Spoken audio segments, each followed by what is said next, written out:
The men working at the construction site may not all be huge, but they looked intimidating, especially with this group of strong men towering over the three people. Li Daong nearly wet his pants from fear. Li Xinli had just finished eating and was initially looking for Xia Yunshu to ask about some data on the blueprints. When he couldn't find her, he inquired and learned that someone was causing trouble outside the site, and that person was targeting Xia Yunshu. They were bullying their technician? His brothers had to step in. Li Shingen is a strict authority figure at home, but outside, he lacks strength and feels a bit intimidated. However, for the sake of his eldest grandson's college entrance exam, he stubbornly insists, "I am Xia Yunshu's grandfather, and if she is ungrateful to the elders, she will face consequences." Grandfather and grandmother? Li Xinli squinted and asked Xia Yunshu, "Is what he said true?" Xia Yunshu pressed her lips together. She didn't want outsiders to know about this embarrassing situation. If the issue wasn't resolved, they would come to cause trouble again. Although she and Li Xinli were friends, these three people were indeed her relatives. No matter who it was, they would think she was an ungrateful person, right? Before she could respond, someone rushed out from the crowd. Zhixing charged in like a fierce dog, quickly placing himself between Xia Yunshu and the others. "What are you three doing? How dare you bully Xia Yunshu in front of me?" Li Shingen was surprised that so many people were supporting Xia Yunshu, but so what? After all, he was still her grandfather. Realizing this, Li Shingen felt more confident. He straightened up and coldly stared at Xia Yunshu. "Perfect. Let your friends see what kind of person you are. You took a knife to your own grandfather and grandmother, got divorced, and ended up in a mental hospital." In front of so many people, he didn't hesitate to expose all of Xia Yunshu's past, wanting her to feel utterly ashamed and understand that there is never a reason for younger generations to disrespect their elders. Li Xinli and Zhixing were momentarily stunned. Divorce, mental hospital, attacking elders with a knife. None of these seemed to fit the vibrant and beautiful girl before them, yet Xia Yunshu didn't deny any of it. Xia Yunshu closed her eyes. For a brief moment, she felt as if she were standing in front of the crowd, exposed to their judgment. She had no regrets about anything she had done after waking up from her dream. What Li Shingen said was true. She had no arguments left and didn't want to explain herself. Such a complicated story, no one would have the patience to listen. Friends? Who would want a friend like her? Zhixing moved his lips but didn't step away from Xia Yunshu. "Stop talking nonsense." Li Xinli came back to his senses and instinctively glanced at Xia Yunshu. "Sister Yunshu." Xia Yunshu's face was pale, but she stood tall, showing no sign of avoiding anyone's gaze. She looked at Li Shingen and the others, then suddenly laughed. "I don't care if I don't do this business. Since I'm having a hard time, let's see who survives longer, your precious grandson or me." Li Shingen was surprised that she dared to speak so boldly. Did she think everyone would support her? The men around her would be friends with a divorced woman who had been in a mental hospital? And that pretty boy next to her must be disgusted by her. Li Daong weakly threatened her. "Xia Yunshu, stop fooling around. I'm your uncle. Do you dare to hit me?" As soon as he finished speaking, a bag of cement fell from above. Li Xinli waved his hand. "Brothers, someone is causing trouble at our site. Take them all to the security office. No matter who they are, if they bully Sister Yunshu, I'll make them regret it." Li Shingen and his wife were startled. "What are you doing?" Before they could finish, Chengzi quickly put a bag over each of them. "Just go. Woo woo woo." In an instant, the three were bagged up, and Zhixing began to disperse the crowd. "Stop looking. Three crazy people causing trouble. What's so interesting about that?" Xia Yunshu was still in shock. They. Zhixing grabbed her hand. "Why are you just standing there? They've been taken away. Why not go kick them a few times to vent your anger?" Xia Yunshu looked at him quietly. "What they said is true." Zhixing pulled her along towards Li Xinli and the security office. "It's true they owe you nothing. You've been so arrogant. Are you just here to bully me?" Xia Yunshu's eyelashes fluttered. "Besides chicken stew with potatoes, what else do you want to eat?" Zhixing pouted. Anything that Shin Subai doesn't like, I like. Xia Yunshu. A group of strong men carried 3 struggling bags of cement, followed by a young man with red lips and white teeth and a beautiful girl. The scene looked quite strange. The onlookers exchanged glances for a while, then lost interest and left. The new cafeteria owner seemed tough. Now, even the grandparents and uncles were bagged up, right? They deserved it. Being older doesn't mean you can say whatever you want. Behind the gatekeeper, there is a small storage room. Li Xinyue and the other 2 were thrown down and crawled out of a cement bag, looking dirty and disheveled. Before they could speak, they started coughing violently and then shakily pointed at Xia Yunshu, shouting, "You ungrateful girl! How dare you lay hands on your grandparents?" Li Xinyue smiled at him, showing his teeth. "Old man, it was my hands that moved. What are you going to do about it?" Zhixing swayed behind Xia Yunshu, "And I'm here too. If you're brave enough, come at me." A fierce-looking man and a cheeky troublemaker made Li Xinyue and his friends so angry they nearly rolled their eyes. "Xia Yunshu, you little brat, this is going too far. I'm going to the police station to have all of you arrested. You bunch of troublemakers." Li Daong, being a middle-aged man, suddenly became assertive. "If you don't give me money, I'll come here every day to cause a scene." Not far away, someone was walking towards them quickly. Shin Subai, in a black trench coat, walked with purpose, sweat beading on his forehead in the early spring weather. He was followed by several uniformed police officers, heading straight for the gatekeeper's area. Li Daong immediately saw a glimmer of hope and shouted, "Officer, help. They're going to kill us. Hurry and arrest them all, especially that little brat. She even hits her own elders." Everyone turned to look, and they saw Shin Subai standing outside with a stern expression, his tone carrying a hint of menace. "Zhang, take them all away."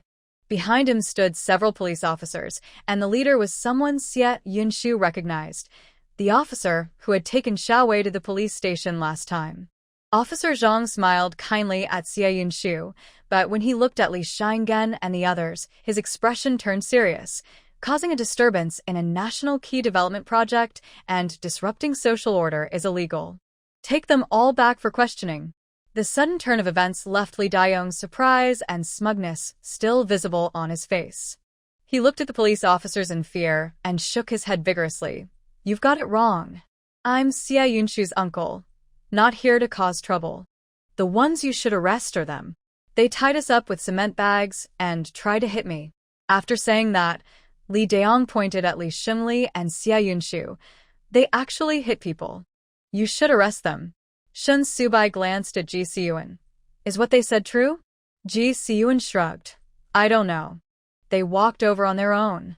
I didn't see anyone carrying any cement bags." He finished speaking and disdainfully picked up a few cement bags with his fingers, then threw them out the window in front of everyone, spreading his hands with an innocent expression. "Look, there's no cement bags here." "Don't slander me." Shin Subai raised an eyebrow. "If they don't admit it, do you have any other evidence?" Li Daong was completely stunned. He had just wanted to have Xia Yunshu taken away, but now he grabbed the hem of her shirt. "Yunshu, say something for your uncle." "We can't go to the police station. This is your grandparents. Your mom will scold you if she finds out." Li Xinyue was still angrily shouting, "You ungrateful girl. No wonder no one wants you. It's a shame Lu Zhixing still wants to remarry you." Li Xiaoqin was crying, "Yunshu, please help us." Shin Subai's expression turned cold. "What do you need her for?" "Xia Yunshu doesn't have that much influence here. Disrupting public order. Take them all away. It won't help to plead." "Team Zhang, we have city leaders coming this afternoon. Please handle this." Team Zhang waved his hand, and the few people who had emerged from the cement bags were taken away again. The police worked quickly, not giving Li Xinyue and the others a chance to defend themselves. In their eyes, the elderly were just criminals. Now, Li Xinyue was truly weak in the knees, the elderly woman was nearly fainting from fear, and Li Daong was terrified.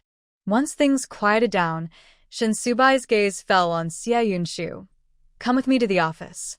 Xia Yunshu pressed her lips together and obediently followed him, Okay. She couldn't smile now. Yesterday, she had confidently assured him that there would be no problems.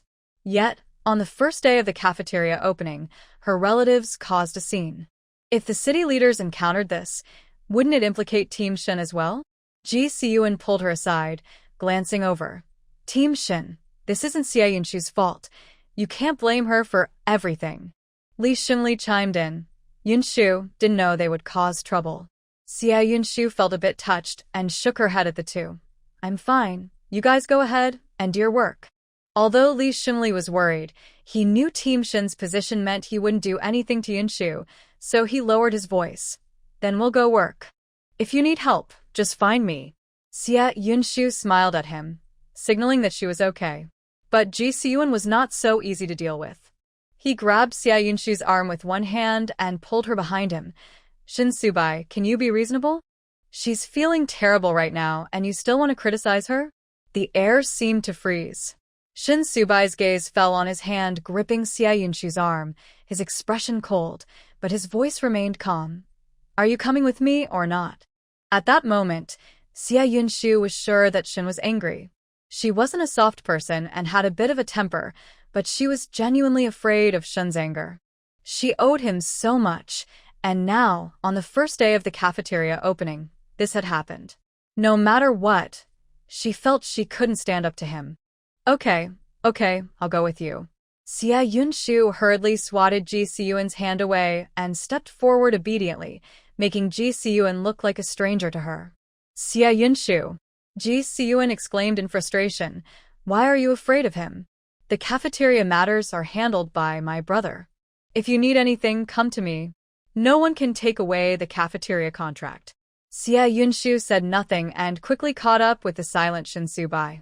She appreciated Zhixing's unconditional support, but at this critical moment, did he really have to say such things in front of Shin? Was he trying to get her in trouble? She wasn't foolish. She knew who was in charge. Zhixing gritted his teeth, watching the two figures ahead. The fierce Xia Yunshu in front of him was now so submissive in front of Shin Subai, following him like a scared quail. Thinking of this made him furious, and his eyes were slightly red. He raised his voice a bit. Xia Yunshu, you big fool. Sooner or later, Shin Subai will sell you out. Xia Yunshu pretended not to hear Zhixing's words. What would Shin sell her for? She wasn't worth much. Nervously following the fast-paced Shin Subai, Xia Yunshu racked her brain to think of how to explain what had just happened and how to assure him that she would handle the situation well without disrupting the cafeteria's normal operations. When they reached the office door, Shin Subai suddenly stopped, and Xia Yunshu bumped her forehead against a solid back. Shin. Xia Yunshu covered her head, frowning as she spoke. What happened today was an accident. I promise they won't come back. Shin Subai remained silent, opened the office door, watched her walk in, and then slammed it shut. Xia Yunshu's heart sank. Shin had just mentioned that leaders from the city would come in the afternoon. Did this commotion caused by Li Shingen almost delay something important? It's no wonder that team leader Shin is so angry. If it were her, she would be furious too. If they're going to take away her chance to run the cafeteria, would pretending to cry help? Xia Yunshu thought to herself, but she wasn't very good at crying, and team leader Shin is such a serious and upright person. She wouldn't feel sorry for her just because she cried, right? If he really doesn't let her run the cafeteria, then she would have to find Zhixing. Shin Subai had no intention of sitting down and stood there watching her. Xia Yunshu, what did I say yesterday? Xia Yunshu carefully recalled what team leader Shin had said yesterday and then sincerely admitted her mistake. Team leader Shin, I promised there wouldn't be any problems yesterday, but I didn't keep my word. Today's situation is my fault. Did you invite them to cause trouble? Shin Subai's tone was neutral, but his gaze never left her. Xia Yunshu quickly denied it. Absolutely not. Team leader Shin, I'm not crazy. How could I invite them to cause trouble? After saying this, Xia Yunshu finally looked up and met Shin Subai's gaze. Team leader Shin, you have to believe me. She felt wronged, but others had no reason to feel sorry for her. Just because her relatives were a mess didn't mean she was innocent. She truly hadn't expected that her cafeteria contract would reach Li Xing's ears. Moreover, Xia Yunshu recalled what team leader Shin had just said outside the construction site. Xia Yunshu doesn't have that much influence with me. He might also think she was someone who could be easily bullied by her elders. The office fell silent, and a clean white handkerchief was placed in front of her. Wipe your tears first. Xia Yunshu bit her lip and silently took the handkerchief. She wiped her face awkwardly, feeling a bit embarrassed. Although she had thought about pretending to shed a few tears to appear pitiful, she wasn't very good at acting, and playing the weak, innocent role wasn't her strength. But she never expected that tears would come out on their own. She had never known her tears could be so obedient. Team leader Shin always emphasized that he was handling things professionally, so he probably thought she was trying to gain sympathy by crying during a serious discussion. This would only make him angrier. Thinking of this, Xia Yunshu quickly held back her tears and stood up straight. I wasn't crying. A bug flew in my eye. Shin Su-bai raised a hand, and Xia Yunshu instinctively tensed up, thinking he might hit her. Even if she couldn't win, she would fight back. But the next moment, that large hand gently rested on her head and rubbed it. She heard Shin Su-bai's unusually gentle voice. Okay, you didn't cry. I must have seen it wrong. Xia Yunshu's heart raced for a second as she stared at him blankly. Captain Shin, you're not angry? Shin Su-bai withdrew his hand. Why would I be angry? He had actually been quite upset. Not because of Zhixing, but because he had repeatedly told her to come to him immediately if there was a problem. She hadn't thought of it that way at all. If he hadn't overheard someone talking about the cafeteria owner's family causing trouble on his way back from a meeting, he might still be unaware of what she was going through. His frustration peaked when he saw Zhixing grabbing her arm and shielding her. But now, even though she had silently shed 2 tears, all that anger had faded away. He pulled out a chair and sat down, tapping the table. Why didn't you come to me right away to solve the problem? Xia Yunshu felt embarrassed for crying in front of Captain Shin. She curled her toes and looked down as she spoke. Aren't you busy today? Besides, I didn't want to bother you with this. Then go bother Zhixing and Li Xingli? Shin Su-bai scoffed, clearly dissatisfied with her answer. Did they help you solve the problem? Throwing someone in there to intimidate you isn't solving anything? Xia Yunshu pressed her lips together. At least it let off some steam. She didn't care about being polite. If someone dared to act violently, she wasn't afraid of being scolded. In that situation, Li Xingli putting someone in a cement bag and tossing them into a small dark room was the best solution. Shin Su-bai raised his thin eyelids, his narrow eyes carrying a chill. Those 3 are going to the police station. Don't expect them to get out in 10 days or 2 weeks. They won't have the courage to cause trouble again. But whether they will come to your house to cause a scene in the future is uncertain. Are they your family? Xia Yunshu bit her lip. They are indeed my grandparents. They came to cause trouble because they want us to support their grandson's high school education. But what they said is true. You know about my divorce from Lu Zhixing. He had locked me up in a psychiatric ward for a few days because of Zhou Xinyue. I didn't expect them to cause trouble at the construction site today. Captain Shin, I'm sorry. She felt no need to hide the truth from Shin Su-bai. Anyone could find out about these matters easily. You are the victim, and victims don't need to apologize. Shin Su-bai raised his finger, brushed it lightly across her cheek, and quickly pulled it back.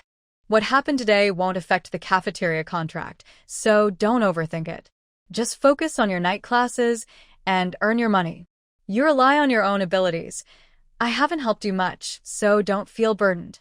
Xia Yunshu looked up in surprise. Captain Shin. Shin Su-bai chuckled. What do you want to say, sorry or thank you? It was always like this. She could joke with Zhixing, but was timid around him. Did he hit her or scold her? Xia Yunshu fell silent. She thought Captain Shin was a bit strange, but she couldn't pinpoint why.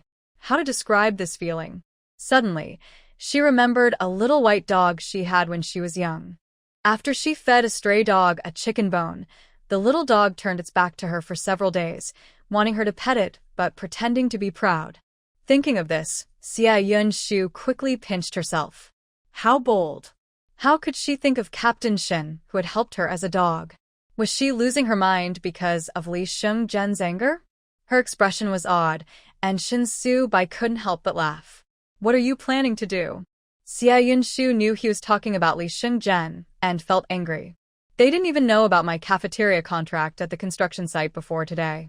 Choosing today to cause trouble makes me wonder if someone did it on purpose. I will definitely get to the bottom of this, and I can guarantee they won't cause any more trouble at the site. As for going home, she wasn't afraid. Before leaving the office, Shin Su-bai hesitated for a moment and added, Ji Si-yuan is not a bad person. Being just a regular friend is fine. As for anything else, don't think about it. Xia Yunshu only saw Ji Si-yuan as a friend. To her, he seemed almost like a child, less mature than Ming Cheng. As she came down from upstairs, she instinctively touched her hair. Was Captain Shin comforting her? She thought he would be angry and scold her. So did her tears actually help? Was Captain Shin? The unusual feelings she had buried before surged back, but she felt that she and Captain Shin were from different worlds. She didn't think she was that special. And whenever there was a hint of ambiguity between them, Captain Shin would always remind her to be careful, or else someone might misunderstand. He appeared to her as upright as a telephone pole outside. Waiting downstairs, Ji Si-yuan saw her come down and quickly jogged over. His gaze swept over her slightly red eyes, and his expression turned serious. What did he do to you? Xia Yunshu blushed and shot him a glare. How could someone as good as Captain Shin do anything to me? Don't talk nonsense. Ji Si-yuan squinted his eyes and suddenly said, That's true. Captain Shin always prioritizes work, and he dislikes mixing personal feelings with it. I heard from my brother that he once transferred someone just because that person had feelings for him. Xia Yunshu immediately pushed away her mixed thoughts and took a deep breath. Captain Shin called me because of what just happened. There's nothing else. Only then did Ji Si-yuan feel satisfied. By the way, remember to make chicken soup tomorrow afternoon, not some braised fish. He wouldn't remind this dense person that Shin Su-bai's feelings for her were not pure. In the family quarters of Haicheng Hospital, Lu Zhixing placed the documents on the table, his expression cold. Your job there is stable. I've found a place for you. Here's 500 yuan. Take it and live well. I'll take Xiao Wei with me. He won't be a burden to you, and we'll handle the divorce procedures next month. Zhou Xinyue's expression softened as she nodded, revealing a sad smile. Zhixing, I know Xiao Wei suffers with me, but he is my biological son. Although I made many mistakes in the past, he won't call me mom anymore after the divorce. Can I at least have him stay with me for a few days before that? Lu Zhixing hesitated. Zhou Xinyue had been behaving well lately, caring for Xiao Wei and bringing him treats after work, as if she were never the one who mistreated him. Sometimes he questioned if there had been a misunderstanding about the past abuse. But thinking of Xia Yunshu's words, he hardened his heart. A few days ago, he met with Li Shengzhen, who assured him that they would help him reconcile with Yunshu, reigniting his hope. He knew Xia Yunshu valued family, so she would listen to them. Previously, because of Zhou Xinyue, he had upset her and insisted on the divorce. Now he had to cut ties with Zhou Xinyue. During this time, he gradually repaid his debts and got 500 yuan from the director to give to Zhou Xinyue, deciding to use money to repay the Zhou family's kindness. While waiting to remarry Yunshu, he plans to give her a grand wedding. A year ago, they had a simple ceremony because Cheng Yuxiang disagreed, and he now feels he made things hard for her. He intends to restore everything to how it was before. Zhou Xinyue was just an accident, and Yunshu will still be his wife. He knows Yunshu cares a lot for Xiao Wei, so he decides to keep Xiao Wei with him to show Yunshu that his concern has always been for the child, not Zhou Xinyue. Zhou Xinyue often used the child to make him feel guilty, but now that he has brought Xiao Wei back, he will completely cut ties with her. If Yunshu agrees, he can let Xiao Wei call her mom. If she doesn't want that, he will send the child to the Lu family's old house to be raised by his parents, who will have their own children. Zhou Xinyue is still tearfully watching him, holding Xiao Wei's hand tightly. She squats down like a mother about to lose her child, holding Xiao Wei and softly crying, "Child, you will have a new mom soon." Can you stay with me for a few days? During this time, she hasn't hurt Xiao Wei and even brings him treats, but the fear she caused is deeply ingrained. Xiao Wei winces from her grip, but doesn't dare to speak up. He doesn't want to be with Zhou Xinyue. Zhou Xinyue whispers in his ear, "You must listen to me. When you come back, go find Xia Yunshu to be your mom. If you don't listen, you'll have to be my child forever." After all, he is only 5 years old and has been mistreated by Zhou Xinyue for so long. He is too scared to resist her words, so he fearfully replies, "I will listen." He turns his back to Lu Zhixing, trembling with fear, while Lu Zhixing mistakenly thinks he is reluctant to leave Zhou Xinyue.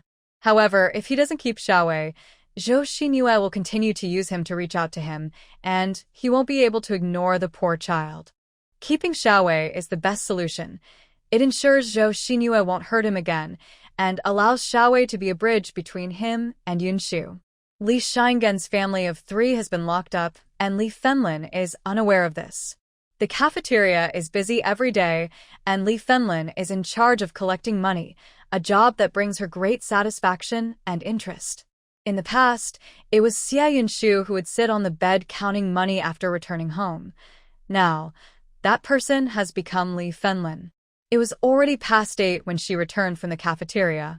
At this time, Mingqing and Yunshu had not yet finished school. She walked quickly, parting ways with Aunt Zhao, and went upstairs, only to find her sister at the door. "Taohong, what are you doing here so late?" Li Fenlin looked behind her, a bit puzzled. "Did you come by yourself?" Li Taohong had been waiting outside for a long time.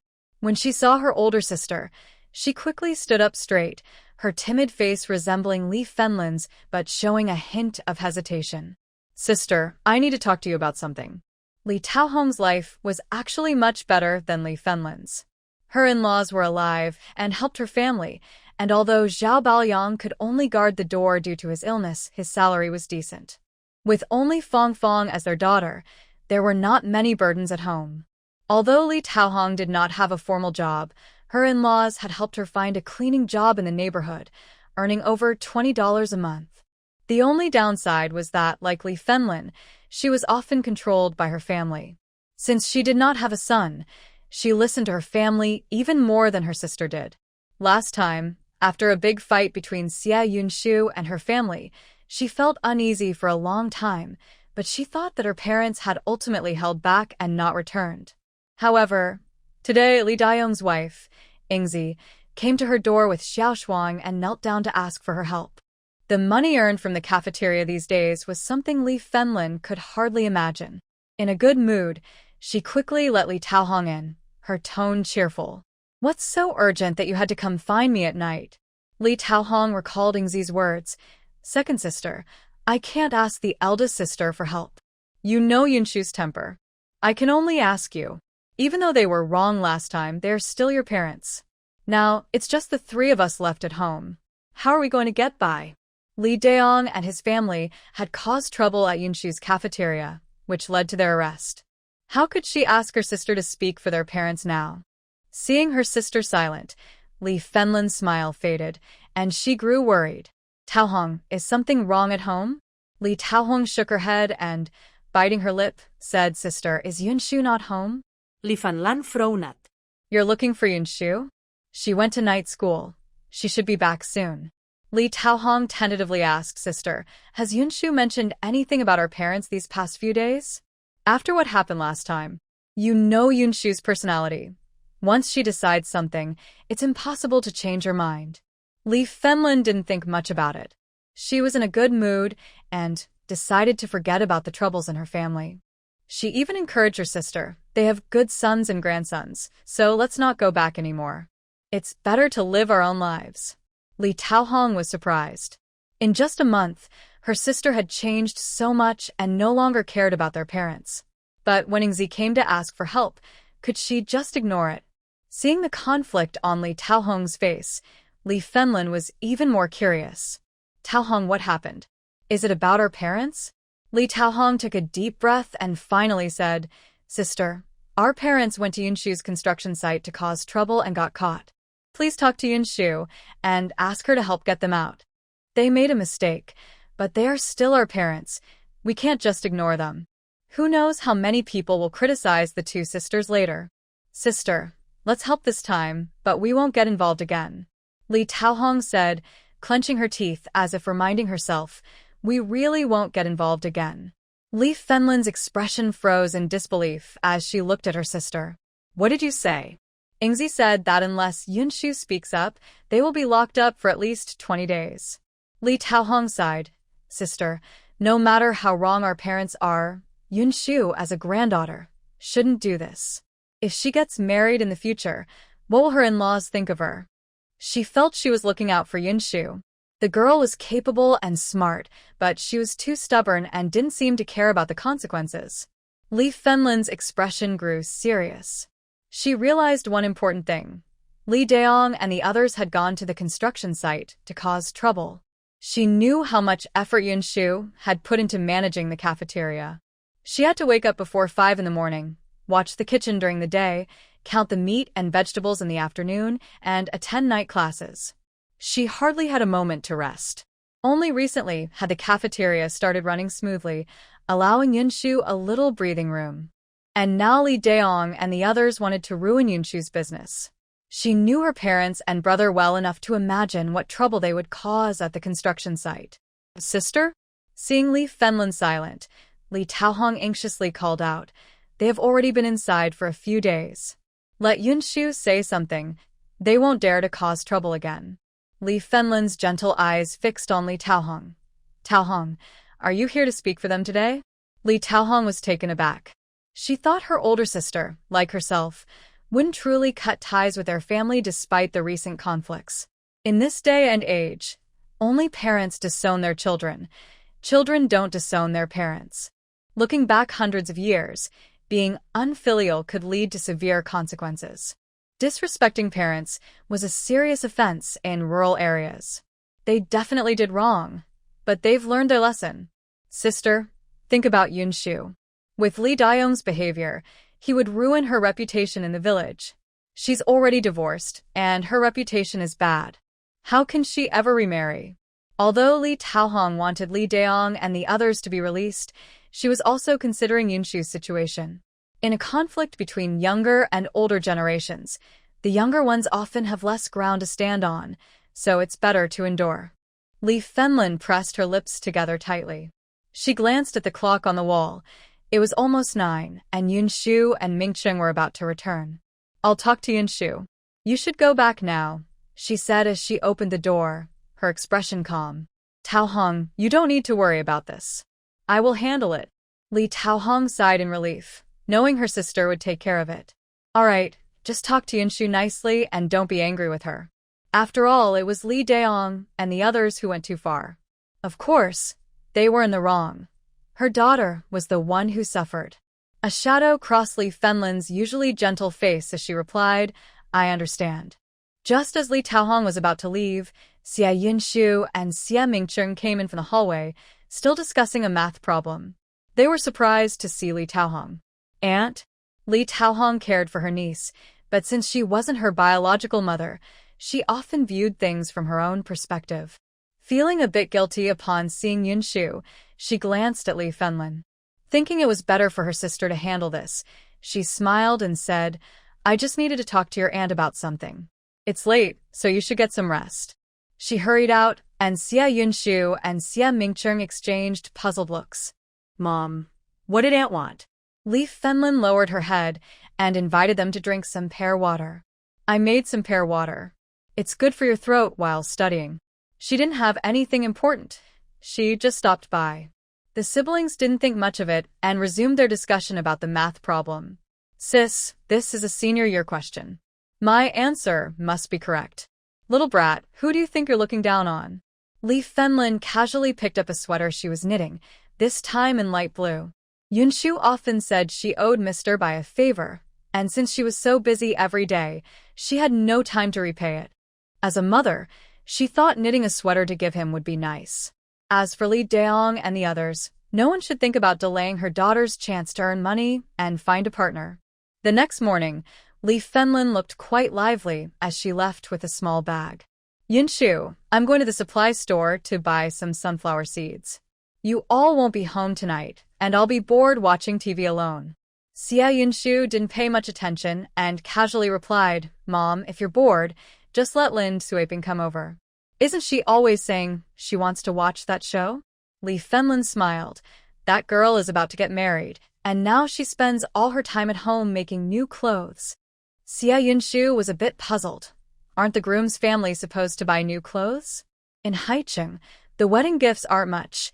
Some educated families don't even ask for a bride price. However, the groom's family usually buys the bride a new outfit, especially for the wedding day. Since both of them were getting married, Xia Yunshu realized she hadn't seen Lin Suiping's in-laws bring any New Year gifts or even visit. Given Lin Suiping's personality, if her partner came over, she would have boasted about it 100 times already. Maybe the customs are different. Li Fenlin thought to herself, but didn't say more. She turned and left the building. At the police station across from Haicheng Hospital, Li Fenlin felt a bit nervous. Although she was already 40, she had always been timid and avoided places like this. But today, she was about to do something that would change her timid life. Coincidentally, old Zhang was on duty at the station. He had noticed the woman outside for quite a while. She wore a blue coat, with her hair tied back, occasionally peeking inside and quickly shrinking back when she saw someone. Was she here to report something or to turn herself in? After sitting behind the desk for about 20 minutes, he finally saw her walk in with a nervous expression, looking as if she was about to face a great challenge. Old Zhang frowned and asked seriously, What's the matter? Li Fenlin was startled. She looked around and saw only a few uniformed officers working, which eased her mind. Slowly, she sat down in front of old Zhang, bit her lip, and quietly asked, Excuse me, I want to know if someone named Li Daong was brought in a couple of days ago. With him were two older men. Li Dayun. Old Zhang remembered this name. It was someone that Captain Shin personally ordered to be locked up. He recalled clearly. Just a few days ago, a woman came with a child, crying and causing a scene, but they only arrest people based on solid reasons. You can't just cry and expect to be released. So, is this another plea for mercy? Old Zhang's expression darkened. This is a police station, not a market. Don't ask about things that don't concern you. Li Fenlin shrank back, feeling a bit discouraged, but thinking of Xia Yunshu, she straightened her back and spoke softly but firmly. I am here to report Li Shingen and Li Daong. Reporting to the police station? Old Zhang frowned. What is your relationship with Li Shingen and Li Daong? Li Fenlin instinctively lowered her head, feeling scared and unable to meet old Zhang's gaze. I am Li Shingen's daughter. What? His daughter is reporting him? Old Zhang became interested and moved his chair closer, almost ready to grab some sunflower seeds to snack on, his tone softening. Don't be afraid. Tell me clearly what you want to report. This is a police station. You can speak freely. Li Shingen had been a nuisance to him since being locked up, always complaining about his aches and pains and using foul language.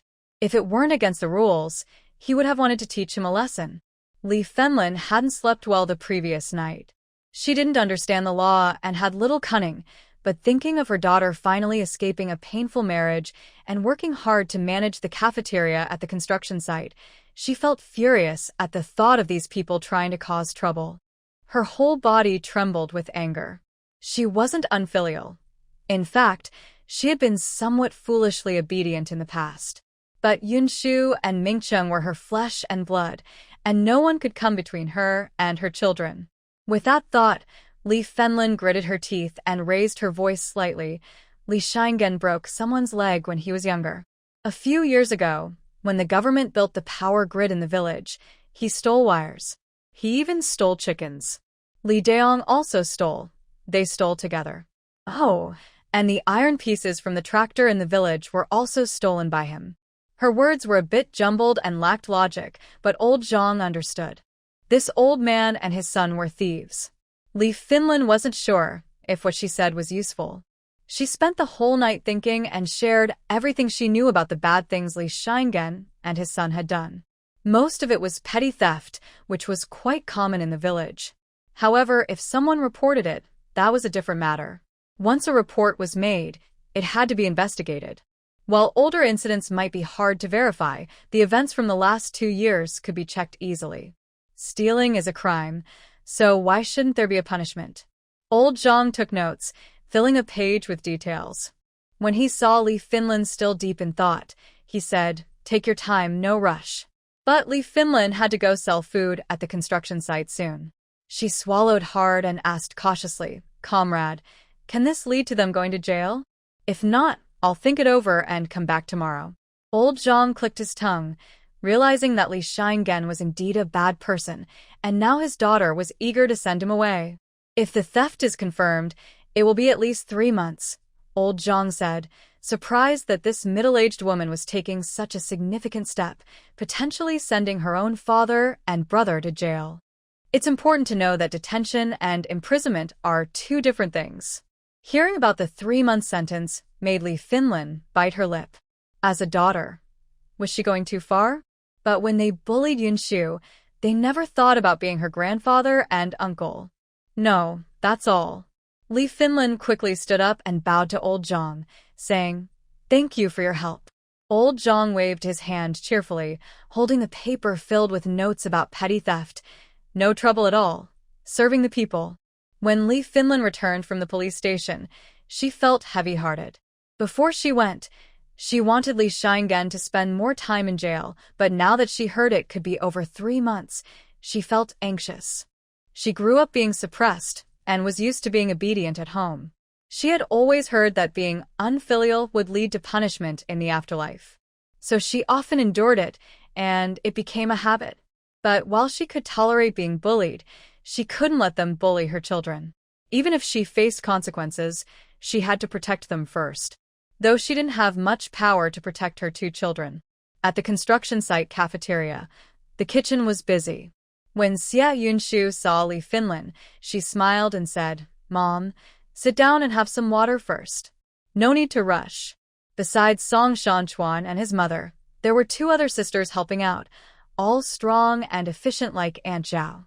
In this era, it is very hard for women to find a place that pays well, let alone someone like Xia Yunshu, who only offers a monthly salary of 40 yuan.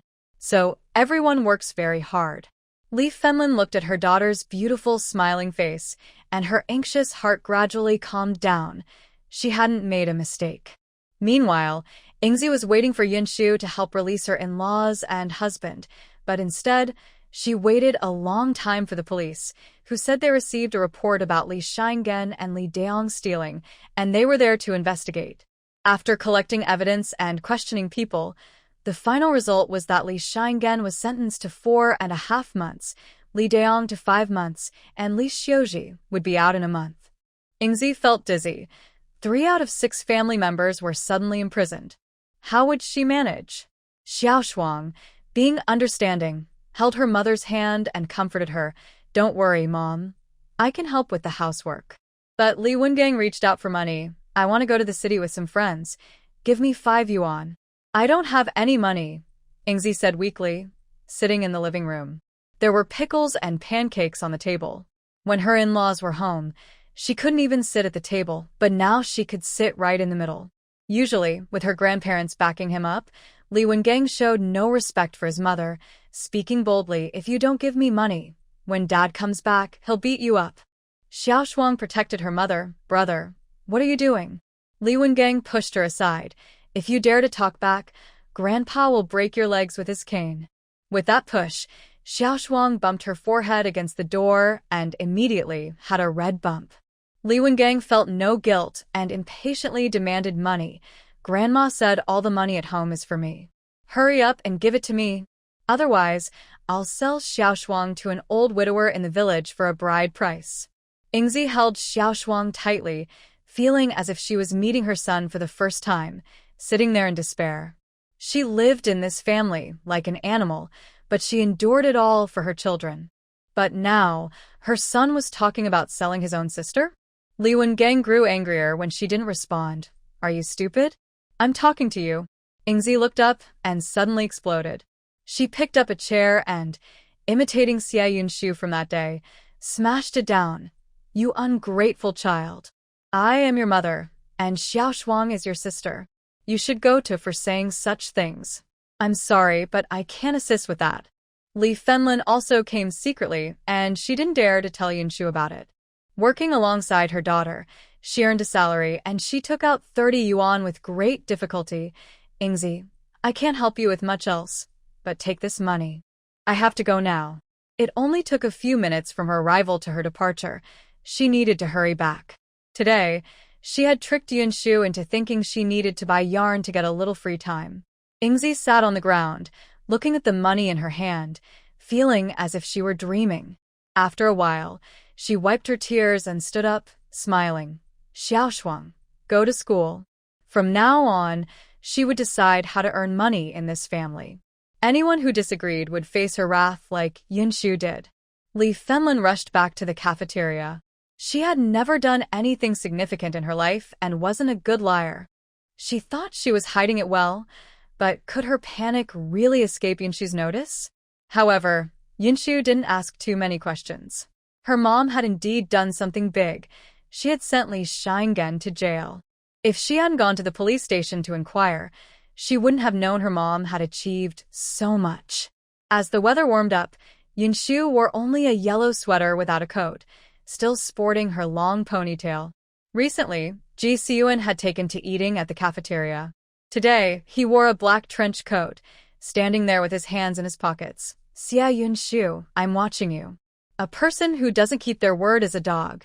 Yunshu looked at him as if he were the neighbor's dog. She sat in the back kitchen, still eating her meal, feeling a bit speechless. I never said I wouldn't go. Yesterday, in night classes, he had insisted she accompany him to the Bund, claiming there was an art exhibition from Haicheng University, and he was afraid of getting lost alone. Satisfied, Zhixing crouched down, adjusting his coat. Taking the bus is too much trouble. I borrowed a car from my brother. Let's drive. Yunshu was a bit surprised. You can drive? Zhixing looked at her proudly. Isn't it a simple thing? Yunshu thought of the tricycle parked outside and became interested. I can drive well too. I learned in just 2 days with Team Shin. Why did they suddenly mention Shin Subai? Zhixing sneered. He hasn't been in Haicheng these past few days. Indeed, Team Shin hadn't come to eat for several days. Curious, Yunshu asked. Where did Team Shin go? Why do you care about him? Zhixing scoffed, adding mischievously. He's old enough. He won't get lost. Yunshu didn't understand why he had such strong hostility towards team leader Shin. She stood up to wash her hands and casually said, Sure, team leader Shin won't get lost, but you might. Traffickers like kids like you. Hearing the word trafficker, Zhixing's playful expression instantly darkened. He stood up silently and walked outside. Once he opened the car door, he said fiercely, Traffickers all deserve to die. His words were filled with anger, as if he would harm a trafficker if one were in front of him. The intensity of his hatred was overwhelming, and Yunshu could feel it. I was just joking, she said, surprised by his sudden reaction. She hesitated and patted his shoulder, asking, Are you okay? Zhixing gripped the steering wheel tightly, the veins on the back of his hands standing out. He turned to look at Yunshu, his gaze landing on her face, but seeming to see someone else. With similarly upturned eyes, a delicate nose, and a pretty face, she was not that person. The girl he had lived with for 16 years could have had a happy life, but now he could only see her through that grave, in that photo. All that remained was the memory of the inhumane suffering she had endured. Noticing his unusual mood, Yunshu, for once, didn't get angry at his unpredictability, but felt a bit worried. Are you feeling unwell? She wondered if he had caught a cold since he was dressed too lightly today. Zhixing slowly came back to reality. The spring sun shone through the car window, making the inside warm and cozy, yet he felt no warmth at all. After a while, Yunshu grew impatient. She opened the car door and sighed. If you're not feeling well, you should go to the hospital. Don't go to the art exhibition this afternoon. A hand reached over to grab hers. Zhixing had already calmed down. A promise is a promise. You said you would go with me. Yunshu replied helplessly. I was just worried about you. Ji-seon returned to his usual playful self. I didn't know you cared so much. Don't worry, I'm much healthier than Shinsubai. I'm not like him, fainting from low blood sugar all the time. What did he have against team leader Shin that he couldn't stop mentioning him? As the car started, Xia Yunshu settled back in her seat, but then she heard Ji-seon suddenly say softly, "My sister was killed by traffickers." Xia Yunshu paused, surprised to hear such words. No wonder he reacted so strongly earlier. Her joke was indeed inappropriate. She quickly apologized sincerely. "I'm sorry." "You can apologize?"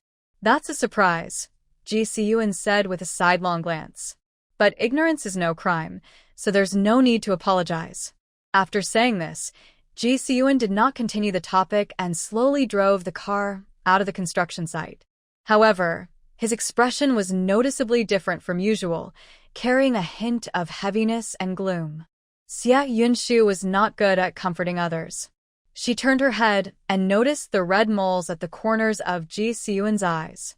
She awkwardly changed the subject. "Those 2 red moles look quite nice on you. At first, I thought you drew them on yourself." In the drawing she made for him, she had even added the moles. Ji-seon held the steering wheel with one hand and touched his eye with the other, chuckling to himself. "That's a trait I share with my sister. When we were little, my mom dressed me in skirts and people thought she had 2 daughters. He and his sister, Shin, were fraternal twins and looked very similar when they were younger. As they grew older, their differences became more apparent. However, the 2 red moles were in the same spots, making it easy for others to see they were siblings." Xia Yunshu was taken aback. Did Ji-seon see himself as a sister? Sure enough, Ji-seon softly added, "You and Shin have very similar eyes, but she lacks those 2 red moles. However, she is much more timid than you and has a weaker constitution. I thought she would be protected and grow up safely." Xia Yunshu instinctively touched her own eyes and suddenly thought of the red moles on Xiao Wei's face. Moreover, Zhou Xinyue had also been taken away. "Your sister." Xia Yunshu hesitated for a moment. She initially did not want to continue this topic, but it felt too coincidental. She finally asked where was she taken. Ji-seon frowned. "Why are you asking this?" Xia Yunshu realized she might be touching a sore spot. She remained silent for a while before speaking directly. "The woman my ex-husband married has a child with 2 red moles on her face, and she was also abducted." The car suddenly stopped on the road, and Ji-seon's expression darkened. "What are you trying to say? That woman could be my sister?" When my brother and I rushed over, Shin had already been gone for 2 years. There's no way to mistake that. Xia Yunshu certainly did not mean that. Zhou Xinyue was 2 years older than her and did not have any red moles on her face. I meant that child, the one with the red moles on his face. Ji-seon restarted the vehicle and firmly denied, Shin does not have a child. Was it really just a coincidence? Seeing Ji-seon's cold expression, Xia Yunshu knew it was pointless to ask further. After all, there were many people with red moles on their faces. To say that Xiao Wei might be related to the Ji family or Shin based solely on 2 red moles was quite a stretch. Xia Yunshu looked out the window, thinking that perhaps she should find time to ask Xiao Wei. That child was very withdrawn and struggled to express himself. She wondered if he was doing any better now. She didn't want to meddle, especially since she had suffered because of Xiao Wei in her past life. But thinking of that rainy night, the child's numb face and hollow eyes made it hard for her to ignore him. Perhaps Xiao Wei in her past life was just an innocent victim. Well, she could consider this one time as helping. In the Haiqing family compound, Lu Zhixing was bringing Xiao Wei back from the hospital. He stood at the door without entering. "I'll leave the child with you for now. I will find time to see him tomorrow. Please take good care of him." Zhou Xinyue nodded and stepped aside, noticing the cooked chicken legs on the table. "Zhixing, I specially made chicken legs for Xiao Wei. In these last few days, I just want to leave a good impression on him. Even if we part ways in the future, I hope he remembers me fondly." She wiped a tear from the corner of her eye and forced a smile. "I've known I was wrong for a long time." Lu Zhixing sighed. "That's good." He then gently pushed Xiao Wei forward. "Don't be afraid. Your mom realizes her mistakes. She won't hurt you again. Xiao Wei stood still, feeling the pain deep within him, making him shiver. Zhou Xinyue's expression softened as she took his hand. Come on, let's go eat. As the door slowly closed behind them, Xiao Wei shrank back helplessly and instinctively closed his eyes, expecting a slap that never came. Zhou Xinyue led him to the table and scoffed. What are you afraid of? You should be grateful to me. If it weren't for me, you would have been in front of your mother's grave a long time ago. Xiao Wei bit his lip and remained silent, fearing that speaking would lead to punishment. Zhou Xinyue casually sat down and pointed to the chicken legs on the table. Go ahead and eat. Don't worry. For these last few days, I will make sure you are well fed. Xiao Wei didn't understand her words, but felt too scared to sit down and eat.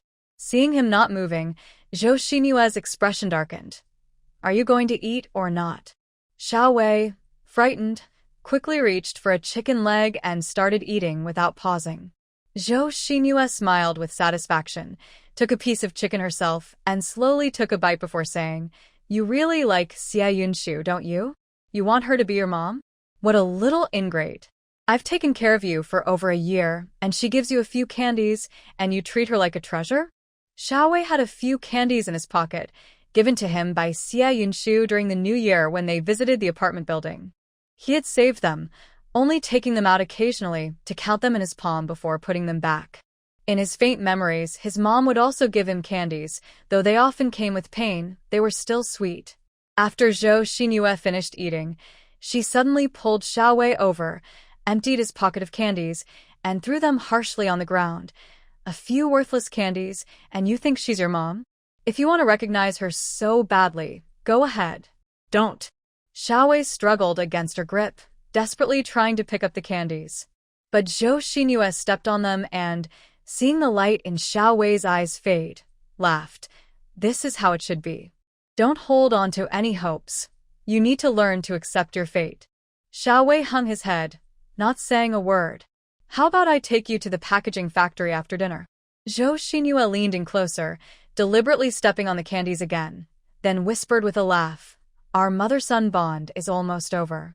As your mom, I have to fulfill one of your little wishes. Suddenly, Xiao Wei looked up. No. He hadn't been beaten or gone hungry for a while, and his face had filled out a bit, making him look more lively. He said this with rare determination. Don't go. She is a bad person. She will harm others. Zhou Xinyue pointed sharply at his head. I'm letting you go to build a relationship, and you dare say no? When you get to Xia Yunshu's place, keep your mouth shut and don't say a word, or I'll stick all those needles into you. Your so-called dad, Lu Zhixing, won't notice. Beside her was a long syringe, glinting ominously under the light, leaving Xiao Wei too scared to say another word. Since today is the weekend, there are no classes at night school, and Xia Yunshu returned from the construction site a bit earlier. Li Fenlin and Aunt Zhao were chatting while riding their bicycles behind her.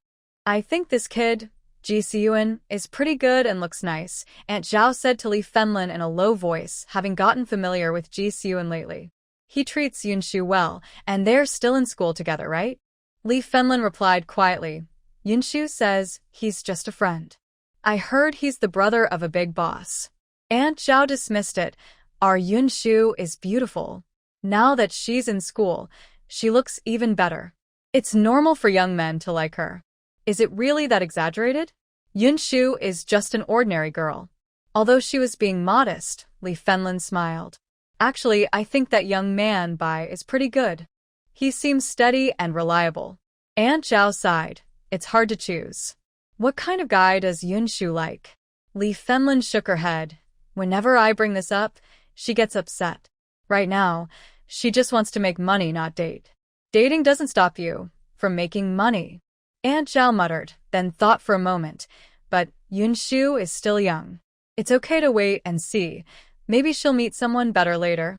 Unaware of the conversation, Xia Yunshu rode her tricycle home. She drove straight into the rented yard and, just as she came out of the alley, saw a woman on a bicycle approaching. As she got closer, she realized it was Zhou Xinyue, with Xiao Wei behind her. What are you doing here? Xia Yunshu's expression darkened. She hadn't expected Zhou Xinyue to show up with a child after thinking about Xiao Wei in the afternoon. Don't misunderstand. I'm not here to argue, Zhou Xinyue said, pushing Xiao Wei forward. The child misses you, so I brought him to meet his future new mom. Xia Yunshu narrowed her eyes. What nonsense are you talking? Zhou Xinyue laughed. Didn't Lu Zhixing tell you? He plans to divorce me next month and leave Xiao Wei with me. So, you'll be the child's stepmom, right? Isn't it good for you to bond with him early? Xia Yunshu's gaze fell on Xiao Wei, noticing the 2 red moles on his face that looked just like Zhixing's. Her heart stirred, and she said, Fine. You can leave now. Zhou Xinyue was surprised. She really left Xiao Wei with her? She knew a bit about Xia Yunshu. She was straightforward and had a fiery temper. When it came to playing tricks, this woman was no match for her. Did she really want to reconcile with Lu Zhixing by leaving Xiao Wei here? Xia Yunshu took Xiao Wei's hand. Aren't you leaving? Are you waiting to get hit? Zhou Xinyue ground her teeth and forced a smile. Since that's the case, let Xiao Wei follow you. I'll come to pick him up tomorrow. Xia Yunshu knew Zhou Xinyue had ulterior motives, but she really had questions for Xiao Wei, so she turned and walked towards the hallway with him. When Li Fenlin returned, Xiao Wei was sitting quietly on a small stool, sipping water. Upon seeing Li Fenlin, he immediately stood up and softly called out, Grandma. Xiao Wei, what are you doing here? It had been 2 months since they last met, and Li Fenlin was a bit surprised. She looked at Xia Yunshu and asked, Did he come here by himself again? Xia Yunshu shook her head. Zhou Xinyue brought him. Li Fenlin frowned. What does that mean? Xia Yunshu crouched down and looked seriously into Xiao Wei's eyes, asking, Tell me, is Zhou Xinyue your mother? Xiao Wei paused drinking, wanting to shake his head but suddenly remembering the threat Zhou Xinyue had made with a needle. He fell silent. Xia Yunshu took a deep breath, feeling a sense of helplessness.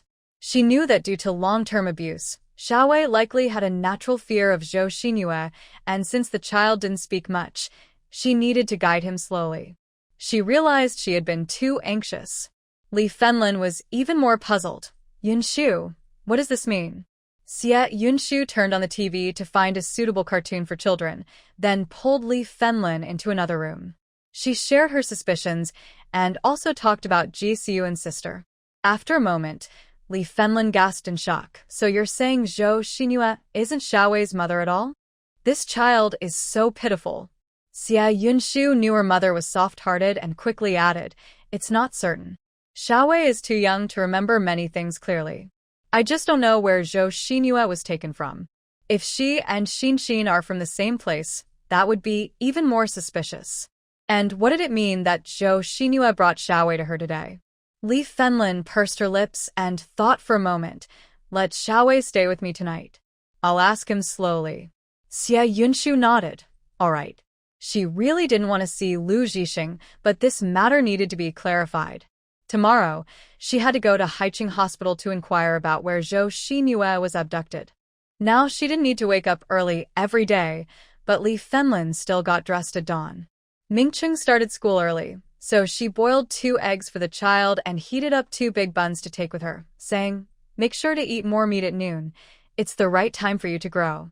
Xia Mingqing glanced at the sleeping Xiao Wei on the bed, looking a bit worried. Mom, why is this kid here again? Didn't my sister break up with that guy named Lu? What does it mean for him to keep sending the child over? This matter couldn't be explained in just a few words. Li Fenlin patted her son's strong shoulder. Just go to school. Your sister knows what she's doing. Xia Mingqing still looked unhappy. His sister was tough on the outside but soft on the inside. That Lu Zhixing was not good enough for her. If he dared to use a child as an excuse to get back together, he wouldn't care how pitiful Xiao Wei was. He would throw them all out. He absolutely wouldn't allow his sister to go back. Yunshu has something to ask. That's why she kept him here. Don't worry, Li Fenlin reassured him, knowing what he was thinking. Don't worry, if Lu Zhixing dares to come, I'll make sure he leaves. Only then did Xia Mingqing pick up his backpack and head out, but before leaving, he reminded her again. Make sure this kid leaves quickly. Don't let my sister get involved with that guy. Although Xiao Wei was just a small child, he was a light sleeper. By the time they were talking, he had already sat up and started to quietly get dressed.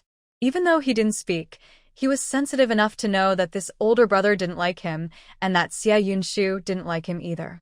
Li Fenlin quickly helped him put on his shoes. "Why don't you sleep a little longer?" Xiao Wei shook his head, not making a fuss. After a while, he finally spoke. "Grandma, candy. What does that mean? Does the child want candy?" Li Fenlan çeket her pockets. They didn't usually have candy at home, except during the New Year. But Xiao Wei pulled out a piece of candy from his shirt pocket, the last one left by Zhou Xinyue yesterday. He handed it to Li Fenlin. "You eat." Li Fenlin felt a mix of emotions. She unwrapped the candy and put it in Xiao Wei's mouth. A person who is already soft-hearted felt her eyes getting teary. "I really hope your mom isn't Zhou Xinyue." The sweetness spread in her mouth, melting in her heart, and then Li Fenlin heard Xiao Wei's small, timid voice. "Zhou Xinyue is not my mom." "What?" Li Fenlin froze, instinctively turning to look at her daughter. Xia Yunshu had just gotten up, her hair still down, but she had heard the words clearly. She quickly stepped forward, grabbing Xiao Wei's shoulders, her tone urgent. "Then who is your mom? What's her name?" She paused for a moment and then cautiously asked, "Is it Shin? It's not surprising she has such suspicions. Although Zhixing denied that Shin ever had a child, everything seems a bit too coincidental. However, this time, Xiao Wei shook his head and didn't say anything. He didn't even know his mother's name. He only remembered her holding him and crying. Later, his mother lost a lot of blood, and then she was buried in the ground. Since then, he has had no mother and no one to give him candy. Xia Yunshu pressed her lips together, feeling a bit disappointed. Xiao Wei was too young and hardly spoke, making it difficult for him to explain everything. How could she convince everyone that Zhou Xinyue was not his mother? Li Fenlin gently patted Xiao Wei's head and said, "Should we tell Xiao Ji about this?" Xia Yunshu shook her head. "He said Shin didn't have a child at that time, and I have no evidence. If I take Xiao Wei to him, he might get very angry." Li Fenlin felt uneasy. Regardless, this matter doesn't really concern us. Even if we feel sorry for Xiao Wei, we can't take on the responsibility ourselves. Xia Yunshu was surprised. She didn't expect her mother to be so soft-hearted.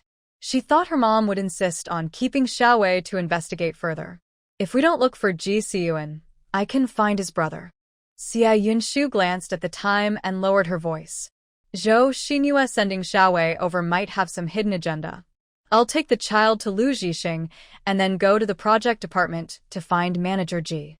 The situation with Shin was a trigger for Zhixing. It could explode at any moment.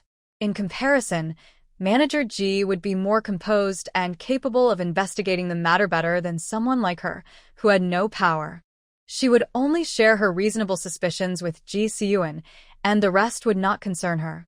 No matter how pitiful Xiao Wei was, he was not her responsibility, and she was clear about that. If it weren't for Zhixing's words raising her doubts about Xiao Wei's background, she wouldn't have kept the child when Zhou Xinyue came last night. However, one thing was certain. Zhou Xinyue was most likely not Xiao Wei's biological mother. As for whether Xiao Wei was a member of the Ji family, that still needed to be confirmed. Li Fenlin made homemade noodles in the morning and put some scrambled eggs in Xiao Wei's bowl. Seeing him sitting there with his head down, eating slowly, she sighed. "So, Xiao Wei. I will take him to Haicheng Hospital to see Lu Zhixing soon." Xia Yunshu knew that Lu Zhixing was just foolish, not truly bad. By leaving Xiao Wei with him, she could also remind him. She always felt that Zhou Xinyue was hiding something. Li Fenlin didn't want her daughter to meet Lu Zhixing. "How about I take the child over?" "You shouldn't meet that person." Xia Yunshu laughed at her mother's words. "Mom, I'm not the one who did wrong, so why should I be afraid to see him? It's just a bit disgusting, nothing serious." In the divorce, she was the victim. It was Lu Zhixing who owed her an apology. Team leader Shin had said that victims do not need to apologize. Li Fenlin frowned. "Then you should talk to him less." Lu Zhixing had already been marked with a big cross in her mind. She believed her daughter deserved better than him. After dinner, Li Fenlin rode her bicycle to the project department. Before leaving, she took out 50 cents from her pocket and handed it to Xia Yunshu. Buy some candy for the child on the way. This child had a tough life and deserved something sweet. At Haiqing Hospital, Lu Zhixing had just finished his night shift when Zhou Xinyue came to find him. Zhixing. Her eyes were still red. When she saw Lu Zhixing, she forced a smile. I came to tell you that Xiao Wei went to find Yunshu. You don't need to worry too much. Lu Zhixing stopped in his tracks, his expression darkening. What did you say? Did you hurt the child again? Zhou Xinyue lowered her head, biting her lip, and gave a self-deprecating smile. I know you don't trust me anymore, but all I want now is for Xiao Wei to grow up happily. After all, I might not see him again. Lu Zhixing looked at her with scrutiny. What do you mean? I just want to make amends, Zhou Xinyue said, wiping her tears, as if she truly regretted her actions. Since you plan to remarry Yunshu, it's good for Xiao Wei to build a bond with her. He likes her a lot. Zhixing, I genuinely wish you happiness. This statement touched Lu Zhixing. His expression softened as he sighed. Why do you have to do this? Don't you want to be with the child? Zhou Xinyue smiled after laying all this out. Yesterday, Yunshu left the child with me. Zhixing, she definitely has feelings for you. Lu Zhixing's eyes brightened. Really? Zhou Xinyue nodded. Of course. As a woman, I understand women best. Although Yunshu is determined to divorce, it's because of misunderstandings. I'll go find Yunshu. Because of Xiao Wei, Lu Zhixing finally found a reason to look for Yunshu. He quickened his pace and turned back before leaving, softening a bit as he looked at Zhou Xinyue. Don't worry, Yunshu, and I will take good care of Xiao Wei. Once he walked out, Zhou Xinyue sneered. Building a relationship? Lu Zhixing is still as foolish and easy to deceive as ever. I can't wait to see the expression on his face when he realizes that Xia Yunshu has become the one who harmed the child. She will make Xia Yunshu understand that no matter how deep Lu Zhixing's feelings seem, his first choice will always be Zhou Xinyue. In the apartment, Xia Yunshu was still a bit unwilling. She gave Xiao Wei a piece of jerky. Do you remember what your mom looks like? For example, does she have a red mole on her face? She pointed to her own face. Just like this, in this spot. Xiao Wei looked up at her. Xia Yunshu was facing away from the balcony, and a beam of morning light came in, illuminating her amber-colored eyes. His faint memories were too distant. He couldn't remember anything clearly. But at this moment, those eyes felt familiar. Xiao Wei pursed his lips and finally spoke.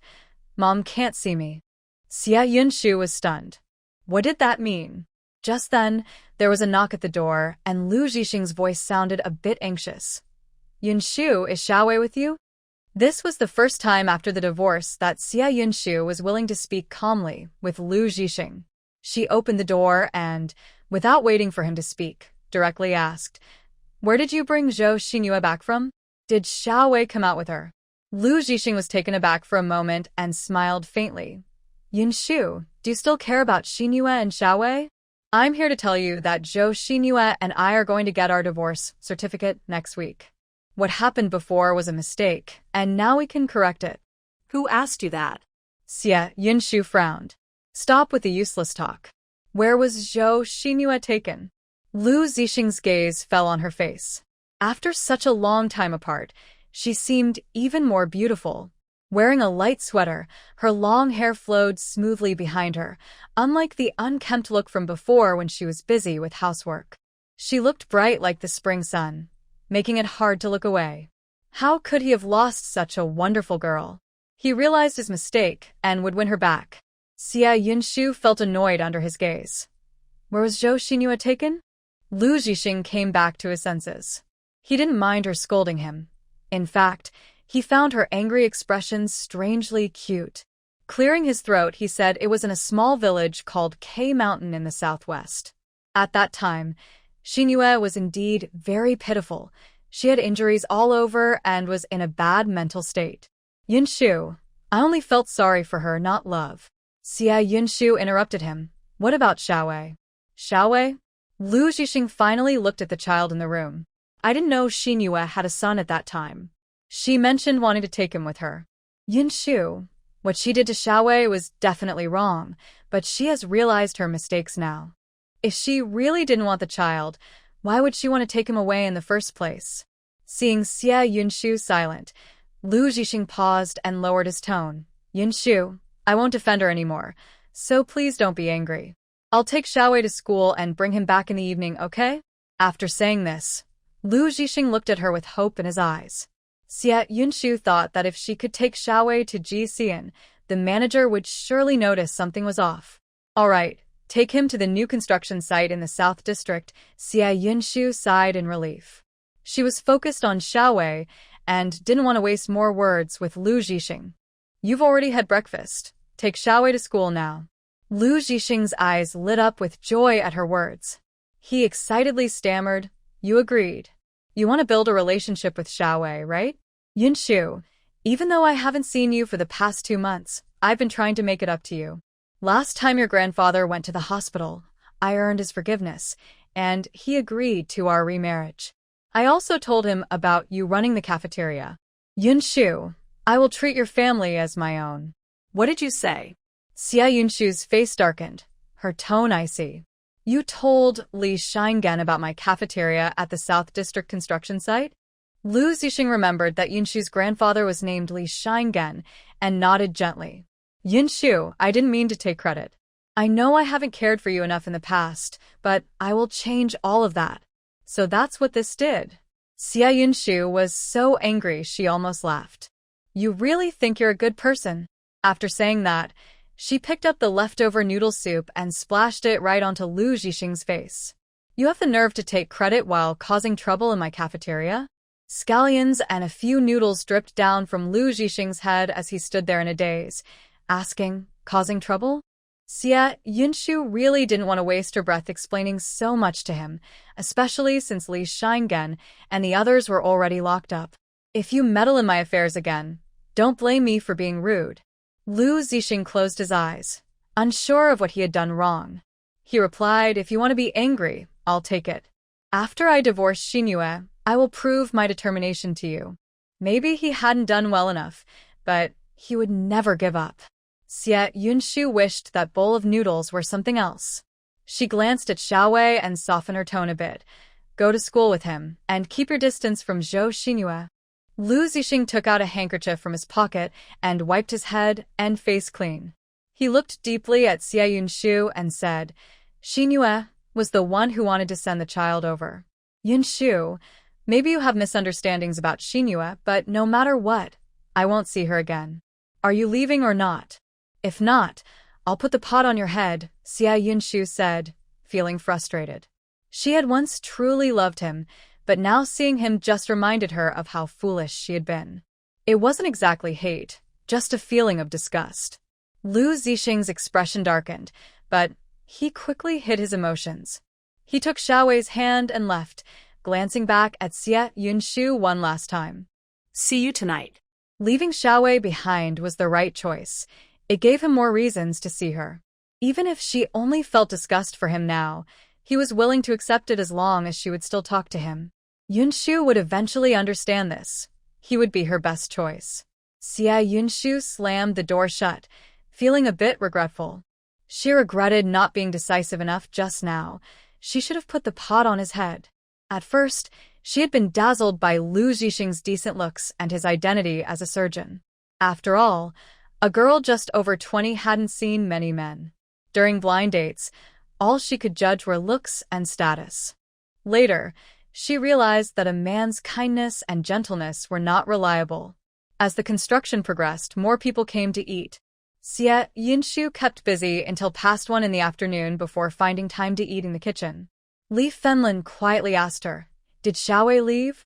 Xie Yunshu nodded. Lu Zhixing picked him up. I'll go find manager Ji soon. Mom, this matter isn't settled yet, so don't tell anyone. I'm afraid they don't have solid evidence, so it's unrealistic to take the child from Zhou Xinyue. If we act too hastily, Zhou Xinyue might retaliate against Xiao Wei, especially since she has a history of child abuse. Ji Xian's office is in another building. When Xia Yunshu arrived, he was a bit surprised. Has Team Shin returned to Jingbei? Is there a problem in the cafeteria? Xia Yunshu is not one to beat around the bush. She directly stated her purpose. Manager Ji, I'm here to talk to you about Shin. The warm smile on Ji Xian's face momentarily froze, and he looked at Xia Yunshu with a more scrutinizing gaze. What do you mean? Previously, Xiyuan mentioned that Xia Yunshu and Shin share some similarities, but Ji Xian didn't take it seriously. The incident with Shin was a pain for the whole family, and he found it hard to accept. How could Xiyuan, who was born at the same time as Shin, cope? So, he accepted that Xiyuan and Xia Yunshu were close, as long as it made Xiyuan feel better. However, if Xia Yunshu really wanted to identify with Shin, even if Team Shin wanted to protect her, he wouldn't agree. Xia Yunshu didn't have such thoughts. She sat down and asked directly, was Shin abducted to a place called K Mountain? I asked Xiyuan, and his reaction was too strong, so I had to come to you. Compared to Xiyuan, Ji Xian was indeed much calmer, but when he heard the name K Mountain, his brows furrowed deeply. How do you know that? It turned out that Shin was indeed taken to the same place as Zhou Xinyue. Xia Yunshu stood up excitedly and quickly said, my ex-husband also rescued a woman from K Mountain who had been abducted, and she had a child with her. That child has 2 red moles at the corners of their eyes, just like Xiyuan's face. Moreover, if I'm not mistaken, this child is not the woman's biological child. This information was shocking. Ji Xian took a while to respond. Shin was only 16 when she went missing. She was indeed forced to give birth to a child. When I went to look for her, Shin had already passed away, and the person who abducted her was also dead. The information about the child came from the villagers there. Did you not search at that time? Xia Yunshu asked in confusion. Isn't that Shin's child? Ji Xian scoffed. Shin's child? He is just the offspring of my sister who was forced to give birth, carrying the blood of a beast. What is there to search for? The locals say he is missing. In my heart, the best outcome for that child should be to be buried with my sister. The Ji family knows nothing about this, and he certainly won't tell Ji Xian. Since the child is gone, he is gone. Bringing him back would only serve as more proof that Shin suffered inhuman treatment. Xia Yunshu stood there for a while, without speaking. She never expected that coming to seek confirmation from Ji Xian would lead to such a conclusion. If Xiao Wei is indeed Shin's child, but the Ji family refuses to acknowledge him, then it might be better not to know anything at all. Her passionate feelings gradually cooled down, and suddenly she didn't know whose child Xiao Wei should be. Zhou Xinyue mistreated him, and his mother is already dead. The Ji family sees him as a burden. But he is only 5 years old. He knows nothing. After saying this, Xia Yunshu felt a deep bitterness in her heart. To be fair, if she had to endure such inhumane suffering and was forced to give birth at just 16, she probably wouldn't grow to love that child, let alone Ji family's beloved youngest daughter, who should have had a happy life. But what wrong has Xiao Wei done? It seems that no matter how one chooses, it is always wrong, and Xiao Wei must bear the consequences.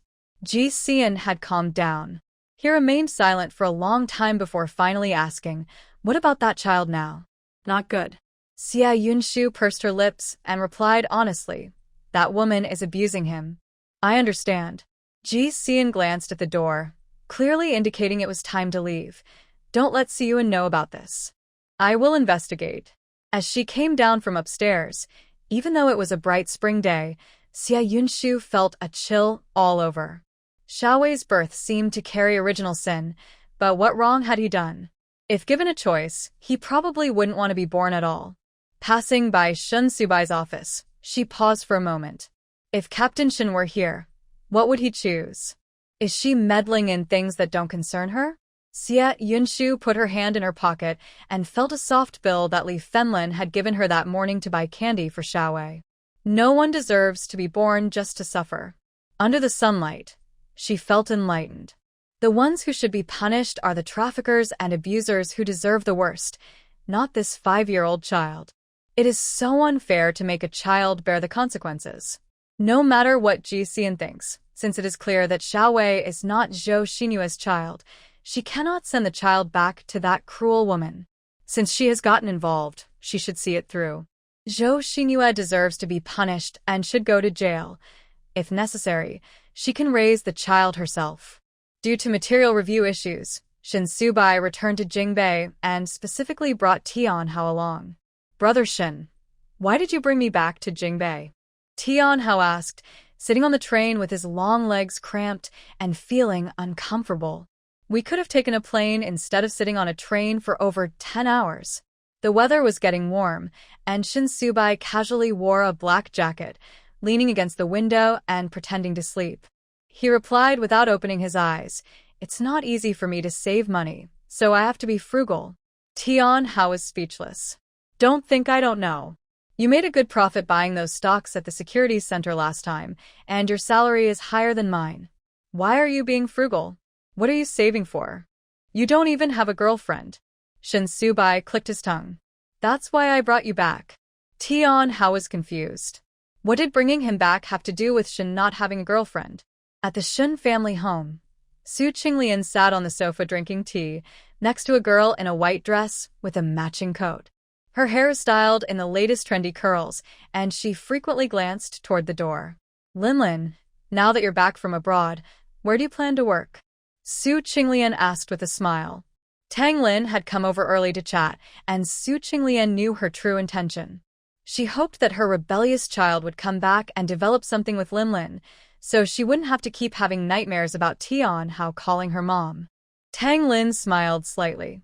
"I studied finance, and I heard High City is developing well, so I want to check it out." Su Qinglian's heart stirred. Linlin was the darling of the courtyard, beautiful and a foreign student. Perhaps when Su Bai returned and saw Linlin, he would change his mind. Just then, Shin Subai walked in, followed by someone else. Su Qinglian felt a wave of despair wash over her. You. "Why is Haozi here too?" Tian Hao, not understanding, cheerfully greeted Su Qinglian. "Auntie Lian, long time no see. I'm not busy these days, so I came back with Brother Shin. We'll leave together the day after tomorrow." "Together? Leaving together?" Su Qinglian's voice trembled slightly. You too, you too." Her heart felt a mix of bitterness and sadness, but there was no sweetness at all. Tang Lin naturally did not know what she was thinking. The moment she saw Shin Subai, her heart started racing. "Subai ge. Just call me Captain Shin. No need to be so polite." Shin Subai nodded politely, his tone distant. "Haozi, and I just got back from the train. We'll rest in our room first, you can do as you like." After saying this, he took the luggage from Haozi's hands and walked towards a room. Haozi instinctively followed him, but once they reached the room, he felt something was off. "Brother Shin, if you need to rest, why did you take my luggage?" Shin Subai handed it back. "I just did it out of habit, forgot." Haozi didn't mind and peeked outside, lowering his voice. "Aunt Lian wants to matchmake you and Tang Lin. Aren't you going to talk to her? It's impossible for me and her. Keeping a distance is better for everyone." Shin Subai closed the door firmly, and when he turned around, his cold expression held a hint of sadness. "Haozi, being forced into something isn't pleasant. You should understand this better than I do. I can only share this with you. After all, you're my best buddy." Haozi was touched by his words. He often faced pressure from his family to marry, but he was carefree and had dated before, so his parents weren't as pushy. However, he could empathize with the pressure of being forced into marriage, and it was surprising to see his strong brother show such a worried expression. If he didn't step up now as a brother, when would he? Feeling a surge of determination, Haozi patted Shin Subai on the shoulder. "Brother Shin, leave this to me. With a brother here today, Aunt Lian can't pressure you at all." Shin Subai looked down and smiled slightly. "We don't talk about these things between brothers. Didn't you say you wanted a dual cassette recorder? I had someone buy one for you." Haozi sniffed. "Brother Shin." Shin Subai gently shook his head. "Let's head back. We've been on the train all night, and I just hope my mom can be more understanding." Outside, Su Qinglian had been restless since the two entered the bedroom. With many worries on her mind, She didn't feel like talking to Tang Lin anymore and forced a smile. Lin, why don't you head back for now? It'll be time for lunch soon. Tang Lin bit her lip. She had wanted to stay for lunch since she hadn't seen Shin Su-bai in a long time, but he was so cold toward her. Tian Hao was so moved that his eyes turned red. He saw Tang Lin still there and immediately said, Miss Tang, don't you have work? Why are you at Aunt Lian's house in the middle of the day? Brother Shin was exhausted last night and is resting now. It's not convenient for you to be here. For Brother Shin, he would take on this bad role. However, this statement felt different to the two people who heard it. Su Qinglian felt darkness in front of her eyes and couldn't muster a smile. You both should leave. I have a headache and need to lie down for a bit. Tang Lin quickly stood up. Aunt Lian, are you okay? Do you want me to take you to see a doctor? Being overly attentive? Tian Hao immediately moved closer and pushed her aside. There's no need for you here. I can keep Aunt Lian company. Su Qinglian took a deep breath. I don't need anyone to keep me company. Can you both leave? Tang Lin glared at Tian Hao and reluctantly picked up her bag, smiling at Su Qinglian. Then I'll head back. I'll come by tonight to chat with you. Tian Hao wouldn't back down. I'll come tonight too. Su Qinglian, expressionless and gritting her teeth, said, No one should come tonight. I go to bed early. Just leave. She would rather have Shin Su-bai be single than have a man and a woman fighting over him. The two left one after the other. In the courtyard, Tian Hao glanced sideways at Tang Lin. Brother Shin has someone he likes, so don't get your hopes up. Tang Lin's expression stiffened, and she instinctively denied it. That's impossible. She had liked him for so long and had been waiting for him. How could he possibly like someone else? Tian Hao shrugged. Believe it or not. From then on, he would protect Brother Shin's romantic interests. As the saying goes, a good brother should be loyal. Back at home, Tian's father didn't pressure him to find a partner, but instead asked about his job.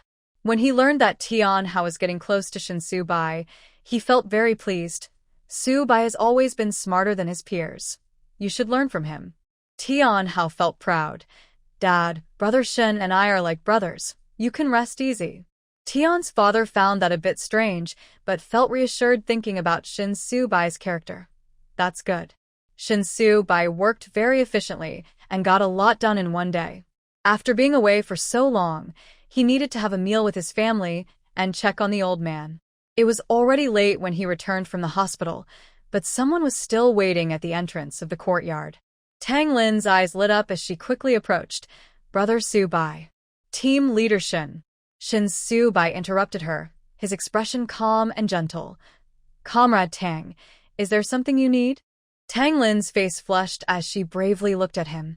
The first thing I did when I came back was to find you, Su-bai. Team leader Shin, I thought you understood my feelings. Shin Su-bai nodded calmly. I do understand. He wasn't foolish. He could see such things clearly. Tang Lin's eyes brightened. Then, let's just say, I don't feel that way about you. His words were direct and clear, leaving no room for misunderstanding. Tang Lin's face turned pale immediately. She had liked him for so long. She couldn't accept it. Why? What is it about me that isn't good enough? In the courtyard, Su Qinglian watched from a distance, feeling anxious. Could Tang Lin really not win back her son? She thought. Maybe she should cry. Which man could resist the tears of a beautiful girl? Tang Lin's eyes indeed turned red. Just as she was about to choke up, someone suddenly jumped in between them. Tian Hao casually squeezed between them, resting an arm on Shin Su-bai's shoulder and glancing at Tang Lin. Tieske, the swan girl hasn't given up yet? With me here, you can forget about it. Tang Lin, proud as she was, felt her face go from red to white at his interruption. She shot a fierce glare at Tian Hao and turned to run away. She cried a little late, only letting her tears flow when she got home. Behind the window, Su Qinglian closed her eyes, feeling a sense of despair. Why couldn't Tian Hao just leave them alone? Commander Shin noticed his wife's unusual expression and looked outside, seeing Tian Hao with his arm around Shin Su-bai. He chuckled. Haozi seems to have a good relationship with Su-bai. What nonsense! Su Qinglian was furious. She didn't want to look anymore, huffing as she walked inside. One day, Yushin men will drive me crazy. Commander Shin, confused, wondered what he had said wrong. Isn't it a good thing that his son has a good friend? Why was she upset? But he didn't dare to say anything, knowing that Captain Su was known for her strong will in her younger days. Outside the courtyard, after successfully driving Tang Lin away, Tian Hao patted his chest. "Shinge, how was that?" Shin Su Bai smirked. "You really are a good friend." Tian Hao laughed. "By the way, when are we heading back? Let's not take the train. It's exhausting." Shin Su Bai raised an eyebrow. "Let's go back the day after tomorrow. Plane tickets are too expensive. It's better to save money." "Oh." Tian Hao leaned against the wall, casually chatting. "I've gotten used to High City. I have no appetite for meals back home. Still, the food at Xia Yunshu's little cafeteria is delicious. By the way, I called the project department today and heard some gossip. When did Yunshu and Ji Siyuan become so close? They even went to an art exhibition together. Do you think something is going on between them?" Shin Su Bai, who was originally indifferent, suddenly became serious. He straightened up and said, "Go buy plane tickets. We're returning to High City tomorrow." "Oh, really?" Tian Hao was surprised. "Brother Shin, didn't you just say we'd go back the day after tomorrow and that we should save money?" But Shin Su Bai had already walked towards the courtyard, leaving behind one sentence: "Time is more valuable than money." That evening, Xiao Wei was brought over by Lu Zhixing. Although he had been splashed with leftover food in the morning, he still looked gentle. "Yunshu, I'll come to pick him up again tomorrow." "No need, let Xiao Wei stay with me," Xia Yunshu directly refused. She didn't want to see Lu Zhixing twice in one day. Lu Zhixing's expression dimmed, but he smiled gently. "That's fine. Xiao Wei will have to get used to being with you sooner or later. I'm preparing the divorce papers with Zhou Xinyue these days. That has nothing to do with me." You can go now. Xia Yunshu took Xiao Wei towards the cafeteria. She had decided to go to the police station tomorrow. Even though Ji Xian didn't want to, she couldn't leave the child with Zhou Xinyue. That woman is full of tricks. Who knows what she might do to the child? Compared to yesterday, Xiao Wei seemed a bit more lively. When he saw Li Funlan in the kitchen, he quietly called out, "Grandma." Li Funlan smiled and squatted down, pulling out a piece of candy from her palm. "Do you want some milk candy? It's very sweet." Xiao Wei nodded and put the candy in his pocket, but didn't seem interested in eating it. Xia Yunshu served him some food and gently asked, "Starting tomorrow, you'll be with me. Are you willing?" She saw Xiao Wei's eyes light up for a moment before quickly dimming again. "You're not my mom." After saying that, he looked frightened, tightly gripping the candy in his pocket, and gestured with his little hand. "She has needles. It hurts." She referred to Zhou Xinyue, and Xia Yunshu was sure of it. "Don't be afraid. She can't hurt me." Xia Yunshu patted his head and placed the food down. "Just eat. No one will hurt you anymore, I promise." Xiao Wei looked up at her, remembering how his mom had also told him not to be afraid. A faint smile appeared on his face, not afraid. After returning home that night, Xia Yunshu planned to move to the small courtyard as soon as possible. It was really inconvenient otherwise. Li Finlan was knitting as usual. She glanced at the well-behaved Xiao Wei sitting outside watching TV and agreed, "All right, moving over there sounds good." At that moment, Zhou Xinyue had just come out of a small restaurant and didn't return home. She didn't expect Xia Yunshu to leave Xiao Wei behind, and she could miss such a good opportunity. The 500 yuan that Lu Zhixing had given her for future living expenses was just right for her plan to set up Xia Yunshu. "Just do as I say. You can handle the child however you want, sell him or throw him away, just make sure I never see him again." In front of her were two men, dressed very plainly, one short and chubby, the other tall and thin, with shifty eyes that made it clear they were not good people. "Why don't we just sell that woman too? A girl in her 20s is worth more than a child," said the short man, rubbing his hands and putting money in his pocket. "The higher-ups are cracking down right now. Selling one is the same as selling two, so we might as well make a big profit. Zhou Xinyue shot him a glance. Of course not. If we sell her, who will take the blame for me? I want Lu Zhixing to live his whole life feeling guilty towards me and never escape from me.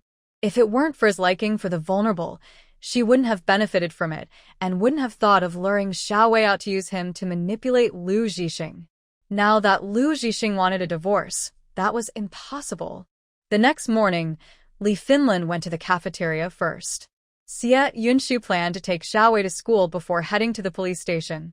As she left, she ran into Lin Suaping on her way to work. Lin Suaping, riding her bicycle, looked at Xiao Wei and immediately changed her expression. Xie Yunshu, why did you bring this child back? Are you out of your mind? Xie Yunshu didn't argue this time. The child is here, so stop talking nonsense. Lin Suaping moved her lips. Just don't remarry Lu Zhixing. He looks weak and definitely can't compete with my boyfriend. I'll be sure to laugh at you later. Got it. Xie Yunshu took out a big white rabbit candy from her pocket and tossed it to her, casually asking, "Do you want me to give you a gift on your wedding day?" Lin Suaping huffed. What kind of gift are you talking about? You just want to show off that tall guy to make me jealous, right? Both of them rode their bicycles, turning into a small alley that was almost empty, where an old van was parked. Xiao Wei sat on Xie Yunshu's bicycle, holding a piece of candy, carefully unwrapping and rewrapping it, then unwrapping it again. Lin Suaping couldn't stand it anymore and simply gave him her candy. Here, take it all. Is a piece of candy really that precious? Xie Yunshu slammed on the brakes. Enough already. Your mouth is foul. Why don't you go to work? Huh. You have a sweet mouth, but your words are sour. Lin Suaping scoffed and rode her bike eastward. Then everything changed in an instant. Two men jumped out of a van, grabbed Xiao Wei, and ran off, bumping into Lin Suaping in the process. A milk candy fell to the ground, rolling into the dust. Xie Yunshu quickly reacted, throwing her bike down and chasing after them, shouting back to Lin Suaping, "Kidnappers, go get help." These two men were repeat offenders, known for stealing and robbing. They had just gotten out of prison a few days ago when Zhou Xinyue found them. Not only could they earn 200 yuan, but they could also get a child for free, so they were eager to take the job. For this big deal, they even rented a van, thinking it was foolproof. They never expected that this woman with a child would be so bold and actually jump into the van after them. "Get out, or I'll sell you too." The chubby man holding Xiao Wei was startled and quickly pushed her away. "Don't mess up my chance to get rich." Xie Yunshu gritted her teeth and kicked him hard in the groin, then followed up with a punch to his head. "Let go of the child." The kick was powerful, causing the chubby man to bend over in pain, cold sweat pouring down his face. This woman is crazy. Xiao Wei rolled out of his arms, and Xie Yunshu caught him, pushing him to the back seat. Then she unleashed several kicks on the chubby man. "Stop the car." The chubby man covered his head and lunged at her. "I'll deal with you right here in the car." Xie Yunshu was tough too. She aimed her kicks directly at his sensitive area. "If we're going down, we're going down together. Let's see if your manhood is tougher than my foot." The chubby man was probably surprised that a woman could fight back so fiercely. Even the thin man driving the car was scared. Who knew a woman could fight so recklessly? At this rate, they wouldn't just fail to sell a child. By the time the police arrived, both men would end up back in jail. The thin man gritted his teeth and drove to the agreed location, determined to prove that two men could handle one woman. Outside the alley, Lin Suaping got up from the ground, her mind blank. She even forgot to call the police first. Her instinct was to find help from Xie Yunshu's man. Shin Subai's flight landed at 7:30, and when he arrived at the project office, it was just past 8. Behind him was Tian Hao, looking completely defeated. "Brother Shin, do we have to rush so much? We could at least grab breakfast." At this time, even the cafeteria was out of food. If only he had called ahead to reserve some buns. Not far away, Lin Suaping was standing with her bicycle, her round face covered in sweat. She saw Shin Subai struggling to speak. Hurry. Xie Yunshu has been taken by human traffickers. We need to save her." Shin Subai's expression changed suddenly. He turned to Tian Hao and calmly said, First, report it. I'll find a car. Lin Suiping slapped her thigh. Why hadn't she thought to call the police first? Shin Subai took big strides and eventually started running. There were company vehicles at the project office, and he drove out from the construction site. Get in the car. Which direction did they go? Lin Suiping was quick this time. I remember the license plate number. The car sped away, and Tian Hao realized what was happening and quickly cursed before heading to the police station to ask for help from Officer Zheng. On his way to find a vehicle, he ran into Ji Siyuan, who was wobbling down from the building. Back from Jingbei? Ji Siyuan glanced behind him and clicked his tongue. Where's Shin Subai? He's not being transferred and leaving for good, is he? Tian Hao didn't have time to deal with him. Shan is going to save Yunshu. She's been taken by traffickers, and I need to report it. Traffickers? Dark memories flooded Ji Siyuan's mind. He grabbed Tian Hao, trembling. I'll drive you. The van stopped at an old grain warehouse in Haicheng. The fat man in the back had already been beaten by Xia Yunshu and was too weak to fight back, but Xia Yunshu was not in much better shape either. Her hair was a mess, and her face was bruised. Even so, she glared fiercely at the two men. Let the child go. The thin man, frustrated from driving, reached out to grab Xia Yunshu. You're pretty tough. I want to see if you can still shout. They had planned to take the child without a hitch, but they hadn't expected this fierce woman to jump in and fight back, leaving the fat man in this state. But no matter how strong she was still a woman, and there would be a limit to her strength. Xia Yunshu really had no strength left. She usually relied on her fierce spirit in fights, and others would back down out of fear. But these two were ruthless criminals who wouldn't run away just because they got hit. Wow, you're really something. I don't know what Lu Zhixing sees in you. Zhou Xinyue slowly walked out of the granary and couldn't help but laugh at Xia Yunshu's messy appearance. Xia Yunshu, isn't it time for you to make me kneel? I really admire you for getting into this situation over a child who has nothing to do with you. Are you foolish? Xia Yunshu spat. You're the one who's trafficking children. Aren't you afraid of going to? Zhou Xinyue's expression changed. She angrily dragged Xiao Wei out of the car and threw him to the ground. I crawled out of. If you want to blame someone, blame your man for being too kind, wanting to be a savior and refusing to divorce me. So I have no choice but to use you as a weapon. Xia Yunshu, who had hurt her leg, endured the pain and pulled Xiao Wei behind her. What do you want? Xiao Wei is just a child. How has he gotten in your way? Zhou Xinyue scoffed. Without me, he would have starved to death long ago. Since he recognizes me as his mother, I can do whatever I want with him. Xia Yunshu knew Zhou Xinyue was not a good person, but she didn't expect her to be this cruel. Worse than an animal. Xiao Wei turned pale with fear the moment he saw Zhou Xinyue. Last night, he had his first nightmare and couldn't sleep well because he was scared of getting hit, even though Xia Yunshu told him not to be afraid of Zhou Xinyue. But this morning, everything returned to the nightmare's beginning. Zhou Xinyue had taken him back. Xia Yunshu looked around the area. It was very remote, with hardly anyone around. The fat man and the skinny man probably only thought about grabbing the child at first and didn't have any weapons. Honestly, if she didn't care about Xiao Wei, she could definitely escape on her own. But how could she save Xiao Wei? She had no idea what Zhou Xinyue planned to do with the child. What surprised Xia Yunshu was that Zhou Xinyue didn't attack her, but instead waved her hand. First knock this little brat out, then tie me up. What? Xia Yunshu furrowed her brows tightly, doubting her ears. Why did Zhou Xinyue want to tie herself up?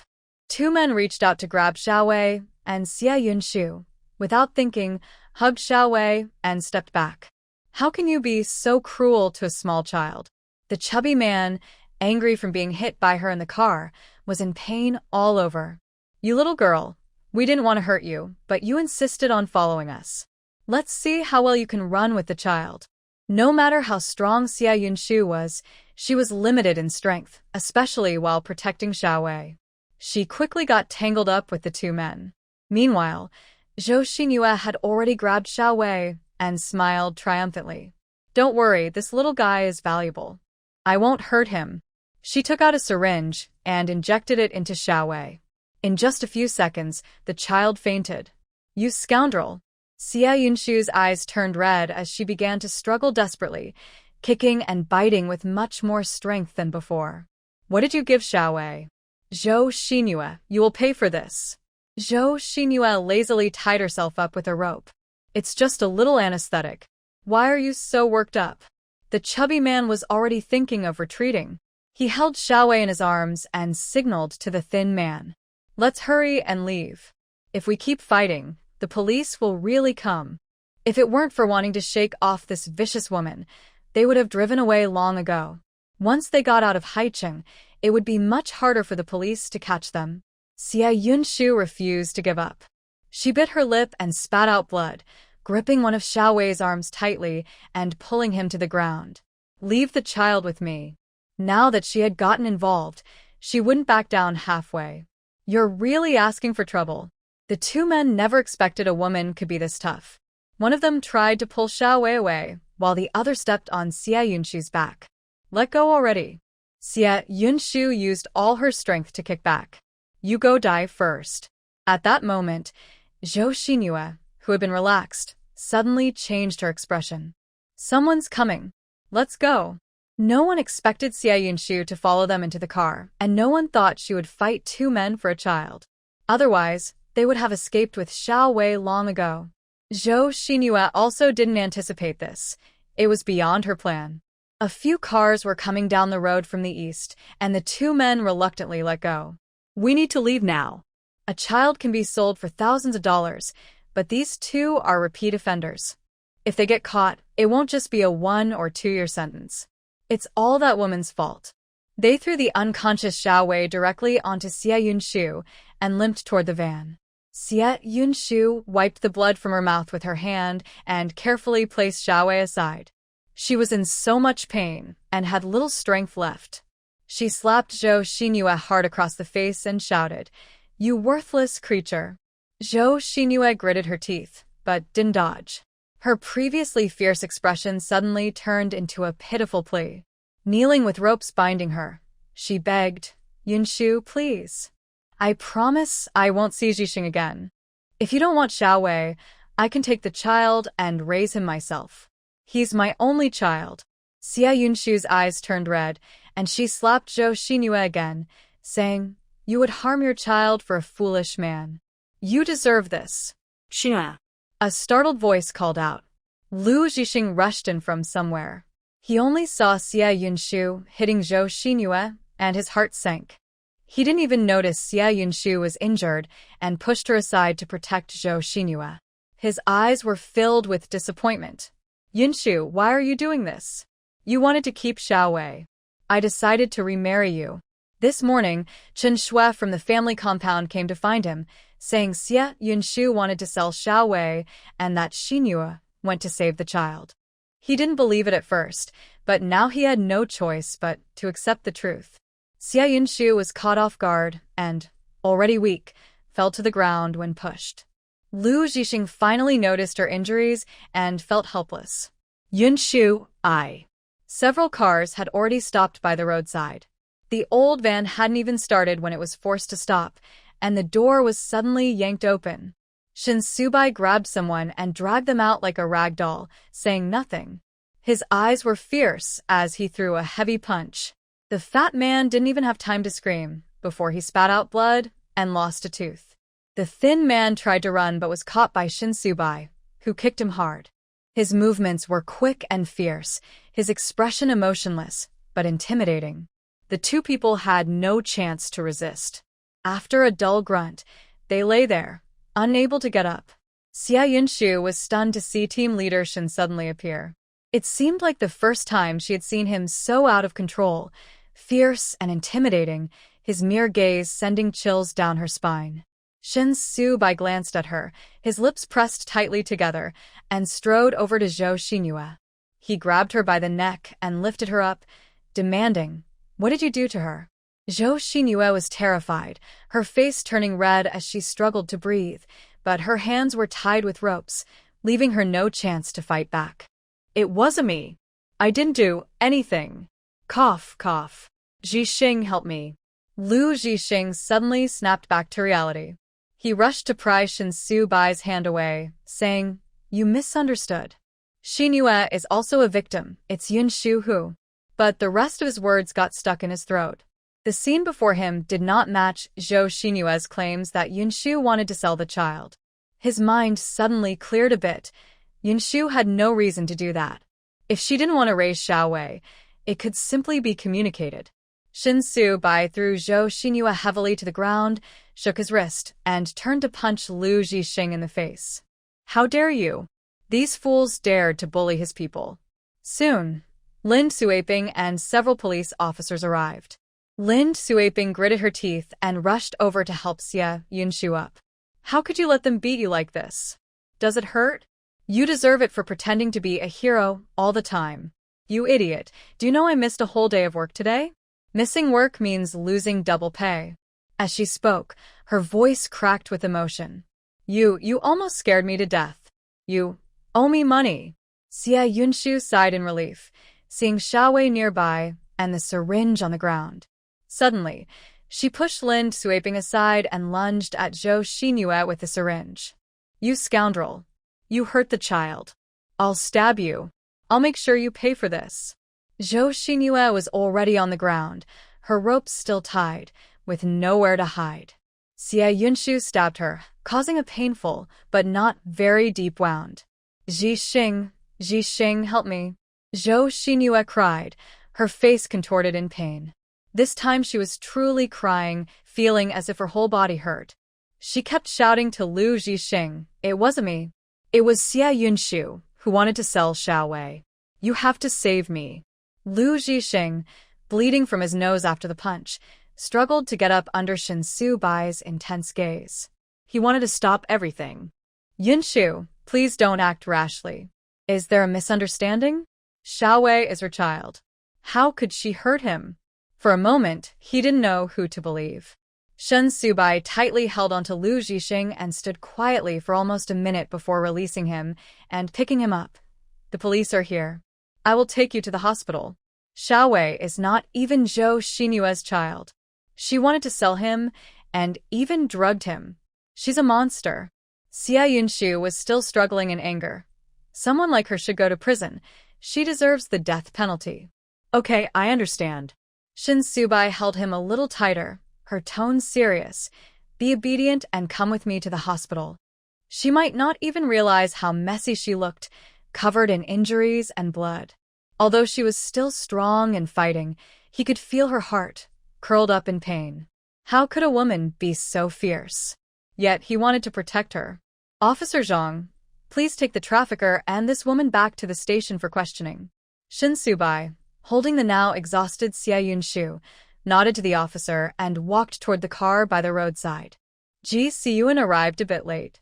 As he got out of the car, he saw Shin Su-bai carrying Xia Yunshu this way. He wanted to take her from him, but Shin Su-bai dodged. "You take the child to the hospital." "Child? What child?" Shin Su-bai was carrying Xia Yunshu. "Why should he take the child?" Ji Siyuan's gaze fell on the still unconscious Xiao Wei behind them, and he froze, recognizing that small face and the two red moles. Watching Zhou Xinyue struggle as the police took her away, Xia Yunshu finally let out a breath. Once she calmed down, she realized an awkward fact. She was actually in Officer Shin's arms. Her face, covered in injuries, turned red. "Officer Shin, put me down. I can walk by myself." After struggling without success, the strong grip around her waist felt like it was welded on.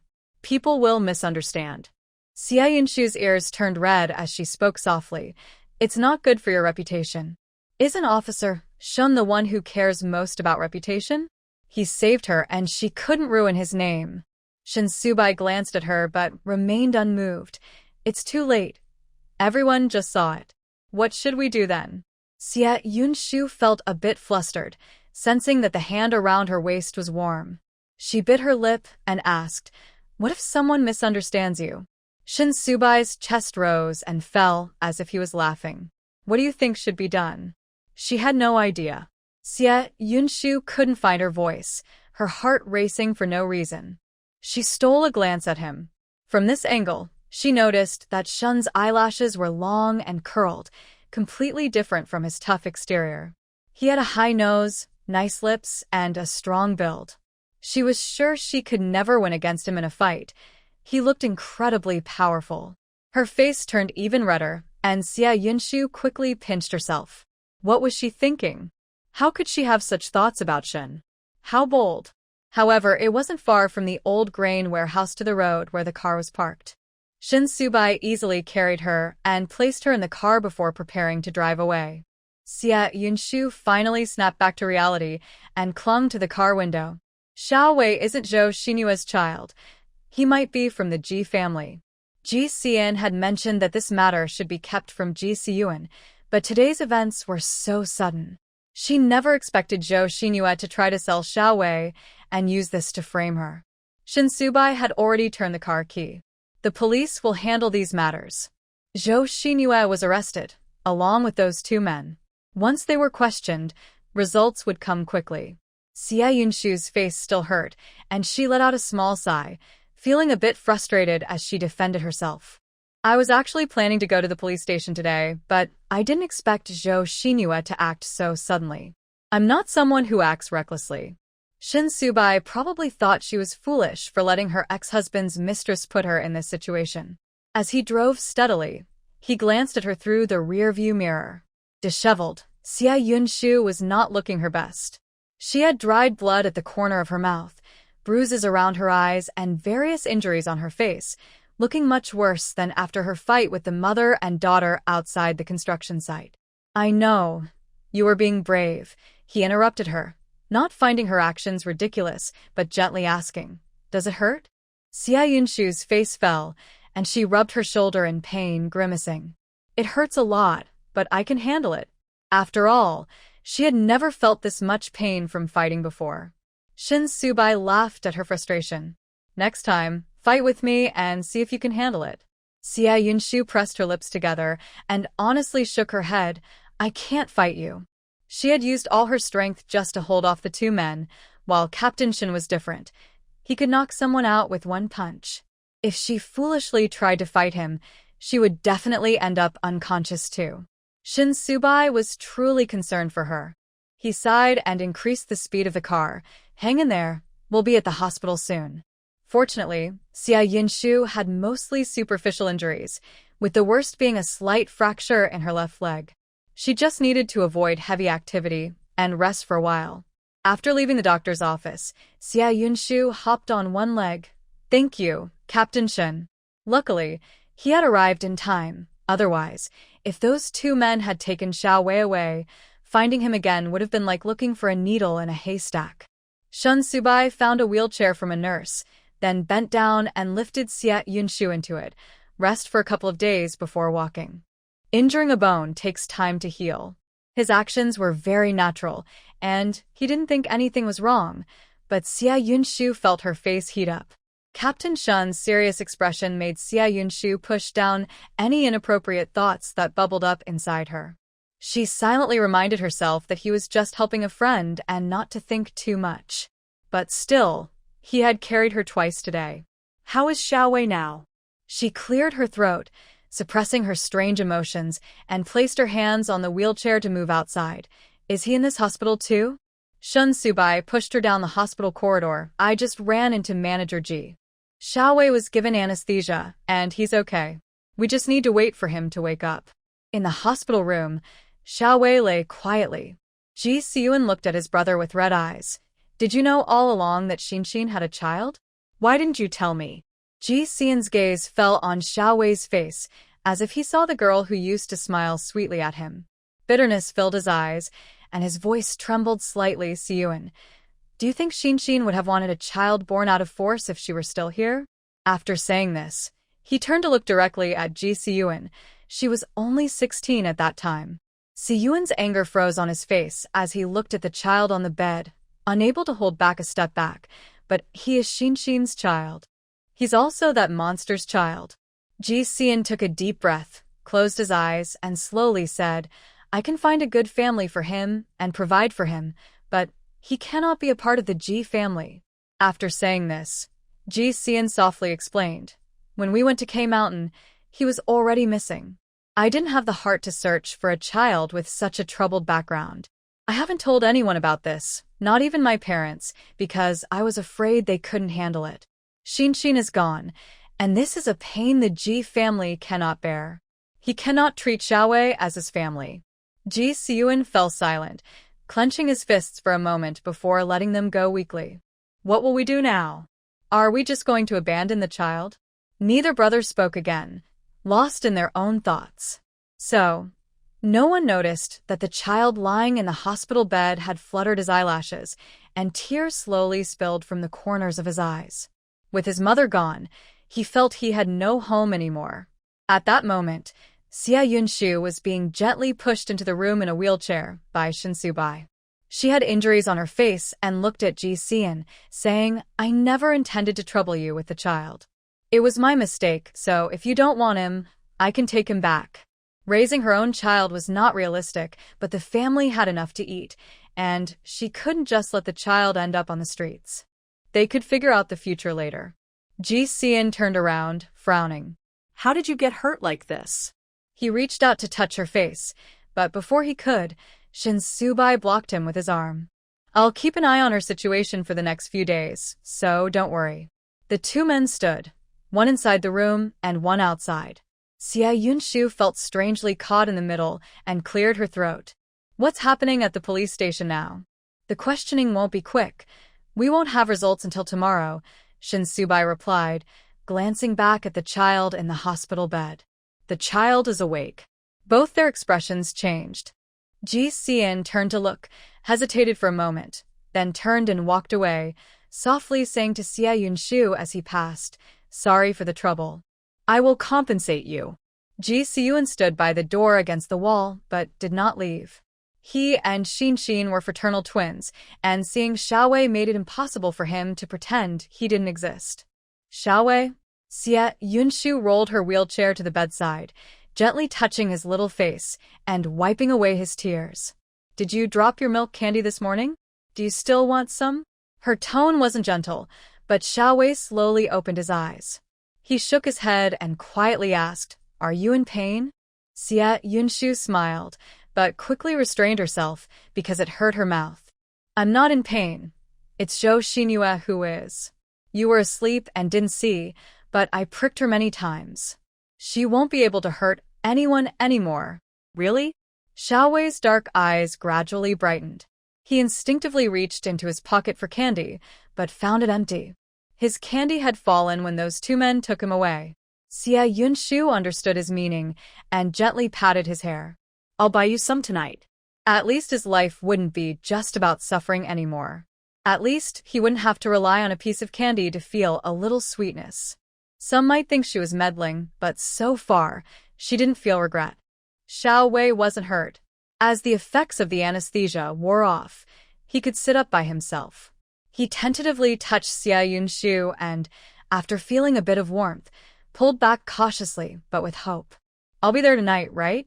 Perhaps due to long-term mistreatment, he didn't speak as fluently as others his age, but today he had spoken the most, even if it was a bit jumbled. Xiao understood him. She lowered her gaze and finally nodded.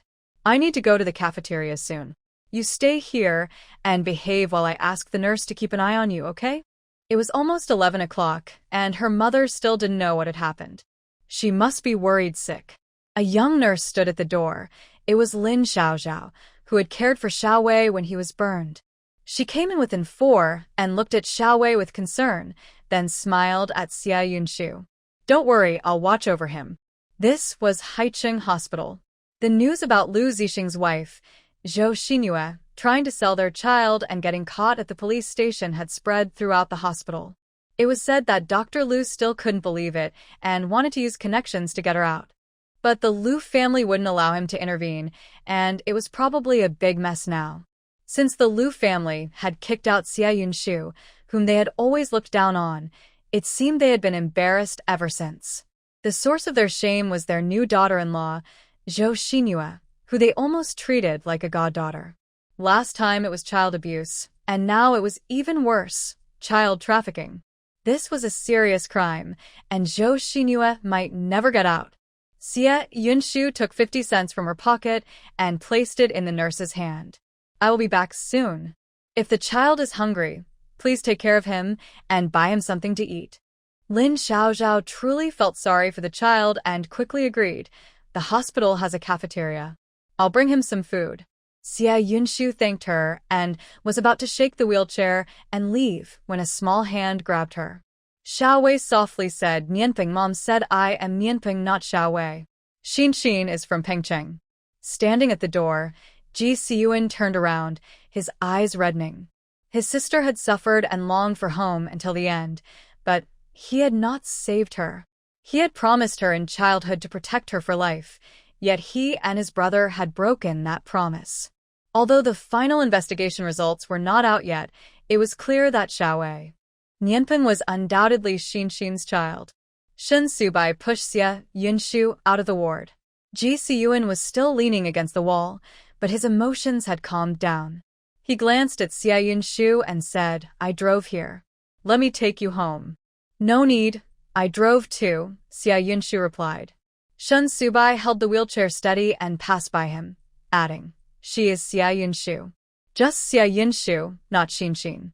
Zhixing understood the implication and gritted his teeth, following her. I never thought of it that way. Although the two had some similarities, their personalities were worlds apart. He had no interest in finding a substitute, and when he was with Xia Yunshu, he never thought of her as Shin. He admitted that he initially approached Xia Yunshu because her eyes resembled Shin's, but he had completely forgotten that point. After all, who would feel a romantic spark for their own sister? Shin Subai continued walking steadily, pushing Xia Yunshu down the hospital corridor. Think what you want. I'm taking her with me. Zhixing placed his hand on the wheelchair and looked at Xia Yunshu. Are you getting in his car or mine? Xia Yunshu was taken aback. Why did she have to choose? She bit her lip, hesitating. How about I take the bus? The doctor only said she couldn't carry heavy things, not that she couldn't walk. She could take her time getting back. Shin Subai's expression darkened slightly. Suddenly, he released his grip on the wheelchair. Before Zhixing could react, he bent down and picked up Xia Yunshu, saying, The wheelchair belongs to the hospital. If you want to push it, you can take it back to the nurse's station yourself. He dared to play tricks. Zhixing was very upset. He ground his teeth and reluctantly pushed the wheelchair in the opposite direction for a while. However, when he passed by Xiao Wei's hospital room, he unconsciously stopped. His brother's earlier words echoed in his mind. If Xian were still here, would she want this child? Xia Yunshu moved restlessly in Shin Subai's arms. She had finally managed to suppress those inappropriate thoughts, so why was he holding her again? Her heart raced, and she felt something was off. This feeling was too unfamiliar. Captain Shin, I can walk by myself. She grabbed Shin Subai's jacket with one hand and held onto the hem of his shirt with the other, trying to stretch her legs to prove, my legs are fine, really. Shin Subai looked at her steadily, then nodded and set her down. Then walk on your own. Xia Yunshu didn't expect him to agree so easily. She hadn't felt it before, but now that her feet were on the ground, she realized it actually hurt quite a bit. She had to hop on one leg, trying hard to get to the parking area. When Shin Subai had been carrying her, not many people noticed, since this was a hospital, and everyone here was sick. Being carried was quite normal. But now, as she hopped, people around her looked at her strangely, especially with such a tall man beside her. Shin Subai casually followed behind her, not feeling embarrassed at all, while Xia Yunshu, who had insisted on walking herself, felt like a clown hopping on one leg. The hospital had uneven brick paths with small stones scattered about, making it quite tiring. After just a couple of hops, a small stone rolled over from somewhere behind her. She lost her balance and fell right into Shin Subai's arms. A light, helpless laugh came from above her. So, do you need me to carry you or not? Her face turned bright red as she quickly stood up straight. She glanced at the car a few dozen meters away and finally resignedly lowered her head. Sorry for the trouble, Captain Shin. How embarrassing. He wouldn't think she was trying to find an excuse to be in his arms, would he? This had happened more than once, and even she was starting to doubt herself. Shin Su-bai easily picked her up again. This time, she kept her head down and was much more obedient. Once they were in the car, Xia Yunshu awkwardly explained, "Captain Shin, please don't misunderstand. I just didn't want anyone to see. I absolutely didn't mean it like that." She is not afraid that team leader Shin will take advantage of her. She is worried that she might take advantage of team leader Shin. Shin Su-bai focused on driving and said, "It's okay. Rumors stop with the wise." Xia Yunshu lowered her head in shame, feeling that compared to team leader Shin, she was indeed too small-minded. The car drove into the construction site and stopped at the cafeteria entrance. Li Fenlin was already anxious. When she saw Xia Yunshu get out of the car, she hurried over. "What happened? Does it hurt? Where does it hurt?" As she spoke, her eyes turned red, and she wiped away a tear, bending down. "Let me carry you inside. You need to rest in bed for the next couple of days, okay? You silly girl. Nothing is more important than you. If you..." Xia Yunshu tugged at her arm. "It's not a big deal. If you don't believe me, ask team leader Shin. It's just a minor injury." Shin Su-bai bent down and picked up Xia Yunshu gently, speaking softly. "Just take it easy for the next few days, Li. I'll take her inside." He carried her all the way to the kitchen before continuing. "Since you can't move around easily, I'll go to the hospital to pick up the child. Once we're done here, I'll drive you home. You shouldn't come back this afternoon. I'll call to excuse you from night school." With everything arranged, Xia Yunshu couldn't find a word to argue back and could only say a weak, "Thank you." "Xiao Bai, wait a moment." Li Fenlin suddenly remembered something. She picked up a paper bag from the corner and rushed over, stuffing it into Shin Su-bai's arms, feeling a bit shy. "Since you've been helping Yunshu with the cafeteria, I don't have much to thank you with. Here, try this sweater." Inside the bag was a light blue sweater made of soft yarn, knitted with large stitches, perfect for the season. Shin Su-bai felt a warmth in his heart. He took it with both hands, smiling brightly. "Thank you, Li. No one at home knows how to knit, so I usually just buy wool sweaters. But nothing compares to a hand-knitted one that feels comfortable and looks good. If I had a mom like you, I can't imagine how happy I would be." Who doesn't love to hear compliments? Li Fenlin beamed at the praise. "If you like it, I can knit you more. Yarn is not expensive. You're tall, so I made it a size bigger. Try it on when you get home, and let me know if it doesn't fit." Shin Su-bai's gaze shifted past her to Xia Yunshu in the kitchen. "Li, Yunshu is injured. Let her rest at home for the next few days. She is strong-willed, but she will listen to you." The cafeteria can operate normally even without Xia Yunshu watching over it. The chefs, helpers, servers, and cashiers are all present. Li Fenlin, who has experienced a happy marriage, can clearly see how Shin Su-bai feels about Yunshu. She couldn't help but say, "Xiao Bai, Yunshu had a difficult time in her last marriage, and now she's scared and hesitant to start over." You. She didn't finish her sentence, but Shin Su-bai understood. He didn't rush to make promises. Instead, he tightened his grip on the paper bag and, after a moment of silence, said slowly, "Aunt Li, I'm not in a hurry. You don't need to push her. Taking it one step at a time will eventually bring me closer to her." Xia Yunshu appears strong, but every time she sees Lu Zhixing, she gets very emotional. He knows that the Lu family has hurt her deeply, both physically and mentally. When you pour your heart into loving someone, only to be treated like dirt, such an experience can't simply fade away with realization. Even though she has been through a marriage, she remains innocent and not cunning, because she has always been good and hasn't changed her true self. But that's okay. For every step she takes back, he will take 2 steps forward, clearing all obstacles ahead of him. Xia Yunshu's leg injury isn't serious. After resting for a night, she felt ready to walk slowly. However, Li Fenlin wouldn't let her go to the cafeteria, and even Aunt Zhao came to persuade her. "It's not like you can't turn around. Just relax at home and wait until your leg heals before you get busy." Xia Yunshu decided not to insist. Xiao Wei, now called Mianpeng, left with Li Fenlin in the morning. She felt bored at home, So she picked up a book, unsure if missing class yesterday was a big deal. Grandma Zhang went to the market early to buy some bones. While simmering them on the balcony stove, she spoke to Yunshu. I heard your mom say yesterday, Yunshu, I just want to say that raising that child might not be suitable for you. Yunshu put down her book and bit her lip. Grandma, I know. Now, Xiao Wei. Or should I say Nianping's household registration is under Lu Zhixing's name, but Zhou Xinyue has been arrested, facing legal consequences. The Lu family will definitely not allow Lu Zhixing to raise such a child. She had previously thought too simply and didn't consider that Zhixing would refuse to acknowledge this child, so now Nianping essentially has no home. Feeding the child is actually quite simple. Nianping is understanding and obedient, living carefully.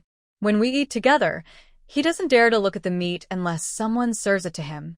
If I were to send Nianping to an orphanage, I wouldn't have the heart to do it. His shy and timid nature makes it hard for him to speak, and he might get bullied there.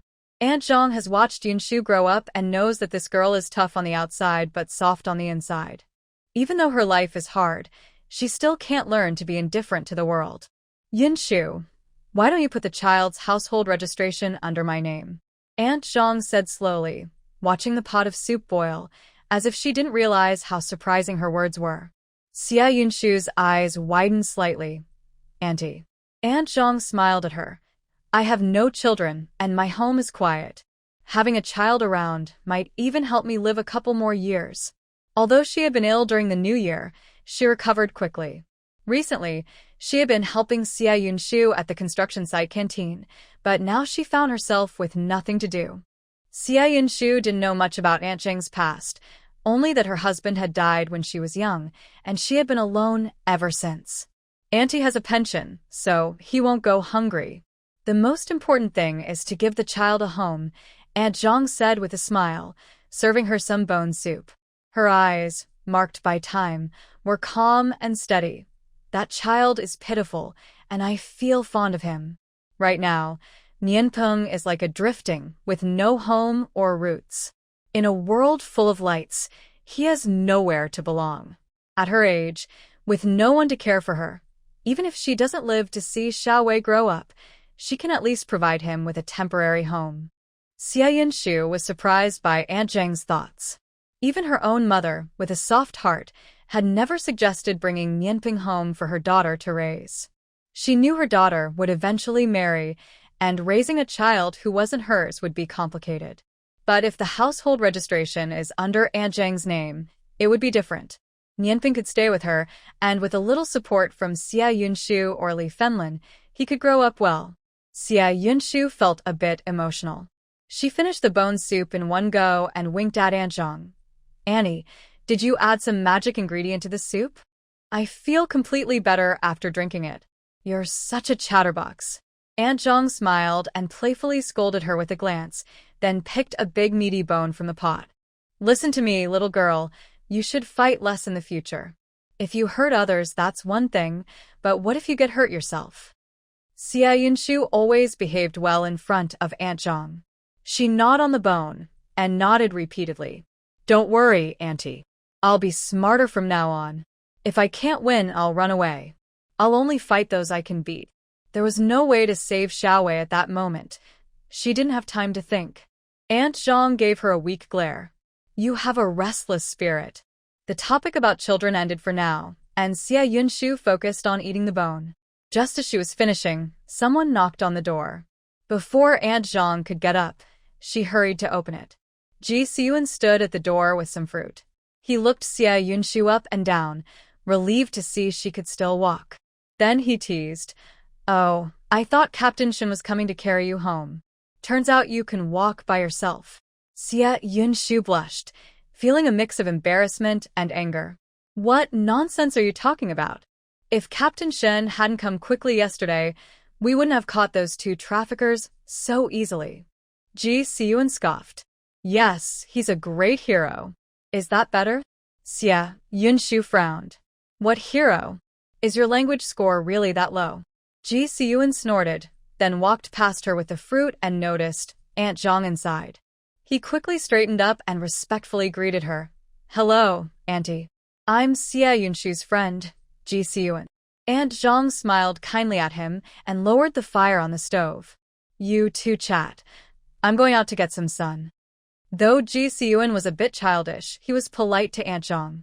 Seeing her holding a stool, he quickly offered, Auntie, let me help you with that. Aunt Zhang looked at him, and then at Xia Yunshu, knowing very well that her little Yunshu was quite popular. No need. I can carry it. Even though she was over 60, she was still quite energetic and had no problem with a stool. Yuan smiled. Auntie, then take your time. Once Aunt Zhang went out, Xia Yunshu looked at him curiously. I thought you were always a little hothead in front of others. Turns out you're so polite. Zhixing awkwardly tugged at his collar. Who are you calling a dog? Isn't that an elder? Of course, I have to be polite. He looked around the environment and frowned again, saying, You live here, where you can't even see the light. Is that comfortable? Xia Yunshu sat down again. So what? I grew up in this kind of environment. Housing in the city is always tight, and there are countless similar buildings throughout the city. Zhixing shrugged, but didn't seem to mind. He pulled up a chair and sat down, then peeled an orange and handed it to Xia Yunshu. Do you want some? It's very sweet. Xia Yunshu accepted it without hesitation. Did you come specifically to see me? But I'm fine now. I can go to class tonight. The night classes are tightly scheduled. Missing one day is okay, but missing two makes her worry about keeping up. Zhixing nodded and quietly ate a piece of the orange, then spoke up. This morning, the police sent a message that Zhou Xinyue has confessed. Xiao Wei is not her child. He was someone she tricked out of K Mountain a year ago. He is Shin's child. At first, Zhou Xinyue refused to admit it, insisting that Xiao Wei was her biological child and even accusing Xia Yunshu of wanting to sell him. Unfortunately, the two traffickers didn't escape and quickly revealed the truth. With solid evidence, Zhou Xinyue had no way to defend herself. Xia Yunshu was not surprised. She looked at Zhixing. So what do you plan to do? Does the Ji family want to accept Nianping? Zhixing's expression darkened as he took out a savings book from his pocket, his tone bitter. My brother can't get over this, and I can't tell our parents. He naturally couldn't let go of Nianping, but he also had to consider what his brother said. The situation with Shin was too tragic. They searched for this little daughter for a long time and never gave up over the years, but the final outcome was hard to accept. The treasure they held in their hands was trampled upon, and they never even got to see her. When they learned that Shin had passed away, his mother fainted several times and was even hospitalized for rescue. His father also couldn't accept the truth and locked himself in his room for several days. The pain was excruciating. Did they have to experience it all over again? Shin's child, who is also that monster's child, how could they accept that? The existence of this child only proves that Shin suffered more than they could imagine. But this child is named Nianping, and he looks so much like Shin. Zhixing hardly slept last night. He couldn't convince himself to turn away Shin's child, nor could he force his older brother to accept the child. No matter how he chose, it felt wrong. There were 3,000 yuan in the bank book. Zhixing chuckled to himself. This is for my brother for you. Thank you for doing your best to save the child. He may not want to acknowledge this child, but he still hopes for a better life for him. So you still don't plan to keep this child, right? Xia Yunshu didn't refuse the money. She put the bank book away and looked at Zhixing seriously. I understand your thoughts, but once a decision is made, don't regret it. Grandma Zhang is willing to put Nianping under her household registration, so he will have a home. Everyone acts from their own perspective. For Zhixing, he couldn't accept that there was no mistake. But Nianping is a living person with feelings. They couldn't just take him in after regretting their decision later.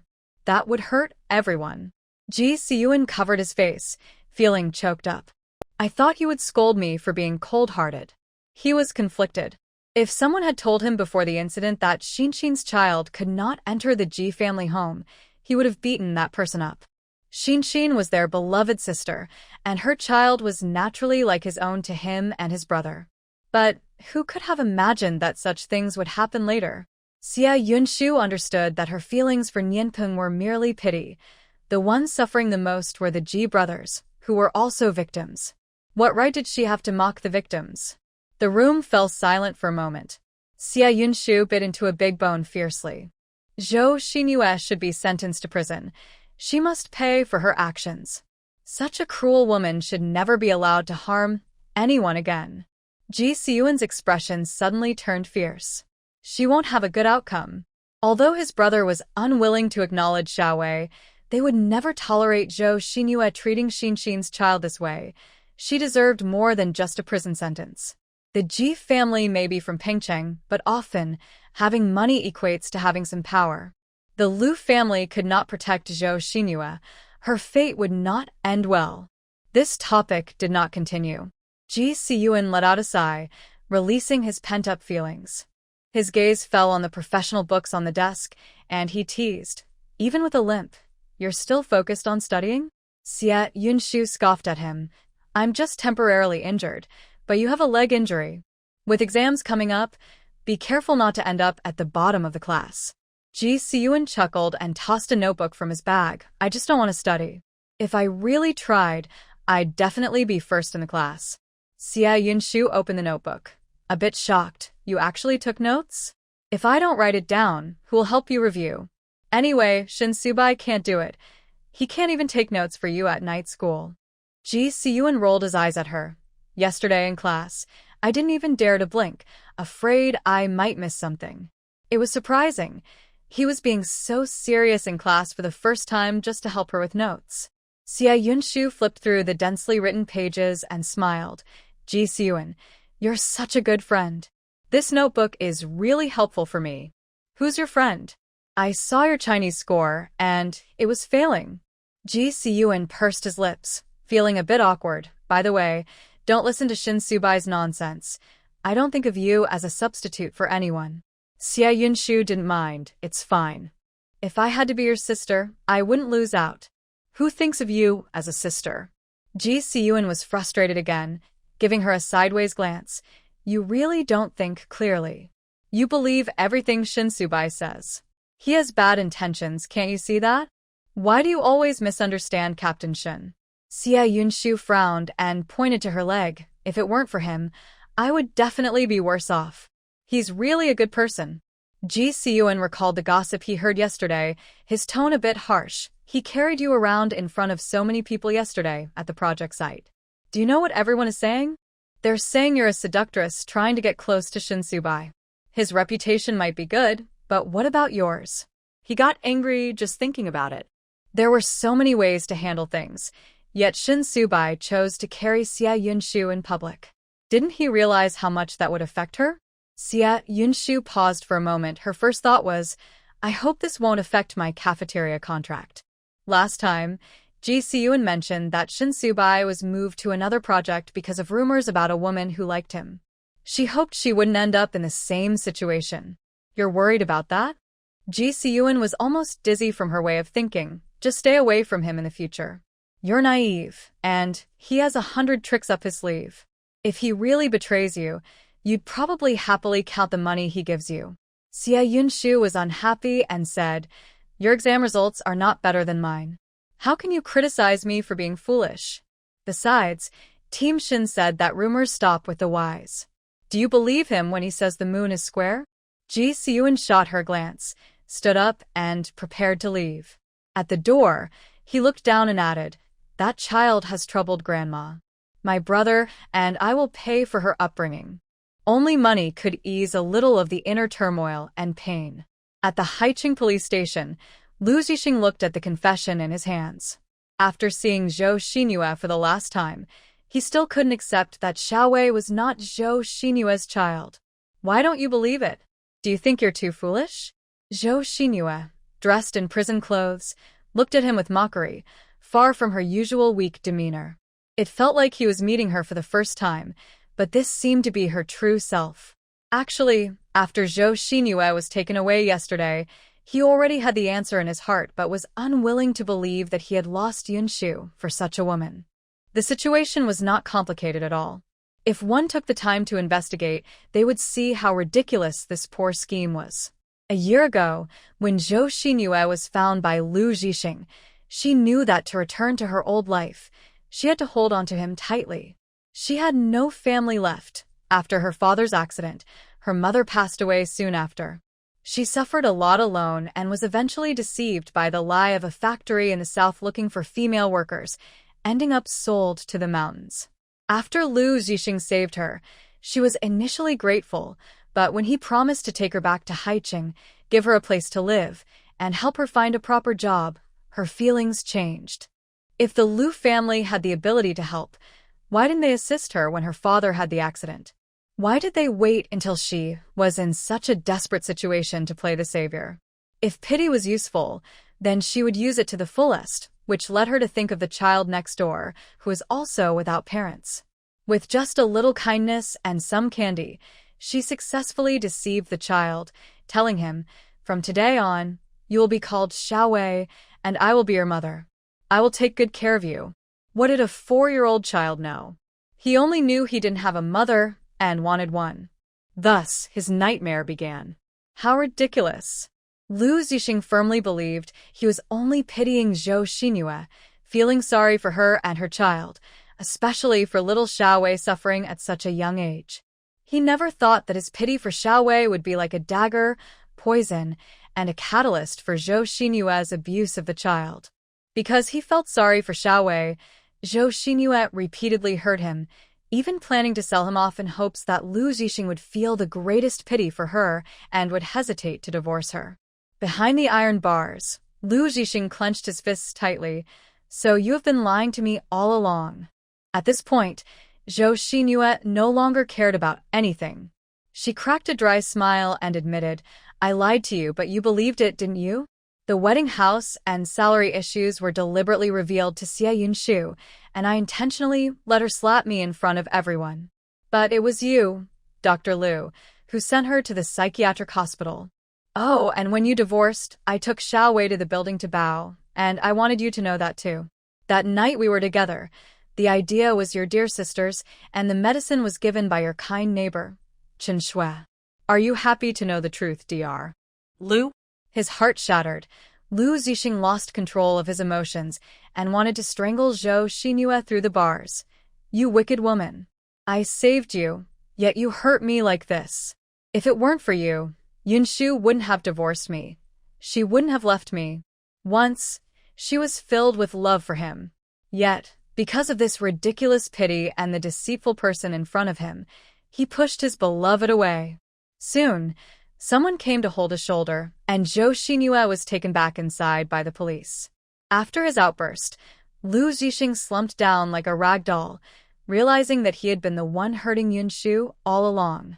Even his only reason for pitying Zhou Xinyue and her child was invalid. The weather outside was gloomy as Lu Zhixing walked out of the police station in confusion. He instinctively touched the ring on his finger, the one Xie Yunshu had shyly given him at their wedding. Although he rarely wore it because it was a hassle, now he wore it day and night. He loved Yunshu, so how did it end up like this? Cheng Yuxiang and Lu Xueding were waiting outside and rushed over to him. "Brother, are you okay?" Lu Xueding asked worriedly, glancing back at the police station. Biting her lip, she asked, "What about Xinyue?" Lu Zhixing recalled Zhou Xinyue's words and suddenly turned to his sister. "Xinyue? What did she give you? Are you teaming up with her against your own brother? Yunshu is your sister-in-law. She used to treat you so well. Are you blind? How can you enjoy her kindness while looking down on her and forcing her to divorce me?" He said, gripping Lu Xueding's collar tightly, looking at her with sorrow. "I let her down." Lu Xueding was pushed against Cheng Yuxiang and stood there in shock, her lips moving slightly. "Sister Xinyue treated me well before. I thought she still did." "Enough. What is there to discuss about a worthless person?"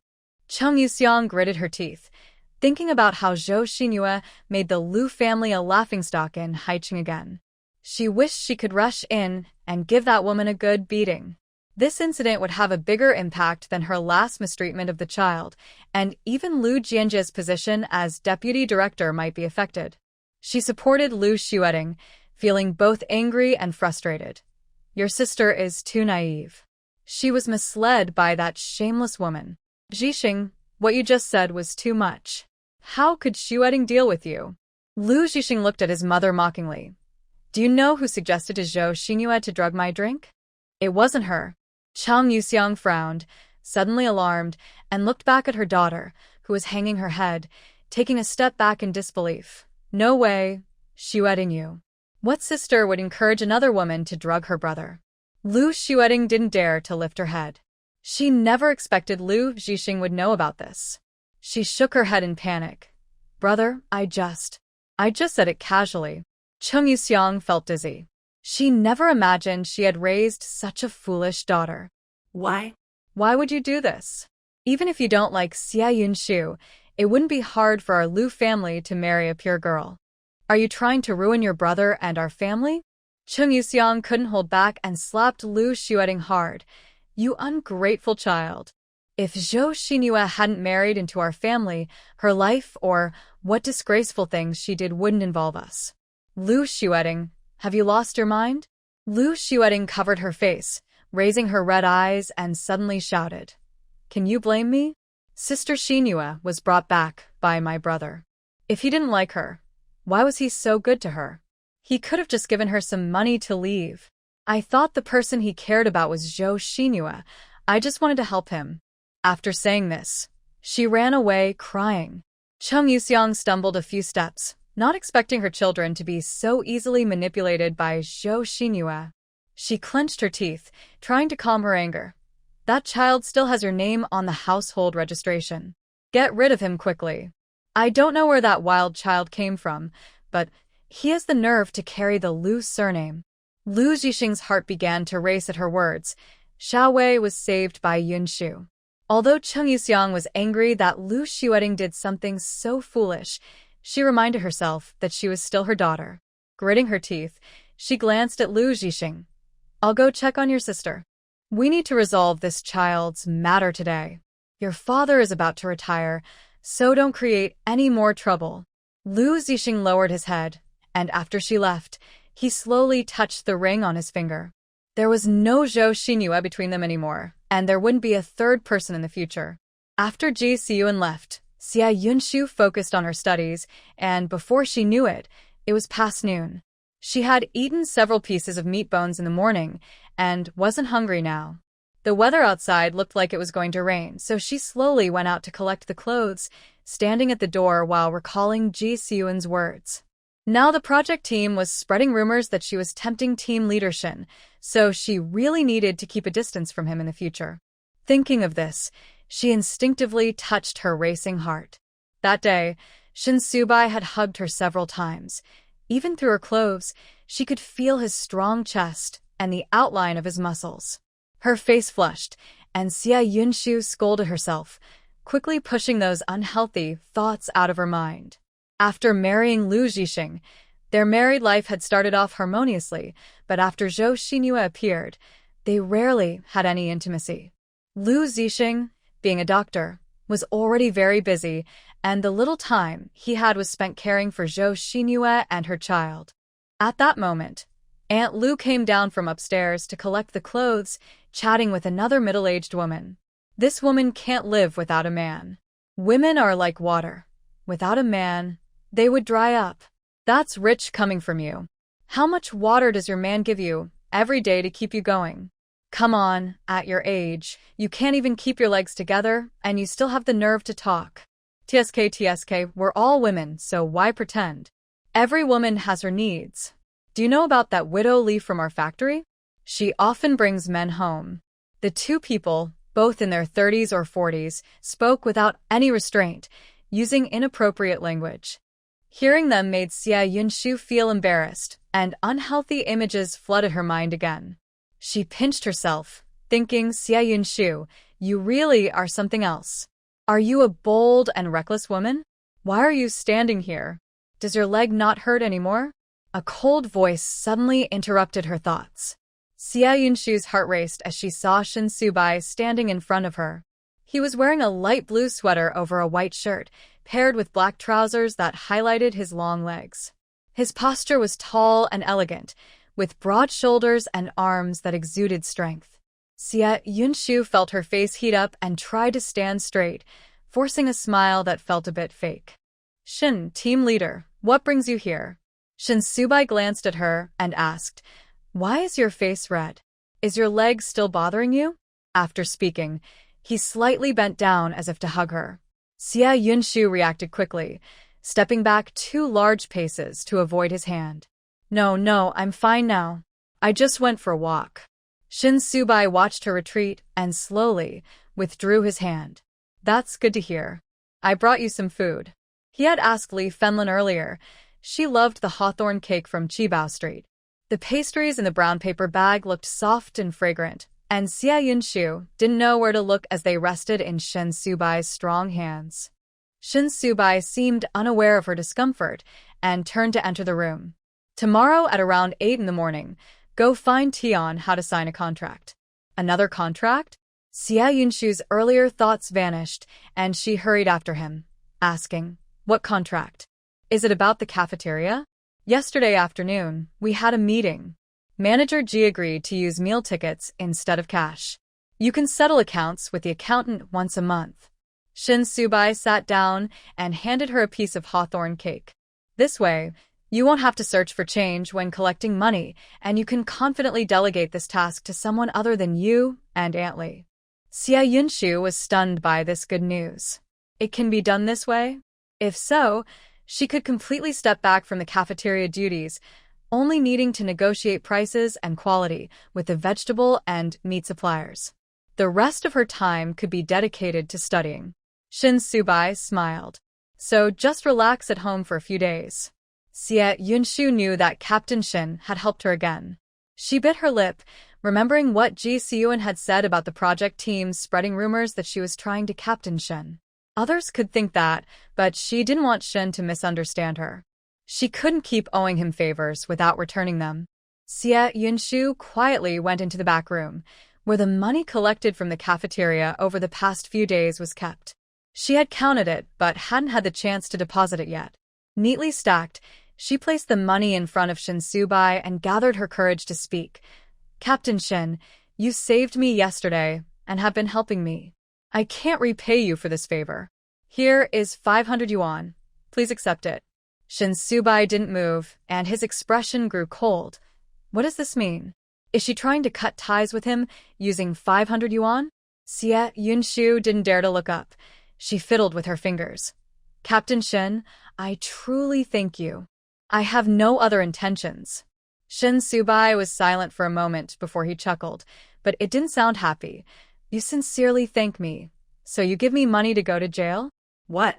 Xia Yunshu quickly looked up, shaking her head. No, I absolutely didn't mean that. Shin Subai appeared relaxed as he held the stack of money. Bribery and accepting bribes are the same crime. 500 yuan is a serious offense. It could mean at least 5 years in prison. Comrade Xia, you don't need to be so obvious about repaying kindness with harm. Xia Yunshu was stunned. After a second, she snatched the money back. I'm sorry, Captain Shin. I didn't think that much. I just wanted to return a favor. Right, the cafeteria contract was signed with Shin's guarantee. If someone found out she was giving him 500 yuan, it could really harm him. Had she lost her mind? Shin Subai tapped his long fingers on the table, glanced at the dark weather outside, and suddenly changed the subject. Recently, there have been some rumors in the project team. Xia Yunshu clenched her fist. She thought about her earlier inappropriate thoughts and felt embarrassed to argue that rumors stop with the wise. That's why she had been so eager to offer the 500 yuan, wanting to keep some distance from him. She was truly afraid that Shin would think she was trying to him. Captain Shin, didn't you say that rumors stop with the wise? Xia Yunshu lowered her head and said, let's keep a little distance from now on. Shin Subai sighed deeply, interrupting her. But rumors spread faster than wildfire. Now the whole project team is saying that I am after your beauty, using my position to pursue you. If this continues, the higher-ups will want to talk to me. But, What did you say? Xia Yunshu's beautiful eyes widened in disbelief. She seriously doubted her hearing. What did it mean that Captain Shin was pursuing her? Wasn't it the other way around? Who is pursuing whom? Outside. A light rain began to fall, and the spring thunder rumbled in her heart. Xiao felt confused and scared, slowly asking, "Captain Shin, did you misunderstand?" "I wouldn't joke about my reputation. You can ask Aunt Lee when she returns," Shin said, standing up with one hand on the table, looking a bit wronged and innocent. "What should I do, Xiao? I've never been in a relationship. Will I end up single because of you? Is it really that serious?" Xiao didn't understand how she ended up in this situation. She felt a bit anxious. But Zhixing said the rumors in the project team aren't like that. Zhixing came by this morning? Shin raised an eyebrow, his gaze sweeping over her face. "What did he come for?" "He talked about Xiao Wei and brought me some notes." Xiao quickly changed the topic. "Captain Shin, you must be mistaken. Who would spread such unrealistic rumors? It's simply absurd." She could understand if she was pursuing Captain Shin, but what did it mean for him to pursue her? Shin looked at her thoughtfully. "So, you mean you don't want to take responsibility?" The air grew quiet. Xiao sat there for a long time, unable to understand how the conversation shifted from rumors to her not wanting to take responsibility. What was she supposed to be responsible for? Shin chuckled softly. "Let's consider yesterday's incident as a favor. You already owe me 5 favors, and after saving your life, are you going to repay me with ingratitude?" Xiao couldn't argue with him, and even felt guilty towards Shin. Her impatient nature got the better of her, and she blurted out, "So what should I do? Should I offer myself?" "You wouldn't want that either." As soon as she finished speaking, Shin calmly replied, "I would. Would you marry me?" Xiao's heart raced like thunder, louder than the spring thunder outside. Rain drizzled down outside the building, as if it were soaking her heart, sticky and damp, a feeling she had never experienced before. In the dim, humid room, she looked at Shin and noticed a hint of charm on his usually serious face. His eyes sparkled, making her afraid to look too long, worried she might get lost in them. We can't," Xiao finally managed to say, after biting her lip for a while. Shin laughed again. "I was just following your lead. I didn't mean anything by it." Xiao felt a mix of disappointment and relief as her heartbeat gradually calmed. She turned her head, not wanting to continue this risky topic. "Anyway, the project team won't spread such ridiculous rumors. You must have misunderstood." "All right," Shin said, no longer arguing. He glanced at the rain outside. "I'll head back now. I didn't bring a raincoat, but this light rain shouldn't be too bad." Xiao quickly found a rain poncho for him. "Use this," determined to send him off quickly. Shin looked at her silently. "I drove here, so I can just use an umbrella." Did he really think he would get soaked? Xiao gritted her teeth and handed him a black umbrella. "Don't worry, if those ridiculous rumors spread, I'll confront everyone responsible. Anyone who dares to talk nonsense will regret it." She couldn't believe the project team would go so far as to spread rumors about Shin. Shin took the umbrella and smiled down at it. "That's good, because such rumors really trouble me. They could affect my career, and issues between men and women are serious." Since yesterday, when he carried Xiao out of the project team, people had started gossiping behind their backs, claiming that Xiao, a divorced woman, was trying to attract Shin with her looks. This morning, when Tianhao told him about it, he was furious. These people are outrageous. They call themselves educated, yet they twist the truth. Xiao got hurt trying to save a child, and now they say she's trying to someone? Does she really need to use her looks for that? Besides, they say she's trying to you? They don't know you like I do. You're not that easily swayed. He clenched his teeth. "I, Shin don't even like beautiful women." Shin calmly looked at him and said, "You really know me. What kind of person do you think I like?" Tianhao replied confidently, "It must be a gentle, knowledgeable beauty. If she's good-looking, you'd probably be with her by now." "Just being good-looking isn't enough," Shin said, putting down the documents and grabbing his coat. In his mind, he added that the name must be Xiao. Tian Hao called out, Shin go, where are you going? Shun Subai replied, to clarify the rumors. So, he didn't visit her right away in the morning. Instead, he moved around the project site with the sharpness of a soldier. In a corner of the construction site, two supervisors were discussing. No wonder Xia Yunshu got the cafeteria contract. I wonder how she got close to team leadership. Shin Subai calmly explained from behind them, I was the one who pursued her. The two supervisors looked confused. Huh. In the project office, two accountants whispered, do you know that cafeteria owner? She. Suddenly, Shin Subai appeared. That's right. I like her, but I haven't gotten close yet. The gossiping accountants were stunned. Huh. In the restroom, two men were smoking when team leader Shin, wearing a mask, walked by, saying, I'm pursuing Xia Yunshu. Their cigarettes almost dropped as they stared. Huh. They hadn't planned to discuss this. Regardless, by the end of the morning, he boldly redirected the rumors. In the corridor, a light blue figure with a black umbrella disappeared into the rain. Xia Yunshu leaned against the door frame, her mind feeling like it was filled with cotton, confused about what to think. She thought, if the rumors were really that outrageous, those blind people saying team leadership was after her for her looks would make her seem ungrateful. She owed team leadership so much, and now she was ruining his reputation? Impossible. Absolutely impossible. The rumors must be that she was the one pursuing team leadership. The rain outside began to pour harder, and Xia Yunshu heard Aunt Lu gossiping while fetching water on the first floor. Did you hear? The little section chief from the packaging department has a woman on the side. There was a scene yesterday, and today he's been suspended. With a cold expression, Xia Yunshu entered the house. Once she found out who was spreading these lies, she would definitely confront them. Because it was raining heavily outside, Li Finlin and Aunt Zhao had not returned. Xia Yunshu sat at the table reading for a while, but soon became restless. Shin Subai's words kept echoing in her mind, making it hard for her to focus. It wasn't until after 5 in the afternoon that Grandma Zhang knocked on the door, which helped her calm down. Is Nianping coming home from school now? Once I pick him up, we can have some noodles with bone soup, Grandma Zhang said, wearing a coat and holding another piece of clothing.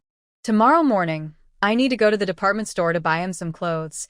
He doesn't even have a change of clothes. Although the weather had warmed up, the temperature dropped again after the rain. Xia Yunshu quickly stood up. Grandma, I'll go pick him up. It's still raining outside. Grandma Zhang glanced at her. Your legs aren't as strong as mine. The rain has stopped now. As long as I can still move, I'll take care of the kids, so you don't need to worry. Xia Yunshu didn't insist further. All right, take your time. I'll go lift the lid on the stove and boil some water. The distance from the school to the apartment building wasn't short. It took about half an hour for them to return. Nianping was wearing Grandma Zhang's coat and holding a bright red candied hawthorn stick. When he saw Xia Yunshu, he raised it up and said, Auntie, eat. Xia Yunshu was a bit surprised. You call me Auntie? Grandma Zhang laughed. I taught him. If he doesn't call you Auntie, what should he call you? He is my great-grandson. Xia Yunshu felt touched. She knew Grandma Zhang truly accepted this child. Whether it was out of pity or loneliness, in the end, it was Grandma Zhang who gave Nianping a home.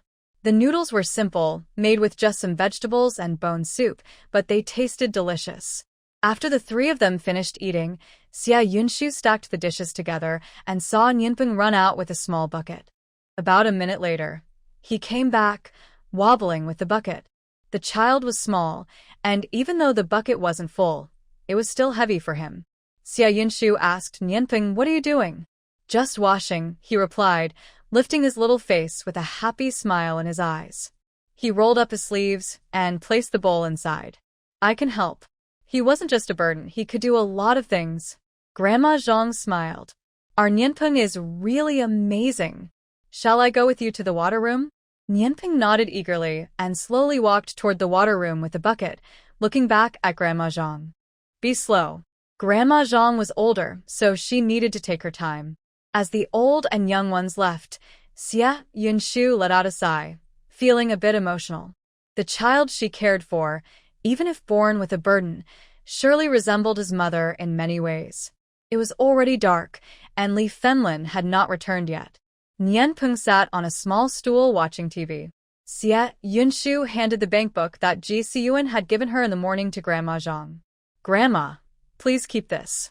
Raising a child costs money, and it's from the Ji family." Seeing the 3,000 yuan, Grandma Zhang was not too surprised but frowned slightly. "You keep it for now. My pension is enough, and I can't even spend it all." Xie Yunshu thought for a moment. "All right, then we can use this for Nian Peng's future school fees." Just then, there was a knock at the door. Xie Yunshu thought it was Li Fenlin returning early, but when she opened the door, she found it was Zhixing. She frowned. "Why are you here again?" Zhixing's gaze fell on the child watching TV, and after a while, he looked back at her. "Aren't you supposed to go to night classes today? I came to pick you up. How can you ride a bike looking like this?" Xie Yunshu shook her legs. "Riding a bike doesn't take much effort." Yuan coughed lightly. "Are your legs made of iron?" He didn't enter, but handed her a large bag from behind. "Take this inside first." "What is it?" Xie Yunshu was puzzled. The heavy paper bags contained children's clothes, shoes, school supplies, and various candies and snacks. Nian Peng was sitting with his back to them, engrossed in a show about the Calabash brothers, completely unaware of their arrival. Grandma Zhang sat beside him, holding a cup of tea, not looking their way. Xie Yunshu placed the items on the table. "Wait for me a moment. I'll get my books ready, and then leave."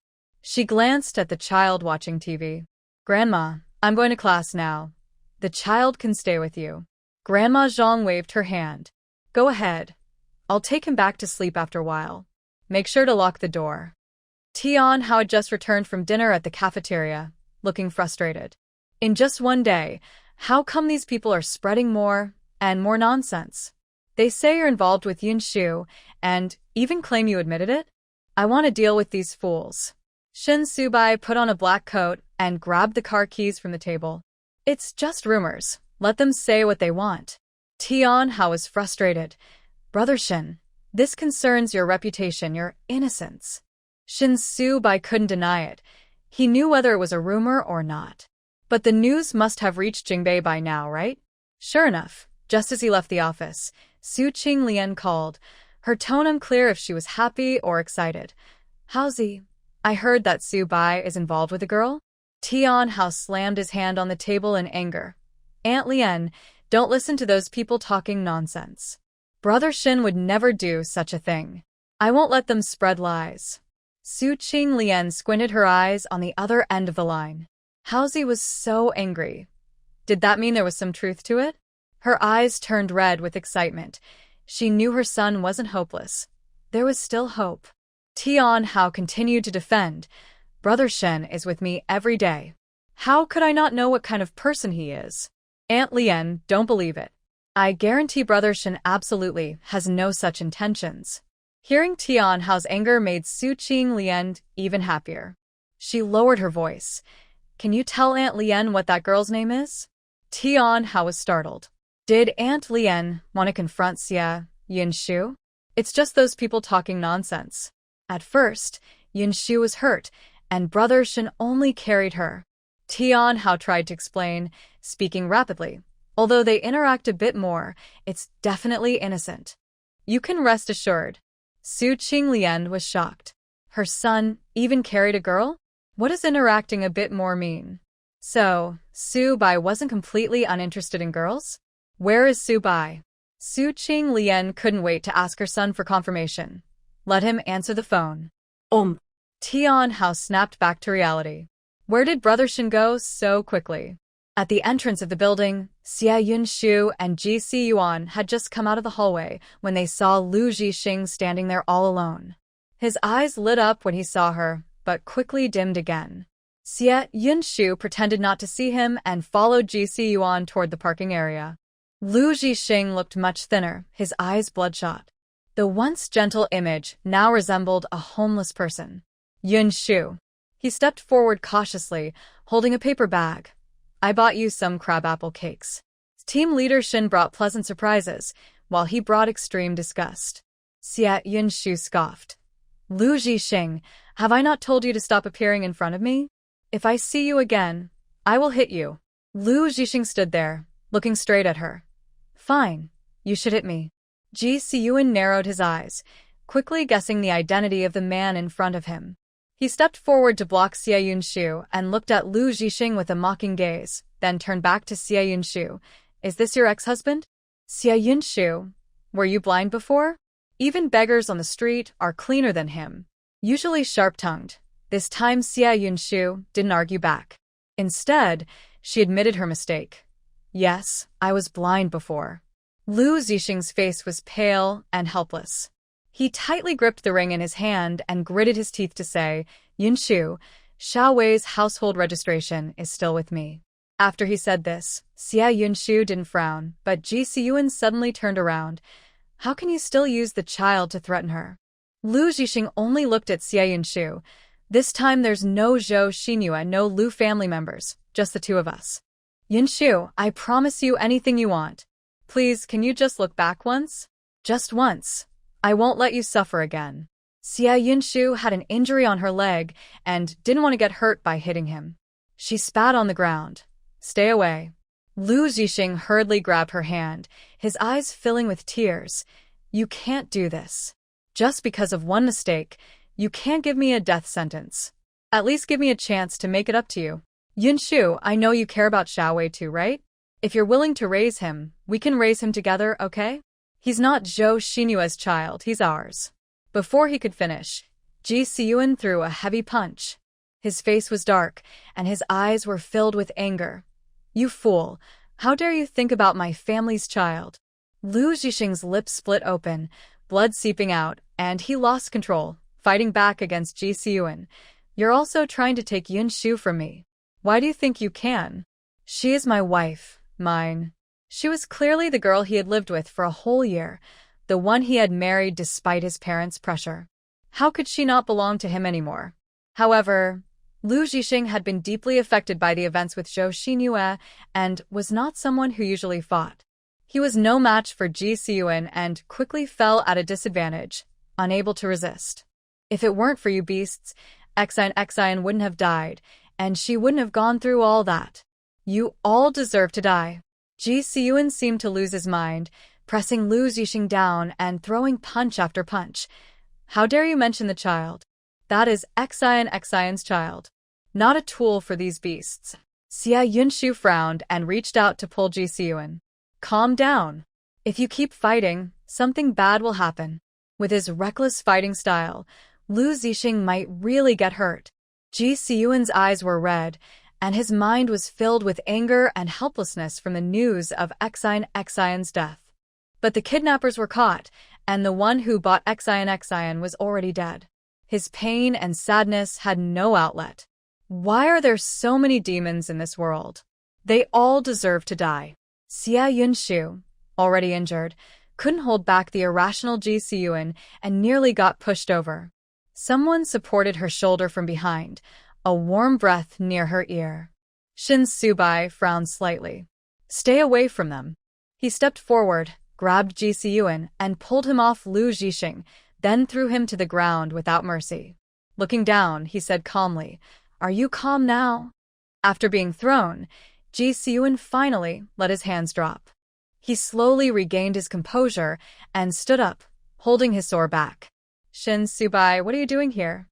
Xia Yunshu then realized that both of them had come to the building twice today, once in the morning and once in the evening, as if they had planned it. Shin ignored him and looked at Xia Yunshu. I'll take you to Yi University. Get in the car. Zhixing stood in front of Xia Yunshu. I'm going to university too. You don't need to take her. The two men faced each other again, but this time, Lu Zhixing was lying weakly on the ground. Shin glanced at Xia Yunshu, his expression neutral, but she sensed a threat in his words. Are you getting in his car or mine? Zhixing gritted his teeth and looked back at her. Have you forgotten the rumors from the project department? You should stay away from him. After leaving the building in the morning, he had gone to the department store to buy something and only drove over in the afternoon, so he was unaware that the rumors had already changed direction. As they were at a standstill, a black bicycle sped down the alley.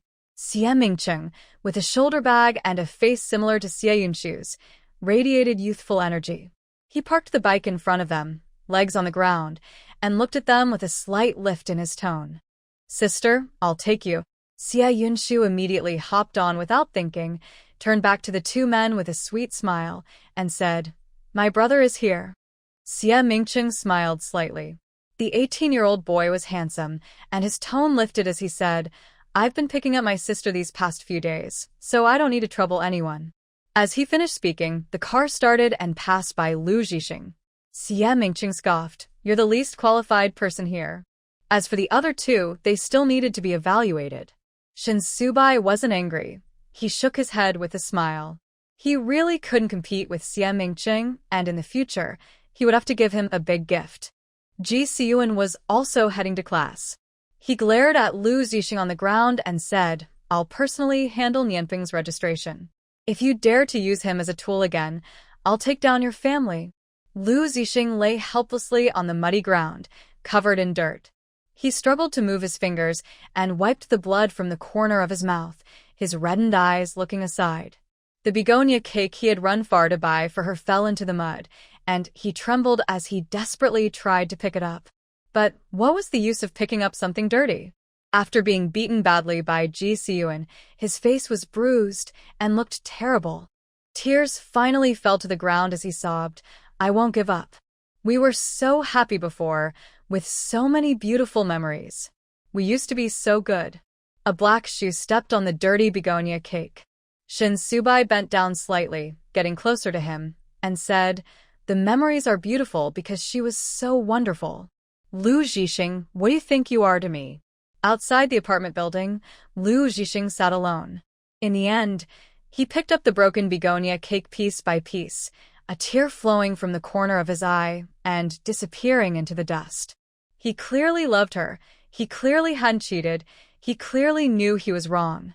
Why couldn't he have a chance to start over? On the way to night school, Xie Yunshu sat behind her brother on his bicycle. "Why are you back so early today?" "I just finished an exam, and we have a long weekend this week," Xie Mingcheng explained, glancing at the car following them. "Sister, I won't have classes for the next few days, so I can pick you up every day." Xie Yunshu tugged at his shirt and frowned. "Just one more day of rest is fine. You need to focus on your studies. There are only 2 months until the exam." Xie Mingcheng replied, "Studying is no problem. I can also take care of you." He wasn't someone who could only study and do nothing else. The night breeze after the rain was cool.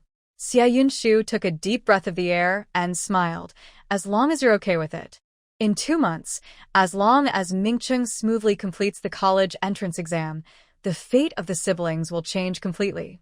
Yesterday, even though she had Jiyuan's notebook, Xie Yunshu still chased after the course teacher after class to ask many questions. Professor Li remarked, "You, a girl, are actually the most eager to learn in the whole class. Most of the students in the architecture design major are boys, but not many truly love this field.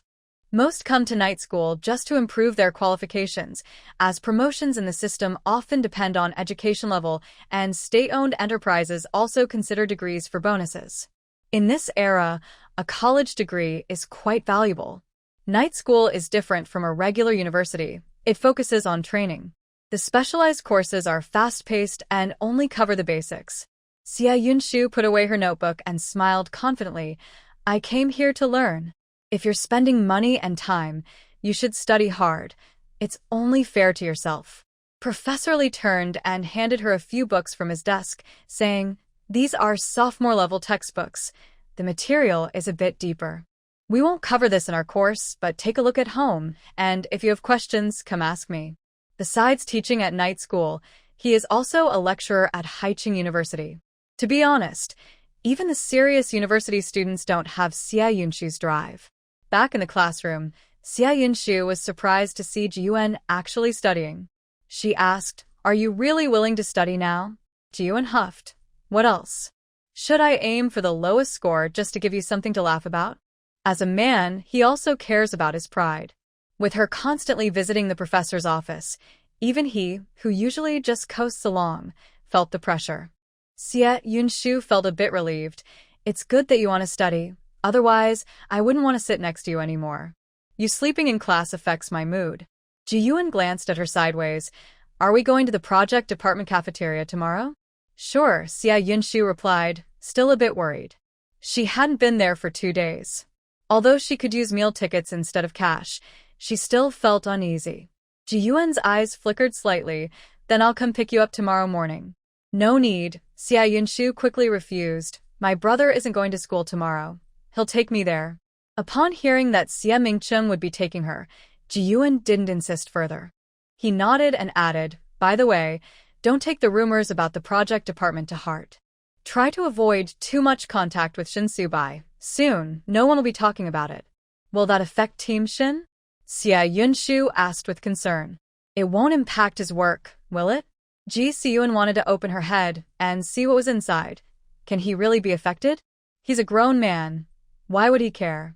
The rumors they were talking about were completely different.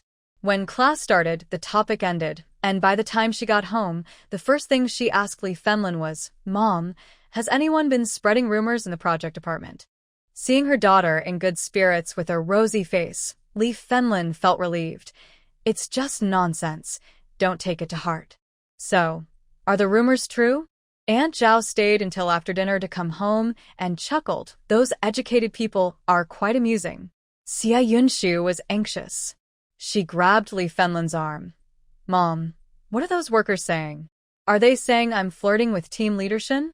If they said she was flirting with Team Leader Shin, she could just keep her distance from him. After all, wise people know how to stop rumors. But if they said Team Leader Shin was flirting with her, that would be a problem. Rumors can be harmful, and wouldn't Team Leader Shin be dragged into it because he helped her? Li Fenlin didn't pay much attention to these things. She frowned and told Xie Yunshu to sit down. What flirting? You and Xiao Wei are both single. If you really started dating, wouldn't that be normal? How could she date Team Leader Shin? Not to mention the huge difference between them, could his family accept him marrying a divorced woman? It wasn't that she felt inferior, but after going through a marriage, she truly understood the importance of social status. The gap between different classes is impossible to bridge.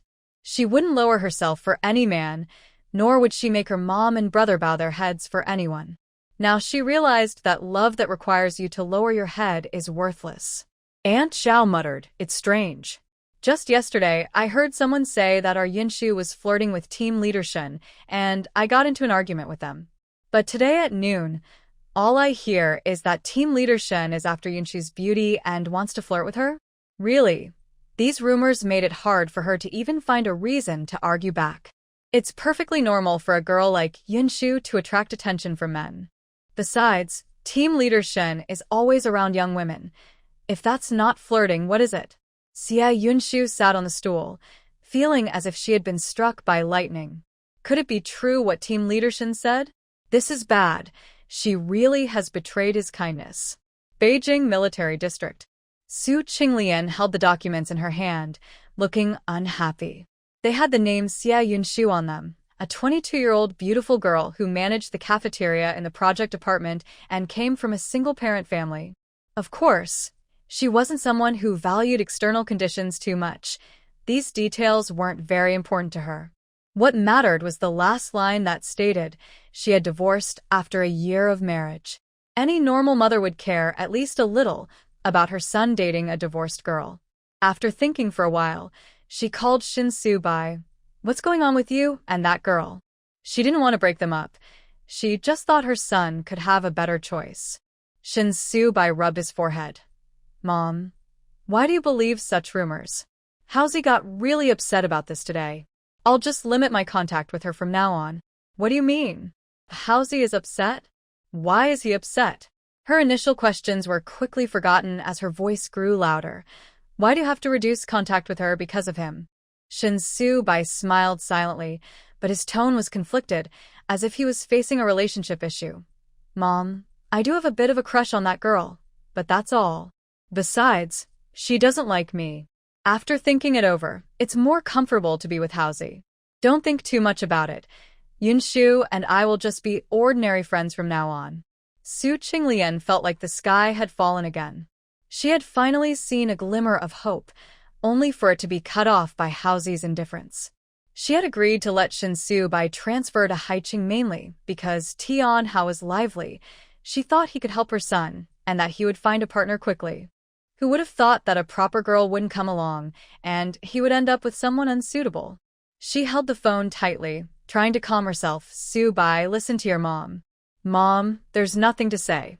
Shin Su-bai interrupted her, a sigh coming from the other end of the line. If she liked me, that would be fine, but since she doesn't, it means we're not meant to be. Besides, I don't want to upset Haozi over this. Su Qinglian gritted her teeth. He's upset about nothing. After saying that, she suddenly realized. So, if that girl liked you, you would be willing to give it a try? Shin Su-bai replied ambiguously. Maybe.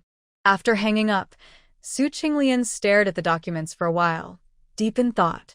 This girl is only 22 this year, which shows she is young and full of energy. Being attractive means she is popular, and working in the cafeteria shows she is capable. Coming from a single-parent family indicates she has been independent since childhood. Looking at it this way, it seems that aside from the divorce, everything else is a plus. Of course, that's not the main point. The main point is that she is a woman. A young, beautiful woman. Do you know how powerful this quality is for a mother? Just based on this, Xia Yunshu is already far better than Haozi. Commander Shin saw his wife looking at a piece of paper with mixed emotions and couldn't help but lean in to take a look. What is this? Su Qinglian took a deep breath and drew a little figure on the paper. This is a man who has never been in a relationship, and now he is involved with another man. Before Commander Shin could finish listening, his serious brows furrowed tightly. What do you mean? Just what it sounds like. Su Qinglian touched her fingers together. 2 men. Commander Shin's expression darkened immediately. He is a straightforward man with zero tolerance for such matters, and he clenched his teeth. Su Qinglian, have you been watching Hong Kong and Taiwan dramas at home every day? Is this what you've been influenced by? This is ridiculous. Su Qinglian glared at him.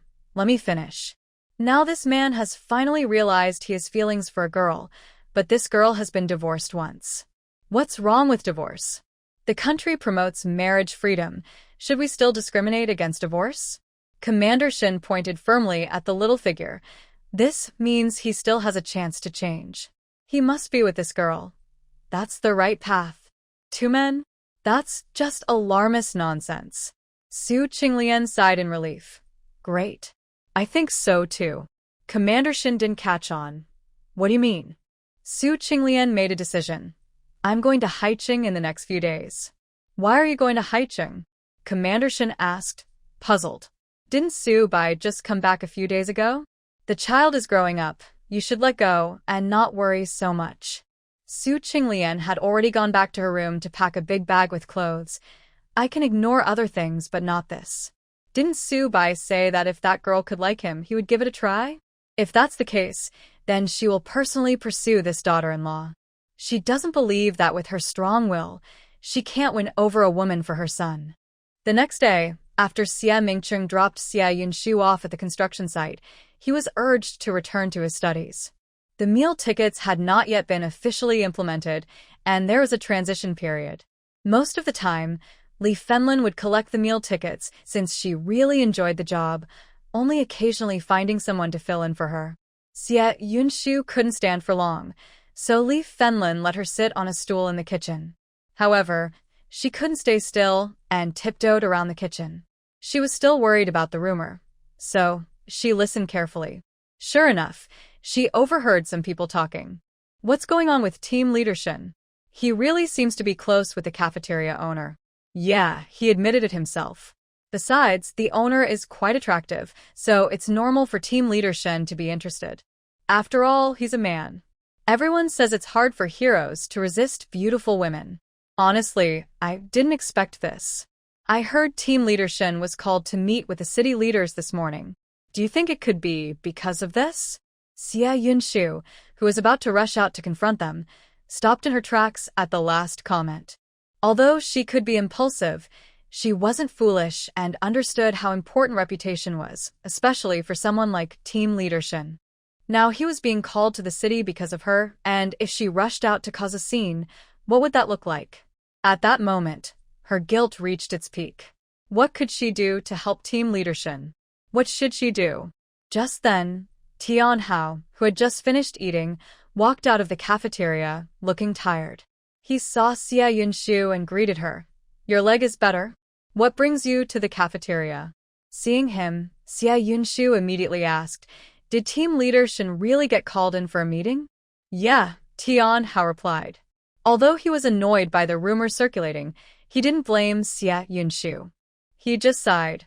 What a hassle. He wasn't really worried that the higher-ups would actually punish Shin, given Shin's position. Who would discipline him over such baseless gossip? That would be truly unreasonable. Xia Yunshu bit her lip. What should we do? Is there any way to help him? I won't back down if I can do something. Tian Hao suddenly remembered what Shin had said before he left that morning and shrugged casually. What can we do? Unless you really start dating team leader Shin, then it's a matter of free love, and no one can interfere. Otherwise, we just have to wait for the rumors to die down. This was something Brother Shin said in the morning, but he added, I was just saying it casually. Now he casually mentioned it to Xia Yunshu. Dating with team leader Shin? That was more shocking than seeing a ghost at midnight. Xia Yunshu shook her head repeatedly. No, we can't do that. Team leader Shin would definitely not agree. Tian Hao had just said it offhand, but seeing Xia Yunshu's rejection made him a bit unhappy. It's just pretending to date. We can break up later, right? Besides, Brother Shin didn't mean it that way. Even if you're not willing, you don't have to act like this. You're not being loyal at all. Unlike him, who would do anything for his friends. Pretending to date and breaking up later? Xia Yunshu suddenly understood, but then her face turned red. If she really did that, would team leader Shin think she was trying to take advantage of him? She didn't mind. After all, she had been married before, and breaking up again wouldn't be a big deal. She wasn't afraid of what people would say. But team leader Shin was such an upright person. Could he really do something so hypocritical? In her confusion, Tian Hao stormed off, saying, Brother Shin's matters are my matters. I must find out who started this rumor. Xia Yunshu rubbed her flushed cheeks and returned to the kitchen, watching Song Shanchuan and his mother quietly check the vegetables and meat they brought. Although Song Shanchuan couldn't speak, he recognized characters and was very meticulous, not missing even the smallest detail. Aunt Song had a gentle appearance and was petite, but she worked hard. She smiled shyly when she saw Xia Yunshu. Xia Yunshu felt relieved. With these two in the kitchen, she could relax a lot. But then she thought of something and wrote a note for Song Shanchuan to read. If anyone bullies you, come find me. Both mother and son couldn't speak, and it was possible that someone with bad intentions might deliberately make things difficult for them. Song Shanchuan, resembling his mother with a delicate, fair face, quickly shook his head and gestured that there was none. Xia Yunshu nodded. Since her leg was injured, she hadn't been able to walk around the cafeteria for 2 days, yet everything was running smoothly. She remembered something Shin Subai had said before. There was no need to do everything herself. She didn't have to suffer alone. She hired people, freeing up her time while also providing them with work. Wasn't that a win-win situation? This was her first time understanding the essence of management. It's about people, not tasks. Yunshu. Li Shimli walked over from the construction site, his voice as loud and cheerful as ever. He looked at Xia Yunshu's leg and smiled. You seem fine. If our brothers knew about this, they would definitely come to check on you. Xia Yunshu laughed too. It's just a minor injury. There's no need for such a fuss. Li Shengli chuckled and scratched his head. Actually, I came to see you for another reason. About that blueprint, there are some things I still don't understand, so I thought I'd ask you. Xia Yunshu readily replied. Did you bring the blueprint? Let me take a look. She glanced at a few simple data points and quickly pointed them out. Li Shimli was delighted. Thanks a lot, sister. After saying that, he looked around to make sure no one was watching, then pulled out a plastic bag from his pocket and handed it to Xia Yunshu, lowering his voice. The higher-ups allocated funds for this job. Here's 300 yuan for your technical fee. Keep it. So much? Xia Yunshu instinctively wanted to refuse. You all work so hard. I can't take this money. Li Xingli became anxious. If we can't take this job, our brothers will have to go back home next month. If you don't accept this, how can we ask for your help in the future? 300 yuan isn't much at all. If they were to hire a technician, just treating them to a meal would cost a lot, not to mention the technical fees. The most important thing is that even if they were willing to pay, they wouldn't find someone with such connections. After thinking for a moment, Xia Yunshu accepted the money. If you have any other questions about the blueprint, feel free to ask me anytime. Li Xingli smiled again. That's for sure. With you as our technician, we'll be much bolder in taking on jobs. Sitting on the bench, Xia Yunshu curiously asked, Li Ge, I see you organizing the jobs. Is this a construction company? I don't have the ability to run a company. Li Xingli waved his hands. We're just uneducated folks trying to make a living with a few brothers from the same hometown. If it weren't for you, we wouldn't have been able to take on this job. Running a company was something they never even dared to think about. They could barely read a few characters and they had no idea about contracts. But while he didn't dare to dream, Xia Yunshu did. Why can't we start one? Right now, in Haicheng, there's a lot of development work and not enough people. If we start a construction company, we can directly take projects from government units, cutting out the middleman and making money. Now, even if Li Xingli and the others take on a job, they can only earn a high salary at most. If they want to make real money, they need to start their own business. Li Xingli was surprised. We brothers don't understand these things. Don't we need someone educated?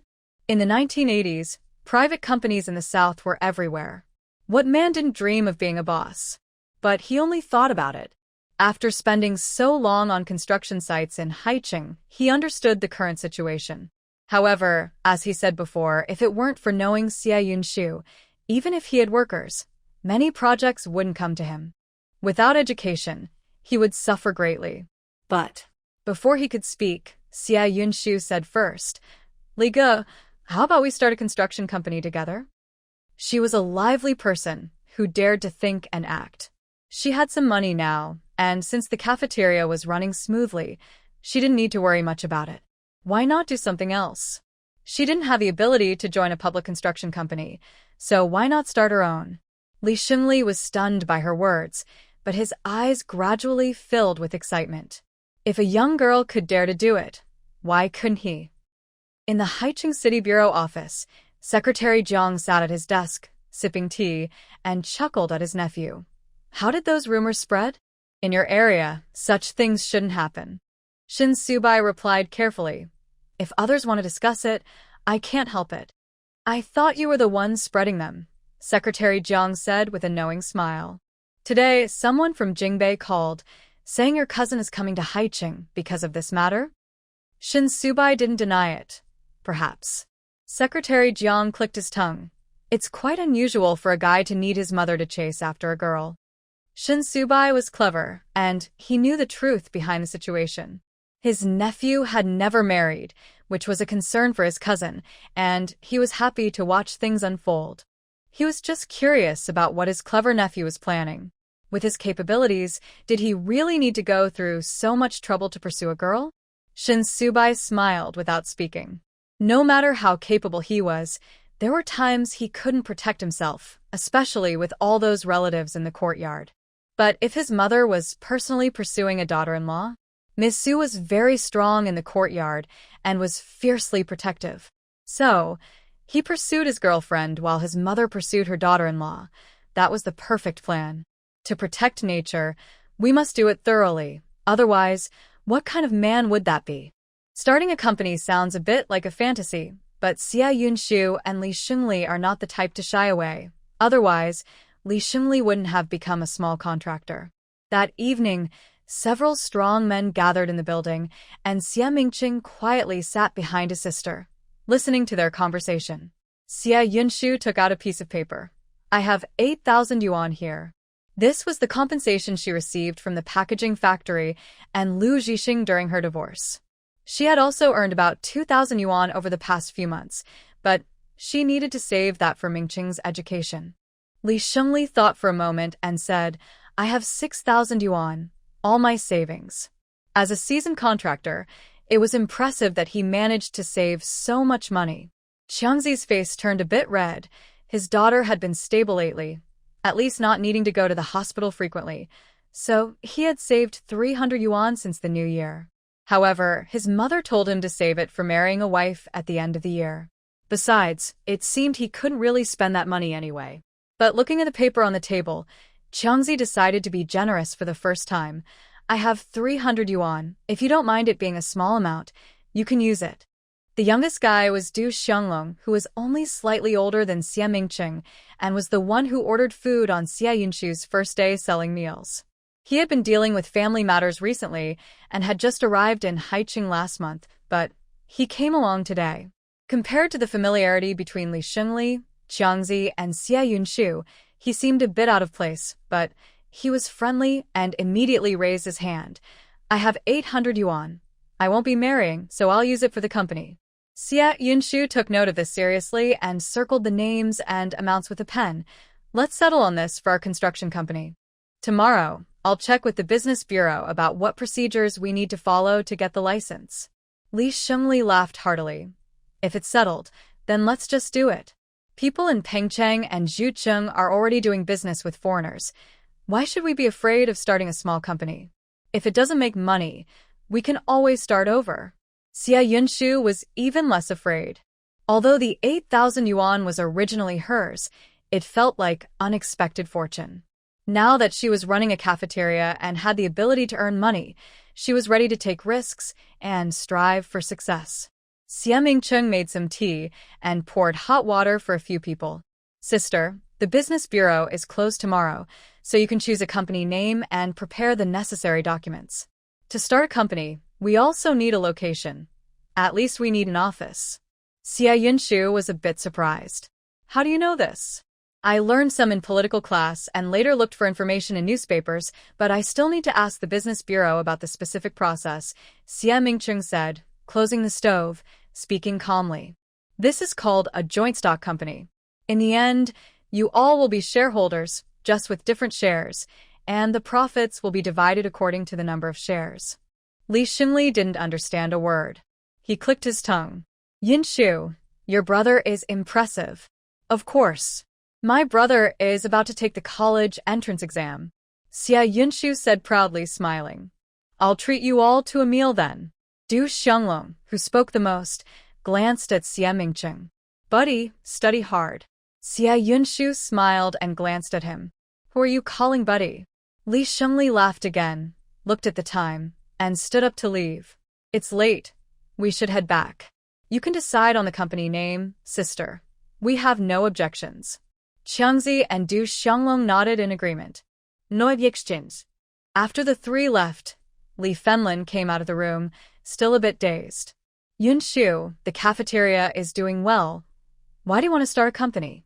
Is that something ordinary people can do? 8,000 yuan. She had wanted to persuade Xia Yunshu to give up this idea. What if they lost all that money? To her, that money was a safety net for her daughter's future. But with others around, she couldn't say it in front of them and decided to wait until they left. Xia Yunshu smiled and asked, Mom, if we didn't have this 8,000 yuan, do you think I should divorce Lu Zhixing? Well, yes. Li Fenlin replied without hesitation. Their family is a difficult place, and it doesn't matter if they have money or not. Xia Yunshu's eyes curved with a smile. So, this money should be used for what I want to do. Li Fenlin wanted to say more, but Xia Mingcheng spoke first. Mom, my sister will definitely succeed. Growing up, his sister was always capable, and now she's even stronger after the divorce. Looking at her two children, Li Fenlin pursed her lips and decided not to say anything more.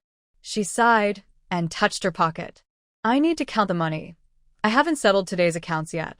After working in finance for a long time, Li Fenlin has become quite skilled at keeping track of expenses. She remembers all the details like daily purchases and the number of meal tickets collected, clearly in a small notebook. On Sundays, not many people are at the project department. After resting all night, Xia Yunshu's leg is mostly fine, But Li Fenlin still won't let her drive the motorcycle tricycle, so Xia Mingqing acts as the driver instead. After a spring rain, it seems summer is eager to arrive. Just after 9 in the morning, the sun is already high in the sky, and the air feels a bit warm. At this time, the kitchen is mostly quiet and Li Fenlin, Aunt Zhao, and a few other women are chatting while preparing vegetables, while Song Shanchuan and his mother listen with smiles nearby. Xia Yinshu is wearing a light pink shirt with white embroidery, which Li Fenlin bought for her for 11 yuan after she received her salary. Both she and Xia Mingqing have fair and delicate skin, and the pink color makes her look even more charming, drawing people's attention. However, she is currently wearing a large mask and pulling her shirt down to cover her chin as she sneaks up to the 3rd floor of the project department. She didn't see team leader Shin that morning, so she crouched at the hallway to gather information and learned that Shin Subai was called to a meeting by the city bureau yesterday, unsure if it relates to the recent rumors. It has been 2 days. Have those rumors disappeared? Just then, 2 people came down from upstairs. Seeing Xia Yunshu, they paused and started chatting. Hey, team leader Shin is in big trouble this time. I heard the higher-ups were really angry yesterday. Do you think there will be any consequences? I think this needs to be resolved quickly. Otherwise, if it keeps spreading, team leader Shin's reputation will be ruined. It's tough. They say team leader Shin admitted to it. How can it be resolved? Feeling uncertain has turned into determination for Xia Yunshu. She clenches her teeth, her face showing a fierce resolve. Team leader Shin has helped her so much. She cannot just stand by and let others tarnish his name. The 2 people who walked away chatting downstairs scratched their heads in doubt. We talked about this in front of Boss Xia. Can it really help team leader Shin? I don't know, but whatever the leaders say, we follow. It can't be wrong. In the 3rd floor office, a window is slightly open. Shin Subai is wearing a white shirt today, with the sleeves rolled up to his forearms, showing off his strong arms. A gentle breeze comes through the window, making the atmosphere feel a bit tense. When Xia Yunshu entered, her heart raced a little. Team leader Shin. Shin Subai sat there without moving, turning his head to look over. His calm eyes held a surprising brightness, giving Xia Yunshu the illusion that he had been waiting for her to come in. She suddenly remembered her childhood with Ming Cheng, catching sparrows in the snow. It required great patience and carefulness, holding her breath as the birds slowly approached.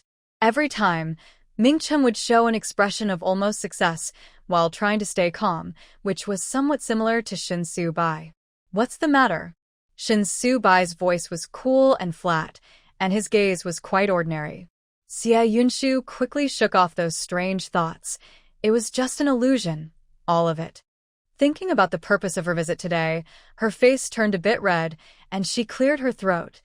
The rumors should be settled now, right? It would be best if it could be resolved quietly. It's settled. Shin Subai lowered his gaze. His defined hand closed the window before he turned back to her. Did you come to see me for this matter? Already resolved? Xia Yunshu immediately relaxed, letting out a breath, and her tone became cheerful. That's great. You really scared me. I always say that rumors stop with wise people. Only fools would believe such ridiculous things. Shin Subai replied, It's just that I was criticized by the leaders. Next week, I have to write a reflection. If the rumors continue, it could affect my promotion. If it gets worse, I can always request to leave this position. There's always a way to solve things. You don't need to worry too much. Leave the position? Xia Yunshu was stunned, her voice rising. You call that solving the problem? Team leader Shin, how can you be so calm? Don't the higher-ups investigate? You should at least defend yourself. She was genuinely anxious this time, stepping forward to grab Shin Subai's hand. I'll go with you to the leader's office to explain. They can't treat you like this. Shin Subai's gaze fell on his forearm, where she was gripping tightly. The warmth from her hand seemed to rise along his arm. It's unnecessary. Going to the leaders will only make things worse, he said, his eyes downcast, his eyelashes hiding the determination within. His tone carried a sense of helplessness and acceptance. Yunshu, there's no better way. For a moment, Xia Yunshu felt as if team leader Shin was completely shattered. She had never seen him so helpless before. All the confusion and hesitation disappeared. She took a deep breath, looked up, and said firmly, "We can pretend to be in a relationship. If we act like a couple, then there won't be any rumors about us, and they will naturally fade away. Team leader Shin, once things calm down, we can break up." The office was quiet for a moment. Shin Su-bai gently brushed her hand with his fingers, a strange light flickering in his eyes. "You want to be in a relationship with me?" Pretend. Xia Yun-shu blushed. She tried to clarify that she wasn't trying to take advantage of him. "Team leader Shin, I know you are an upright person and don't like to do fake things, but I think this is the best solution. As long as we pretend to be in a relationship, it's considered free love, and the higher-ups won't blame you for any issues." Shin Su-bai looked conflicted. "Isn't that a bit inappropriate?" Xia Yun-shu pressed her lips together. "I know you might feel uncomfortable, but once the rumors die down, we can find a reason to break up. After all, the country promotes free love, and no one will talk badly about it." "Is that so?" Shin Su-bai unbuttoned the top button of his shirt and clicked his tongue. "So when we break up, will you end it or will I?" Xia Yun-shu hadn't thought about that. She was good at studying and other things, but not so much in relationships. After thinking for a while, she made up her mind. "I'll break up with you. You've helped me so much. I can't let you take the blame. They can say whatever they want. I'm not afraid. Being dumped by a woman sounds a bit sad. Are you sure they won't laugh at me?" Shin Su-bai crossed his arms, his narrow eyes scanning her face, hinting at something. "If this affects my future, it might be better to just accept a reprimand." Xia Yun-shu frowned. "Then you break up with me? Just say our parents don't agree. That way no one will gossip." After she said that, her brows relaxed, feeling she had finally found a good reason. The gap between her and Shin Su-bai was too big. It was obvious that his family would never agree. When she married Lu Zhixing, his mother was already unhappy and sarcastic, let alone someone of Shin's status. Shin Su-bai had somehow moved closer to her. The distance between them felt a bit too close, almost as if he was going to hug her from behind. Xia Yun-shu's heart raced, and she instinctively took 2 steps back. "Team leader Shin." Shin Su-bai sighed. "See, it really isn't a good idea. We got a bit closer, and now you want to run away. Others won't believe in relationships like this. Well, I can just be more careful in the future, right?" Xia Yun-shu quickly stopped and even took 2 steps forward, trying to persuade him. "Captain Shen, don't overthink it. I heard Manager Tian say that the city bureau leaders talked to you yesterday, and you'll get a punishment on Monday. This can't happen." This time, they were even closer, close enough that he could count her eyelashes by slightly lowering his head, and if he leaned in a bit more, he could touch her nose, and maybe even her lips. Captain Shen, who appeared calm, finally felt his breath quicken. His voice was slightly hoarse. "I need to think about it. This is my first time in a relationship, and I don't have much experience." Xia Yun-shu felt more and more like a bad person trying to take advantage of him.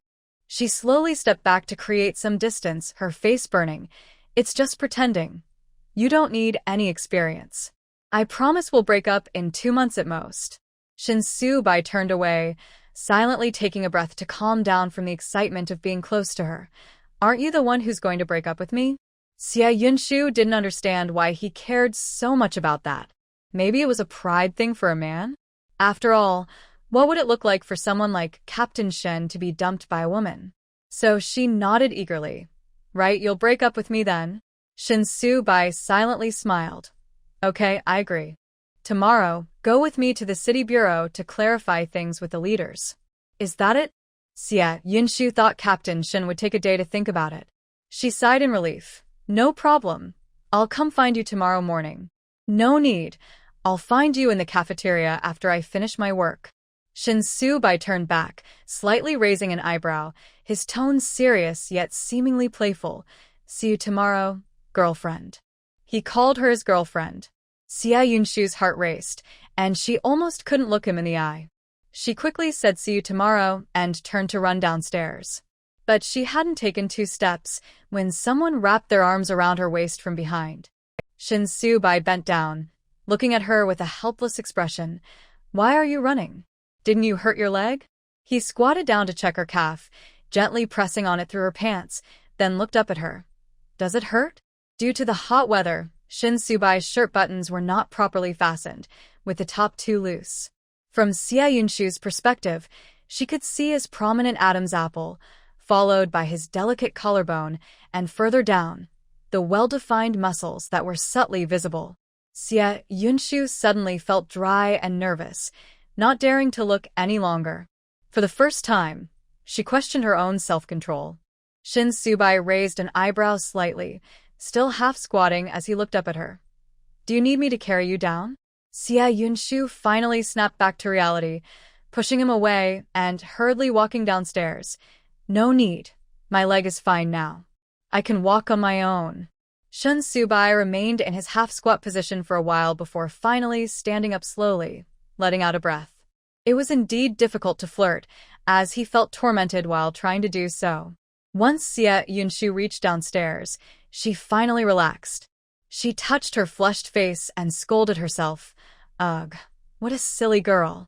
It wasn't until lunchtime, when the cafeteria was nearly done with the rush, that Xia Yunshu managed to gather her thoughts. After her divorce from Lu Zhixing, she had no plans to look for another man, as making money was more important. But now, she felt a bit shaken, just like Aunt Lu and the others said. Women seem to have some needs for men too. Should she consider going on a blind date after parting ways with team leader Shin? Li Fenlin was organizing the meal tickets and asked curiously, why hasn't Xiao Wei come to eat today? Xia Yunshu thought for a moment. She couldn't hide her pretend relationship with Shin Subai from her mother. If Li Fenlin heard about it from someone else, there would surely be misunderstandings. Mom, I need to tell you something. She considered her words carefully, worried that Li Fenlin might disagree. You've heard the rumors in the project department, right?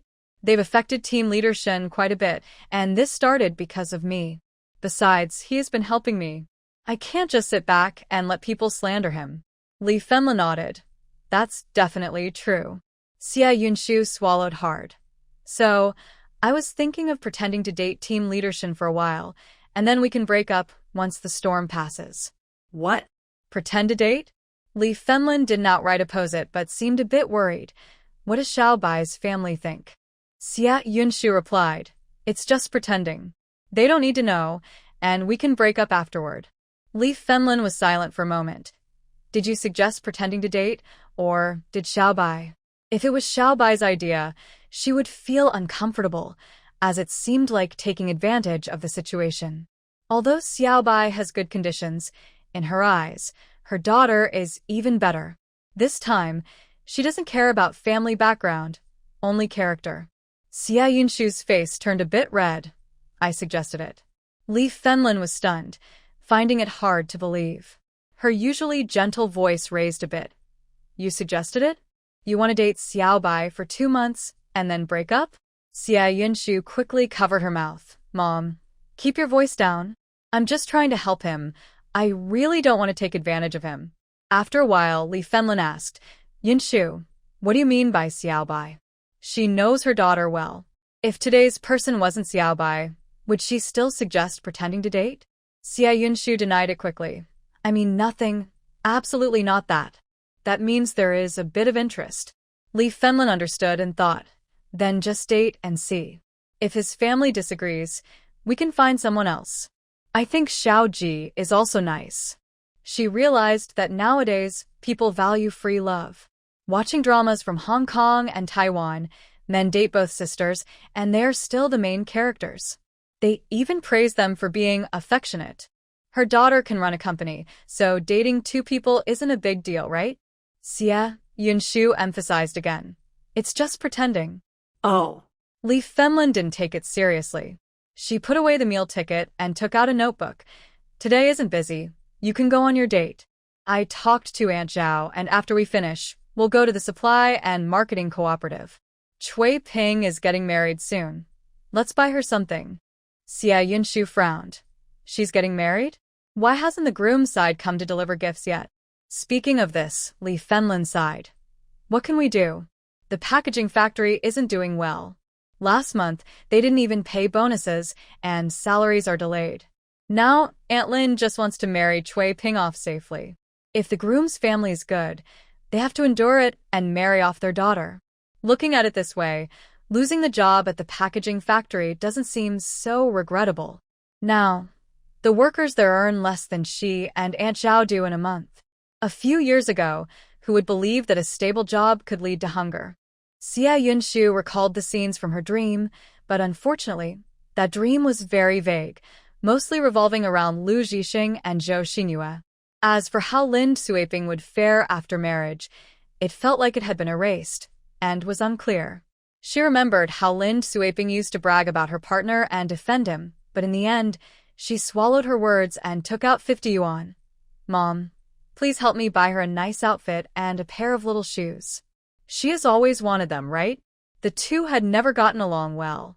Lin Suiping always spoke harshly, and she never held back when it came to fighting. They couldn't really be called good friends, but she still hoped that girl would have a better life and not end up like her, meeting the wrong people.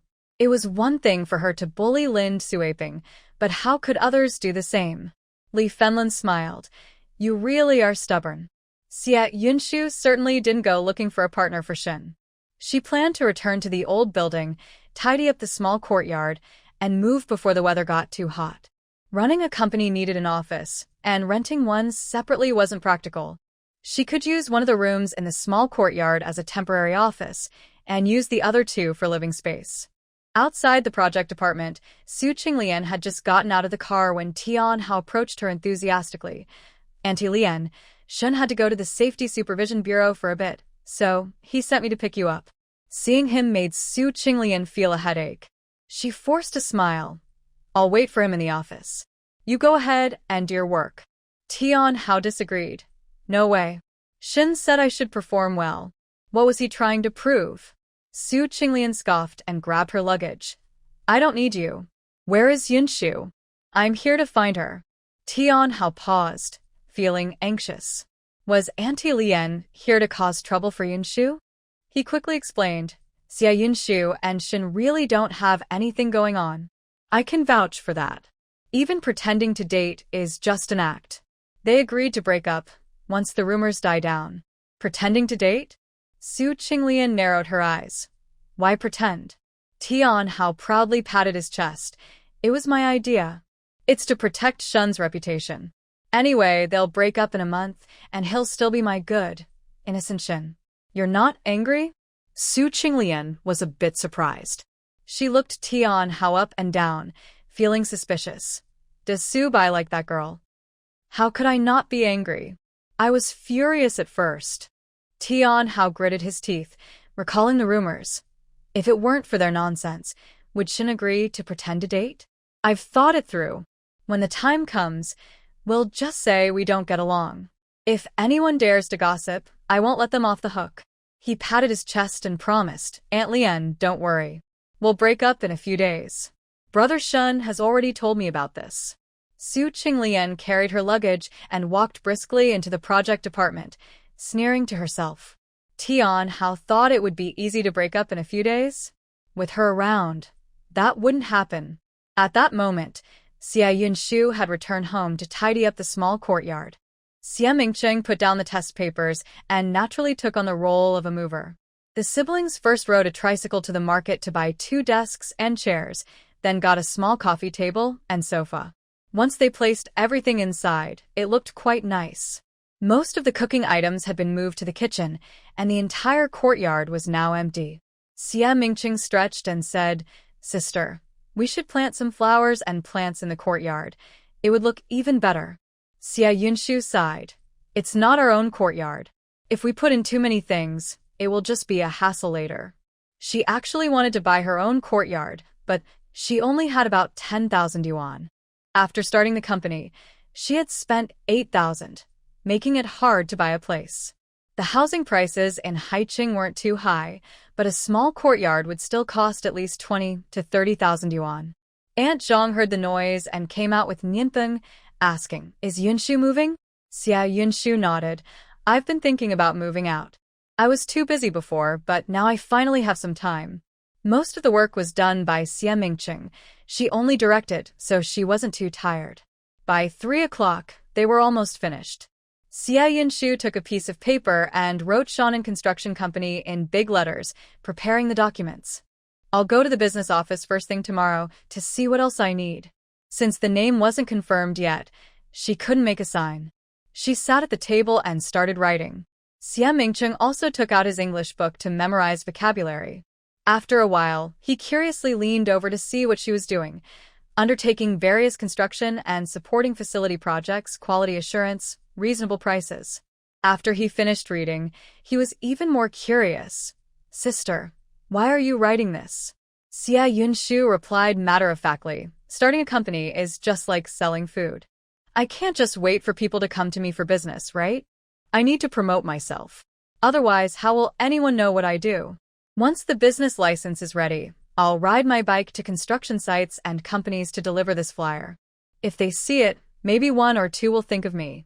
Xie Mingqing knew his sister was a go-getter, but he didn't expect her to plan so far ahead before her company even opened. Wait until I have another holiday and I'll go with you, he suggested. I can write a line of English translation below this. If others see it, they might be impressed and look at us differently. It didn't matter if they knew each other. What mattered was that the English on the 1980s flyer would elevate its status. Xie Yunshu patted his shoulder. My brother is so smart. Sis, you are amazing. The siblings praised each other and couldn't help but laugh together before returning to their work and studies. Shin Subai lived in the city bureau's family compound. Secretary Jiang brought a few dishes from outside and placed them on the table, looking at Su Qinglian's sister. Did you come by yourself? Su Qinglian glanced at Shin Subai, who was cooking porridge in the kitchen, and lowered her voice. Tell me the truth. In these months in Haiqing, besides Haozi, have you met any other girls? Even though Secretary Jiang was familiar with his cousin, he was confused by her question. Sister, what do you mean? What does she mean by besides Haozi? He's not a girl. She couldn't think too deeply about this herself, and it was hard to be direct in front of her cousin. Su Qinglian had to rephrase. Is there any truth to the rumors from the construction site a while ago? Of course, they're false. Secretary Jiang could guess that Shin Subai had feelings for Xie Yunshu, but he didn't realize that his nephew had already set a big plan in motion, waiting for his cousin to jump in, so he spoke honestly. It's just a case of people spreading rumors. Their relationship is very innocent. That girl definitely doesn't have those feelings for Subai. The situation was clear. The one with feelings was her nephew, while the girl was still unaware. Hearing that the girl had no feelings, Su Qinglian felt a chill. Are they pretending to date just because of the rumors? Secretary Jiang thought she was worried about the rumors affecting Shin Subai, so he quickly reassured her. It's not that serious. With so many people at the construction site, what gossip isn't flying around? This will over in a few days. If it's not serious, why pretend to date? Just as Su Qinglian was about to think it through, Shin Subai came out of the kitchen with a pot and added, Mom, I told you it was just a rumor, but you still wouldn't believe it. So pretending to be in a relationship is unnecessary. Haozi is just too worried.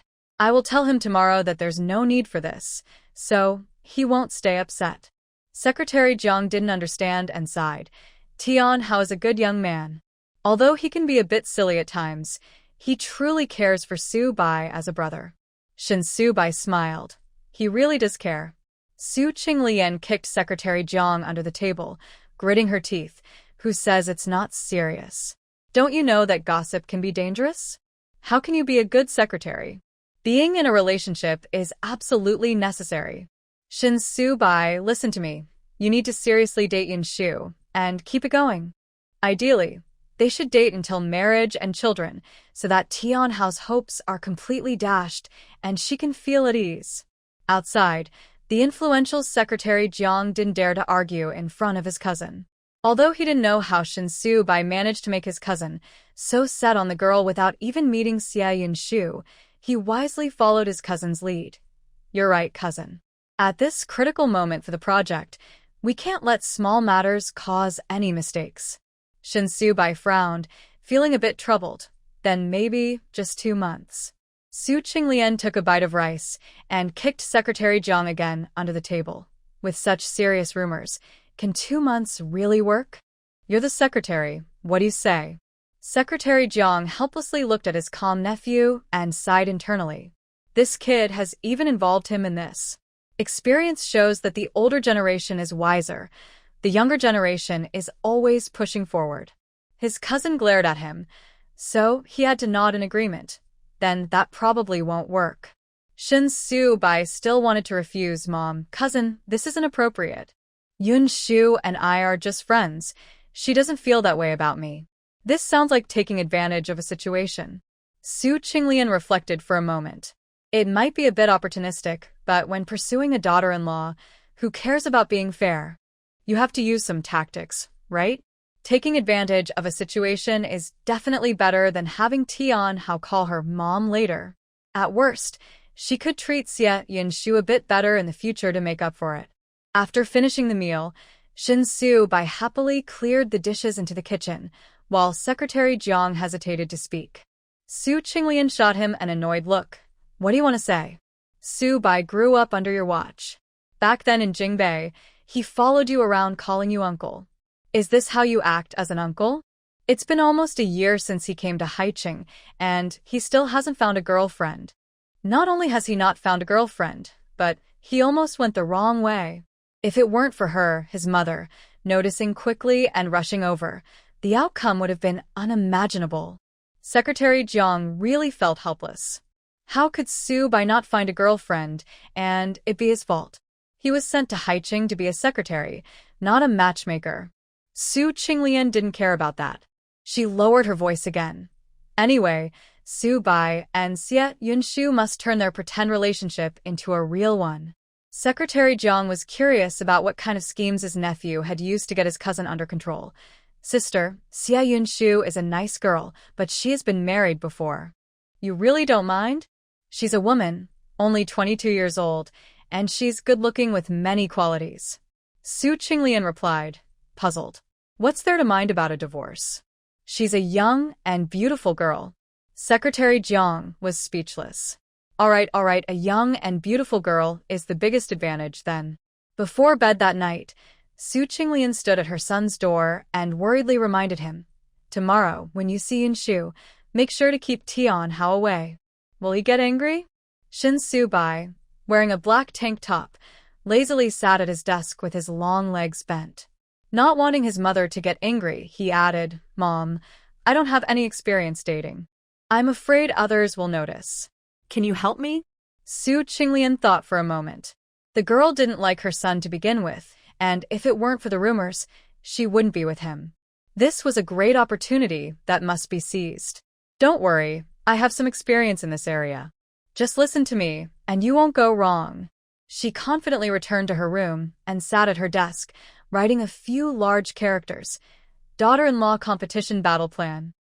The next morning, Xie Yunshu rode her bicycle to the business office. She placed her documents on the desk. Excuse me, I want to start a company. The clerk glanced at her and then looked back. The boss must come in person to set up the company. It can't be done by someone else. You need to provide identification and a letter of introduction. She had prepared the letter of introduction the day before, and Xie Yunshu pointed to herself. I am the boss. Look at these documents. Is there anything missing? She had done her homework and had everything she needed, even several names for the company. Since the reform and opening up, individual businesses and private enterprises have become common, especially in cities like Haiqing. However, it's my first time seeing such a young girl starting a company, and it's a construction company at that. Is something wrong? Xie Yunshu frowned and glanced at her. If you need anything else, I can prepare it later. The clerk handed her a piece of paper. Have your partners sign it, write down the company address and investment amount, then bring it back for review. Now the country encourages personal entrepreneurship, so starting a private company has become much simpler with fewer procedures. After leaving the business registration office, Xie Yunshu felt much lighter on her feet. It felt like she had woken up from a big dream, as if everything was getting better. From selling lunchboxes to running a cafeteria, and now starting a construction company, it felt like climbing a high mountain.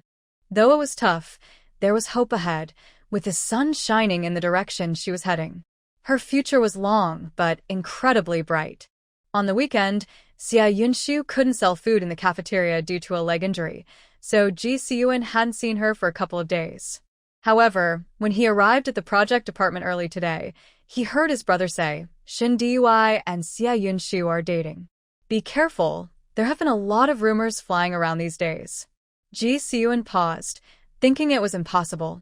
Brother, they can't be dating.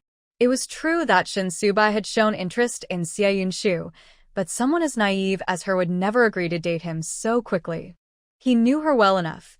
If Shin directly confessed his feelings, she would just run away. There was no way she would agree to such a ridiculous thing. If she were that easy to convince, he would have. Zhixing rubbed his forehead. This morning, the whole construction site knew about it. You could hear everyone discussing it in the restroom. The site was mostly men, and he had never realized they were so eager to gossip. Even the security guard at the entrance was practically announcing it with a megaphone. Shin was practically digging around Xiao, making it impossible for her to escape. His foolish younger brother had just figured out his feelings, while Shin had already used every trick in the book. It wasn't that he, as an older brother, wasn't helping. It was just that he couldn't compete at all. Zhixing stormed out, slamming the door. I don't believe a word of it. I'm going to find Xiao and get the truth. No matter how many rumors spread, they won't become true. Shin is acting like a despicable person. Zhixing sighed helplessly. When it comes to competing for someone's affection, who would be open about it? That would only mean giving them up easily. It was not even 10 o'clock when Xiao rode her bicycle to the construction site. The security guard greeted her warmly. Boss Xia, why are you here so late? Team leader Shin has been here since early morning. Xiao found this strange. Team leader Shin already worked here, so it was normal for him to come in the morning, right? On her way to the cafeteria, she ran into Li Xingli pushing a cart. She quickly mentioned her trip to the business office. Can you and Qianzi come to the cafeteria at noon? Just sign and I'll go back this afternoon. The weather was getting a bit warm, and Li Xingli was only wearing a short-sleeved shirt with a towel around his neck. He smiled and replied, Sure, I'll come by during lunch. Knowing he was busy, Xiao was about to leave, saying, Then you get back to work. Li Xingli lowered his voice and asked, Yinshu, why didn't you tell the guys that you and team leader Shin are dating? I was worried when I heard those rumors, but now I feel relieved. Xiao was puzzled. Li Go, how did you find out? Li Xingli wiped the sweat from his forehead. The whole project department knows. At first, it was said that Xiao used her youth and beauty to attract team leader Shin to get the cafeteria contract. Then it changed to team leader Shin pursuing her because of her looks. Now, everyone knew they were actually dating. Dating is just about mutual attraction, right? It's not like 10 years ago when even holding hands was a big deal. Now, with a call for free love, you see young couples everywhere in the park. As Xiao pushed her bicycle toward the cafeteria, she felt a bit dazed. She had just suggested pretending to date team leader Shin yesterday, and now everyone knew. The news spread too quickly. Xiao Ji strode over from the cafeteria, looking a bit flustered. He fixed his gaze on her. What's going on? Everyone in the project department is talking nonsense. You need to come with me to clear this up. Xiao stopped her bicycle. Since pretending to date team leader Shin was meant to clear up misunderstandings, discussing this was better than letting rumors tarnish his reputation. She just needed to talk to the higher-ups in the morning, and her task would be complete. Finally, I don't owe team leader Shin a favor anymore. Otherwise, I would feel really embarrassed. Seeing her unresponsive, Ji-seun grew a bit anxious and grabbed her arm. You're a girl. How can you just let them talk nonsense? Xiao frowned. It's not nonsense. What do you mean? Ji-seun was stunned, seemingly unable to believe what he heard. His face turned pale. What do you mean it's not nonsense? Could it really be true? But last Friday, he and Shin were still on the same starting line. Did he threaten you, or use some unfair means?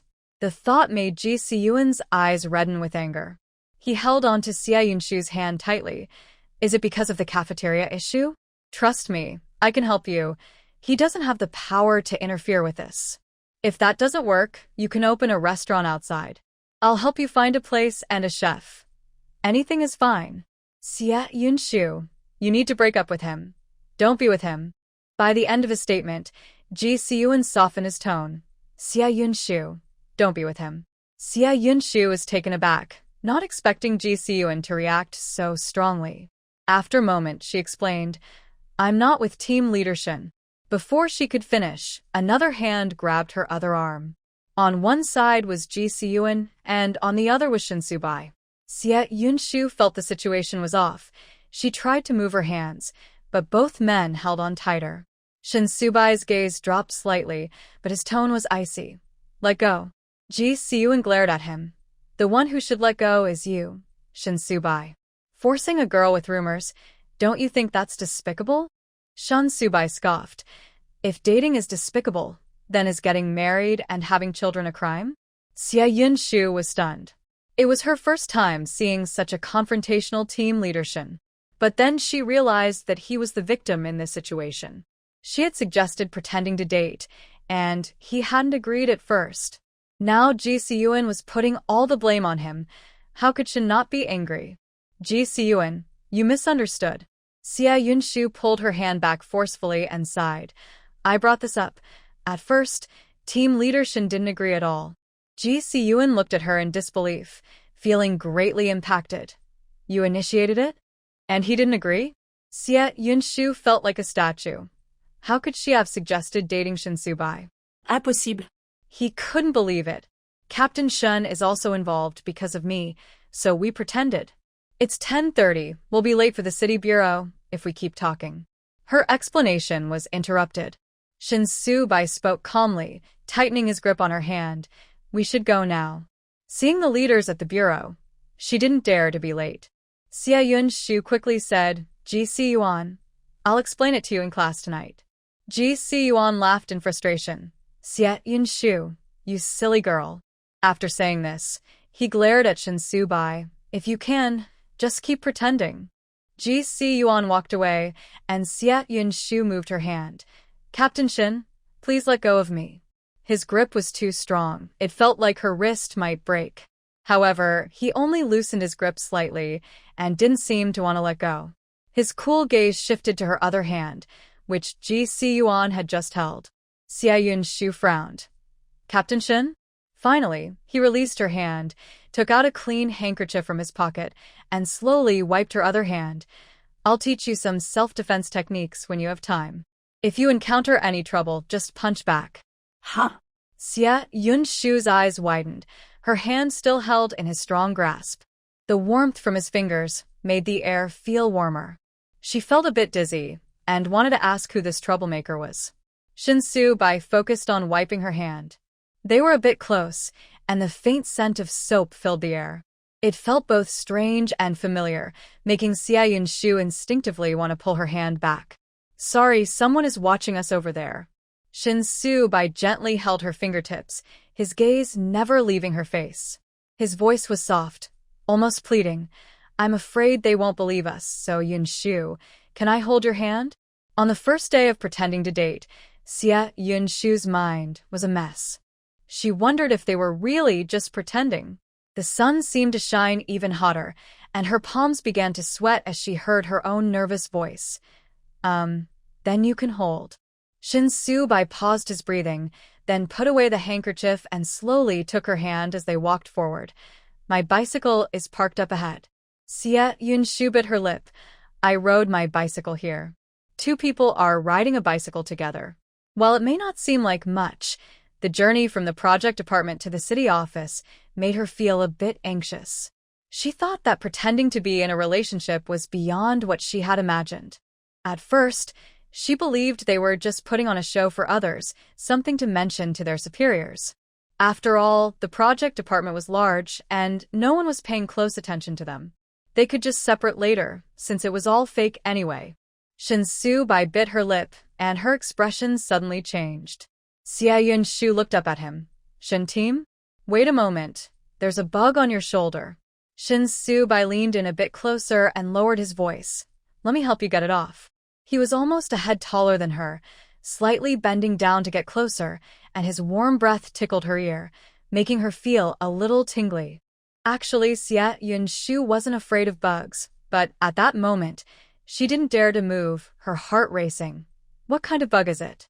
Since Xia Yunshu was facing Shin Su-bai, she couldn't see what was happening behind her. Suddenly, a middle-aged woman crept out from where she had just parked the bicycle. Su Qinglian was dressed in a dark blue suit, her hair neatly tied back, and she wore low-heeled shoes, looking like a typical wealthy lady, though that was easy to forget given what she was doing. This wealthy lady was crouching behind the bicycle, moving quickly and skillfully. In just a few seconds, she deftly loosened the valve core on the back tire. Shin Su-bai smirked, gently tapped Xia Yunshu's shoulder, and then stood up and stepped back. It's just a little beetle. Since you're riding a bicycle, you don't need me to carry you anymore. Xia Yunshu let out a sigh and awkwardly turned around. Then let's go now. In truth, Shin Team was just making a casual remark, but she felt overly anxious. They were only pretending to be in a relationship. Why was she overthinking it? However, when they reached the bicycle, Xia Yunshu's expression changed. She crouched down in frustration to check the tire and then slammed her hand on the seat. Who let the air out of my tire? Shin Su-bai held a fist to his mouth and cleared his throat. It was fine just a moment ago. It must be a bit loose, which is why it lost air. Xia Yunshu took a deep breath and thought carefully. When she rode her bike over, the tire was fine. At the cafeteria project, she always greeted people with a smile and never offended anyone, so it was unlikely that someone would purposely deflate her tire in such a short time. It seemed like a coincidence. Shin Su-bai frowned and asked, "What should we do now?" Xia Yunshu bit her lip, feeling a bit awkward. Shin Team, wait for me a moment. I'll borrow a bike. We don't have time, Shin Su-bai said, glancing at his watch with a sigh. I have an appointment with the city leaders at 10:30. Just ride on the back of my bike. We'll go faster. Not wanting to argue any further, Xia Yunshu nodded. All right, let's hurry. That annoying, unreliable bike. After riding for so long without any issues, why did it have to break down now? Shin Team wouldn't think she purposely let the air out just to ride with him, would he? After waiting for the two to leave, Su Qinglian proudly emerged from the corner.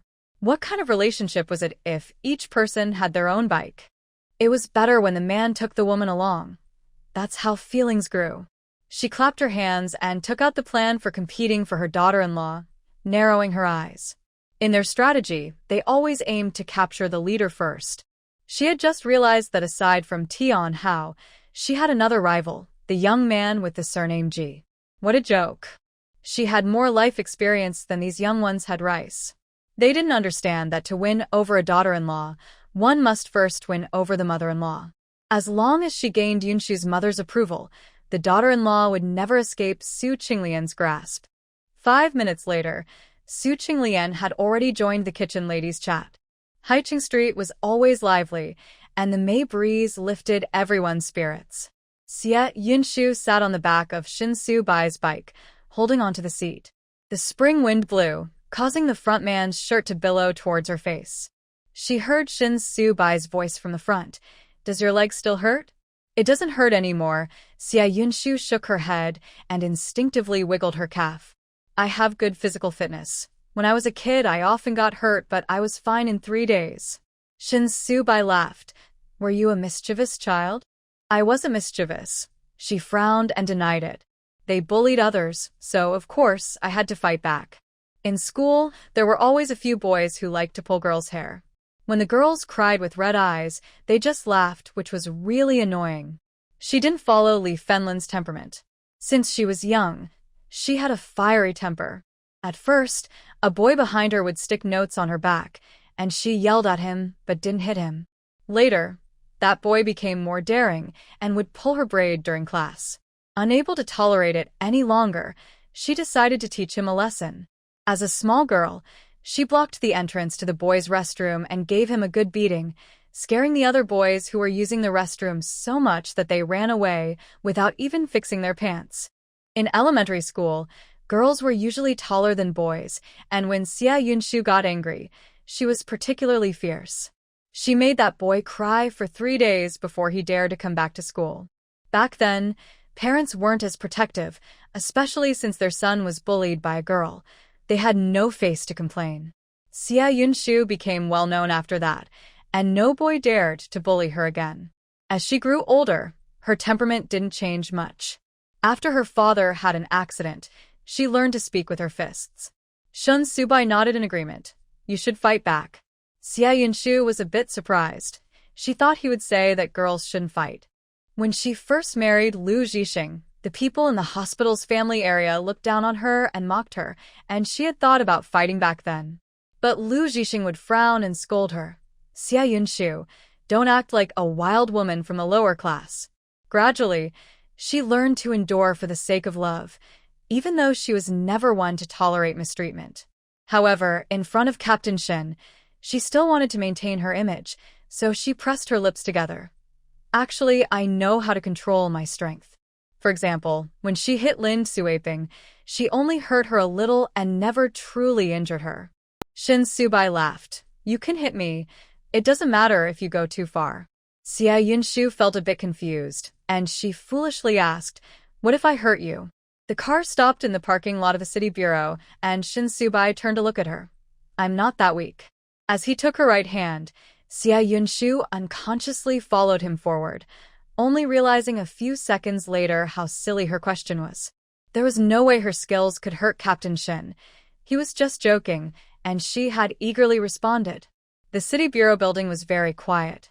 Although there weren't many people, the sense of power was overwhelming, making Xia Yunshu a bit nervous. What should I say later? Shin Subai led her confidently to the second floor. Just listen to me. Secretary Jiang received the news early in the morning. He sat at his desk with a large cup of tea, waiting. When Xia Yunshu entered, he immediately showed a warm smile and said, Please sit down. What can I help you with? Xia Yunshu quickly withdrew her hand and stood respectfully, saying hello. Shun Subai introduced her.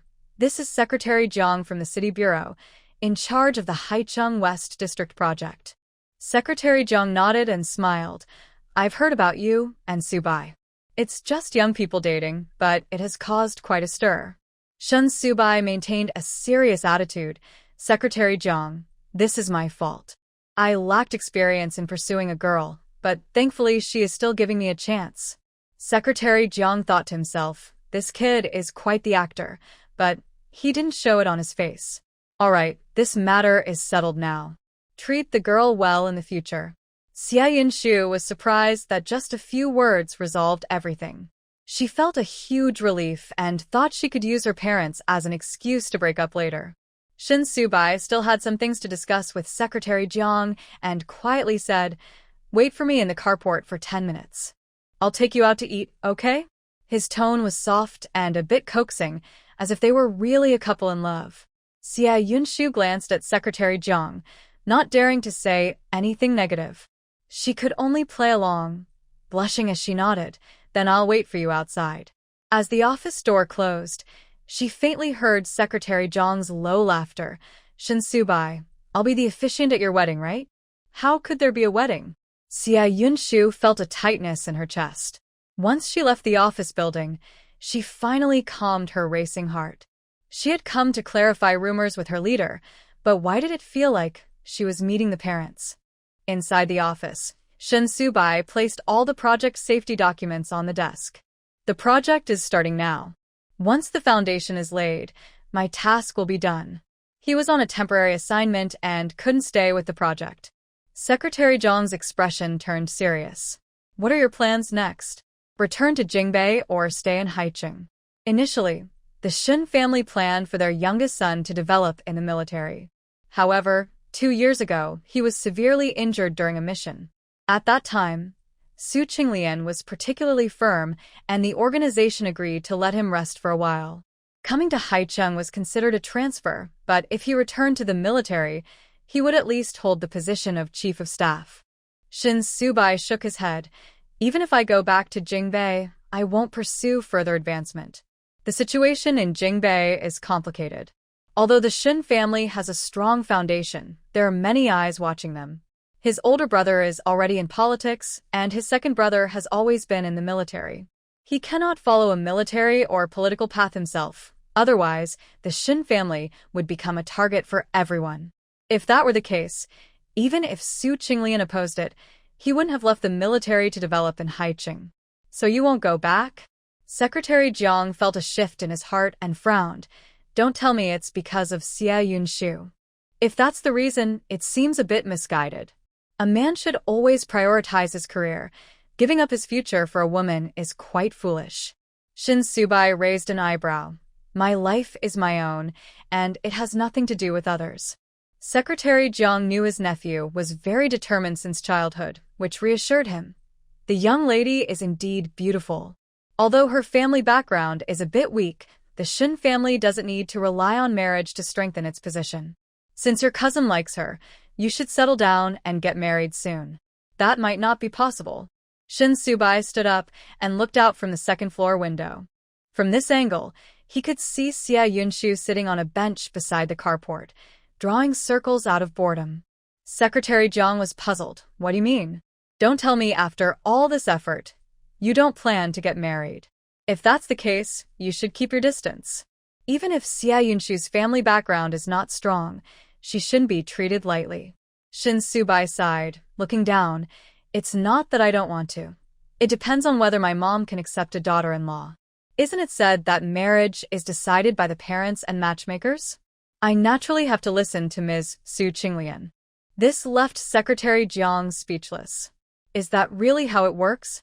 He wasn't afraid of his cousin finding out the truth and breaking his legs.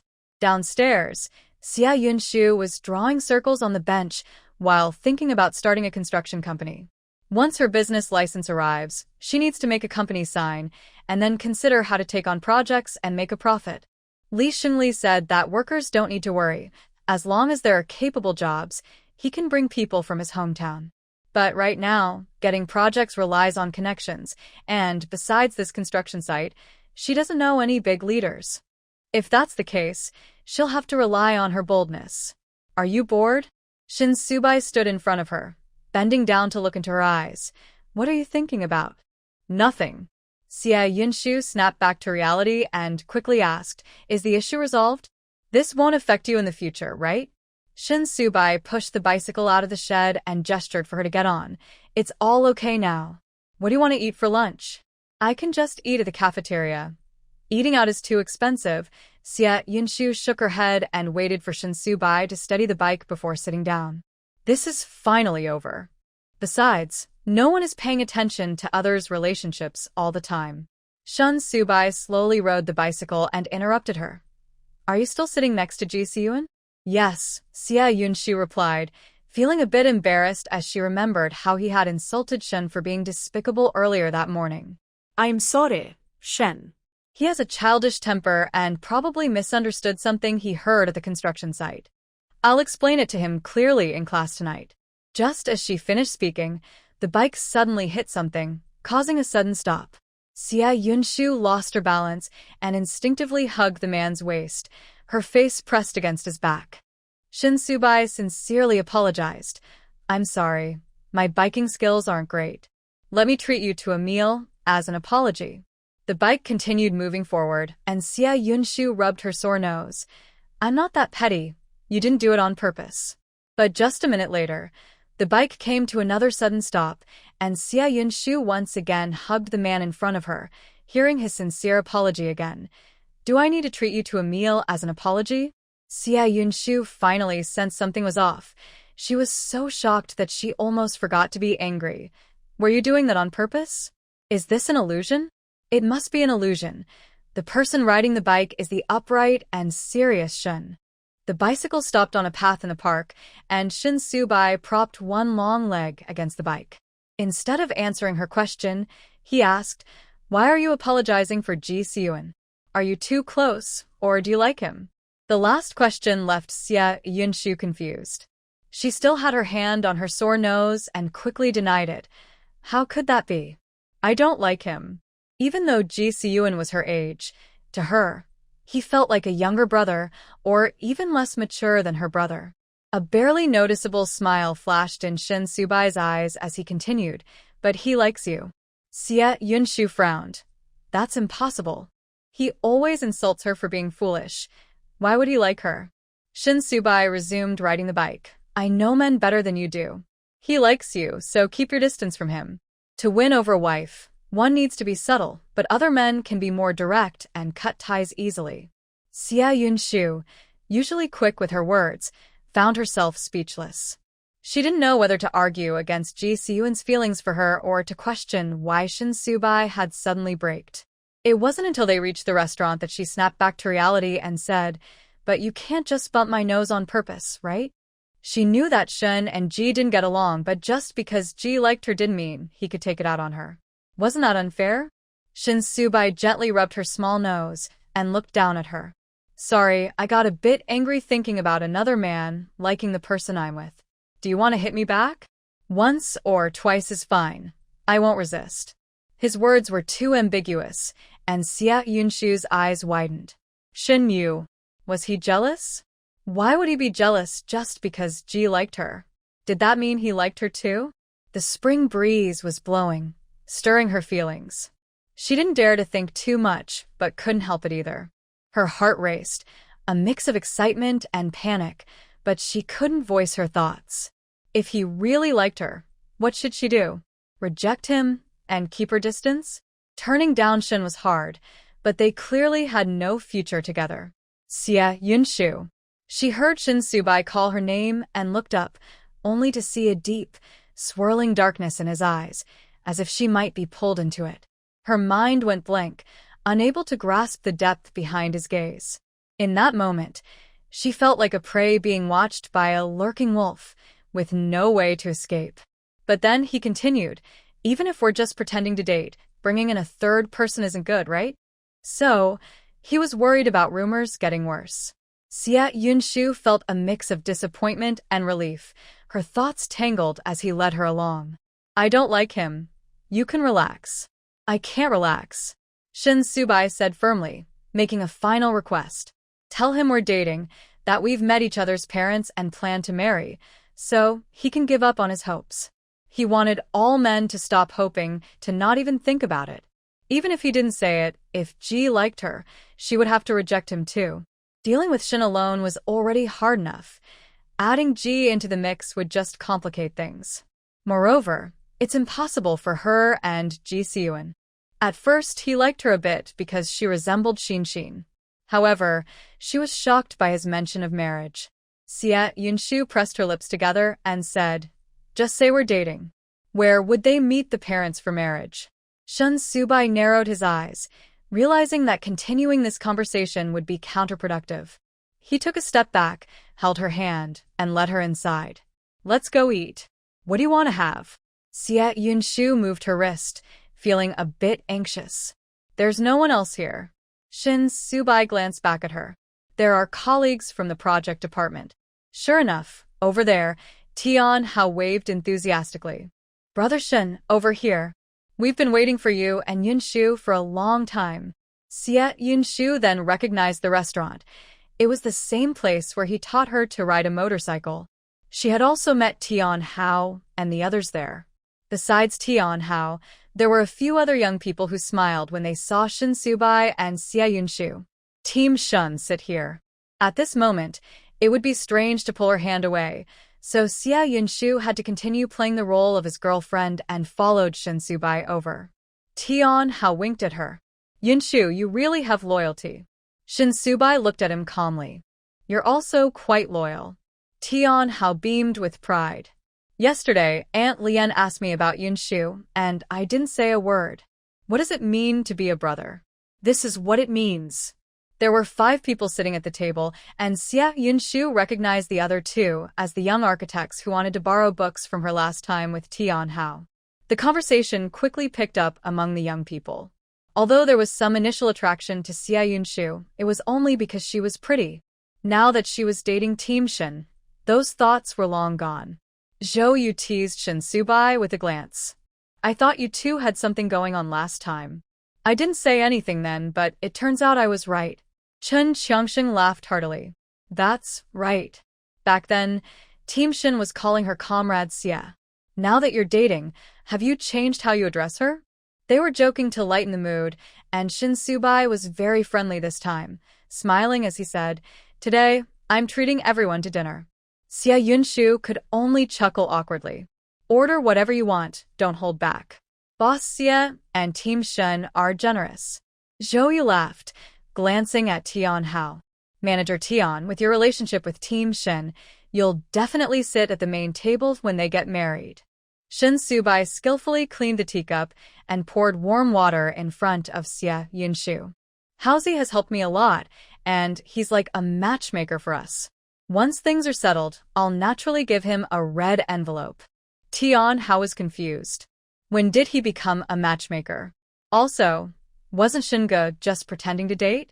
Why were they already talking about marriage? Xia Yunshu was also stunned. She finally realized that on the first day of pretending to date, she not only met the leaders of the municipal bureau but also colleagues and friends. The conversation had shifted from rejecting other men to discussing matchmaking and marriage. It felt like they were just one step away from meeting the parents. This meal was hosted by Shin Subai. On the way back, Xia Yunshu was unusually silent. She felt that everything was off, completely different from what she had imagined. Having been hurt in a relationship before, she didn't want to fall into that uncontrollable feeling again. Shin Subai safely escorted her to the project department.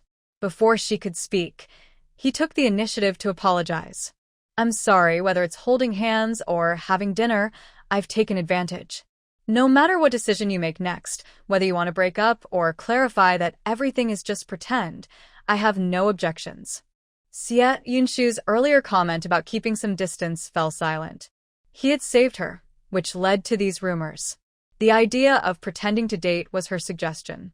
From any angle, it seemed like she was the one taking the initiative, while Shin Subai was just going along with it. "I didn't mean to blame you." Xia Yunshu looked down at her toes. "Anyway, everything is resolved now, and we don't have to pretend for others anymore." Shin Subai's tone was sincere. "You initially helped me. You're a girl, and it's always you who ends up at a disadvantage." But she had agreed to hold hands, and she didn't feel it was unacceptable. In fact, her heart had raced for most of the day. Xia Yunshu's conflicting feelings were silently smoothed over. She bit her lip awkwardly. "I didn't mean that." "It's just that when you talked about meeting parents and marriage during dinner, how will others think of us? We're not really together. I thought since I met Aunt Lee it was like meeting the parents." Shin Subai lowered his head, his voice slightly regretful and apologetic. "I have no experience in dating, and I didn't think much at the time. It's all my fault, I'm sorry." He kept apologizing, his tall frame slightly bent, looking somewhat pitiful. "If you want to break up now, I have no objections. Even though I initially said I would end things, I made a mistake, and you have every right to be angry." For a moment, Xia Yunshu thought of the little wolf dog she had as a child, who would lower its head and look at her when it was scolded. During those times, her heart would soften. "I never said I wanted to break up. Just be more careful in the future." Xia Yunshu placed her hands behind her back, fingers intertwined. "I won't meet your parents, so it doesn't matter what they think. Over time, everyone will forget." At that moment, the cafeteria had just finished its busy hours. The two stood on the grass not far from the kitchen, with sunlight pouring down. The tall man in a white shirt and the charming girl in a pink shirt, one slightly bent over and the other biting her lip and tilting her head, created an atmosphere of subtle affection that anyone could sense. Su Lianqing linked arms with Li Fenlin, smiling widely. "Fenlin, look how well-matched these two are. As their mothers, we must support them." Li Fenlin was still getting used to this sudden in-law. When Yunshu married Lu Zhixing, Cheng Yuxiang hardly showed up, maintaining a distant demeanor. For her daughter's happiness, she didn't dwell on that, only hoping that Lu Zhixing treated Yunshu well, and everything else didn't matter. Later, she realized that a man's parents' attitudes often reflect the man himself. But was Ms. Su being a bit too enthusiastic? Yunshu and Xiaobai are just dealing with those rumors. Li Fenlin tugged at her arm in vain, allowing Su to hold on, and tried to explain. Even though it was my daughter's idea, she knows better and wouldn't do anything wrong. After spending a noon together, Su Qinglian understood that her future-in-law, though soft-spoken, was a kind person. A daughter raised by such a person would surely have good character. So now, she felt genuinely satisfied with Xie Yunshu. Su Qinglian disagreed. Rumors are rumors. If they spread, there must be some truth to them. Li Fenlin didn't know what to say, and could only force a smile. It still depends on the children's opinions. Su Qinglian narrowed her eyes. The revolution was not yet successful, and indeed, they still had work to do. After Xie Yunshu finished saying she wouldn't meet Shen Subai's parents, Shin Subai smiled slightly, took a step back, and called out Mom. Xie Yunshu looked confused. Who are you calling Mom? She turned around and saw Li Fenlin standing with a stranger, then looked back at Shin Subai in disbelief. This is my mom. Su Qinglian chuckled, realizing that this daughter-in-law was not only a woman but quite charming as well. She stepped forward, smiling kindly. Good girl. He called me Mom. You can call me that in a few days. Xie Yunshu was puzzled. What? Who is whose mom? Shin Subai sighed, knowing that the situation had reached its limit. Continuing would only make things worse. He hadn't expected Ms. Su to be so proactive. In just one morning, she had already infiltrated the enemy's camp. This is my mother. He stepped forward, sounding apologetic. There might be a misunderstanding. Please don't take it the wrong way. Su Qinglian shot him a glare, her expression darkening. Misunderstanding? Where's the misunderstanding? The men in the Shin family are all responsible. You've already held her hand, so you must take responsibility. Xie Yunshu panicked. She truly hadn't expected Captain Shin's mother to appear suddenly. She hurriedly explained, Annie, it's not what you think. But Su Qinglian laughed, pulling a women's watch from her pocket and handing it over. Good girl, I can tell you like it. Take this as a gift for meeting. When you go to Jingbei, I'll give you something better. It was a watch with English lettering, and just looking at its craftsmanship made it clear it was expensive. Still in shock from meeting Captain Shin's mother, Xie Yunshu finally reacted and quickly tried to return it. Andy, you really misunderstood. Shin and I aren't really together. I can't accept this watch. Su Qinglian dashed away. I never take back gifts. She moved swiftly, not at all like a woman in her 50s, and in less than a minute, she was gone. Shin Subai held back a laugh, remembering Ms. Su's earlier antics with the bicycle, and pressed his fist to his lips. You can keep it for now. I'll explain to her later. I have a meeting this afternoon. See you tonight. With that, he also left quickly, his steps steady and fast. Li Fenlin shook her head with a smile, took the watch, and placed it in Xie Yunshu's pocket. Xiao Bai is a good guy, and his mother is nice too. Yunshu, be a little bolder. Xie Yunshu stood there, feeling warmth in her palm, but her heart was filled with confusion. The situation seems to have gotten out of control, but does Shin's mother know that she was once divorced? After checking the vegetables that were delivered in the afternoon, Xie Yunshu remembered that her bicycle was broken. Li Fenlin handed her a clean tomato to eat. Just now, Xiao Bai's mom brought over a pump, and it's fixed now. I checked it, and the tire is fine. Xie Yunshu squatted down in confusion and found that there was nothing wrong with the bicycle. Even the valve core was fine. So, why had it suddenly lost air? She realized that this was why she had to ride Shin's bicycle, and she felt a mix of emotions. Everything seemed so unreasonable, yet it perfectly made it hard for her to refuse. The more she tried to resist him, the more she had to be with him. The more she wanted to avoid falling in love, the more her heart raced. Li Fenlin smiled. Perhaps you really have a connection. Xie Yunshu lowered her head, her bangs blown by the wind, and after a long time, she forced a smile. Mom, do you know what kind of family Shin comes from? It wasn't that she wasn't good enough for him. It was that her family and his family were not equal. She couldn't accept any judgmental looks from others. Even if Shin's mother had just seemed to like her, it was only superficial. She didn't dare to guess Shin Subai's thoughts, yet she wanted to deliberately ignore her own feelings. Li Fenlin knew that Shin Subai's family was well off, but she couldn't imagine the power and influence they had, only feeling sorry for her daughter's inner turmoil. Yunshu, you are also wonderful. Yunshu sighed. All right, Mom, let's not talk about this anymore. I still need to go to the business office and the copy shop this afternoon. Whether they liked her or not didn't matter. What mattered was that she had her own path to follow step by step. After delivering the signed review form to the business bureau, the next step was to wait. During this time, Yunshu took her prepared flyers to the copy shop to print dozens of copies, then returned to the tube building to move a few things to the small courtyard. The weather was warming up, and night fell later. Before the sun set in the west, she rode her bicycle to attend night classes. However, just as she exited the tube building's alley, she saw Lu Zhixing standing there, looking thin. He seemed to have lost a lot of weight in just a few days, and his shirt revealed his protruding shoulder bones. He used to be an unattainable figure in her eyes, but now just a glance felt unnecessary. Yunshu. Lu Zhixing heard the voice and looked up, his eyes bloodshot. He didn't dare to approach, but carefully held out the hawthorn cake he had in his hands. I just bought this. It was wrapped in paper all the way home and is still warm. After the incident with Zhou Xinyue, when Yunshu saw him again, she felt no more emotions, thinking it wasn't worth getting angry. No, thank you. Lu Zhixing's face turned pale. He bit his lip and grasped her bicycle handle, speaking softly. Yunshu, I've looked into your grandparents. I know they haven't treated you well, so I won't help them anymore.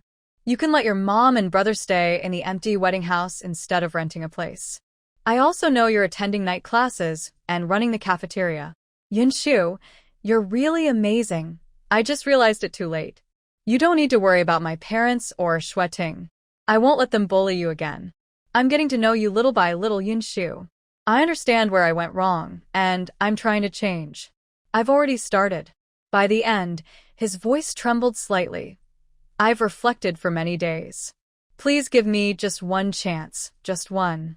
Honestly, Yunshu hadn't expected Lu Zhixing to show up again. She thought after the last incident with Zhou Xinyue, he wouldn't have the face to ask for forgiveness, but she underestimated his boldness. Let go, or I will push you away. Yunshu looked at him calmly, not getting angry like before. Lu Zhixing, if you really feel sorry, please don't show up in front of me again. It's quite unpleasant. Lu Zhixing slowly released his grip, his eyes becoming wet but quickly wiping them away with a forced smile. Are you going to class? Take the hawthorn cake with you. I specially bought it from the old street. Yunshu scoffed, riding her bicycle away from him without saying a word. The warm hawthorn cake gradually cooled down. Lu Zhixing stood there for a long time without moving. A passing child looked at him curiously. Are you a statue? Lu Zhixing blinked, realizing her shadow had long disappeared. The sun was setting, and the evening glow began to fade. No matter how he tried to make amends, she wouldn't look back. The ring on his ring finger felt cold despite holding warmth. He placed the hawthorn cake into the child's hands. Here, you can have this. The child pouted. Mom says if someone gives you food for free, they must be a bad person. You're a bad person. Without hesitation, the child turned and ran away. Lu Zhixing looked at the hawthorn cake in his hand and lowered his head with a self-deprecating smile. Was he a bad person? In the past, everyone praised his high medical ethics and integrity, and his office was filled with banners of recognition. But with Yunshu, he felt like a villain who had done nothing but bad things. He showed compassion and love to everyone, yet he was coldest to his own partner. Still, he was unwilling to give up. Just thinking about a future without Yunshu made his heart ache. Whether it was Zhixing or Shin, he was the one who had once been close to them, the one who had loved. When he arrived at school, class hadn't officially started yet. Zhixing sat with a cold expression against the wall. When he saw her, he turned his back, showing her the back of his head. Yunshu recalled Shin words and looked at Zhixing, who was ignoring her. She really couldn't tell how he liked her. With exams approaching and the teacher still absent, she took out her textbook and notes to study. After a while, Zhixing, still waiting for her to speak, turned back in frustration. Why aren't you talking? Is Shin controlling your mouth too? Are you angry? Why should I speak? Xia Yunshu kept her head down, not giving in to him. If I talk, you'll be upset. If I don't, you're still upset. Zhixing was exasperated. You didn't explain this morning, so explain now. Who spread the rumor about you and Shinsubai? Xia Yunshu had planned to tell him that their relationship was fake, but recalling what team leader Shin said earlier, she decided to ask directly, Zhixing, do you like me? Zhixing, filled with anger, was caught off guard by her direct question. His ears turned red, and his frustrated words became stammered. Why are you asking that? Xia Yunshu, you're a girl.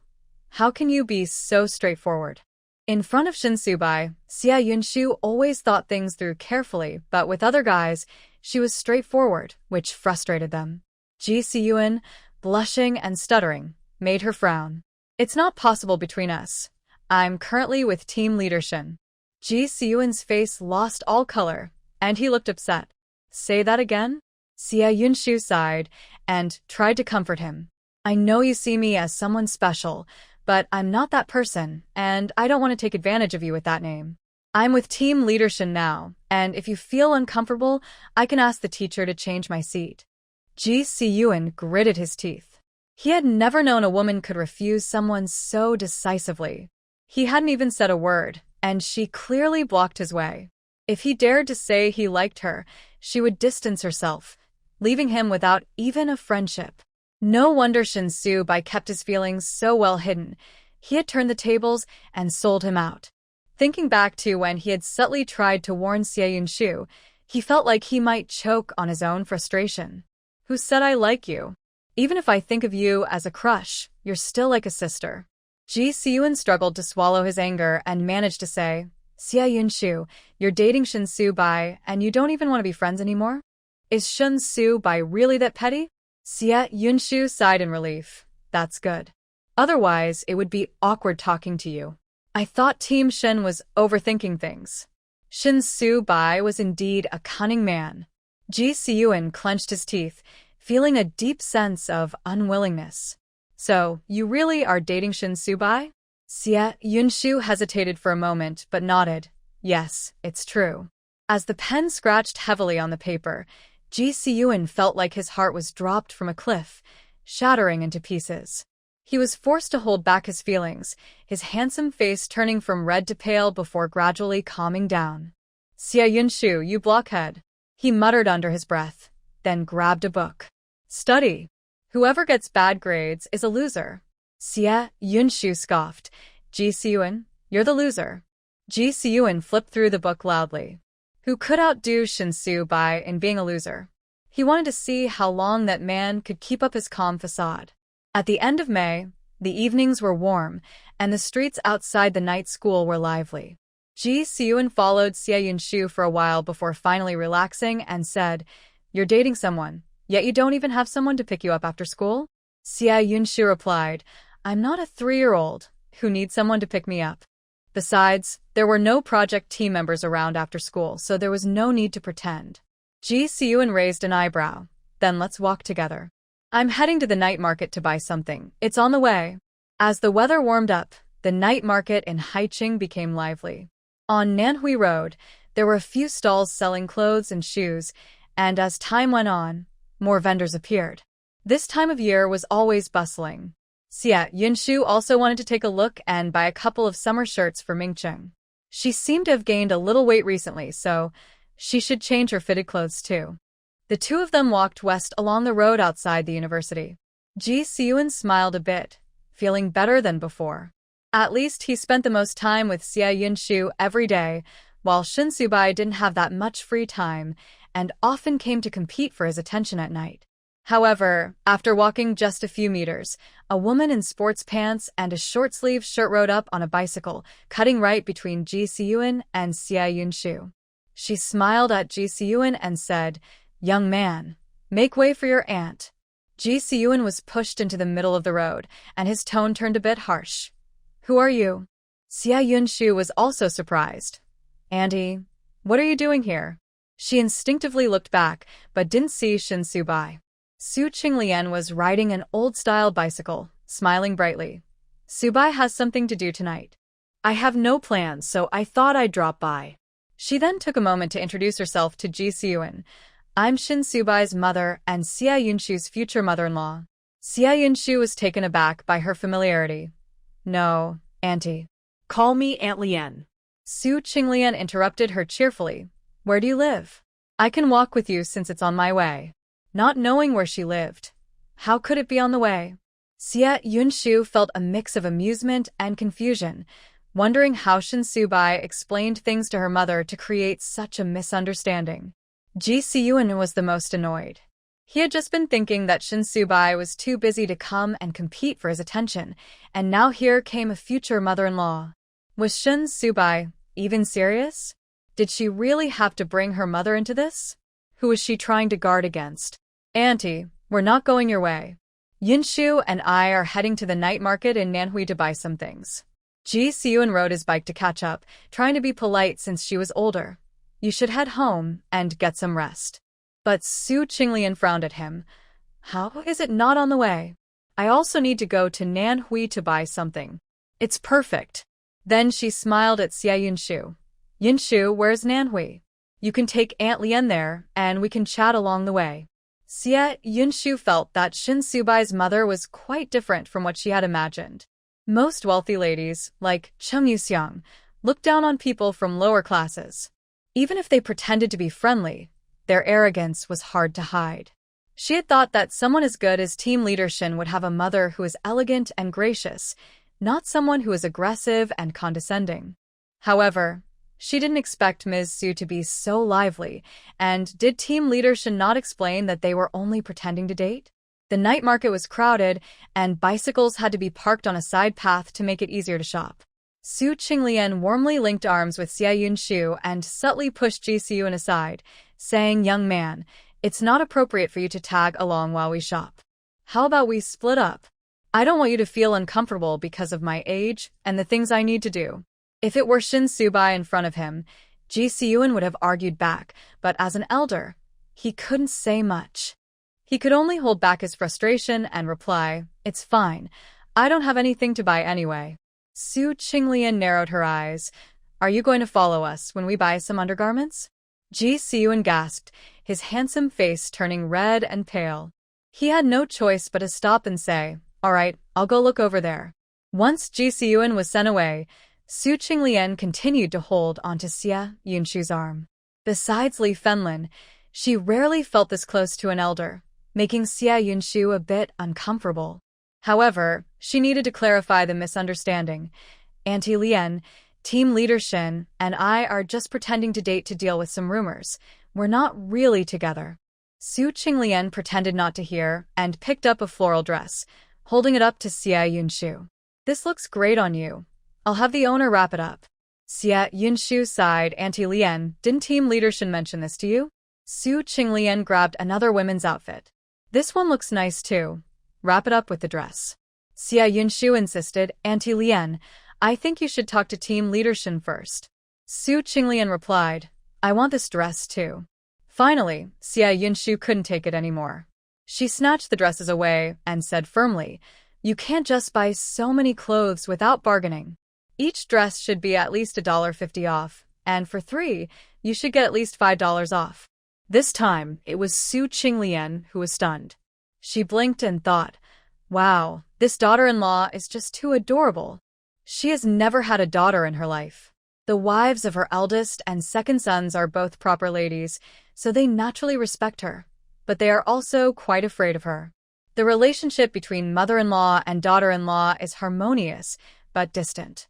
When they went shopping together, they went to a department store that was a Chinese merchant shop, completely unaware that prices could be negotiated. Xia Yunshu wanted to slap herself. She was used to haggling at the market, but she couldn't hold back. That wasn't what she meant to say. Aunt Lien, I don't want these skirts. Sean is not really my boyfriend. She took a deep breath, noticing the shop owner's ears perk up and lowered her voice. Let's talk about this over there. However, Su Qinglian patted her hand and looked at the owner. My daughter says she wants a 6 yuan discount. Owner. That's not what your daughter said. All right, fine. Is this how we negotiate? Just a moment ago, She said a skirt should be discounted by 1 yuan 50, and now it suddenly became 6 yuan. The owner hadn't even said a word, and isn't negotiation supposed to go both ways? Su Qinglian pretended to leave. If you don't sell, I'll go. There are several other shops selling skirts ahead. In this era, selling clothes can be quite profitable. A dress costs only 6 or 7 yuan to buy but can be sold for 12 yuan. If luck is good, one can earn over 20 yuan in a night. Of course, business isn't always lucky. Sometimes there are several days without sales. Moreover, with more people selling clothes, competition has increased. If it can be sold for 12 yuan, it can surely be sold for 10 yuan. Otherwise, customers will just walk away, and the seller will regret it all night. Sell, sell, sell. Aunt, your daughter is beautiful. These skirts will look just like on the models on TV. The owner was eager to sell, and he wasn't lying. The girl really was pretty. After buying the skirts, Su Qinglian finally agreed to follow Xia Yunshu to a quieter spot. Aunt Lian, there were some misunderstandings in the project department, which led to a lot of gossip, so I suggested pretending to date. Xia Yunshu explained clearly, worried that Shin's mother might misunderstand. This situation started because of me, and that's why Shin's reputation was affected. But don't worry, I absolutely won't cling to Shin because of this. I have no such feelings for him. She spoke firmly, but Su Qinglian felt uneasy. Do you not have any feelings for my son at all? Su Qinglian pressed on, holding up her pinky finger. Just a tiny bit of affection would be fine. No feelings? What if her son goes off with Tian Hao? What should we do then? Xia Yunshu was at a loss for words. How could she not have feelings? If she didn't, why was her heart racing so fast? She lowered her gaze and spoke softly. Aunt Lian, you might not understand. I was married once before. I come from a single-parent family, and I don't have a stable job. But you're a beautiful girl. Su Qinglian grabbed her hand, looking at her hopefully, and enthusiastically promoted her son. I'm not bragging. My son is really great. He earns money and is generous, and he has never dated anyone seriously. Plus, he's tall and strong, full of energy. I promise he'll be at his best when he's with a girl. She realized that her son was probably torn between Xia Yunshu and Tian Hao. If she didn't get Su Bai on the right track, she wouldn't be able to sleep at night. Xia Yunshu felt her face heat up. There was no need to emphasize the last point. She could feel the strength from team leader Shin after he had held her so many times. But that wasn't what they were discussing. Aunt Lian, did you hear what I just said? I've been married before. Xia Yunshu took a deep breath, trying to calm her racing heart. Don't you care about that? Su Qinglian looked at her curiously. Why should I care? Su Bai's father said that the country promotes marriage freedom. You're just divorced, not still married. Xia Yunshu felt a mix of emotions and bit her lip, her tone slightly bitter. Aunt Lian, team leader Shin and I aren't really dating. You're thinking too much. The other side's defenses were stronger than she had imagined, but it wasn't impossible to break through. Su Qinglian thought for a moment and decided to use her final tactic from the plan. She handed her a dress. Even if it's fake, you're still Su Bai's girlfriend now, so it's only right for me to buy you a dress. What's real or fake? If she was going to be Su Qinglian's daughter-in-law, it had to be real. Xia Yunshu looked at the dress in her hands, feeling a sense of helplessness. It seemed like Su Qinglian's thoughts were on a different wavelength than hers. They had talked a lot, but in the end, it felt like nothing was said, and they were back at square one, with her receiving several pieces of clothing. Aunt Lian, I'll pay you for the clothes, and I can't accept the watch either. She still refused. No matter what, team leader Shin is helping me, and I can't take advantage of him. Su Qinglian's eyes, similar to her son's, sparkled with interest. You really don't want to take advantage of my son? Xia Yunshu took some money out of her pocket and said, Aunt Lian, take this money. I left the watch at home. I'll give it to team leader Shin tomorrow. The watch is a women's style. It won't be useful to return it to him, Su Qinglian replied, pulling her hand and leading her back to the night market. They found a stall selling men's short-sleeve shirts. It's only fair. I bought you clothes, so you should buy clothes for my son too, right? You said you didn't want to take advantage. After saying this, she picked up 2 short-sleeve shirts and said, "This size will fit Su Bai perfectly." They haggled and paid quickly, using the money Xia Yunshu had just taken out. Su Qinglian smiled brightly. "I'll tell Su Bai that these clothes are from you. He will definitely be happy." Xia Yunshu was stunned. "Aunt Lian, that's not how it is." Su Qinglian pretended not to hear her and led her to the place where they had parked their bicycles. She glanced at Zhixing, who was waiting, and waved the clothes in her hand. "Yunshu, thank you for the clothes for Su Bai. He should wear them tomorrow. It's too late. You should hurry home." Once she left, Zhixing looked unhappy and chuckled bitterly. "I waited here for so long, and you want to pick out clothes for him?" Xia Yunshu rubbed her forehead, feeling too tired to explain. "I'll head back now. You should go home too. It's late." Zhixing looked at her with a gloomy expression and after a moment, forced a laugh. "Tsk, Xia Yunshu, your mind is all about dating now. Are you sure you can score higher than me on the exam? Don't forget, the one who does poorly is the dog." Xia Yunshu shot him a glance. "Then you can wait to be the dog." Team leader Shin clearly had no experience in dating, yet he thought Zhixing liked her. Who likes someone and keeps calling them a dog? She rode away on her bicycle, her hair blending with the night, quickly disappearing around the corner. Zhixing took out a light purple hairband from his pocket. He hadn't planned to buy anything at the night market. He just wanted to spend more time with her. Although they attended classes together every day, they only had a little time to talk after class. Most of the time, she was studying or asking the professor questions. She was so calm around him, while he felt anxious and uncomfortable. He had just seen the light purple hairband at a stall and had instinctively bought it for her, but now it seemed he had no position other than being a friend. Shin Su Bai was really protective. Su Qinglian hummed a song as she returned home, feeling that her first day's plan had been very successful. She was holding 2 new short-sleeve shirts when she saw Shin Su Bai and Tian Hao sitting together chatting. A warning bell rang in her mind. "Tian Hao, what are you doing here?" Tian Hao held an apple and replied casually, "Aunt Lian, Shun, and I went to a meeting in the North District this afternoon, then met some friends for dinner, and we just happened to come back together."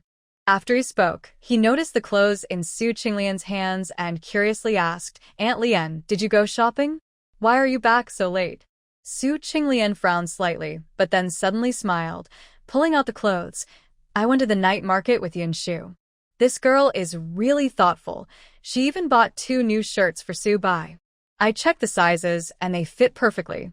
Shin Su Bai's eyes moved slightly, focusing on the 2 white shirts. "She bought these for me?" Su Qinglian glanced at Tian Hao and smiled. "She's your girlfriend. Isn't it normal for her to buy you clothes? When I first met your dad, I made him some clothes too." Tian Hao was puzzled. "But they're not really dating. Yunshu is just helping Shin." "Who says it's not real?" Su Qinglian placed the shirts on the table and earnestly advised him, "Haozi, your brother will eventually marry Yunshu. Don't overthink it. You should spend more time with her. Didn't you date 2 girls before? Why the sudden change? Brotherly bonds are still brotherly bonds." Tian Hao didn't absorb the latter part of her words, only catching the first part. He widened his eyes. "What did you say? Shun and Yunshu are getting married? That's impossible. They're just pretending to date." He then tugged at Shin Su Bai. "Shin, you need to clear this up with Aunt Lian. How can it be misunderstood like this?" Su Qinglian sneered. "It won't help to be anxious. I only recognize Xia Yunshu as my daughter-in-law." Shin Su Bai silently smiled slightly and then looked apologetically at Tian Hao. "Haozi, I'll explain this to you another day. You should go home now. I don't want to upset my mom." Tian Hao was confused. How did Xia Yunshu become a daughter-in-law? This didn't make sense. Weren't they just pretending to date? Shin Su Bai took out 2 new cassette tapes from the drawer. "I had someone buy these for you. Take them home." Tian Hao was indeed drawn in by the new tapes. "Is this Teresa Ting's new song?" "Shin, you really are a good brother. Thanks." He felt touched by their brotherly bond and patted Shin Su Bai's arm, lowering his voice. "I understand. Aunt Lian is probably anxious about your marriage and wants to arrange for Xia Yunshu just like she did with Tang Lin, right? Shin Subai was a bit surprised. He didn't expect Tian Hao to think that way. He raised an eyebrow and replied helplessly, maybe. Tian Hao sighed. Shen Ge was indeed at the right age to marry, but he shouldn't be forced into it. Marriage should be about feelings, right? So before he left, he advised Su Qinglian, Aunt Lian, a forced relationship won't be sweet. Don't pressure Shin Ge. Su Qinglian crossed her arms and watched Tian Hao leave with a cold gaze. She didn't know if a forced relationship would be sweet, but she was certain that it couldn't be with Tian Hao. Once the door closed, Shin Subai picked up the 2 short-sleeve shirts. Before he could speak, he heard Su Qinglian slam her hand on the table. Shin Subai. No matter what you think, you held her hand and hugged her. Shin Subai interrupted her. I didn't really hug her. At least not in a clear way. Su Qinglian gritted her teeth. I don't care. You must be responsible for Yunshu. I won't acknowledge anything Tian Hao says. No one else can be my daughter-in-law except Xia Yunshu. Shin Subai calmly rubbed the short sleeves, his tone steady. What if someone disagrees, if I really end up with her? Or if someone bullies her? Who would dare? Su Qinglian slammed the table again. Anyone who disagrees will have to deal with me. Who dares to criticize my daughter-in-law? The Iron Lady who once crossed the border alone to bring her man back from the brink of death had a powerful presence. Even the dogs outside were scared and ran away. Shin Subai was silent for a moment before finally chuckling softly. Mom, you have to keep your word. Su Qinglian frowned, sensing something was off. She looked Shin Subai up and down, feeling as if her son was plotting against her. When have I ever gone back on my word? Besides, Yunshu is a good girl, pretty, cute, and with a slim waist. Shin Subai lowered his gaze and chuckled quietly. It seemed their tastes were indeed aligned.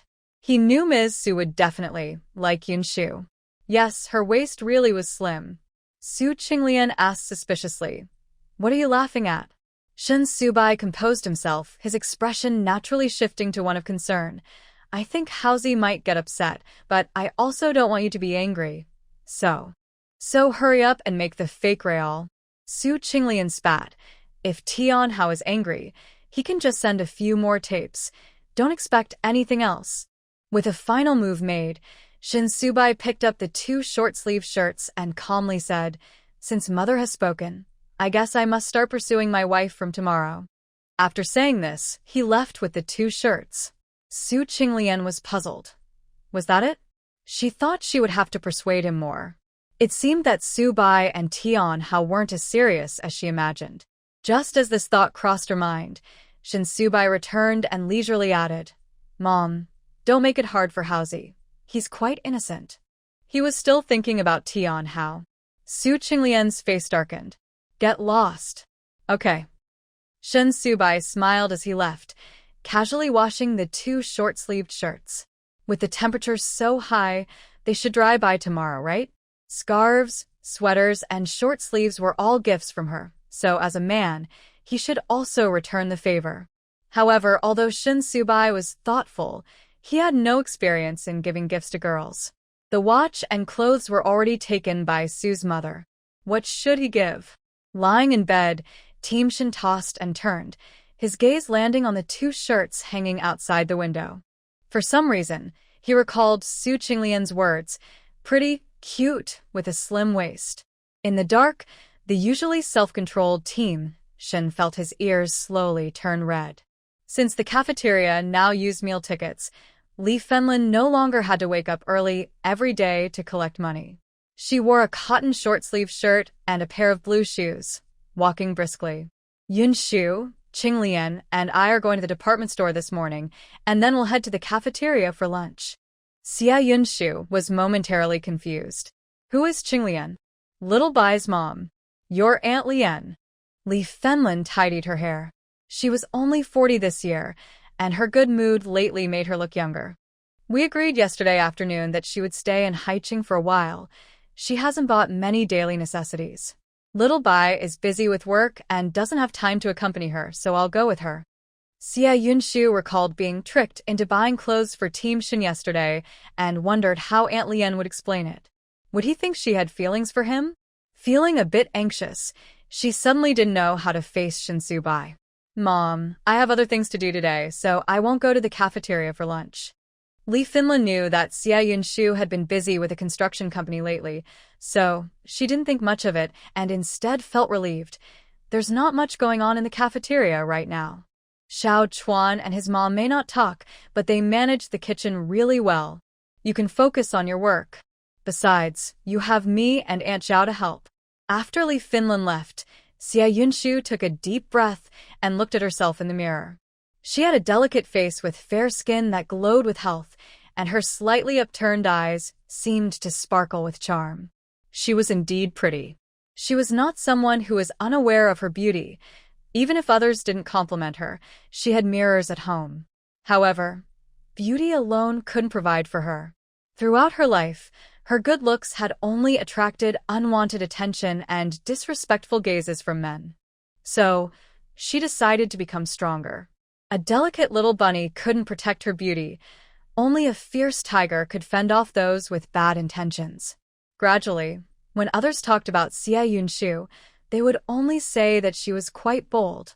Even in front of Shin, she never held back. She wouldn't compromise herself anymore. She couldn't be the wife of a high-status man.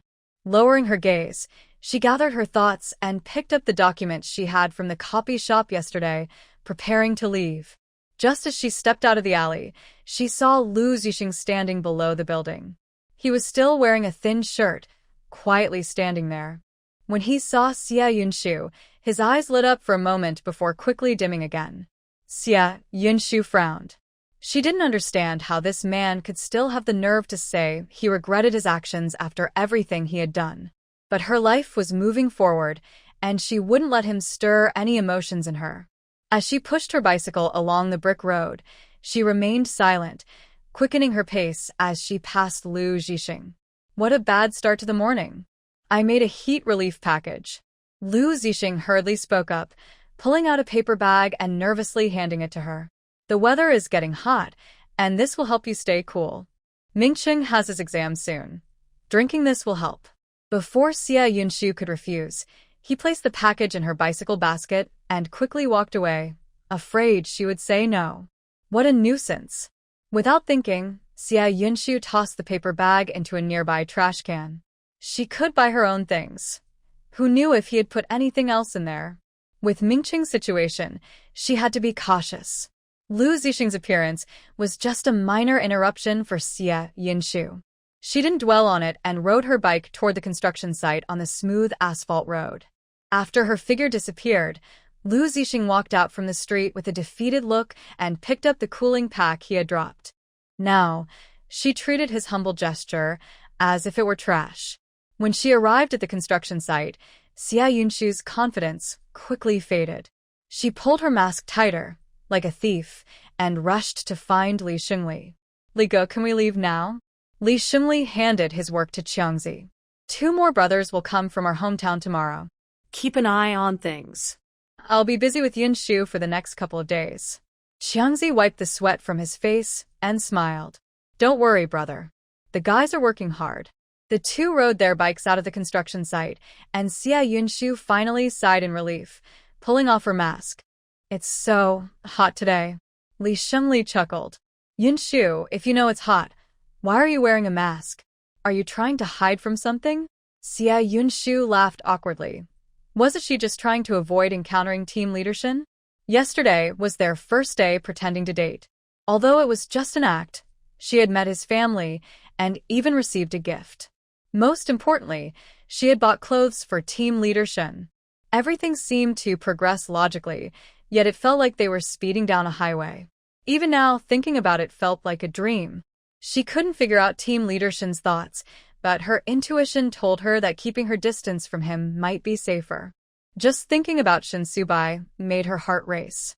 "Let's first go to the business office, then check out other construction sites," Xinyue said, changing the subject uneasily. She touched her small nose and glanced back at the construction site before pedaling her bike quickly away. Li Xingli hurried to catch up, looking back to see nothing unusual inside. Why was she in such a rush? At noon, Xia Yunshu didn't return to the cafeteria. She instinctively wanted to avoid something.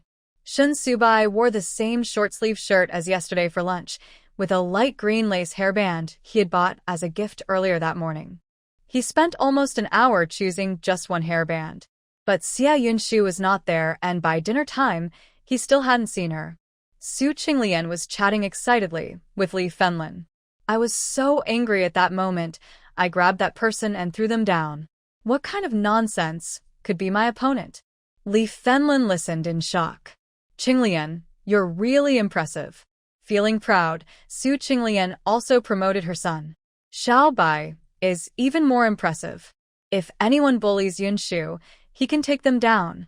Li Fenlin smiled awkwardly and said, Actually, Yunshu, she can be quite tough when it comes to fighting. Su Qinglian clicked her tongue and said, Yunshu looks delicate, so she needs a strong partner. My son is strong. Fenlin, I think they should get together. Li Fenlin pressed her lips together. Yunshu isn't weak, though. Of course not. A young girl like her runs a cafeteria and a company. Her personality is just like mine. Su Qinglian happily continued, so they should definitely get together. Li Fenlin sighed. Let's wait until Mingqing finishes his college entrance exams. I can't decide for Yunshu. No matter how good Xiao Wei is, it has to be someone she likes. Su Qinglian wanted to say more but looked up to see her son and Tian Hao coming over, standing close together and talking about something. Tian Hao was looking down at the wristband on Shin Subai's wrist. Shingo, are you hurt? You shouldn't use something like this to tie it up. It looks like something a girl would use. Shin Subai confirmed that Xia Yunshu hadn't come to the cafeteria all day, took off the wristband, folded it neatly, and put it in his pocket. It's a gift for Yunshu. A gift? Tian Hao paused, scratching his head. You two pretending to date. How did it start to feel so real? Aunt Lian is also curious about why Yunshu is so set on Xia Yunshu. What will happen if you two break up? Shin Subai calmly replied, Then we won't break up. Huh? Tian Hao was shocked, stopping in his tracks, feeling confused. Wait, Shingo, are you serious? I thought it was just pretend. But you two don't seem right for each other. Shin Subai raised an eyebrow. Neither of us is married, and our parents have no objections. We're dating now, so what's not suitable? Tian Hao was completely stunned, as if he was meeting Shin Subai for the first time, standing there for a long time before coming to his senses, his tone somewhat mournful. Shingo, you're tricking me. When I praised Yunshu's beauty, what did you say? That her family background wasn't suitable. How is it suitable now? Of course, he only admired Xia Yunshu's looks at first and didn't have romantic feelings. He liked gentle girls. But that's not the point. He was the one who suggested that Xia Yunshu and Shingo pretend to date. So how did it suddenly become real overnight? Shin Subai calmly said, I got a few FC game consoles from a foreign trade company I work with in Zhixing. Tian Hao's heart raced at those words, turning his sadness into excitement. He grabbed Shin Subai's hand and said, Brother Shin, you and Xia Yunshu are perfect for each other. Can you get me one of those game consoles? When I received this news, I already took care of things on that side, so you can count on it, Shin Subai replied lazily, stepping back a couple of paces. Seeing Ms. Su approaching with a fierce look, he casually clicked his tongue and added, Haozi, I owe you for Yunshu's situation. Consider this my compensation. Tian Hao felt his eyes well up with emotion. Brother Shin had given him a tape recorder and now a game console. But here he was, getting upset with Brother Shin over such a small matter. How could he call himself a good friend? Brother Shin, I was wrong. Tian Hao sniffled, his mind filled with thoughts of the game console. When you and Yunshu get married, I'll give you a big red envelope. He had been waiting so long for that game console. It was a genuine foreign product, hard to find even if you had money. Only Zhu City and Gang City had it, and there was no way to get it through regular channels. Su Qinglian paused, feeling a bit sorry for Tian Hao. She decided not to push him too hard. After all, Subai had already cleared things up with him, and she didn't need to keep being the bad guy. Besides, she had watched Tian Hao grow up. Xia Yunshu visited the business office, where the staff told her that the approval would take 3 days. She and Li Shengli didn't waste time and went to check out various construction sites. Li Shengli had never done self-promotion. After years of being a contractor, he was used to waiting for work to come to him. He had never actively sought out jobs. Nowadays, construction work was mostly government-related, and if people didn't know you, they wouldn't give you any work. Xie Yunshu was confident. Brother Li, I've looked into it. There are plenty of construction sites in High City, and they need workers. Construction companies are mostly government units, and they don't have many workers. Right now, it's about finding jobs. We can't just wait around. She remembered that in 2 years, there would be a huge project in High City. The Oriental Pearl would soon start construction. After that, the city would undergo tremendous changes, with almost all of the old districts being renovated. So before that, she needed to pave the way for their construction company. Otherwise, how would they take on these big projects later? Li Shengli felt a bit nervous walking into unfamiliar construction sites. Yunshu, I'm scared. There are big leaders in there. What if they kick us out? Every construction site has a project department. Some are strictly managed, like the one where Xie Yunshu is currently working, which is a national key project with a long timeline and heavy tasks, so no outsiders are allowed. However, there are many small sites that don't even have a security guard outside. Xie Yunshu held a flyer in her hand. If they kick us out, we can just go to another place. Isn't that how it works for those asking for help? Li Shengli frowned, confused by the comparison. They weren't asking for help. They were looking for work. After visiting 3 construction sites, not a single project department employee paid them any attention. They just tossed the flyers onto the table and moved on. By noon, Li Shengli felt a bit discouraged. Maybe we should just give up. At least we have work for now. Xie Yunshu frowned at him. Then why are we starting a company? The two of them didn't go back for lunch, but instead ate noodles at a restaurant outside an old shopping mall. At the next table, a middle-aged man sighed. The higher-ups don't understand the real situation. They want me to finish in 3 months.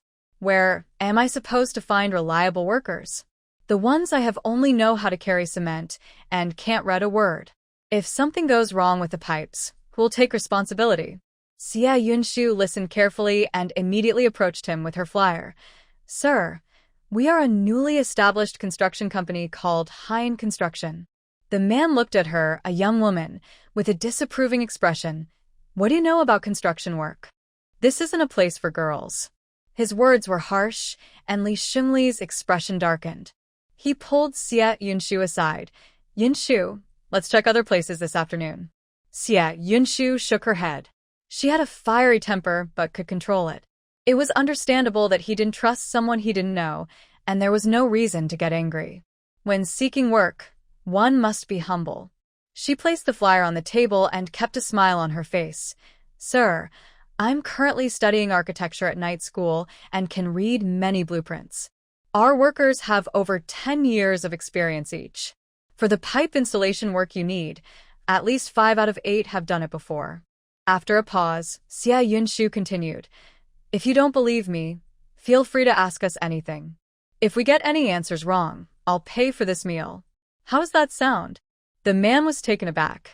He was Huang Haiba, a small leader from the second construction company in Haiqing who usually dealt with contractors. Most of the time, it was all familiar faces referring each other. He would say that a particular construction team was good, or they would outsource the work and find people themselves.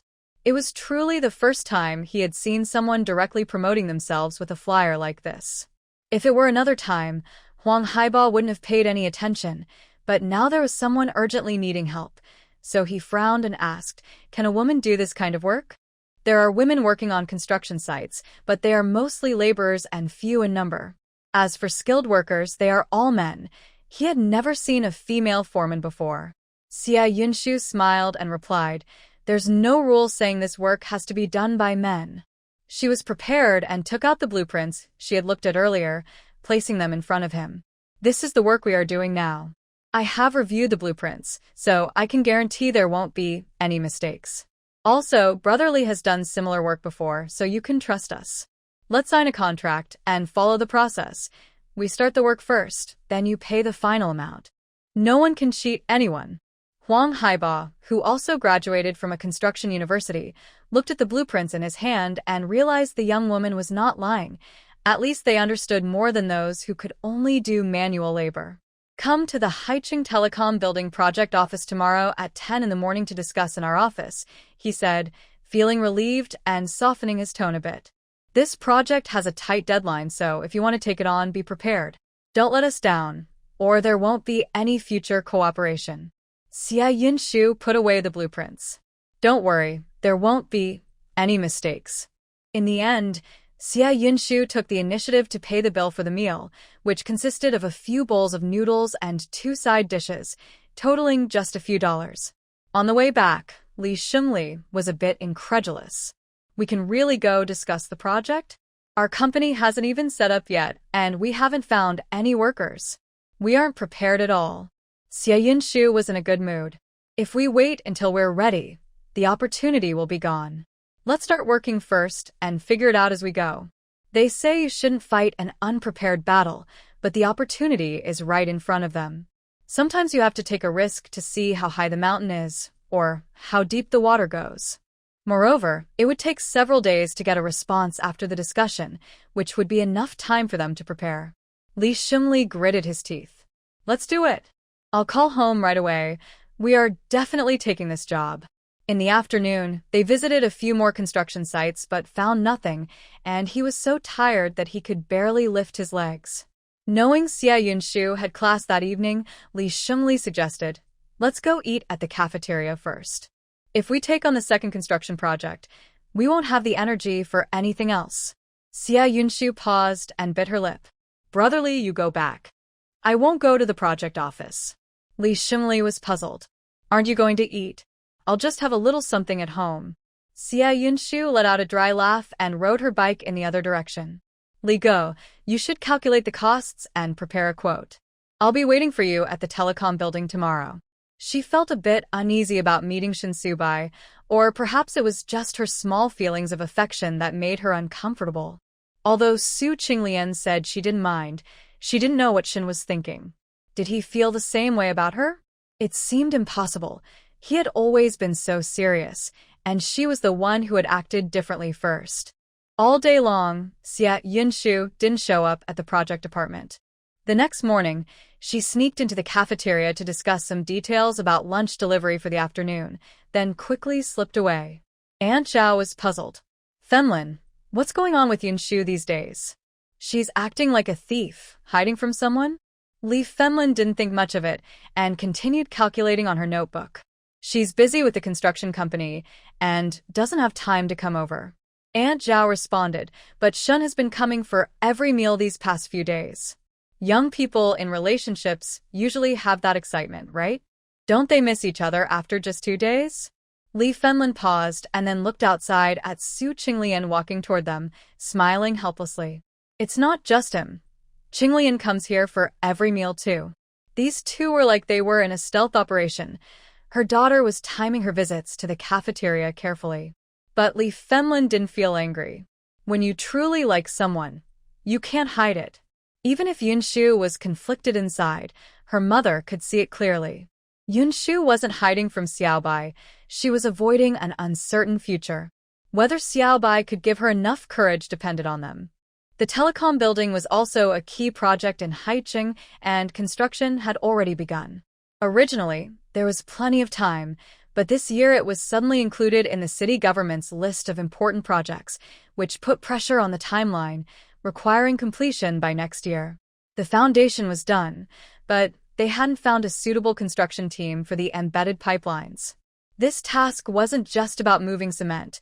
It required experienced workers who could read blueprints. If something went wrong, fixing it later would be a big hassle. Xia Yunshu and Li Shengli met outside to review the calculated costs before heading upstairs. Li Shengli still felt a bit uneasy. Yunshu, our company hasn't finalized things yet. What if the manager asks and we give ourselves away? Working hard and thinking carefully is important, but when an opportunity is right in front of you, there's no time for too much consideration, Xia Yunshu said, biting her lip. We should be honest. I won't deceive him, but we must fight for this job. Sure enough, once they entered the office, Huang Haiba's expression changed when he heard their company wasn't established yet. Young lady, are you joking? What did you say yesterday? You have the skills and workers, but today it looks like you're just a makeshift team. This is a big project, not something to play around with. Li Shengli felt uneasy. He usually didn't interact much with his superiors and suddenly felt like backing out, glancing at Xia Yunshu instinctively. Xia Yunshu didn't argue. She took out her bag. Manager Huang, here are our company's review materials. Getting the license is just a matter of time. We can have it in 3 days at most. This is a list of projects our construction team has completed. You can check and see I'm not lying, and here's our quote for this project. She was well prepared and added firmly, no matter what you decide, I just want a chance. If you choose us, our company's seal will definitely be on the contract. Her words made Huang Haiba hesitate. There were many projects in Haiqing, and while finding people wasn't hard, finding the right ones was challenging. Even though they hadn't seen the company yet, the materials and quotes she provided showed they had capability. Seeing him wavering, Xia Yunshu quickly continued, Li Ge and the others are currently working on pipeline installation at the West District project. We're not lying about this. If he didn't have experience, they wouldn't hire him. The West District project was significant, with a longer timeline than the telecom building, which Huang Haiba knew well. Finally, he relaxed. If you can bring the company license in 3 days, this job is yours. After leaving the second construction company, Li Shengli wiped his cold sweat. Yunshu, I really can't find the words. He usually interacted with people, but his previous jobs were through acquaintances, dealing with third or fourth-hand projects. He could earn a decent salary, but making big money was unrealistic. Now, directly taking on a project from the second construction company was different. Even with their modest quote, completing this job could earn them several thousand yuan. Xia Yunshu let out a sigh. Actually, I was nervous too. I was afraid he wouldn't agree, and I was so scared that I almost hurt my fingers. She raised a finger, showing a deep mark on her delicate fingertip. Li Shengli was stunned for a moment, and the frustration in his heart vanished as he couldn't help but laugh. Boss Xia from Hein Company, our company will definitely dominate Haiqing Beach in the future. Whether we can dominate or not is uncertain. I just hope we can smoothly get the company license in the next few days. Xia Yunshu clenched her fist and suddenly remembered something. Li Ge, you should go back to the construction site. I'll visit the business office this afternoon. Since she had nothing else to do, she planned to keep an eye on the business office in the afternoon, determined to get that license. Another whole day passed, and Xia Yunshu did not appear in the construction site cafeteria. She took a book and sat outside the business office reading, leaving the staff speechless.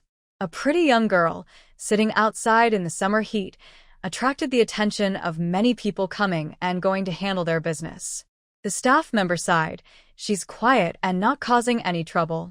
When you ask her, she just looks at you with big, watery eyes and says she's waiting for the company license. I can't kick her out. What kind of company is she running?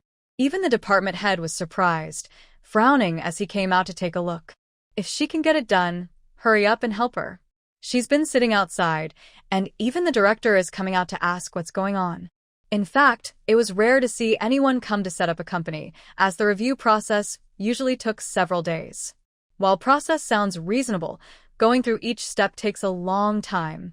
Each department takes a day, and after several steps, it can take many days. The staff member looked at the young girl outside again, shaking her head with a smile. It was rare to see someone so eager to start a company. Now that the department head had spoken, she simply made a phone call, and the review process that originally needed 3 days was completed in just one afternoon. When Xia Yunshu received her business license, she felt a bit embarrassed and said, "Did I cause you trouble? I'm really sorry. I was just a bit anxious." She was both beautiful and polite, prompting the staff member to ask, "Miss, do you have a partner?" "My brother just graduated from college this year. He's honest and has a steady job." Ah. Xia Yunshu blinked, initially expecting some teasing, but quickly shook her head. No, I already have a partner." Whether it was true or not, it was the best way to decline. The clerk felt a bit disappointed. That's really a shame. As she received the business license, it was almost time to close for the day. Xia Yunshu hurriedly rode her bike toward the second construction company and finally arrived just before 6 o'clock. Huang Haiba happened to come out with his briefcase and saw Xia Yunshu, out of breath, holding the freshly issued company license. Manager Huang, the license is here. I'll go get the company seal tomorrow. Can we take on this project? It was hot, and she was in a rush, with sweat on her forehead, but her eyes sparkled. Huang Haiba was stunned for a moment, a bit incredulous. You got the business license in just half a day? I guess I was lucky, Xia Yunshu said, not wanting to admit she had been waiting outside the business office. She focused on him. Manager Huang, when can we sign the contract? Huang Haiba was shocked for a while, then smiled. Boss Xia, come see me next Monday to sign the contract. Xia Yunshu sighed in relief, smiling brightly. I'll make sure to do a great job. It seemed like only a few days had passed from starting the company to getting the first project. Even Xia Yunshu felt like it was a dream, but she sensed the path ahead was looking brighter. That evening, Li Fenlin sat on the edge of the bed folding clothes. She glanced at Xia Yunshu, who was studying the blueprints at her desk, and asked, Tomorrow is Saturday, and there are no classes at night. Are you still going to the cafeteria? Xia Yunshu, who was writing, stiffened a bit and felt a little guilty. Mom, I'll go in the afternoon. After all, she wouldn't go during mealtimes. Li Fenlin found it amusing that her fearless daughter would actually avoid people. She placed a white floral dress on the bed. Wear this dress tomorrow. Qinglian said, she hasn't seen you wear it yet. It would be nice for her to see you in it when you go to the cafeteria in the afternoon. She has good taste. Xia Yunshu thought about the clothes she bought for Shin Subai and felt a bit anxious. He probably wouldn't wear them, right? She remembered one of them was a white short-sleeved shirt, and the fabric wasn't very good. He usually wore more formal clothes, so he definitely wouldn't wear that. Team leader Shin has been busy these days. Xia Yunshu bit her lip, unsure how to ask. He must not have time to go to the cafeteria every day. Li Fenlin guessed what she wanted to ask and spoke up.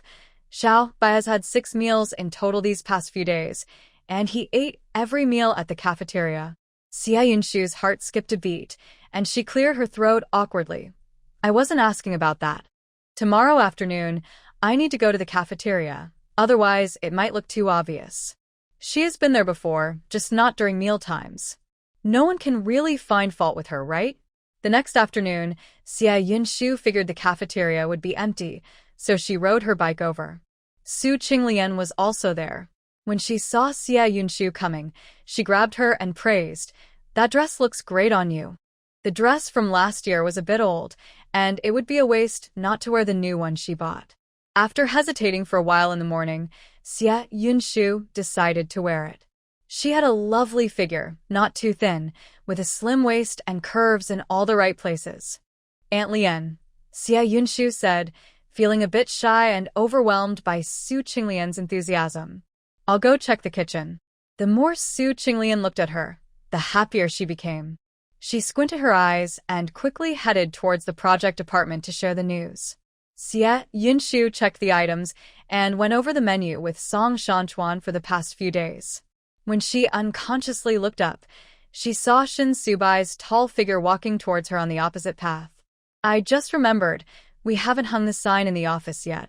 I need to go, she exclaimed, almost running away with her bike.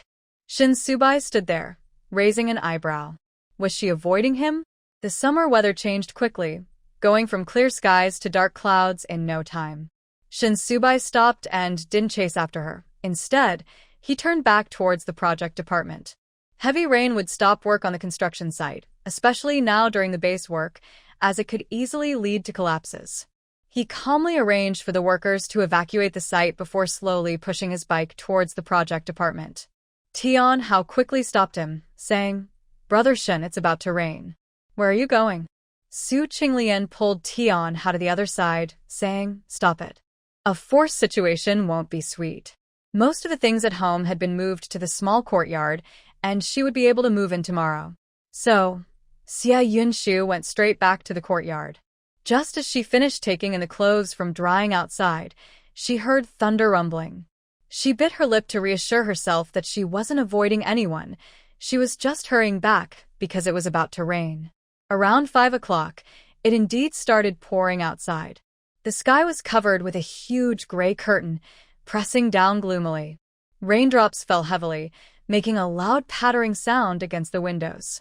Xie Yunshu stepped out of the main room holding an umbrella. The magnolia tree that Ming Chung had planted last time was leaning awkwardly from the heavy rain. She felt a bit sorry for it, so she took a piece of plastic and propped it up with a stool. The wind made it hard to hold the umbrella, and even her dress got wet. Just then, someone knocked on the wooden door. Xie Yunshu turned her head in confusion. It was still raining heavily. Who could be visiting at this time? The door was only secured with a latch, and when she nudged it, it was gently pushed open. Standing at the door was Shin Subai. Water dripped from his forehead and clothes as he lazily stood there, his narrow eyes looking at her. Xie Yunshu froze, unsure if she felt flustered or excited, and couldn't respond right away. Team leader Shin, what are you doing here? Just passing by, seeking shelter from the rain, he replied, his excuse sounding weak. Shin Subai straightened up slightly, rain spreading across his thin shirt, his intense gaze fixed on Xie Yunshu. His dark eyes and the heavy rain behind him reflected her flustered expression. At that moment, her heart almost forgot to beat, but Xie Yunshu managed to bite her lip and say, "You're lying." He had just been at the project department. How could he have come to the building in this rain? How could she be so easily fooled by such a poor excuse? He must have come to find her. Shin Subai chuckled softly and stepped closer, creating an overwhelming presence. So, will you let me in? The rain continued to pour. Xie Yunshu's hand holding the umbrella trembled slightly, and she instinctively took a step back to create some distance. But as she stepped back, Shin Subai moved closer, crossing the threshold and shutting the door behind him. What do you want? Xie Yunshu tightened her grip on the umbrella and quietly retorted, "I didn't say you could come in." Shin Subai took the umbrella from her hands, sheltering both of them beneath it, blocking out the rain. "But I'm already inside. Are you going to make me leave?" Under the large black umbrella, his clothes were already soaked, and they stood very close, almost feeling each other's breath. Xie Yunshu found herself unable to look away, her gaze falling on his chest, where the shirt she had bought was made of poor fabric. He was drenched in the rain, and it was hard to tell his wet clothes from being transparent. His muscles were clearly visible, showing strength and wildness.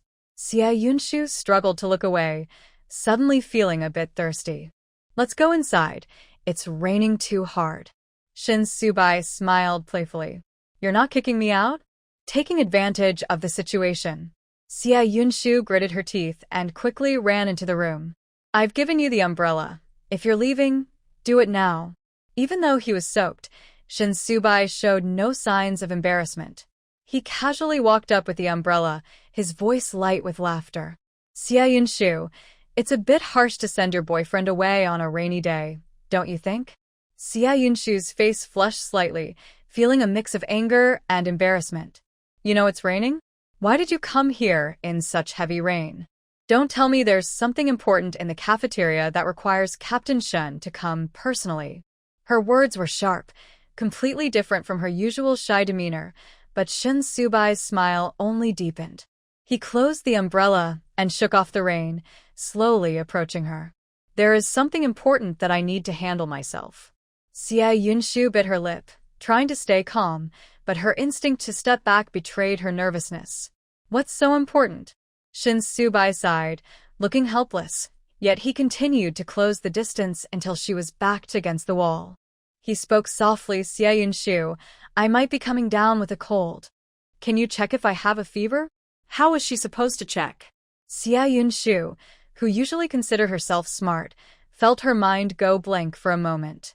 Whether it was embarrassment or her racing heart, her legs felt weak, and she stammered, placing a hand on his shoulder. You should sit over there first."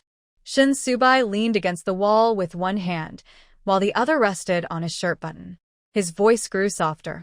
"My clothes are too wet and cold. Do you mind if I take them off?" A sudden rush of emotions hit her, like the pouring rain. The warmth from her hand on his shoulder made her heart race. She widened her eyes and quickly crouched down, slipping out from under his arm. Like a startled rabbit, she dashed out. "I'll go get some clothes for you to change into. Don't take them off." Behind her, she heard his low, amused chuckle as she rushed into the next room, leaning against the door and gripping her skirt tightly. The sound of her heart beating was more shocking than a drum.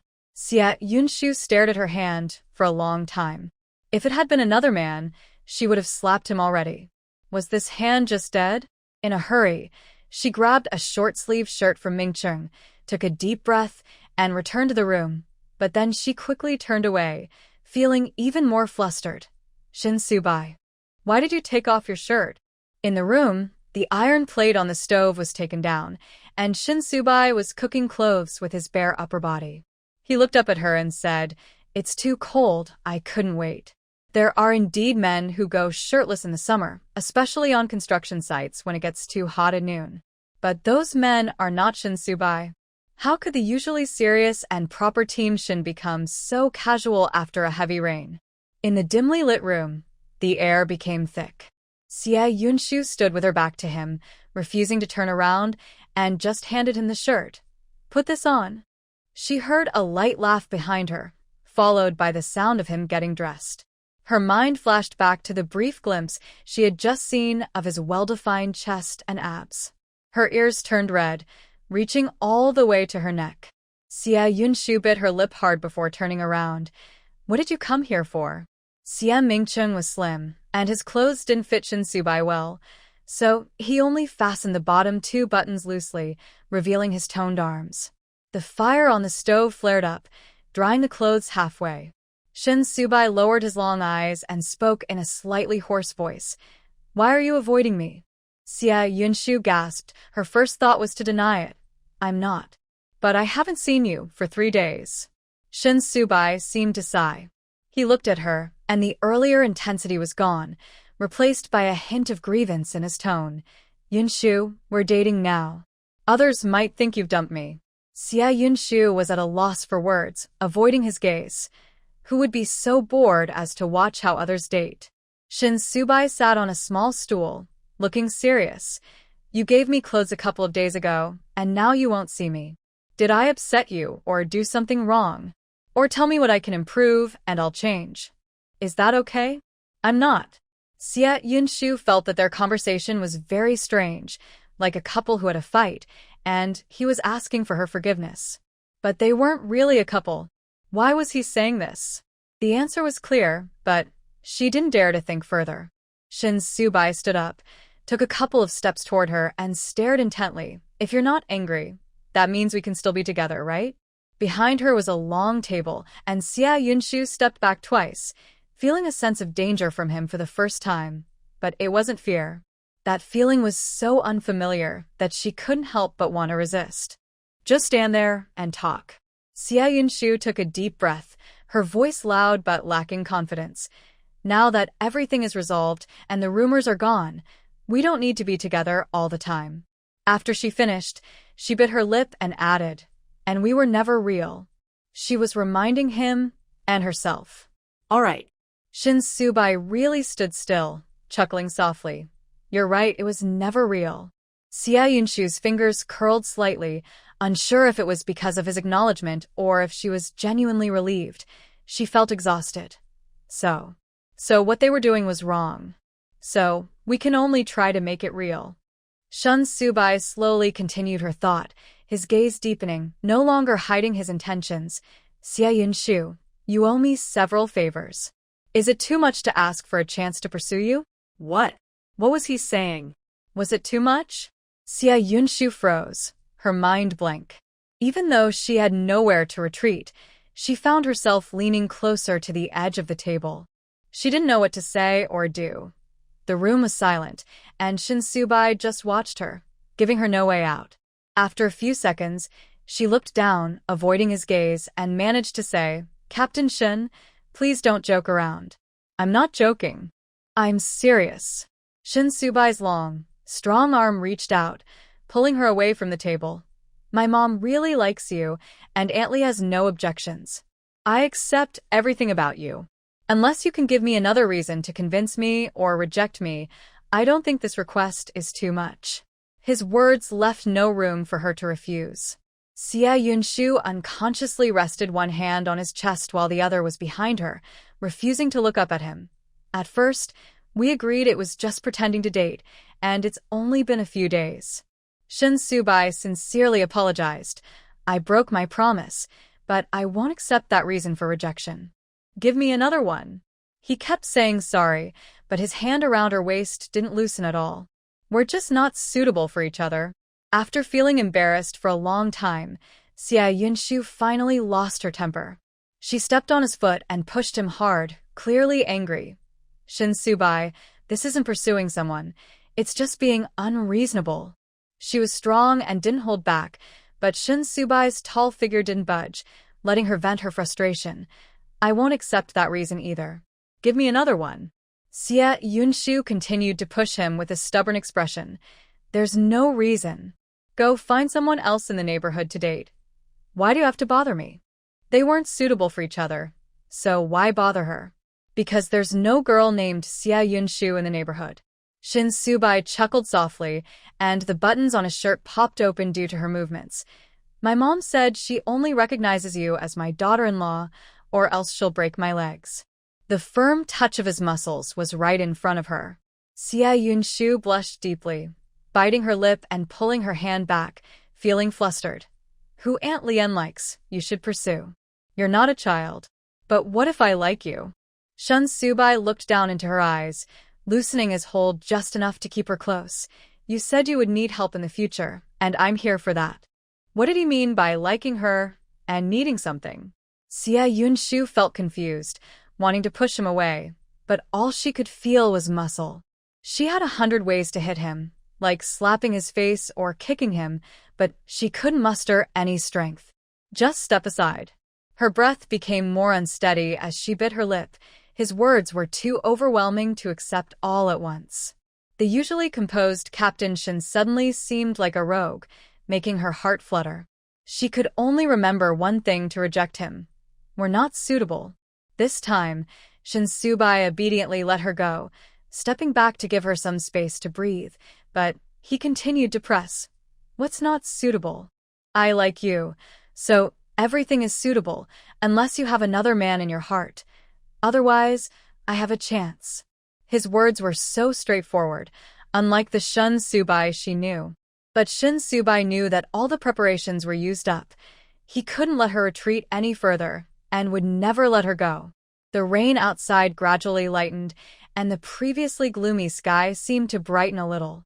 Xia Yunshu felt a whirlwind of emotions inside her and, after a while, bit her lip to say, I don't know." Shin Subai wasn't as confident as he appeared, only he knew how nervous he truly was. If she were to hold his hand right now, she would find it completely sweaty. He leaned slightly to look into her flustered eyes, his voice softening with a hint of persuasion. "Yunshu, you said I helped you a lot and that you owe me a favor. But besides you, I can't think of anything else you need to repay. Or are you planning to go back on your word and avoid paying back this favor?" It might be a bit underhanded, but he couldn't find a better way. He feared her answer would be a flat no, and all his strategies were betting on her kindness. He hoped she would have a little softness for him. Xia Yunshu's nervous heart began to relax bit by bit. She bit her red lips, her gaze flickering over his intentionally open shirt, feeling a wave of confusion. Shin Subai was watching her closely, missing not a single detail, his mind sharp and perceptive, quickly figuring things out. "I've never been in a relationship before. If I have feelings for you, you have to take responsibility, right?" Shin Subai moved a little closer to her, gently taking her hand and placing it over his heart. "You can't be so heartless. We agreed to date for 2 months, and I have to agree to break up, but I haven't agreed yet." The sensation of their hands touching felt more real, firm yet smooth. Xia Yunshu forgot to breathe, her delicate face turning a rosy hue, as tempting as a ripe peach, making it hard to look away. She felt his heart racing beneath her palm, even faster than her own. In that moment, Xia Yunshu suddenly sensed that he was even more nervous than she was. Then you have to give me some time. Saying we were dating was just a pretense. After a moment of silence, she finally regained her composure, looked up at Shinsubai, and quickly averted her gaze. You are the one who went back on your word first. Don't keep bringing up favors. Shinsubai chuckled. All right, I admit I'm wrong. You can punish me however you want. Hitting or scolding is fine. I won't retaliate. Xia Yunshu glared at him fiercely. I'm not a shrew. I won't just hit people. She is beautiful, especially when she is focused on her work, when she refuses to give up, when she gets angry, and even when she is upset. Shinsubai really wants to hug her, even to kiss her, but he holds back, not because he is afraid of getting hit, but because he worries that if she finally takes a step forward, his impulsiveness might make her retreat. Although he has already been quite impulsive, he wants to be even more so. Don't avoid me. I won't trouble you. In the end, he just reached out to touch her hair and then returned to his usual expression. I don't have experience in pursuing girls. If I do something wrong, just tell me and I will change, okay? Xia Yunshu had been married once, but that was through an arranged meeting. While it wasn't a blind marriage, she had never experienced love before. During the arranged meeting, she thought Lu Zhixing came from a good family and was a good person, so marrying him meant she should love and care for him. She gave her all, but only received hurt in return. Now Shinsubai tells her that he'll change if he does something wrong, but she clearly has no experience in dating. Even though it had rained heavily, there was still some brightness outside. Xia Yunshu looked out the window, unwilling to answer his question, and pointed to the door as if to escape. You should go back quickly. It will get dark soon. I thought you would at least let me have a bowl of noodles, Shinsubai said with some regret, taking off the jacket that Xia Mingqing had lent him and putting on a dry shirt. Xia Yunshu quickly looked away, but found herself glancing back again, finally feeling embarrassed and scolding him. You can't just take off your clothes like that. It's inappropriate. Sorry, I got used to it in the army. Shinsubai chuckled lightly, playfully hooking her finger with his. Don't be angry. I won't do it in front of you again. Xia Yunshu was even more annoyed. You shouldn't take off your clothes in front of anyone. Before this, he was always the serious Captain Shin, and Xia Yunshu never imagined that one day she would scold him for being inappropriate. Shinsubai learned quickly. He seemed like a completely different person, obedient to the point of being ridiculous. Okay, I'll do as you say. All her pent-up frustration felt like it was hitting a soft surface. Xia Yunshu bit her lip. Can you just act normal? She wasn't used to this at all. Shinsubai chuckled again, buttoning his shirt one by one, then standing straight in front of her. All right, I'll do whatever you want. This was even more unusual. Xia Yunshu turned her face away. You should go back now. Time to leave now. Shinsubai felt helpless but obediently walked outside. At least he had achieved his goal for today, so it wasn't a waste of time to have braved the heavy rain. Just as he reached the door, Xia Yunshu suddenly remembered something and fiddled with her fingers behind her back. Make sure to drink some tea when you get home. Otherwise, you might catch a cold tomorrow. He usually had good health. Back in the army, he had marched for dozens of kilometers in heavy rain and felt fine the next day. Getting wet this time was nothing serious. But Shinsubai quickly thought it over and smiled bitterly, pretending to be pitiful. I live alone, and I don't have a stove at home. If I catch a cold, I catch a cold.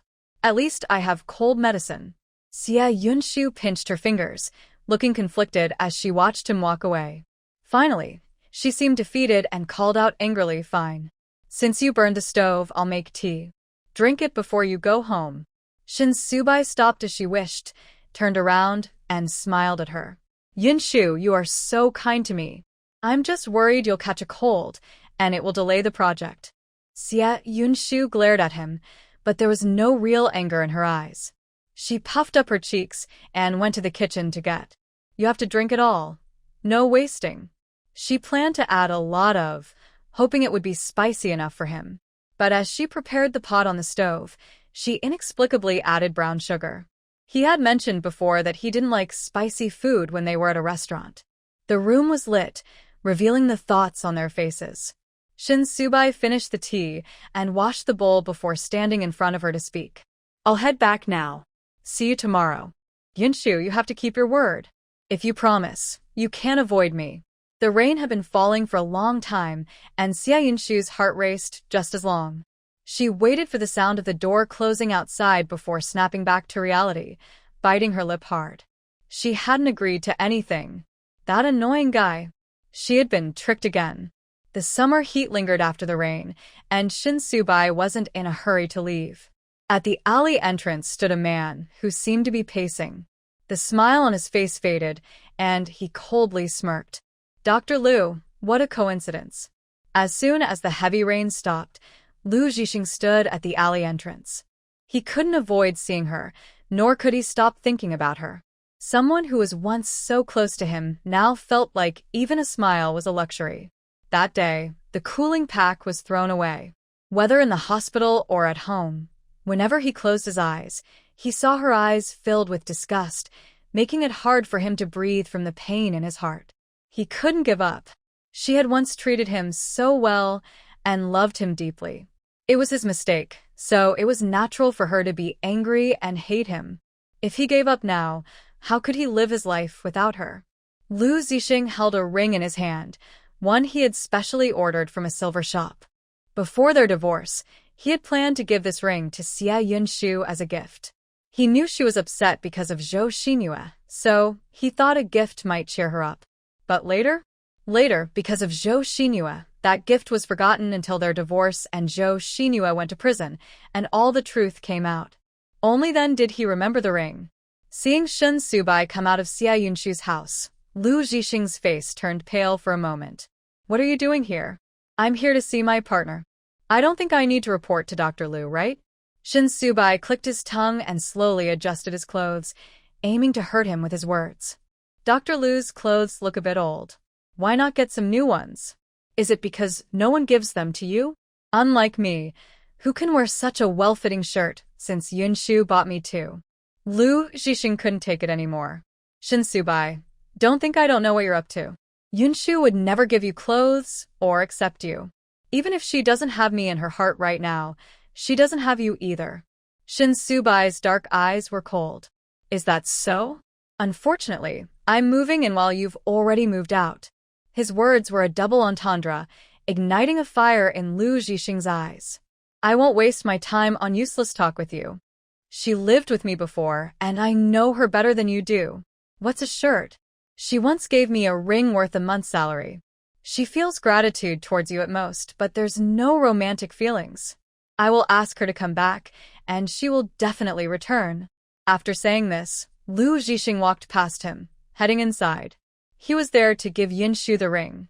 No matter how cold or hateful she was towards him, as long as he persisted, she would eventually come around.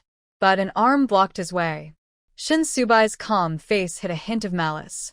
Have you been bothering her these past few days? Lu Zhixing stood his ground, staring at him fiercely. What does it matter to you if I'm trying to win back my wife? He wore a silver ring on his hand, a gift from Xia Yunshu that symbolized her deep and unconditional love for him. Shin Subai's eyes darkened, and he radiated a tense and powerful aura. He grabbed Lu Zhixing by the collar, dragging him as if he were a rag doll, and slammed him against the wall. Satisfied to see Lu Zhixing bend over in pain, Shin Subai sneered.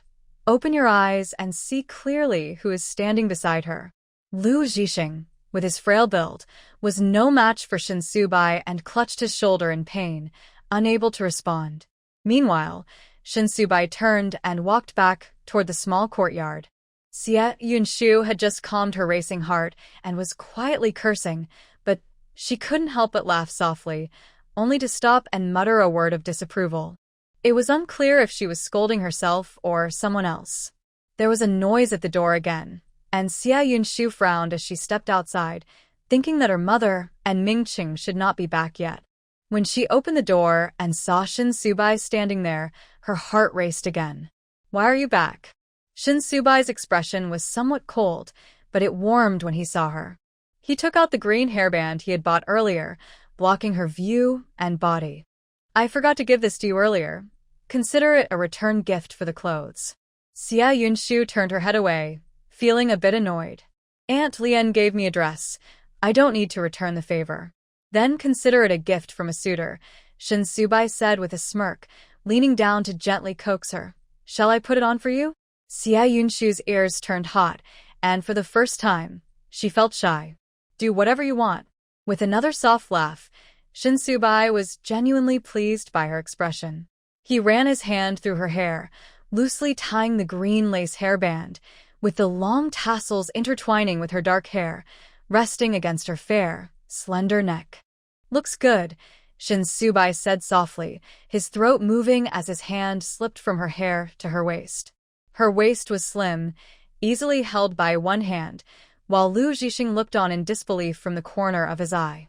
He was tall, and Xia Yunshu's slender figure stood with her back to the door, completely blocking her from Lu Zhixing's view. From his angle, he could only see Shin Subai leaning close to Xia Yunshu's shoulder and the hem of her dress brushing against Shin Subai's black pants.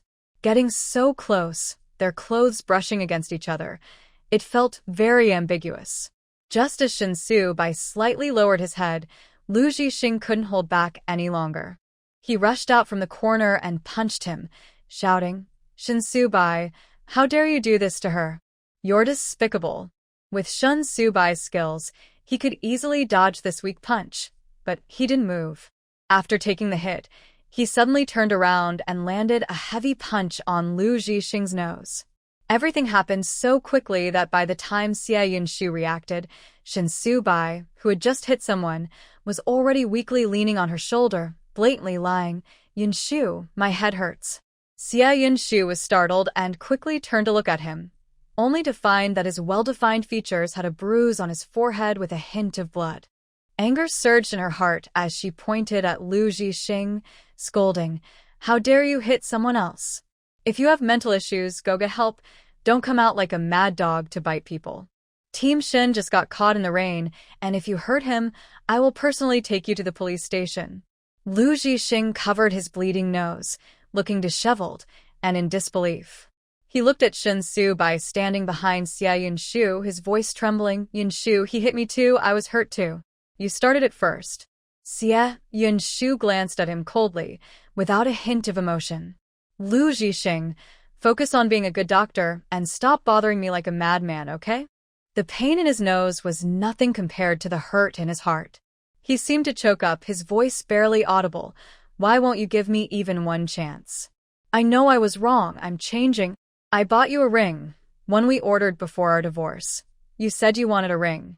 Yunshu, you can't be so heartless.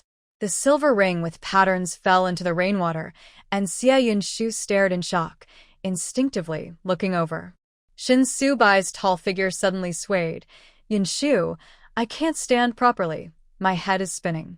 Xia Yunshu's gaze immediately returned to Shin Subai as she supported the seriously injured him, slamming the door shut, cutting off Lu Zhixing's desperate look. Aren't you strong? Can't you dodge? Holding a cotton swab and iodine, Xia Yunshu roughly cleaned the blood from his forehead.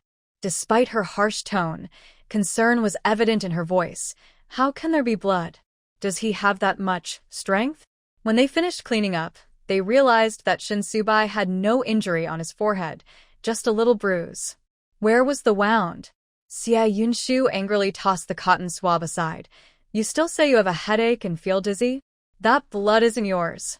Shin Subai, are you doing this on purpose? Shin Subai chuckled softly. Yunshu, I'm happy that you support me.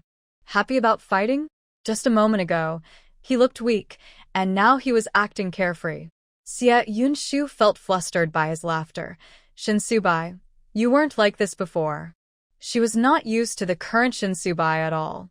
Shin Subai cleaned the blood from his hands that he got from fighting Lu Zhixing, then smiled at her. What was I like before? You were serious before now. Xia Yunshu wanted to say he wasn't serious at all now, but she couldn't say it, so she glared at him. It seems you aren't hurt much, hurry home. My mom and Mingchen will be back soon.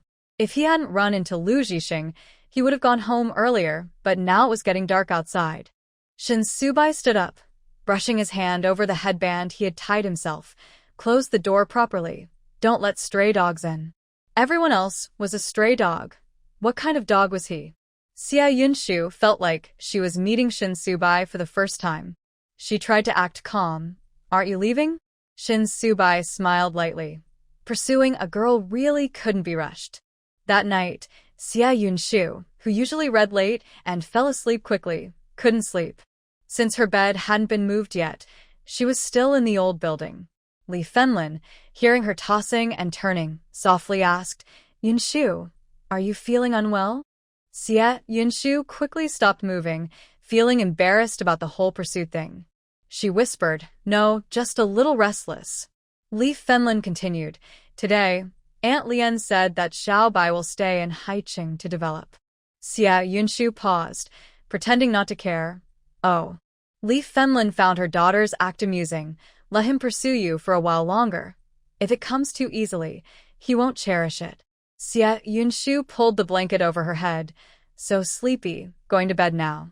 A soft laugh filled the air, and Xia Yunshu, feeling hot under the blanket, blushed and finally pulled it down, thinking that it was not her who was being silly. Meanwhile, the Lu family was still brightly lit. Cheng Yuxiang sat on the sofa, looking exhausted and worn out, appearing much older than before. "Zhixing, your father has been sidelined at work. He hasn't been dismissed only because he is close to retirement. If you keep this up, who will your sister rely on in the future?" Originally, Lu Shueting was supposed to be assigned to a bank or a government department after graduating from university, thanks to Lu Jianqi's connections. Now, she's been told to work as a clerk in a small town under Haiqing. For someone used to city life, this felt like a disaster. Lu Zhixing sat at the other end, looking defeated, with dark circles under his eyes and dried blood in his nostrils. He looked quite disheveled. Hearing Cheng Yuxiang's words, he merely forced a smile. "I don't have the power to influence Shueting's job." Lu Shueting's tears suddenly welled up. "Brother, you and Xia Yunshu are no longer possible. Why not date Miss Chen? She is the daughter of the director and is much better than Xia Yunshu." Even without Zhou Xinyue, she still didn't think Xia Yunshu was worthy of her brother. Miss Chen had liked Lu Zhixing before, but Cheng Yuxiang had looked down on her because she wasn't very attractive. But now things were different. Zhixing had been divorced twice and lost a lot of respect due to Zhou Xinyue. Everyone in Haiqing knew that the second daughter-in-law of the Lu family was in prison. The child she brought back was not even related to them, and when the Ji family came looking for her, she didn't even know her son wanted to raise a child that wasn't his own just to remarry Xia Yunshu. Families with better backgrounds were unwilling to marry their daughters into the Lu family. The once admired Dr. Lu had become a man everyone despised. Yet, Miss Chen still liked Lu Zhixing and personally sent a message, wanting to get to know him better. She even offered to help Lu Shueting transfer her job to the Haiqing Education Bureau. This gave Cheng Yuxiang a glimmer of hope. She desperately wanted her son to marry a woman from a better family to help the Lu family out of their current predicament. However, upon hearing Lu Shueting's cries, Lu Zhixing's expression darkened. "I won't marry anyone but Yunshu. If it weren't for you all looking down on her and bullying her, we wouldn't have divorced, and she wouldn't have been so heartbroken that she refuses to come back." Cheng Yuxiang could hardly believe what she heard. "At this point, you're still thinking about that woman. What does she have besides her looks?" Lu Zhixing remained unmoved. "I only want Yunshu, no one else." Lu Shueting couldn't help but cry out, looking at her silent father, Lu Jianqi, for help. "Dad, please talk to my brother. I don't want to work in a rural town. There's no place to live there. I don't want to go." Lu Jianqi understood his son better than anyone else. He knew he couldn't change Lu Zhixing's mind. This situation had been wrong since the moment they brought Zhou Xinyue back. Cheng Yuxiang didn't realize, but he knew that the current Xia Yunshu was no longer the unemployed single mother she once was. Just a few days ago, he learned that Xia Yunshu not only took over the project cafeteria, but also started a construction company. Most importantly, Xiao Wei was from the Ji family, and Xia Yunshu was his savior. Although the Ji family's power wasn't in Haiqing, they had a significant business presence in Pengcheng and were very wealthy. Rather than being with a daughter of the Education Bureau who had no real power, It was better for Lu Zhixing to remarry Xia Yunshu. This would not only reduce outside gossip but also connect them to the Ji family. As long as there is money, power will come eventually. As for Xueting's job, no matter how much a father loves his daughter, she will eventually have to marry. What job she has is something her in-laws will worry about. They can't control everything. Thinking of this, Lu Jianxi softened his tone. Xueting, your brother's heart still belongs to Yunshu. You can't force him to marry someone he doesn't like just because of your job. We owe Yunshu for the past, and Zhixing should make amends. Lu Zhixing straightened up. His parents had always been dismissive of Yunshu, and he had been compromising for the sake of family harmony, not realizing that his father would say such things now. Cheng Yuxiang looked at Lu Jianxi in confusion. What are you saying? That woman, Xia Yunshu, is useless. Besides cooking, what else can she do? Even if our family is struggling, she is still reaching too high. Lu Jianxi frowned. After living most of his life, he realized how short-sighted his wife was. If she hadn't insisted on using Zhou Xinyue to force Xia Yunshu into a divorce, their family wouldn't be in this situation. He glanced at Lu Zhixing and Lu Xueting. You both should go to bed. We'll talk about this tomorrow. After sending his son and daughter away, Lu Jianxi patiently explained the situation to her. The cafeteria Xia Yunshu took over is very profitable, and she started a construction company and has connections with the Ji family. Director Chen is about to retire, so how much benefit can Zhixing gain from marrying his daughter? Cheng Yuxiang always thought that Xia Yunshu was selling lunchboxes at the construction site, but she didn't expect that in just half a year, she would do so well. But what about Xueting's job? Cheng Yuxiang felt sorry for her daughter and was a bit conflicted. Xueting has never faced difficulties. Can she handle working in a rural area? Lu Jianxi understood her concern for her child and spoke gently. Let's see how it goes after she works for a while. Do you remember Li Dong, the young man I mentioned last time? He's a nice guy and is now working as a clerk in our unit. He may not have a strong background, but he is charming and smart. Once Xueting gets married, she can use their relationship to help him transfer over. Cheng Yuxiang was intrigued. Then you should find a chance to bring him to meet me. Xueting has a tough personality, so she needs someone honest and caring. Lu Jianxi glanced at her. I wouldn't harm my own daughter. But you should help by saying some good things about Xia Yunshu so they can remarry quickly. Things are tight at home. Without real power, he only received a small salary each month, making it hard to spend freely. Cheng Yuxiang scoffed. No matter how capable Xia Yunshu is, she's still a divorced woman. If Zhixing is willing to take her back, how can she have the face to act proud? In a few days, I'll visit that old building and tell Li Fenlin to hurry up and transfer Xia Yunshu's household registration. Otherwise, her daughter will have trouble finding a partner. Lu Jianxi nodded and reminded her. Be polite. We did go a bit too far before. I know. Cheng Yuxiang waved her hand impatiently. Li Fenlin is as stubborn as dough. Does she dare to argue with me? On Sunday, neither Li Fenlin nor Xia Yunshu went to the cafeteria. The mother and daughter planned to move everything left in the old building to their new courtyard and officially move in there. Since they were paying rent, there was no reason to continue living in discomfort. Xia Yunshu was calculating in her mind.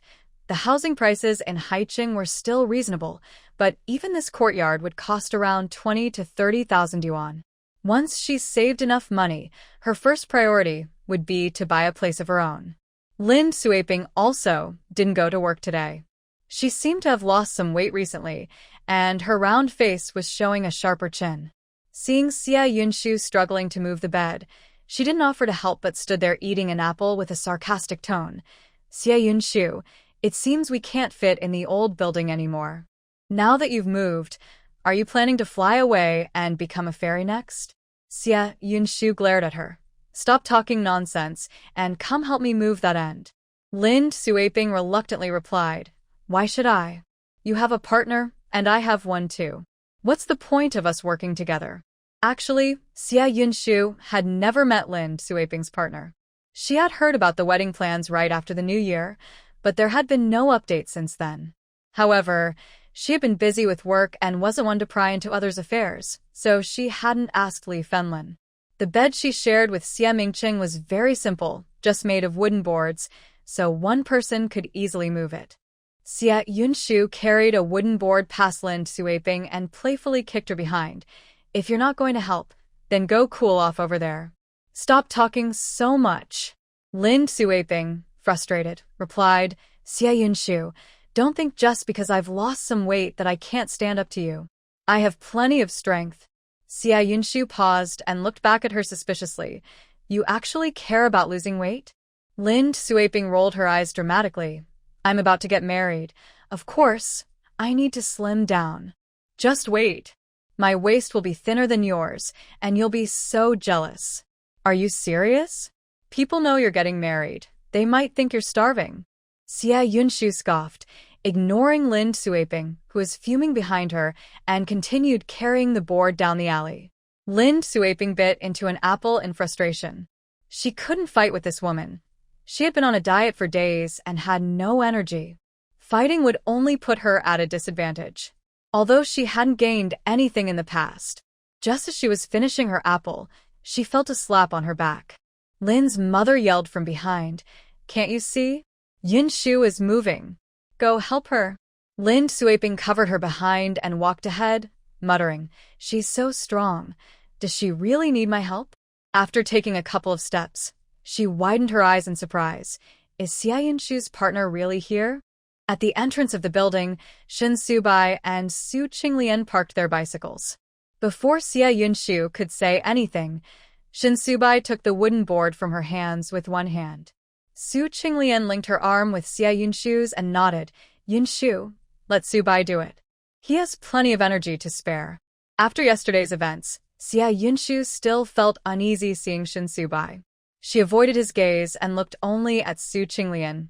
Auntie, what brings you here? To help you move. Su Qinglian replied, as if it were obvious. If you want to win over a partner, you have to show extra care.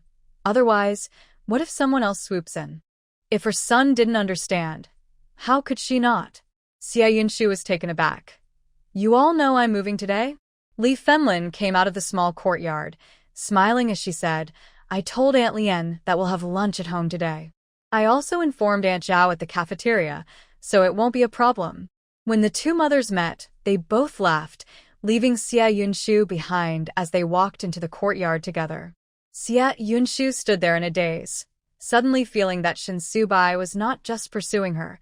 He was gradually getting closer, and without her noticing, he had already won her heart. Lin Suiping threw away the apple core and nudged her shoulder playfully, saying, You can pretend all you want. The first time I met someone with the last name Shin, I knew you two were up to something. Now, even your mother-in-law is coming over. Ha, Xia Yunshu, isn't it just a wedding where you get a red envelope? Do you really need to rush into marriage? You don't want to lose out, do you? Who is getting married? Xia Yunshu blushed and playfully pinched Lin Suiping's waist, then pulled her toward the building. Come help me move the rest of the things. Lin Suiping reluctantly followed her. Why not let your boyfriend do it? I haven't eaten breakfast and have no energy. Xia Yunshu frowned at her. Why are you skipping meals? You're not even overweight. Lin Suiping had a curvy figure and a round, cheerful face, but she wasn't really overweight. In fact, her appearance was likely to please a mother-in-law, as she looked like someone who would bring good fortune to her husband. Feng Chong said that when we get married, he has to carry me over fire pit, and he worries that I might be too heavy and embarrass him. After saying this, Lin Suiping's expression dimmed, lacking the enthusiasm she had when talking about her boyfriend before. Xia Yunshu frowned even more. What do you weigh? I can lift you. A big man like him can't carry you? Lin Suiping was just over 5 feet tall, and although she looked a bit plump, she definitely weighed no more than 120 pounds. If a big man needed his girlfriend to lose weight to lift her, then he might as well not get married. He's an office worker and a college student. It's normal for him not to be strong. Lin Suiping said this with a hint of doubt, but she genuinely liked Feng Chong. She knew that in a fight, he probably couldn't even beat Xia Yunshu, let alone Shin Subai. But she liked men who looked gentle and refined. The more Xia Yunshu listened, the more her frown deepened. She rarely spoke up to her rival, but she said, "You should think about it more." Lin Suaping had already picked up 2 stools. "I'm only doing this much. Don't expect more from me." Xia Yunshu didn't realize that it wasn't Feng Chang's family wanting to marry. It was Lin Suaping's family wanting to marry her off. The wages at the packaging factory haven't been paid for a month. A few days ago, someone from above came and took the factory manager away for questioning, causing chaos in the whole factory. The layoff notices have already been issued. Lin Suaping's parents both work at the packaging factory. For the sake of the overall situation and the stability of other families, dual-income households like theirs are the first to be laid off. After she got married, only her father earned money, so Lin Suaping is the one who will be laid off. Feng Chang's family is doing well. Lin Suaping married him with the expectation of being a supportive wife like her mother, ensuring her younger siblings could continue their education and that life wouldn't be too hard. However, Feng Chang's parents also received the news.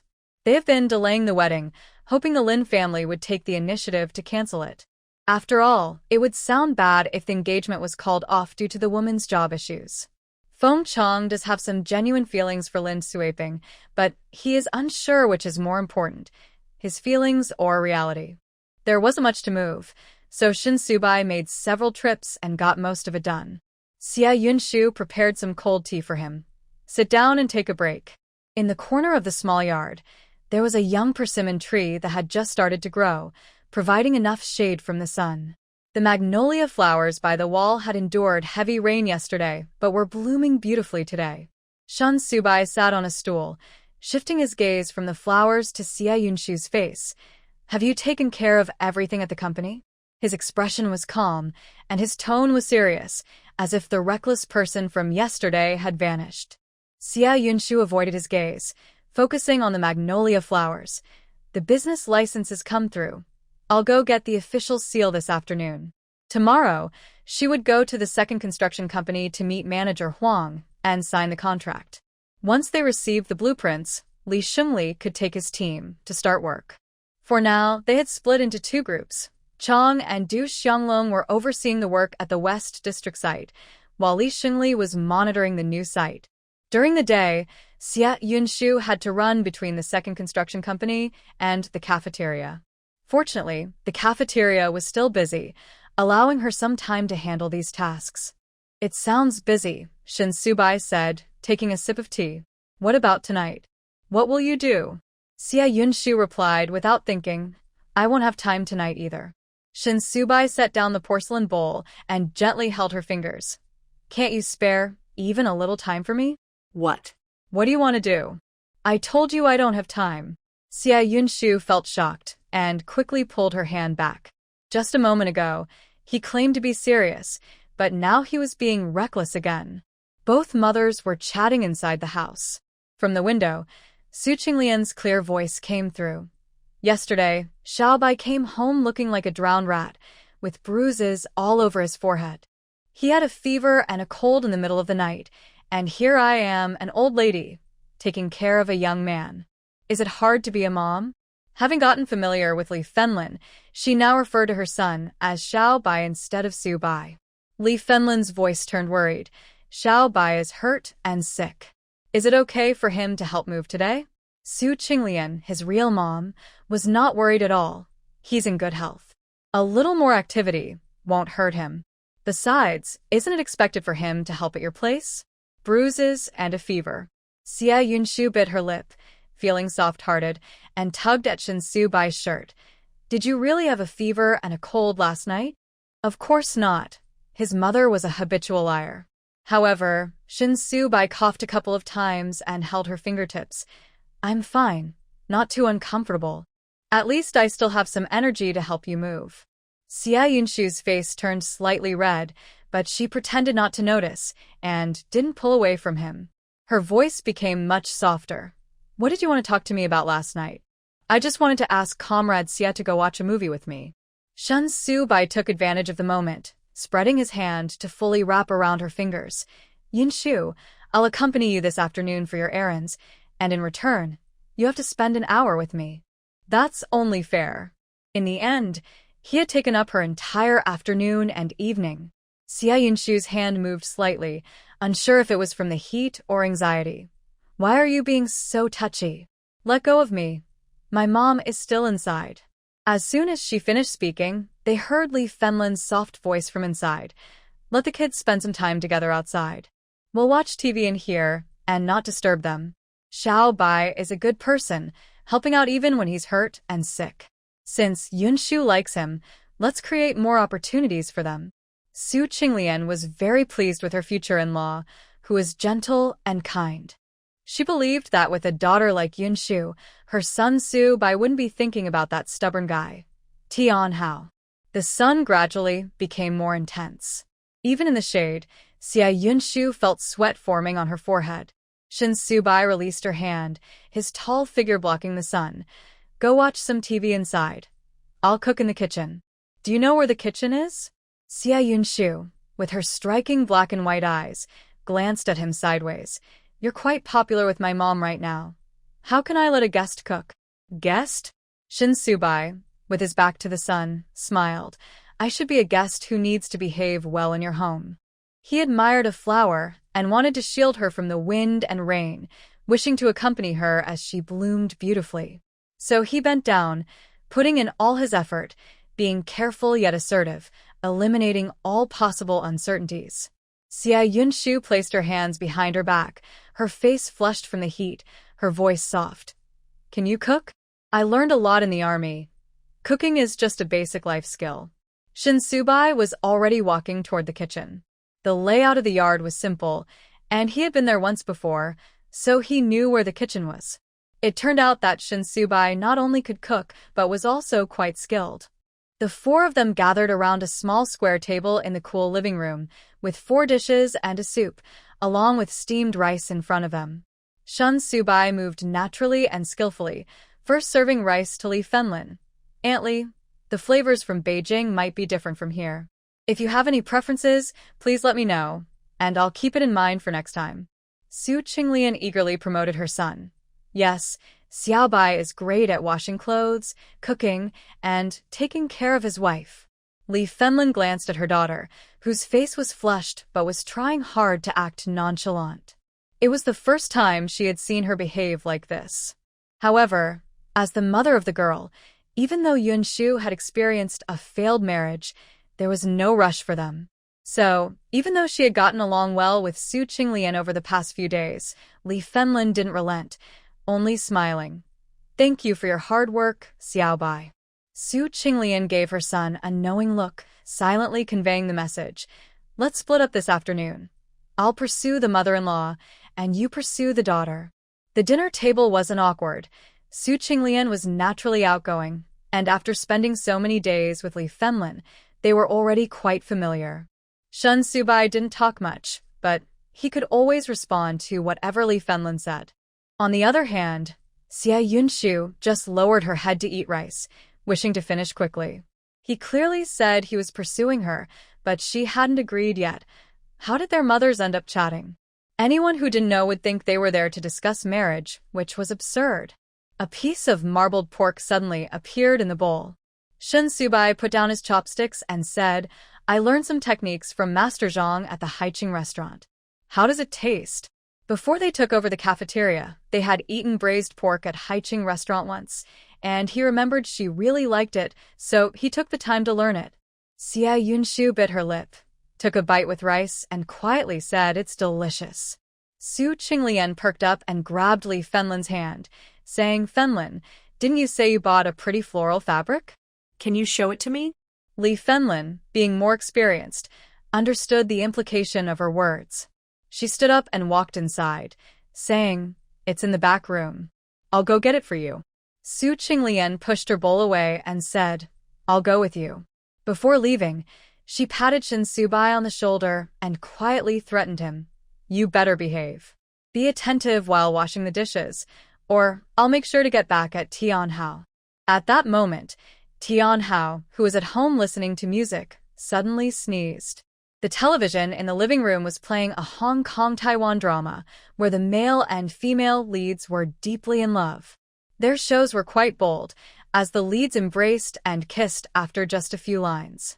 Xia Yunshu felt her face heat up from the sounds and quickly grabbed the remote to turn off the TV, saying, "What a waste of electricity. I'm not watching this."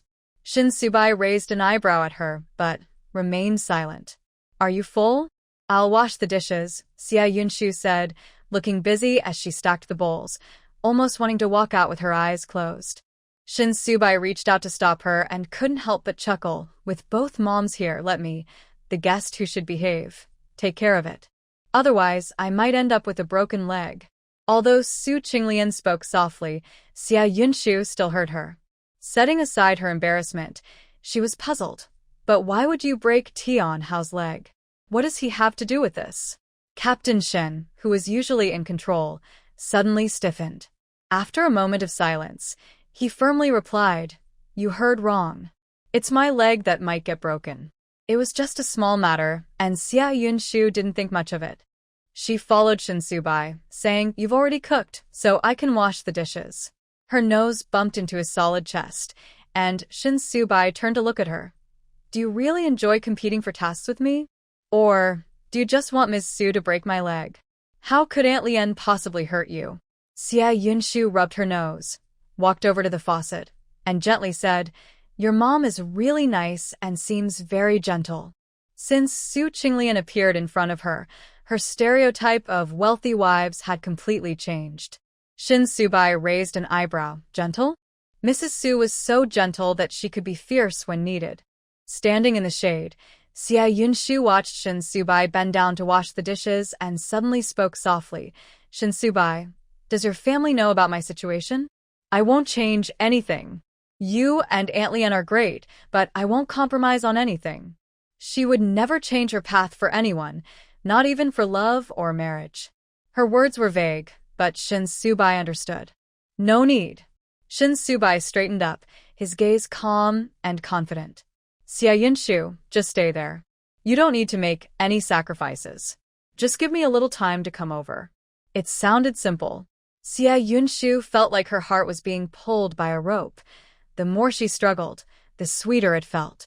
She thought she might not be able to handle it. He was so good with words, his language skills must be excellent. On a hot summer afternoon, outside the apartment building, Lu Xinyue fanned her sunburned face and complained, "Mom, why did you go looking for Li Fenlin? If you just told her my brother wants to remarry, she would rush over with the household registration book. After all, who would want a divorced woman besides her brother?" She had seen the faces of people who would do anything to marry into a good family, with no sense of pride at all. No matter how impressive Xia Yunshu was, she had once been devoted to her brother. Now that Zhou Xinyue was gone, she might have already wanted to remarry him. Cheng Yuxiang looked unhappy, but after Lu Jianjia explained the current situation at home, she had to lower her head. "Haven't I already told you? Xia Yunshu has compensation money and has been making good money from the cafeteria. If she comes back, you can marry with pride." After the incident with Zhou Xinyue, the family had spent a lot to manage relationships, and now Lu Jianjia could only rely on a fixed salary. Lu Zhixing's hope of becoming deputy director was also gone. The Lu family not only needed money, but also a daughter-in-law who was willing to contribute.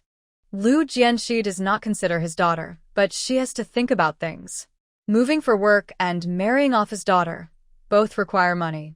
Now, with no hope for promotion at work, all he can think about is Xia Yunshu.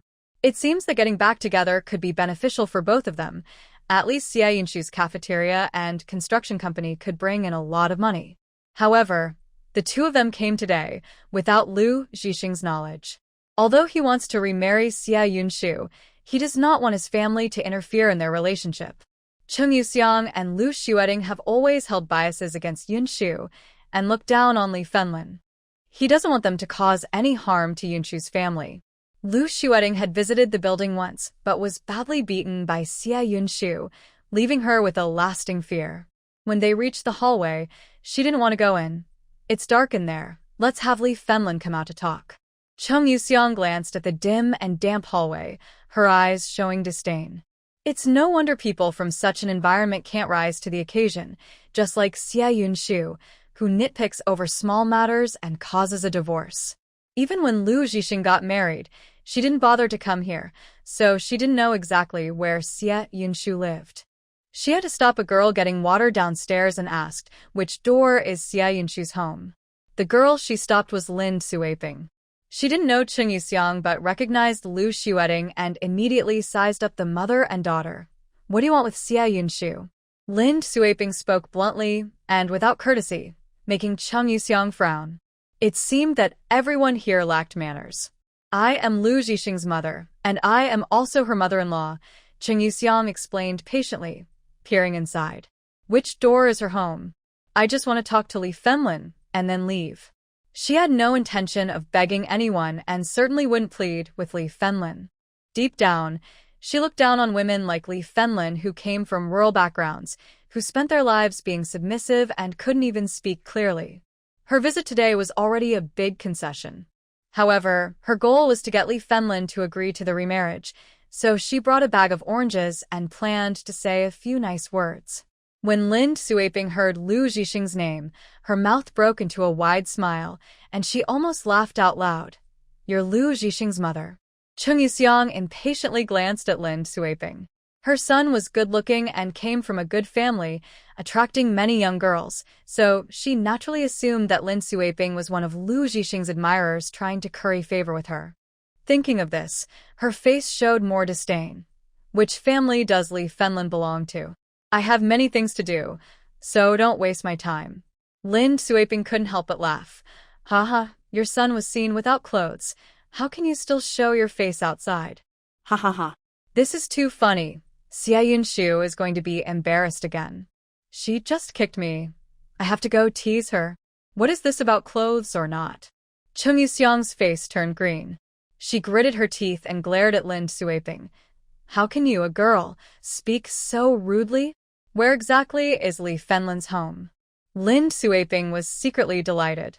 Xie Yunshu had just ordered her around and even kicked her. Now she had the chance to get back at her. With two women together, this would be quite a show, and she had to see it. Come on, I'll take you. She just moved today. Lin Suiping was very enthusiastic, pulling Cheng Yuxiang and Lu Xueting toward the alley, casually adding, don't worry, her partner is here today, so she will definitely behave and won't hit anyone. You don't need to be afraid. Of course, if Xie Yunshu really did hit someone, she would enjoy the show. Whose partner? Cheng Yuxiang stumbled as Lin Suiping pulled her, feeling confused. How could Xie Yunshu have a partner? Could it be that Zhixing was also coming? Lu Xueting, who had been hit before, quickly stopped, feeling hesitant to move forward. Last time, Xie Yunshu hit her so hard that she lost some hair. After so many days of healing, she had almost forgotten the pain, but now, just thinking about it made her scalp hurt again. But Lin Suiping pulled her along. Keep up. Last time your brother was seen without clothes because you were slow. Don't let it happen again. Lu Xueting. She suddenly felt a terrible premonition that she and her mom shouldn't have come today. In the small courtyard, Su Qinglian was pulling Li Fenlin out of the house, and the two were preparing to go shopping at the department store. You all should go to your things in the afternoon. Fenlin and I are going to buy some stuff. She gave Shin Subai a look and pushed Xie Yunshu's bicycle away.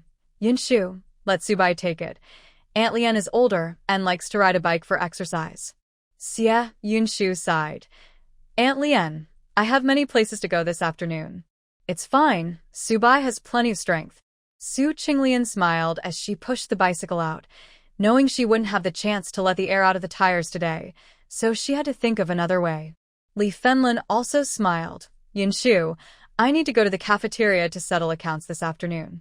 You and Subai can ride together. Xie Yunshu bit her lip and secretly glanced at Shin Subai, only to meet his gaze. She quickly turned her head away, whatever. Her whatever meant agreement. Shin Subai, already skilled at riding, took the initiative to push the bicycle. Don't worry, riding this time will be very steady. Xie Yunshu suddenly remembered that a few days ago, when they rode to the city bureau to explain the situation, he had deliberately bumped into her back twice.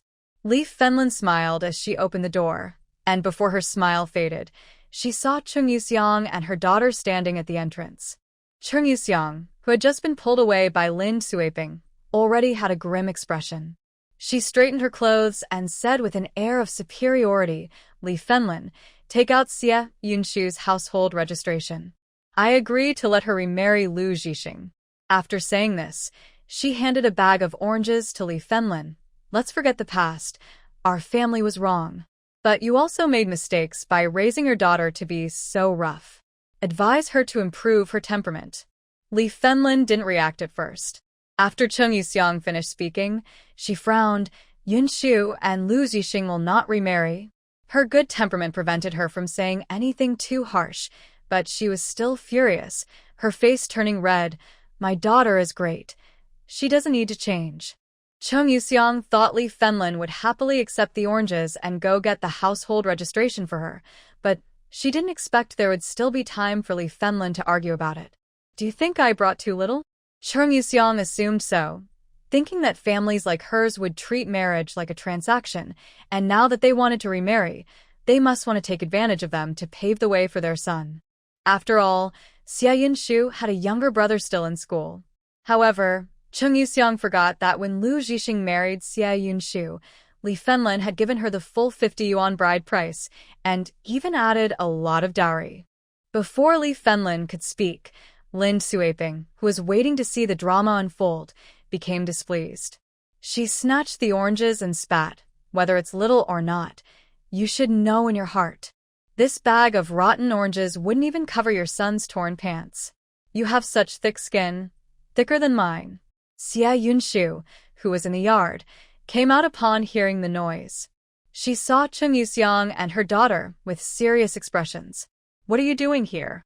Su Qinglian also came out. Not knowing the people outside, and still trying to understand the situation, she frowned at Shin Subai. "What are they here for?"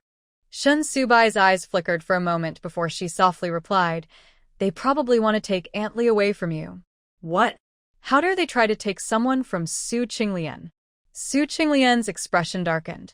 She really liked her future-in-law, who was gentle and kind. How could this sharp-tongued woman outside think she could take someone from her? Cheng Yuxiang didn't expect Xia Yunshu to be there. Her face turned cold, but she held back her anger. "Yunshu, I won't oppose your relationship with Zhixing anymore. You two should just live happily." Lu Xueting was reluctant, but thinking about her job and marriage, she dryly added, "Xia Yunshu, you should remarry my brother." The mother and daughter claimed they were there to seek reconciliation, but their tone and demeanor still felt superior. Xia Yunshu wanted to grab these two and throw them out, maybe even give them a good slap. But with Su Qinglian present, she bit her lip, instinctively not wanting to resort to violence. No mother-in-law wants her future daughter-in-law to be a hot-tempered woman, right?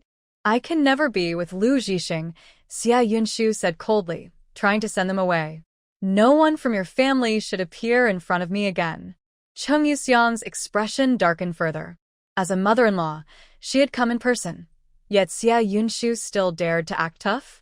Before she could speak, Su Qinglian pulled Shin Subai and stepped forward. She had been a soldier in her youth, and her commanding presence was hard to ignore. She was usually friendly with Li Fenlin and Xia Yunshu, but now, facing someone trying to take her future-in-law, she wouldn't hold back. "Yunshu told you to leave. Are you deaf or just unable to walk?"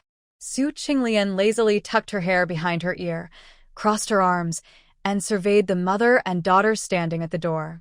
Then she scoffed, "You think you can compete with me? What competition?" Cheng Yuxiang didn't understand the meaning, but being from high society, she could guess that Su Qinglian and Shin Subai were not ordinary people.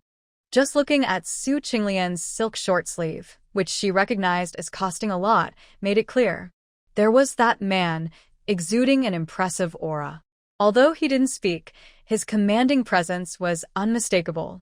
She didn't believe someone like him could be connected to Li Fenlin's family. Cheng Yuxiang, also a lady of status, wanted to maintain her dignity. She straightened her back and said, "This is our family matter. It's best if outsiders don't interfere." Su Qinglian narrowed her eyes and asked, "Who do you consider an outsider?" Cheng Yuxiang, unsure of the woman's status, frowned and replied, "Who are you really?" Lin Suiping kindly explained, This tall man is Xia Yunshu's partner, and this short-haired lady is Xia Yunshu's mother-in-law. Surprising, isn't it? Xia Yunshu couldn't help but pull in Suiping's ear and whispered, "You love to stir up trouble. Keep your mouth shut." Lin Suiping pulled her ear back, mumbling, "Your mother-in-law and sister-in-law are just like annoying pests, thinking they're better than everyone else. They need to know there are plenty of men who like you." Xia Yunshu fell silent, but couldn't help glancing at Su Qinglian and Shin Subai.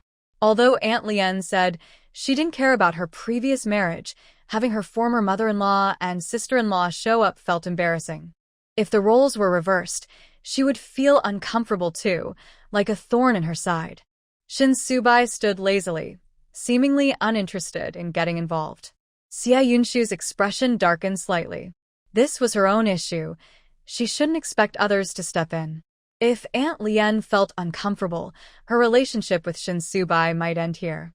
The most shocked person was Lu Xueding, who couldn't believe Lin Suiping's words. How is that possible? Xia Yunshu has been married before. Why would any man, other than my brother, be interested in her? Xueding, watch your words. You're still an unmarried girl.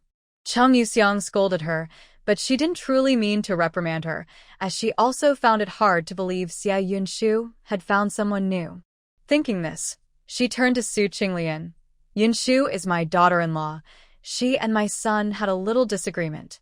"Yunshu is my daughter-in-law," Su Qinglian interrupted, pulling Li Fenlin and Xia Yunshu behind her. She was taller than Cheng Yuxiang and had a strong presence. "I'll count to 3.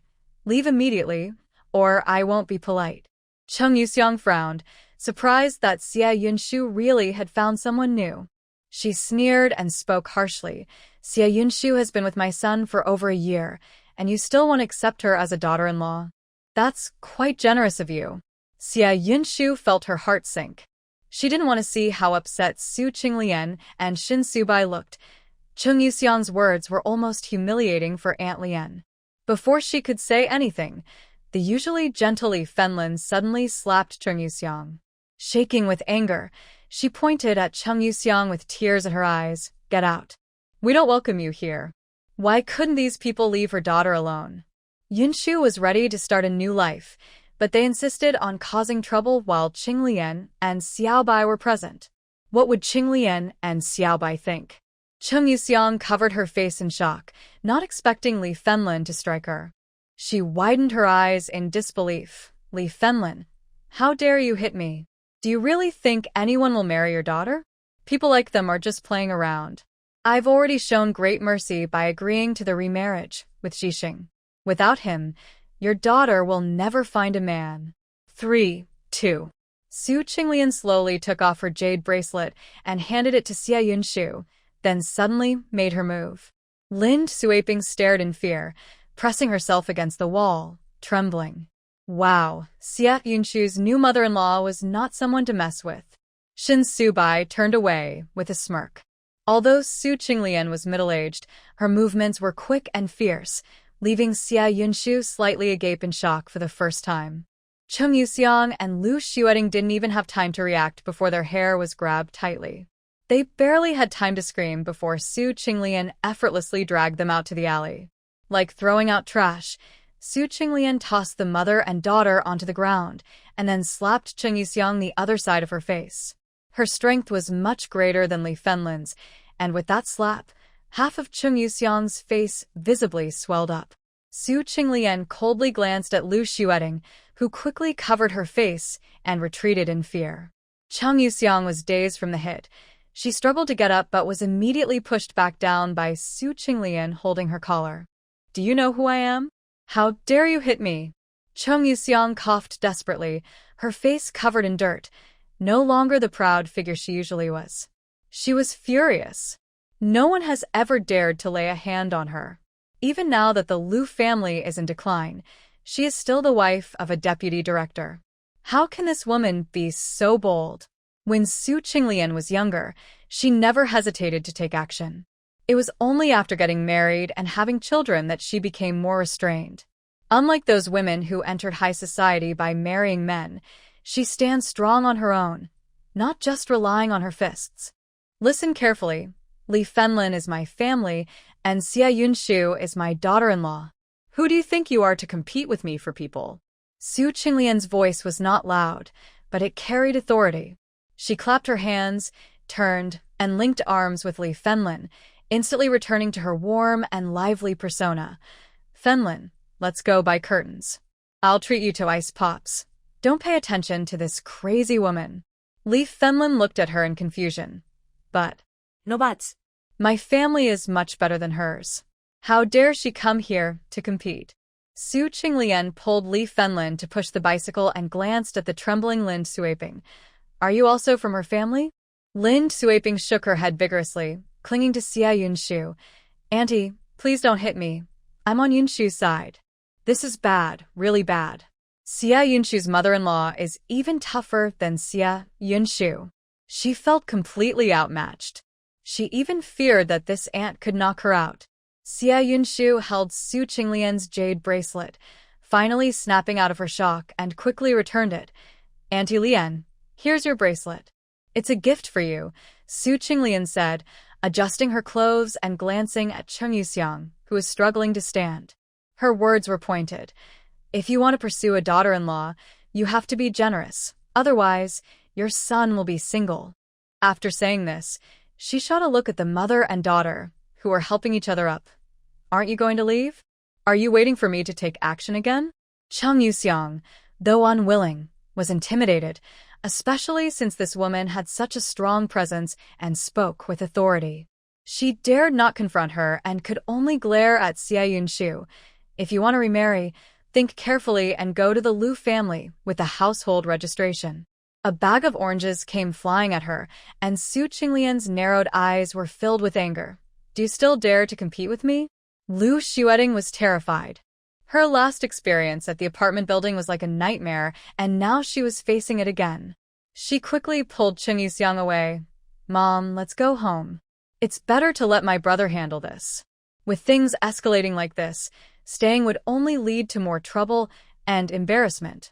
Cheng Yuxiang's cheeks hurt, and she didn't dare to speak anymore, just glaring at Xia Yunshu.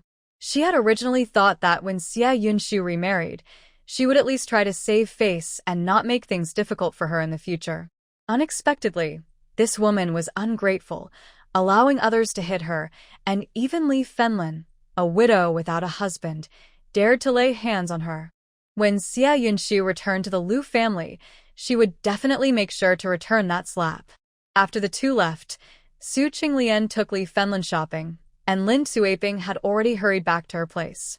Xia Yunshu missed the chance to see the joke unfold. She felt like a warning had been given to her, and it was terrifying. In the yard, Xia Yunshu remained in shock. When Cheng Yuxiang and her daughter arrived, she had just run into Aunt Lian. She had imagined 100 different scenarios. She thought Su Qinglian would be annoyed or even frown at such a scene.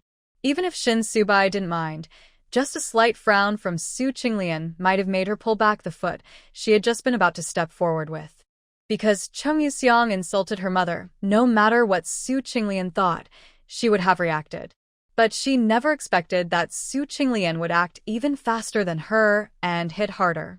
A cool sensation came from her wrist as Shin Subai put a white jade bracelet on her, speaking calmly. Now you believe me, my mom really would break my legs. Having already taken a watch from someone, Xia Yunshu instinctively wanted to take off the bracelet. I can't accept this. Shin Subai sighed. You can talk to my mom about it, I'm too scared. You're lying. Xia Yunshu puffed her cheeks, showing a hint of girlish charm. How could Aunt Lian bear to hit you? Shin Subai recalled his childhood lightly. Well, my older brothers got hit more often. This bracelet. Xia Yunshu looked down, the fine white jade warm and delicate, glimmering softly in the sunlight. Her voice became quieter with unease. Shin Subai, it's too expensive. I can't afford it. She didn't think she was worth that much. Shin Subai's gaze softened, and instead of comforting her with sweet words, he simply pushed the bicycle forward. It was given to you. You don't have to return it.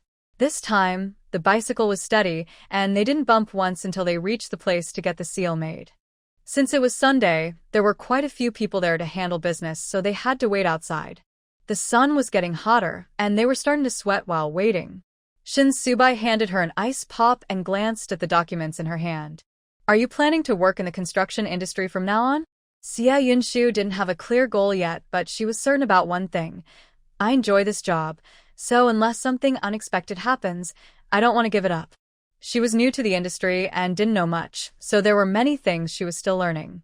Shin Subai was currently assigned to Zhixing, and the security project he was responsible for needed to avoid any conflicts with a construction company. It was fine for them to be dating now, but if they got married later, their careers could clash.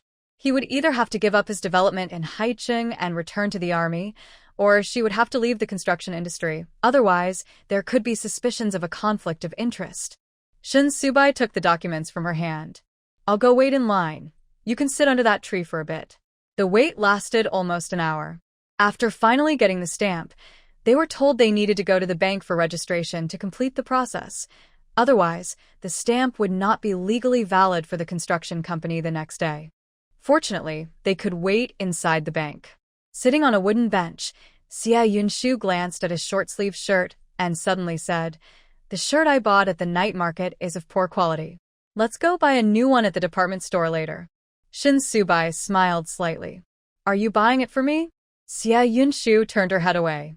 "I'm only doing it because of Aunt Lien. Don't think too much about it."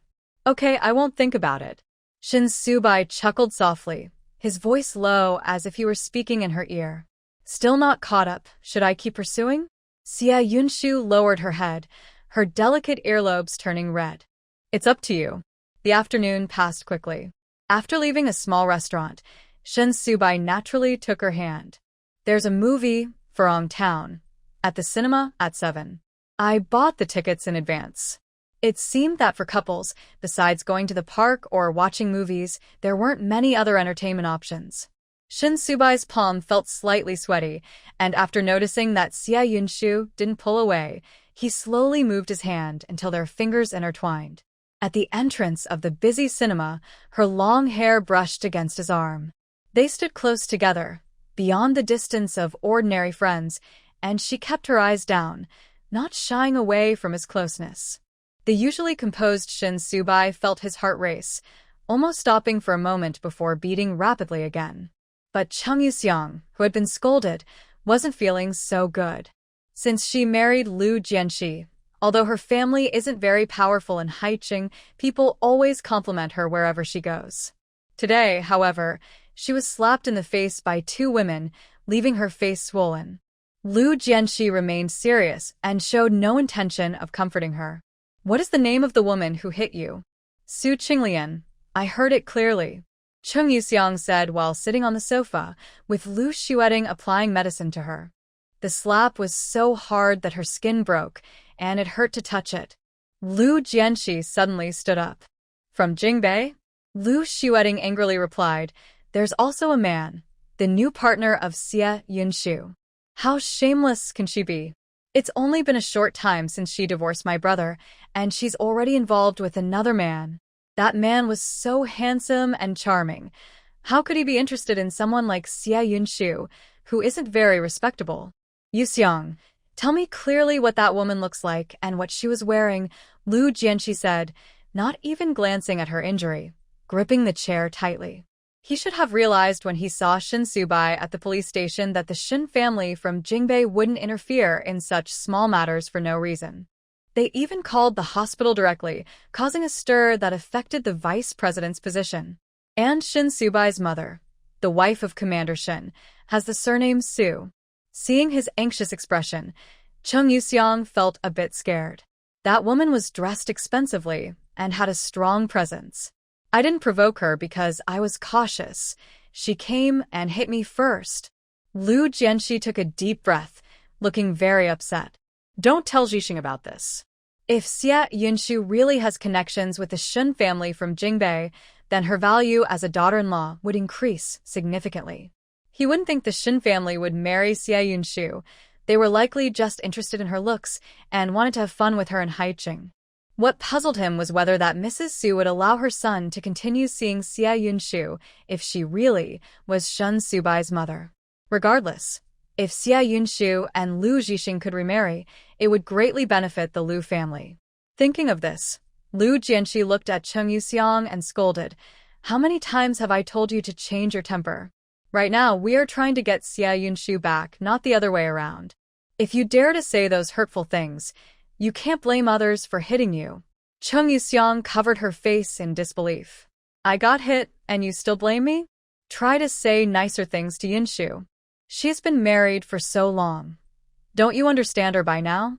She's tough on the outside but soft on the inside. As an elder, you should lower your head a little, and she will naturally change her mind."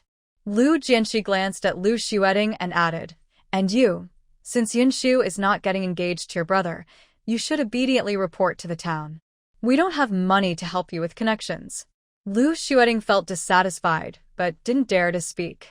She lowered her head, her mind filled with images of Shin Subai. Even though Zhou Xinyue had been sentenced, she still believed that the whole situation was Xia Yunshu's fault. If her brother had married a suitable woman from the start, none of this would have happened. In her eyes, Xia Yunshu would always be an unworthy woman.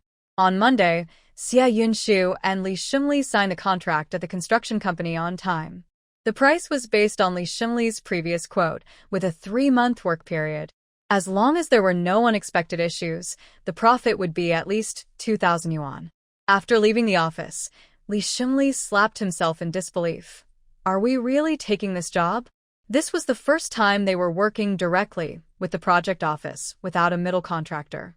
Earning this much money in 3 months was unimaginable. Xia Yunshu was also very excited.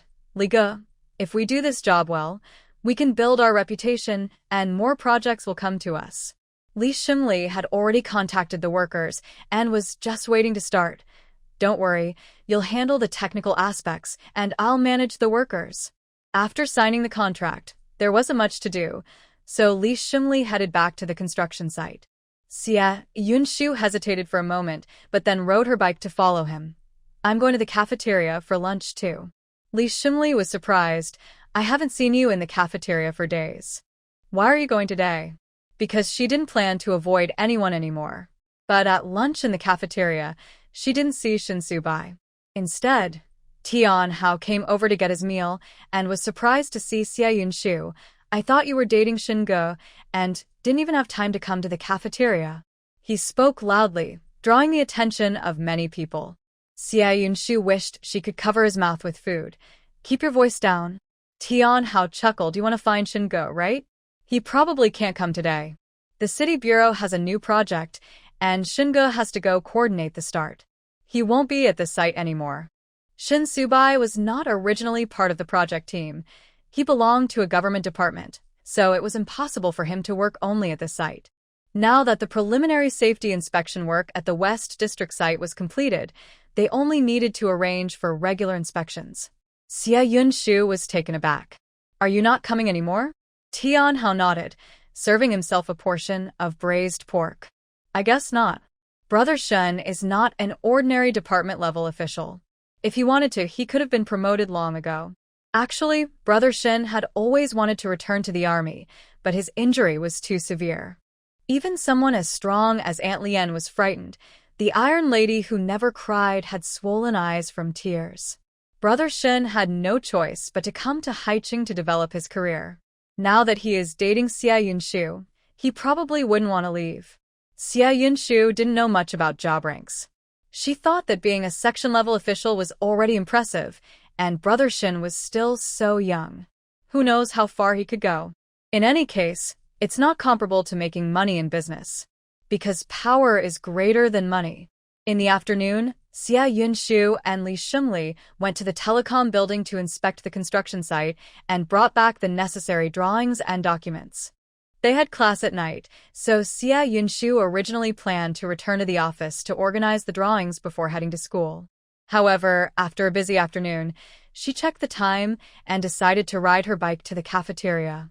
She reassured herself that she wasn't going to see Shin Subai. She was just trying to save on a meal since eating out costs money anyway. Unfortunately, she was disappointed to find that Shin Subai was still not there.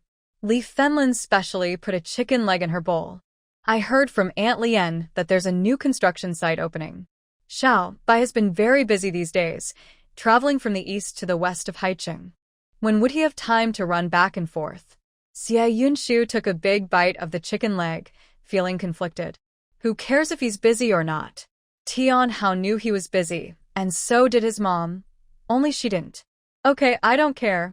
Li Fenlin replied with a smile, glancing at the time and urging her to leave. Hurry up and go to class. Be careful on the road. Xia Yunshu grabbed her backpack and rode her bike, feeling a mix of emotions she couldn't quite explain. As she passed the project office, she couldn't help but glance up at the third-floor office. Suddenly, she remembered what her mom said that night. Once a man gets what he wants, he stops cherishing it. She let him hold her hand last night, and now he hasn't even shown up today? Realizing what she was thinking, she scoffed and slapped herself lightly, telling herself not to think about such things. Focus on studying and making money. Why think about men? This inner conflict continued until she reached night school. After not seeing each other for a weekend, Zhixing seemed like a different person. He was sitting there seriously reading a book, neither sleeping nor drawing. Xia Yunshu found it a bit strange and asked, "Have you become so fond of studying?" Zhixing glanced at her and then noticed the lace headband on her head. His gaze quickly shifted away. "You're in a relationship now, so I can't study hard?" Xia Yunshu was taken aback.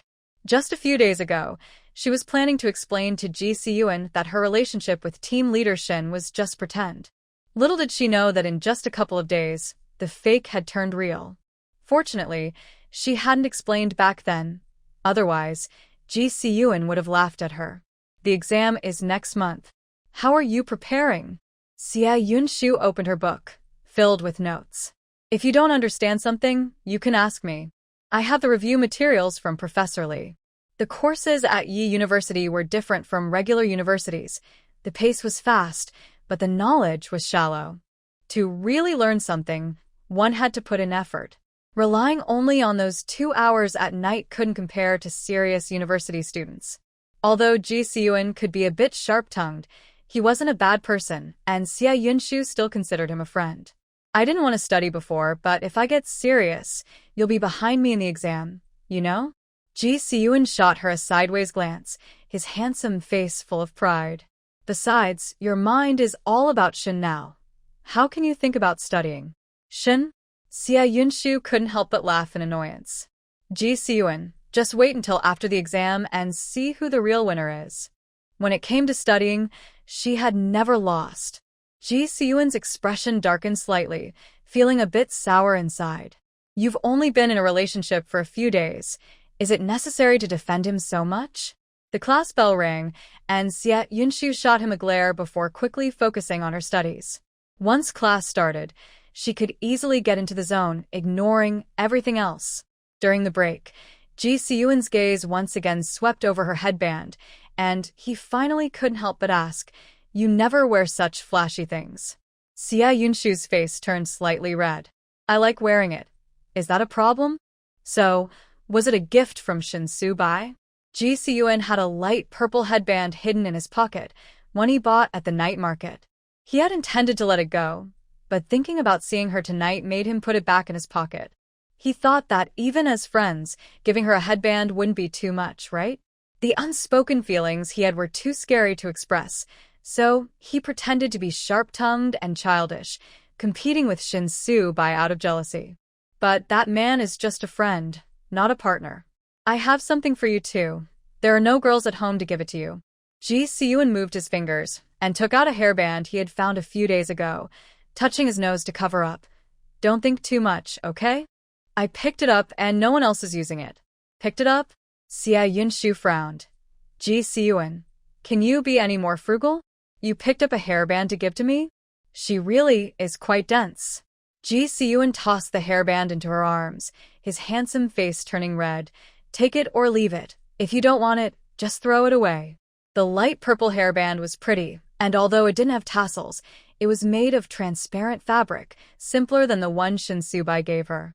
They could switch between the two. Xia Yunshu smiled at him. Why not keep it? This one looks nice. Zhixing felt a stir in his heart and lowered his gaze. Then you might as well wear it now. The tassels on your light green one are too long. It might block other students' view in class. Block others' view? Is a hairband really that serious? However, the hairband Shin Subai gave her was indeed eye-catching.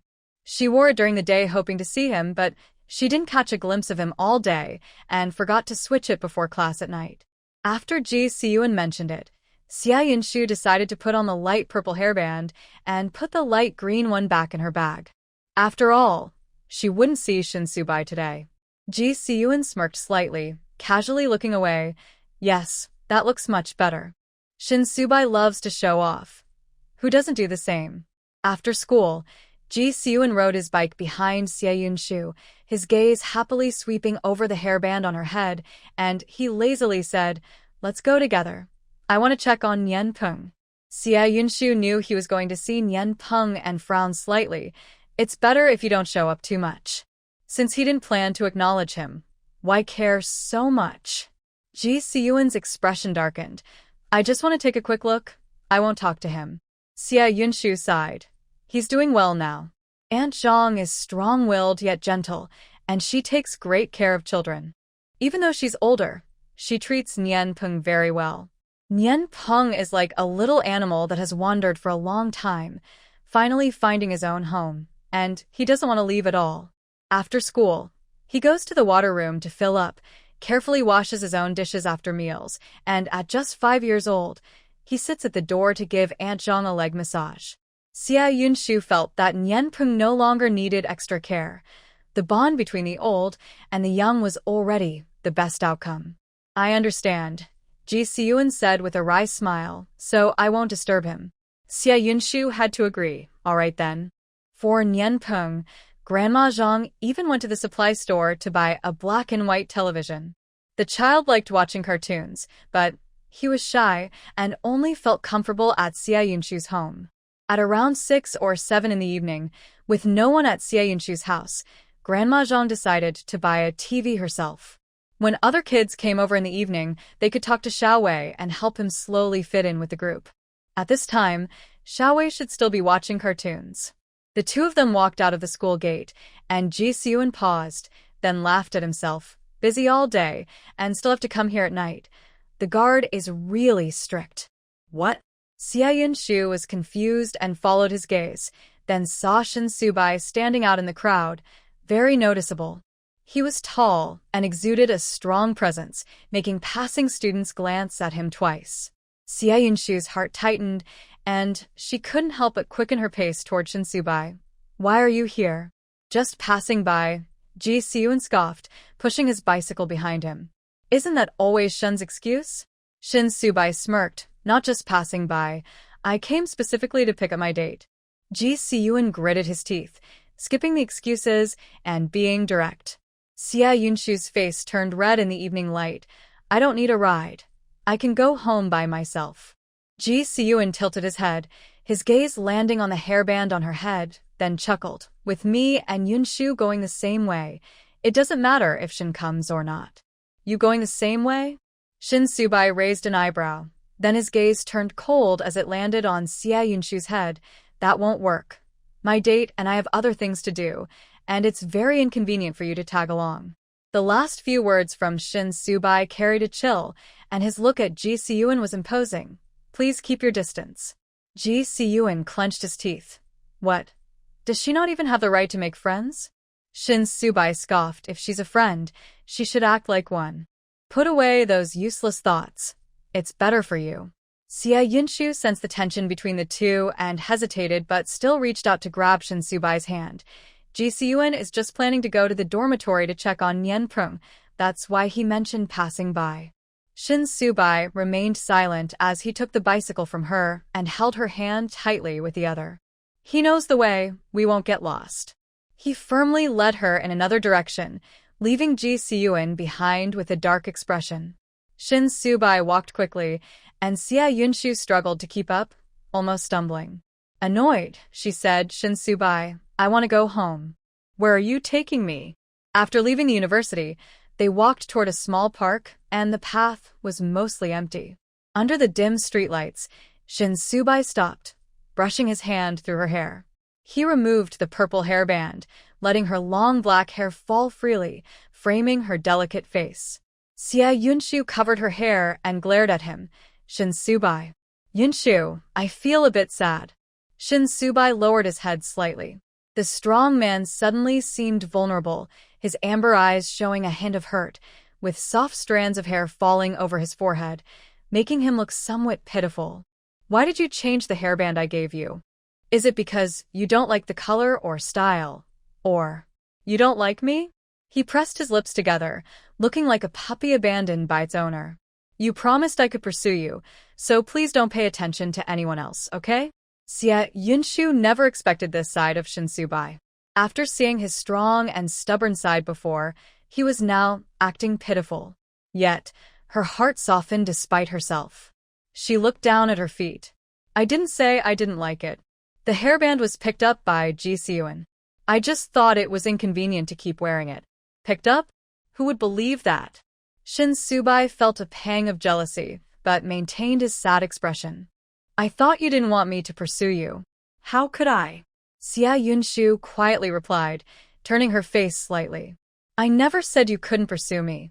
If she didn't like him, he would have been in trouble by now. Shin Subai slowly smiled. So I misunderstood. You do want me to pursue you, right? How could she answer that? Xia Yunshu bit her lip and shot him a glare, but it lacked any real threat. It was a misunderstanding. I told Zhixing that day. He knows we. She paused for a moment, her face turning red as she continued. He knows we're in a relationship, and he doesn't have those kinds of feelings for me. Shin Subai gently rolled up the ends of her hair, and then let go. Just thinking about how he gets to spend 2 hours with you every day makes me feel uneasy. Yunshu, I have no confidence when it comes to you. Xia Yunshu recalled what Tianhao had said today. Even in Haiqing, he was a wealthy and powerful person, yet now he stood before her, seeking her affection from a lower position. The one lacking confidence should be her. However, Shin Subai had already taken her hand and led her through the park to a stall at the night market. I want one of every style and color of hairbands. Xia Yunshu snapped back to reality, feeling he had lost his mind. What are you doing? She only had one head. Why did she need so many hairbands? Shin Subai looked at her innocently. Didn't you say the previous style was inconvenient? With so many options here, there must be something suitable. He wouldn't give her the one Zhixing had sent. Xia Yunshu squatted down, angrily picked 2 simple styles, then turned to glare at him, complaining, Shin Subai, do you know how to manage money? It's such a waste. One hairband can last a long time. Shin Subai picked up the blue hairband she chose and tied it in her hair. All right, I'll listen to you. What started as a business worth over 10 yuan quickly turned into a small deal for just 2 yuan, leaving only the stall owner feeling hurt. Hey, how many do you want? If it's just 2, I won't negotiate. The next day in class, Zhixing noticed the color of Xia Yunshu's hairband and his expression darkened. Shin Subai was indeed being stingy, guarding her like this. However, Shin Subai had been busy these past few days. Although he was still responsible for safety inspections at the West District construction site, most of his focus had shifted to the East District. Meanwhile, Su Qinglian came to the cafeteria every day without fail. The two were becoming like good sisters. If Su Qinglian didn't show up one day, Li Fenlin would ask several times about her. Xia Yunshu was also busy. The second construction project had finally started, and she had to review blueprints and coordinate matters at the site during the day. With exams approaching at night school, her courses were particularly intense, forcing her to stay up late to study. After a few days, the little weight she had gained was gone again. Despite their busy schedules, Shin Subai waited for her every night at the entrance of night school. The walk from the school gate to the dormitory was only 20 minutes, but he came all the way from the East District just to spend that little time with her. On Monday, the City Bureau held a meeting about implementing 15 practical policies in Haiqing, with new construction sites opening everywhere. Secretary Jiang kept Shin Subai behind and pointed at the handover documents on the table, frowning. Subai, what does this mean? Shin Subai sat in the chair and replied briefly. It means what you see. Nonsense. Secretary Jiang was furious. He slammed the table and looked at Shin Subai with disappointment. The East District is starting smoothly, and your position is about to rise to deputy department level. This is already a sure thing. Who in Haiqing has a better future than you? A 27-year-old deputy department head. How many people in the country can claim that? Even though he was forced to leave the military, Shin Subai's abilities in politics were still impressive. His transfer to Haiqing, although influenced by Su Qinglian, was also due to his own efforts to get to this point. But now he was going to hand over his work and give up his power. Did he even know what he was doing? Is it just because of a woman? Secretary Jiang was utterly disappointed. Shin Subai, I know Xia Yunshu has started a construction company, but she is just getting started. It's uncertain whether she can succeed. Have you thought about how your family has supported you all these years for a woman? What do you plan to do next? Move to a regular department as a guard, or let Xia Yunshu support you. The last sentence was harsh, but Secretary Jiang was genuinely hurt. The three sons of the Shin family were all exceptional, but Shin Subai had the brightest future. Not only was he capable, but he also had a sharp mind. If it weren't for the incident in the military, he would have already reached the rank of regiment leader. To give up such a future for a woman was simply ridiculous. Shin Subai, however, showed no signs of being affected. After Secretary Jiang finished his outburst, he slowly spoke. It's not for Xia Yunshu, uncle. You don't need to take it out on her. Not for her? Secretary Jiang sneered. You dare to do this but not admit it? Shin Subai, if you were just a bit more honest, I wouldn't be this angry. Shin Subai countered. Uncle, if I were to rise to a full department head or higher, what help would you offer me? What? Secretary Jiang paused for a moment, then quickly understood his meaning, but his expression darkened. You mean you're doing this for me? Shin Subai, you dare to scheme against me? After all these years of facing storms, Secretary Jiang had seen all kinds of people, but he had never encountered a nephew like this. So young yet so in control, with a mind sharper than even an 80-year-old.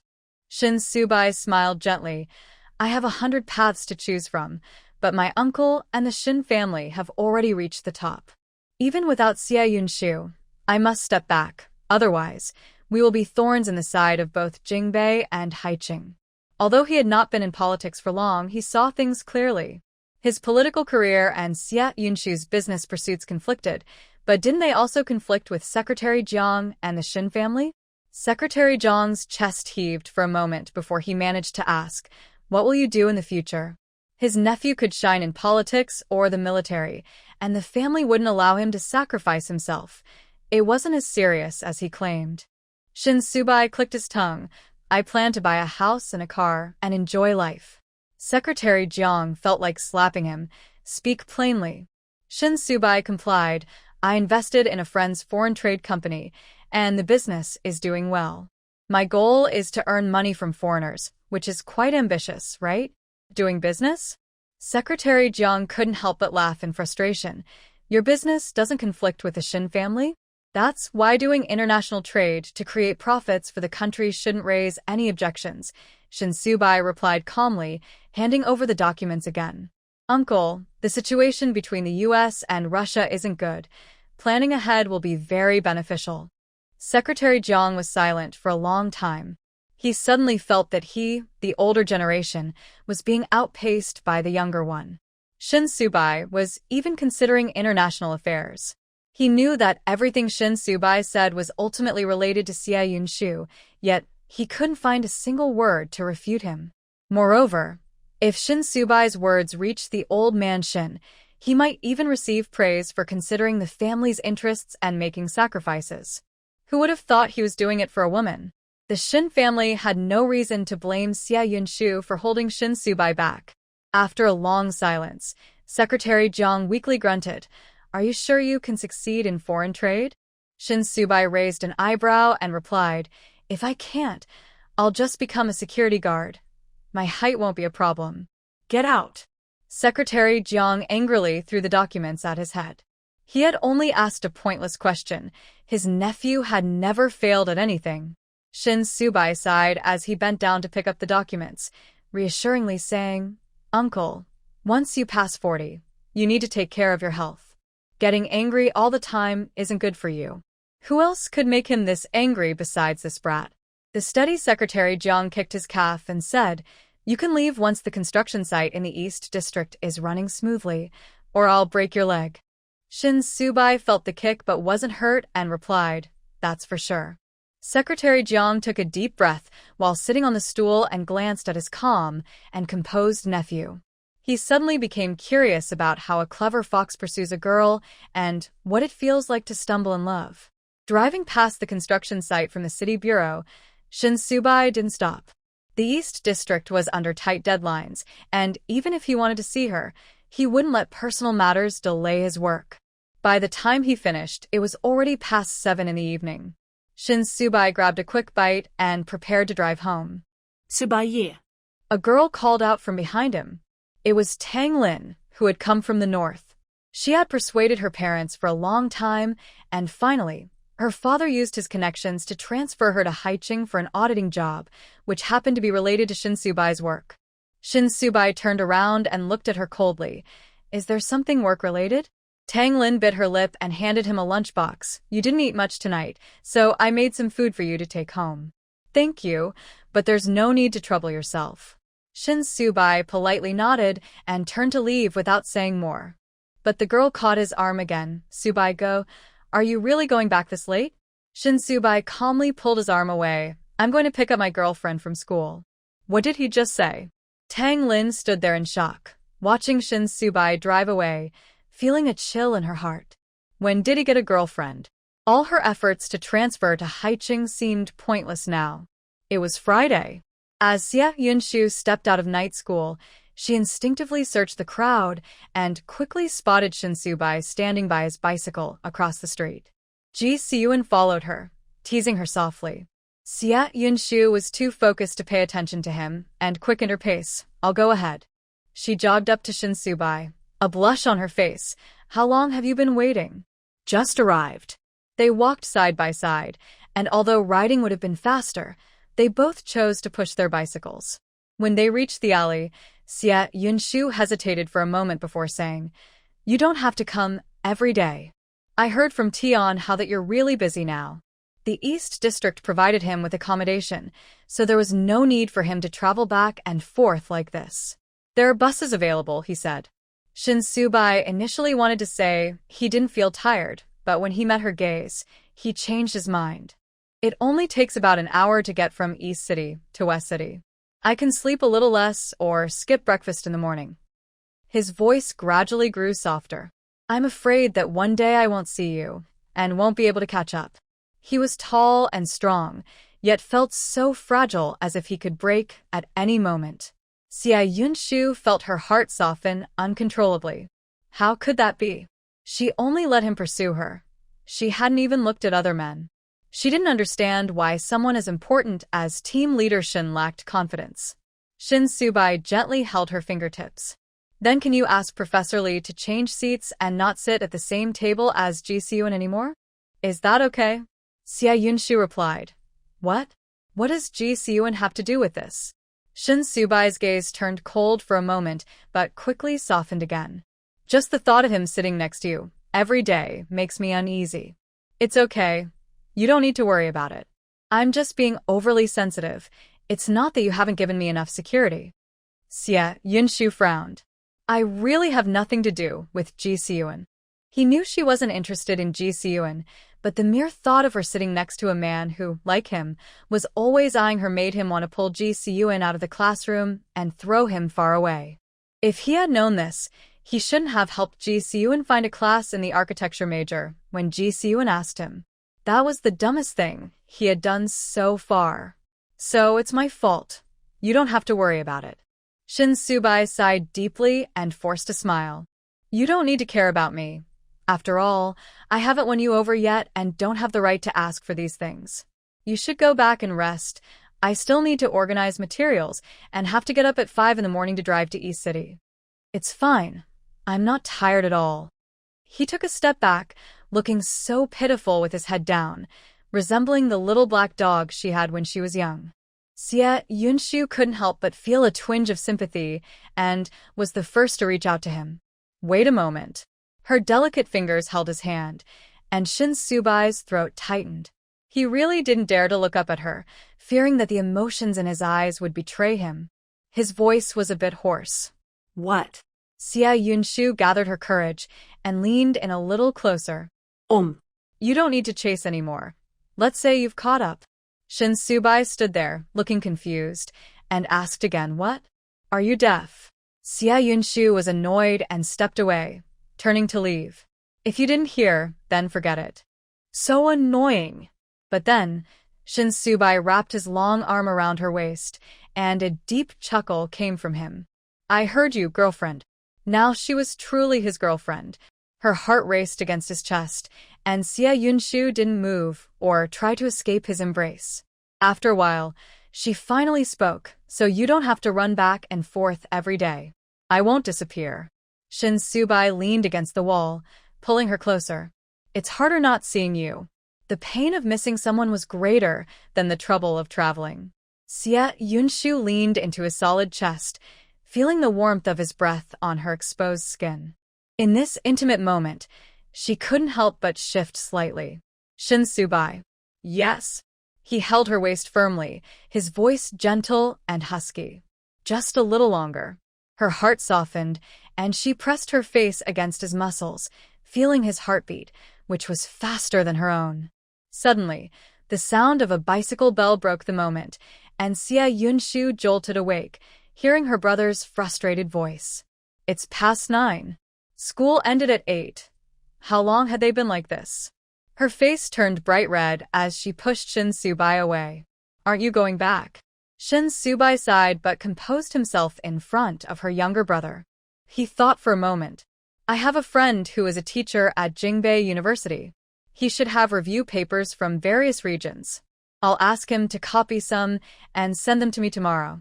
For high school seniors, review materials were the most valuable. There weren't many practice papers available at the bookstore. Most were compiled by teachers themselves.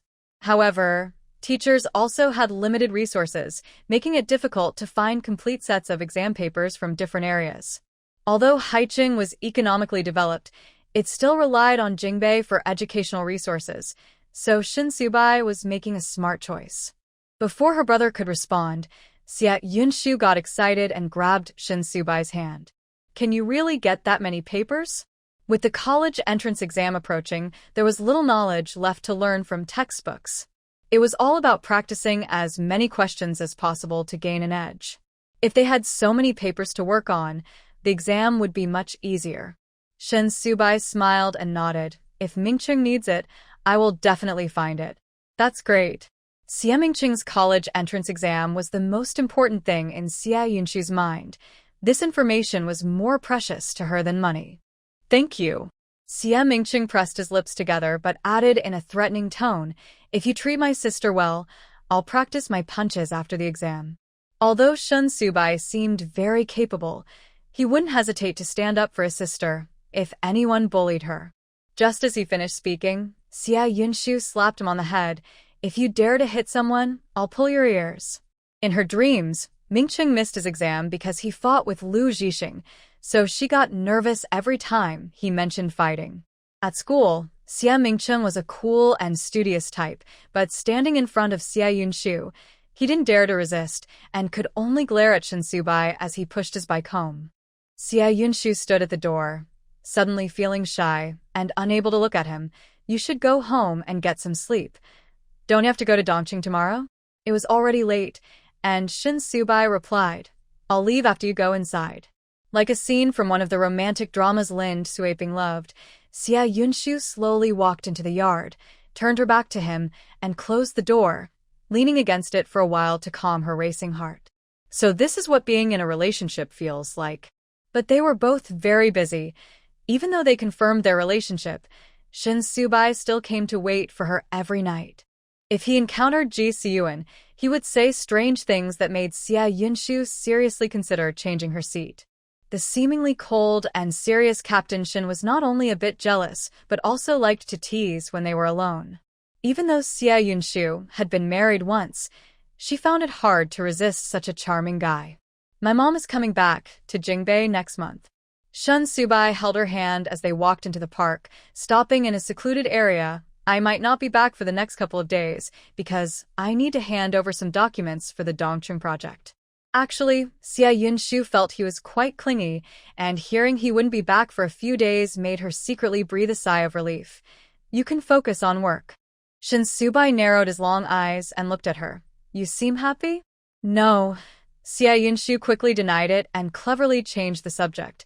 Why is Aunt Lian leaving so suddenly? Shin Subai sat down on a nearby bench and patted the space beside him for her to sit. If she stays in Haiqing, my dad will probably come over too. Yesterday, when I called Commander Shin, he scolded him harshly, saying that he shouldn't need his mother's help to pursue a girlfriend. He implied that he should quickly return Miss Su. Now that the daughter-in-law is settled, Su Qinglian naturally has to go back. However, flying is convenient, and she can come back anytime. Xia Yunshu felt a bit reluctant. Aunt Lian is leaving. My mom will definitely feel uncomfortable. There will be plenty of opportunities to spend time together in the future. Shin Subai held her hand in his, squeezing it affectionately. She will miss Aunt Li and will come back often. Besides, she has a lot to prepare for our engagement. Before this, he still had many things to do, like completely resolving the Lu family's issues and work transfers, but he didn't want to burden her with that.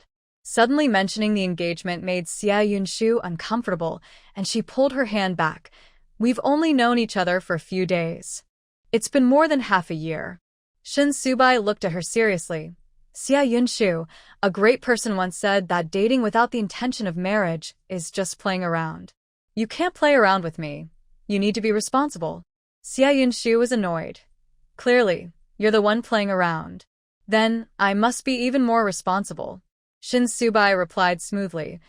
I am a good comrade. With the college entrance exam just half a month away, Xia Yunshu kicked the grass with her foot. I just want Mingcheng to finish the exam smoothly. Everything else can wait until after that. The closer it got to the exam, the more anxious she felt. In her dreams, Mingcheng missed the exam because of her and Lu Zhixing's issues, ruining his life.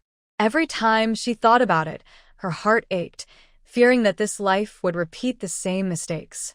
Shin Subai sensed her unease and took her hand again. I will make time for you during the exam days. Although he didn't know why Xia Yunshu was so afraid of unexpected events during the exam, he understood it was very important to her and would keep it in mind. At the Lu family, Cheng Yuxiang had been quiet for several days after being hit last time. Lu Jinjie quickly found out that the so-called mother-in-law and partner of Xia Yunshu was indeed from the Shin family in Jingbei, and he was no longer anxious. Shin Subai cannot marry Xia Yunshu. You should try to get closer to Li Fenlin. She'll be useful in the future. Cheng Yuxiang quickly understood. Are you saying Xia Yunshu is involved with the Shin family?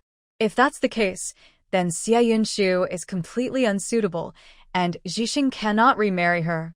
Lu Jianjie snorted coldly. So what? If she can cling to the Shun family for our benefit, isn't that even better? In the future, if Xia Yunshu is abandoned by Shin Subai, no man will want her, and she should be grateful to our Lu family.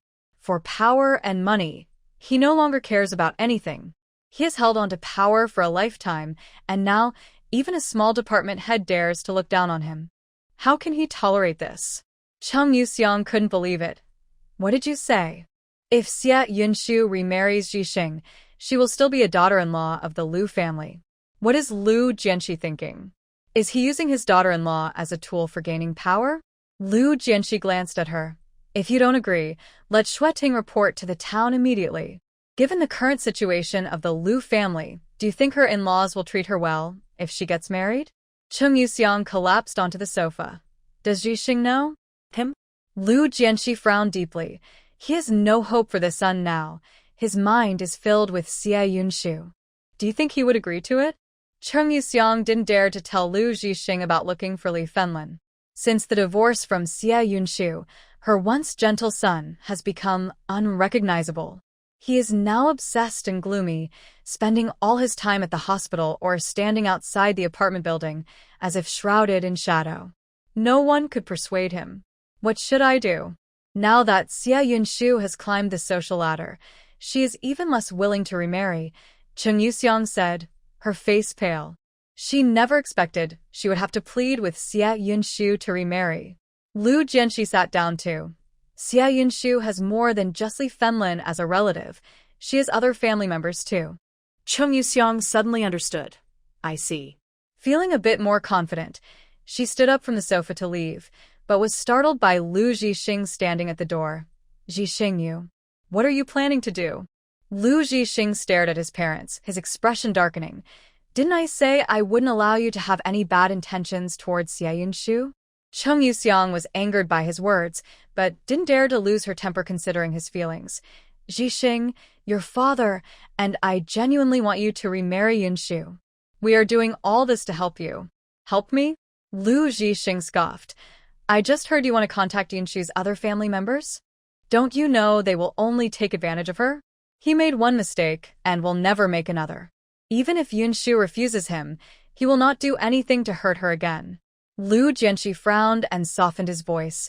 Zhixing, you know the Shin family can't marry her. I'm just worried about Yunshu getting hurt, so I'm a bit anxious. It would be better if you could win her back. Lu Zhixing was silent for a moment, then turned to leave. I won't let Shin Subai hurt her. Once he left, Chen Yuxiang sat down with an unhappy expression. What kind of spell has that ungrateful girl cast on Zhixing? Lu Jianxi glanced at her. Enough. You'll go find the Li family tomorrow. Chen Yuxiang was taken aback, but Zhixing. What does it matter? When the time comes, they'll bring her to him. Will he refuse? Lu Jianxi chuckled darkly. Do you remember how Zhou Xinyue came here? With the Li family as scapegoats. Even if Shin Subai wants to settle scores later, she won't find us. If Shin Subai refuses to let go, then let her get entangled with Xia Yunshu. If she grows to dislike Xia Yunshu, then Xia Yunshu will be even more devoted to our Lu family. Lu Jianxi's plan was quite clever. After leaving the Lu family, Lu Zhixing went straight to the hospital. Since Zhou Xinyue's incident, his reputation at Haicheng Hospital had plummeted. However, aside from the messy relationships and poor judgment, Lu Zhixing was undoubtedly an excellent surgeon. Some highly difficult surgeries could only be performed by him. Director Lin sat behind his desk, looking at him with a mix of pity and disappointment. Lu Zhixing had been one of his proud students, having returned from abroad straight to Haicheng Hospital, where he had been nurturing him as a successor. Who would have thought that his best student would cause so much trouble? Zhixing, the upcoming exchange program in Jingbei is a great opportunity. Are you sure you want to give it up? Director Lin placed the documents in front of him, still trying to persuade him out of concern for his talent. You and Xia Yunshu are already divorced. There's no need to hold on. Our hospital is opening a branch in Hongqiao. When you return from Jingbei, you'll have a reason to become the branch director. That position has a better future than being the deputy director here. Lu Zhixing didn't hesitate at all. Director Lin, I want to stay in Haicheng. Not just to win Yunshu back, but also because he had been feeling increasingly uneasy lately, often having strange dreams where he and Yunshu were still together, and Zhou Xinyue had not gone to prison. She has always been in the way between him and Yunshu, pretending to be weak and pitiful, causing trouble. He clearly loves Yunshu, but because of Zhou Xinyue, he keeps hurting her again and again. In his dreams, everyone is bullying Yunshu, and he feels blind to it all. Those fragmented scenes wake him up in shock each time. Director Lin shook his head in disappointment. Some things, once missed, are gone forever. If you keep this up, you will regret it one day. Moreover, Yunshu has already moved on, while Lu Zhixing is still stuck in the past. If he had known it would end up like this, he would have acted differently. Lu Zhixing knows that Director Lin means well, but he doesn't want to leave this place. Besides wanting to win Yunshu back, he also wants to make amends with her. After their last argument at home, he has felt a thorn in his heart. Although Chen Yuxiang promised not to hurt Yunshu, Lu Zhixing can no longer trust them. He thinks he should protect her at least once, even if the harm might come from his own family. After leaving the hospital, Lu Zhixing instinctively pushed his bicycle toward the old building, but he knew Yunshu wouldn't be there at this time. He also knew she had started a construction company and was busy with new projects, even busier than he was as a doctor. When they were together, she always took care of him. Now he wants to take care of her, but he has no chance. He is even afraid to show up in front of her, fearing her disgusted gaze and the sight of her closeness with Shin Subai. The ring he made for her has been in his pocket for several days, but he can't bring himself to give it to her. Shin Subai has indeed been busy these days, attending back-to-back meetings and reviewing various documents at night. During this critical period, he even has to clear 2 days in advance, making his work very tense. At 9 in the evening, the lights in the project office are still on. Tang Lin hesitated for a long time before knocking and entering. Subai go. In a work setting, please address me as Captain Shin, Shin Subai interrupted her. Although he smiled politely, his expression was indifferent. Comrade Tang, if this is about work, I suggest you come to see me during the day. Tang Lin bit her lip. What if it's not about work? Shin Subai lowered his head again to look at the documents. Then please leave, so you don't waste my time. Thank you. His every word was polite, yet cold enough to chill the heart. Tang Lin felt 100 frustrations. She didn't need to ask about Shin Subai's relationship status. A couple of days ago, she visited the construction site in the West District and realized that the serious and disciplined Subai, whom she admired, was actually in a well-known relationship. Even the security guard at the entrance knew about the woman named Xia Yunshu.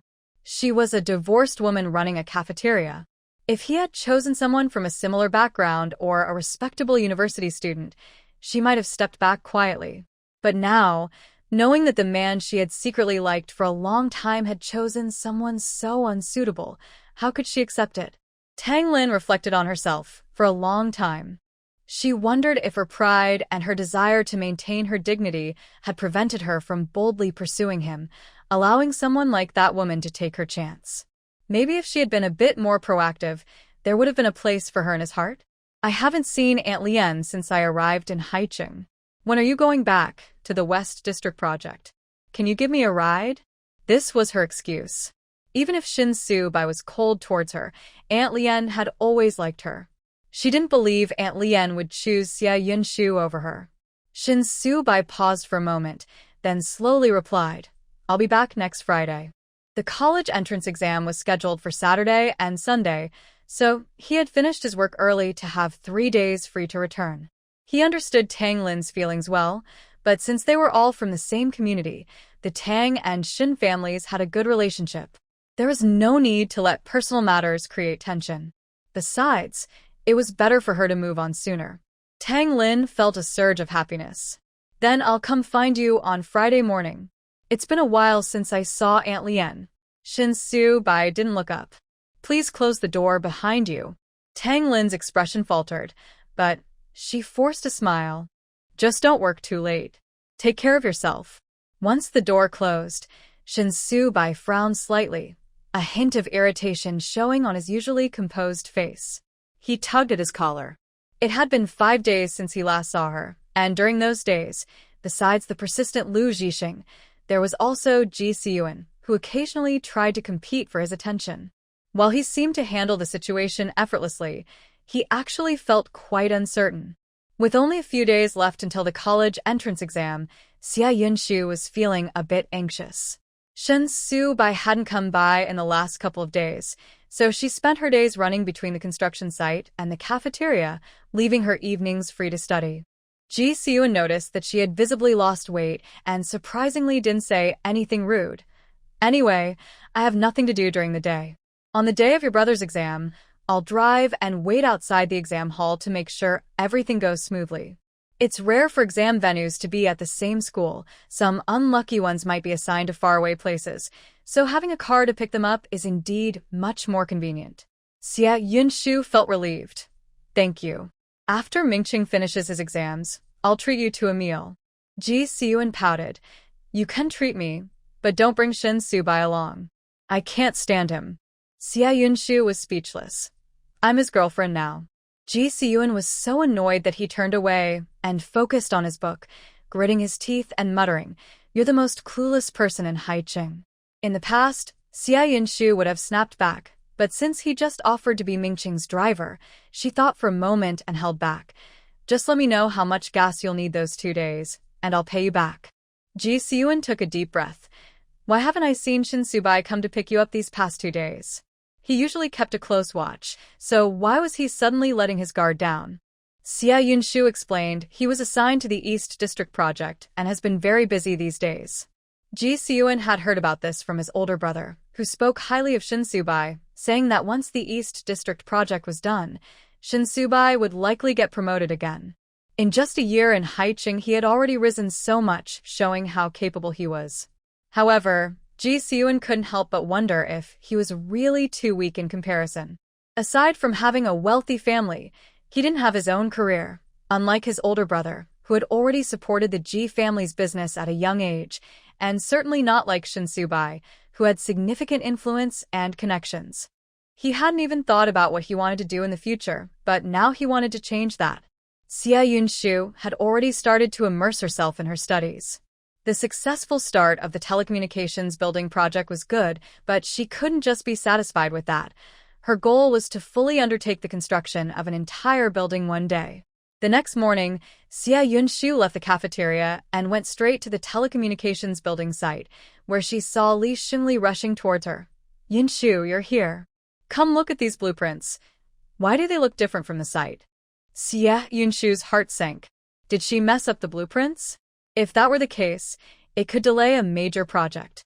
She didn't mind the dirt on the ground and sat down on a nearby concrete slab to carefully check the data on the blueprints. After a while, sweat appeared on her face, and her expression grew serious. The data is correct. There must be an issue with the blueprints. Li Xingli was taken aback. How could there be a problem with the blueprints? Xia Yunshu remained silent for a moment, then carefully reviewed everything again. After comparing the blueprints with the site for a long time, she finally confirmed that the mistake was not on their part, but with the construction team. Seeing her quiet, Li Xingli felt anxious. The project at the telecommunications building had been progressing smoothly, and just a few days ago, he excitedly mentioned that they might finish ahead of schedule. Having been a contractor for many years, he knew many experienced workers, and since this project was taken on by his company, he paid special attention to it. He even organized a dinner to treat these skilled workers, hoping to make a strong start without any mistakes. A few days ago, Huang Haibo visited the site and expressed satisfaction. Now, with a third of the project completed, problems had arisen. Xia Yunshu thought for a moment and reassured Li Xingli. The issue isn't too serious. This blueprint doesn't match the site. I suspect the construction team might have used an old version of the blueprints, but we may need to extend the timeline by 3 or 4 days. Li Xingli frowned at the thought of a delay. With so many workers, daily wages exceed 100 yuan. An extra 3 or 4 days means an additional cost of 400 yuan. Mistakes can be corrected, but who will bear the cost of the delay? Xia Yunshu brushed off the dust from her clothes. I'll go ask the person in charge from the client side about the situation. Every construction site has a client representative managing the site. When she mentioned the potential error, the manager, Mr. Zhang, who had brought the blueprints during the initial handover, was quite polite. Manager Xia, the construction is already halfway done, and we are definitely following the correct plans. Which one is correct? Xia Yunshu placed the blueprints on the table, maintaining a calm demeanor but firmly stating, Manager Zhang, due to the error in the blueprints, we will need to extend the timeline by 4 days, resulting in at least a 500 yuan loss. Hearing about the loss, Mr. Zhang's expression changed. He quickly pushed the blueprints back. Manager Xia, your company is newly established and doesn't even have a qualified architect. What gives you the confidence to say the error is on our side? Xia Yunshu pointed to the data on the blueprints. The blueprints and the site are clear. We just need to verify the data. Manager Zhang's expression was displeased. What do you, a young girl, know about construction sites? Just because you've attended night classes for a few days, you think you're impressive? There are only a handful of university students in this second-level construction team. If there are mistakes, it's your fault, not ours. Xia Yunshu took a deep breath to control her anger. If that's the case, I'll go find Manager Huang.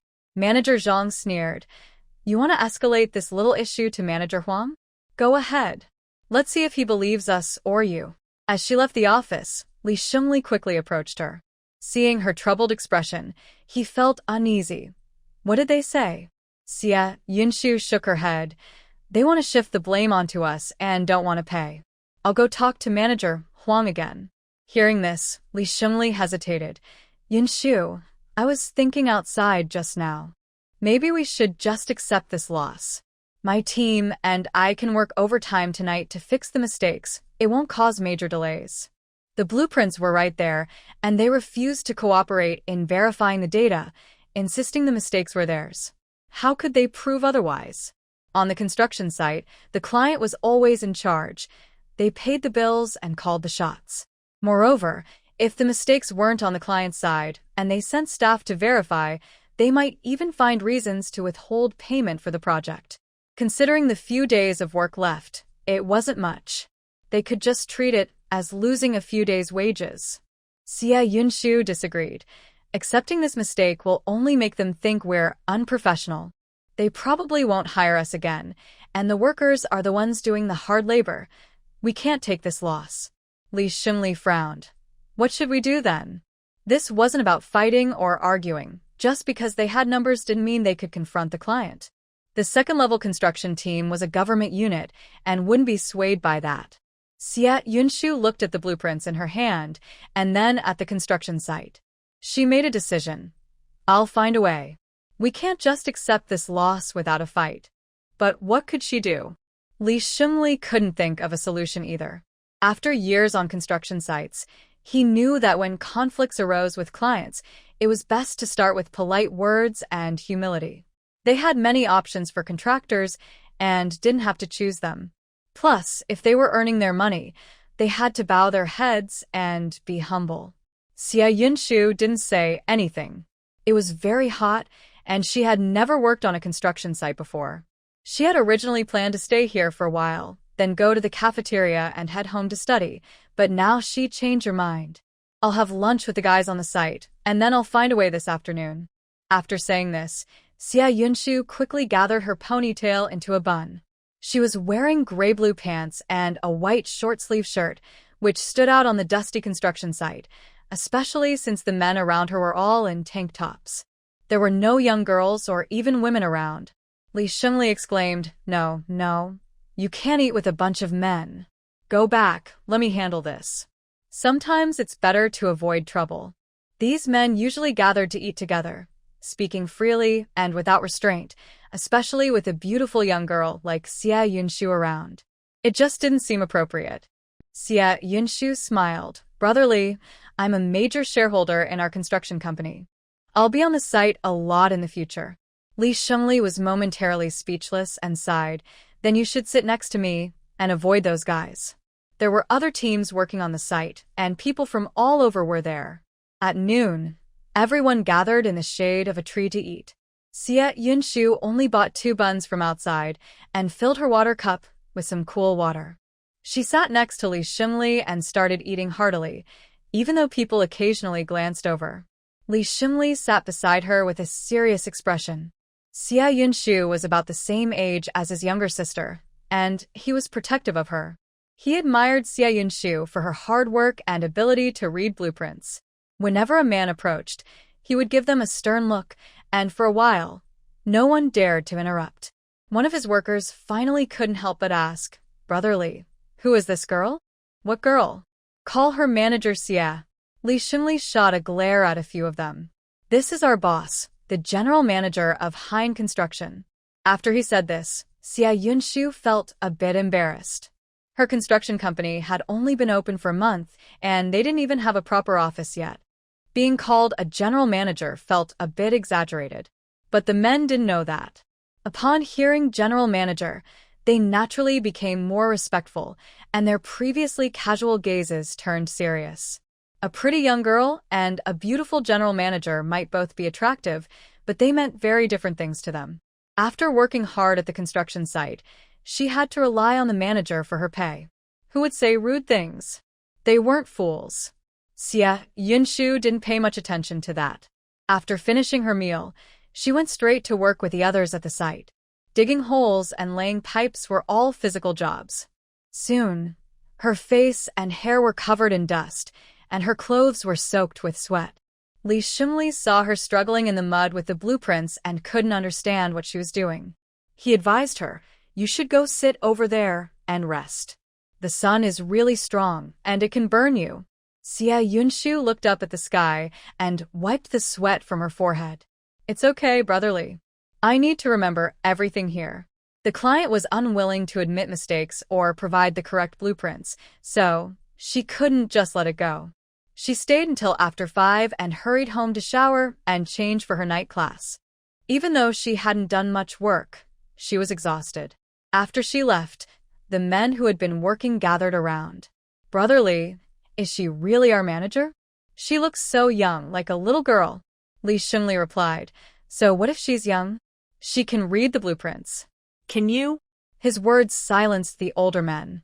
Those who did hard labor had an involuntary respect for educated people, especially on the construction site, where even the color of hats and the volume of voices varied. One younger guy, feeling a bit defiant, said, "But we made a mistake. Reworking the water pipes means we have to work 3 extra days, 2 extra hours every day." Li Xinyue frowned. Manager Xie came today to find a solution. "It's not her fault about the blueprints, and your pay isn't less than hers. Why are you complaining?" The young man pressed his dry lips together, recalling the delicate-looking girl from earlier. He felt embarrassed and thought, "She doesn't even look older than my sister. How could she get the better of the client?" He couldn't believe it. Shouldn't pretty girls stay in wealthy homes enjoying life? Cooking and doing laundry for men seemed much better. How many would actually come to a construction site? That evening, Li Fenlin returned from the cafeteria and saw her sister Li Taohong wandering at the gate. The sisters hadn't seen each other since the family troubles began. The last time Li Taohong came to ask for leniency for Li Daong, Li Fenlin was still upset. But they had grown up together, and after so long, her anger had mostly faded. "Big sister." Li Taohong quickly approached and took out 2 cans of malted milk. "Isn't Mingqing about to take his exams? Give this to him to help with his nutrition." Li Fenlin frowned. "This is quite expensive, and you bought 2 cans. Mingqing's college entrance exam is a big deal." Li Taohong followed her into the house, looking around the small yard, then smiled. "Yunshu is really capable. Living here is much more comfortable than in a dormitory, right?" Even though she was her own sister, Li Fenlin hesitated for a moment and didn't mention that Yunshu had started a construction company. She had decided to cut ties with her family for the sake of her children, but her sister had not. Sure enough, as soon as the 2 sisters sat down, Li Taohong stated the purpose of her visit. "Elder sister, Mom is coming out soon. Should we go home tomorrow?" Li Fenlin sat down and turned on the TV, clearly stating, "I will never go back." Li Taohong sighed and sat down. "I know they have gone too far, but with the current situation at home, Dad and Daong are still inside, and Mom has lost a lot of weight." Li Fenlin interrupted her. "Have you seen her?" Li Taohong paused and had to admit, "I went back yesterday. Mom cried a lot and said she knew she was wrong and regretted causing trouble at Yunshu's place. She said there are good things at home and wants us to come back to apologize. Elder sister, after all, she raised us and has suffered a lot. We can just keep our distance from now on. We can't really cut ties. What will the people in Li family village say about us?" Li Taohong had no bad intentions and was speaking sincerely. In the future, whether Mingqing goes to college or starts working, or Yunshu gets married, a bad reputation will still have an impact. Li Fenlin originally wanted to discuss this with Yunshu, but then thought about how she was currently dating Shin Subai. The Li family felt like a toxic presence, and as Li Taohong said, it would affect their reputation. What if the Li family caused trouble in the next few days? She couldn't let Yunshu confront her grandmother. Outsiders wouldn't understand the situation and could ruin her daughter's reputation. As a mother, she felt powerless to shield her children from these worries, wanting to keep them from being affected as much as possible. After hesitating for a moment, Li Fenlin finally agreed. "I'll go back with you tomorrow morning, but let's not tell Mingqing and Yunshu about this." Li Taohong didn't think too much about it. She knew that Mingchen was about to have exams and that Yunshu was very busy. Besides, showing filial piety was more of a sisterly matter and had nothing to do with the children. Although she was a bit overly devoted, she usually didn't want her daughter to go back to her family home. The next morning, Li Fenlin found an excuse not to go to the cafeteria. Xia Yunshu didn't think much of it. She had been drawing plans until past midnight and still had faint dark circles under her eyes. She was also worried about the construction site, so she didn't notice that her mother seemed a bit off.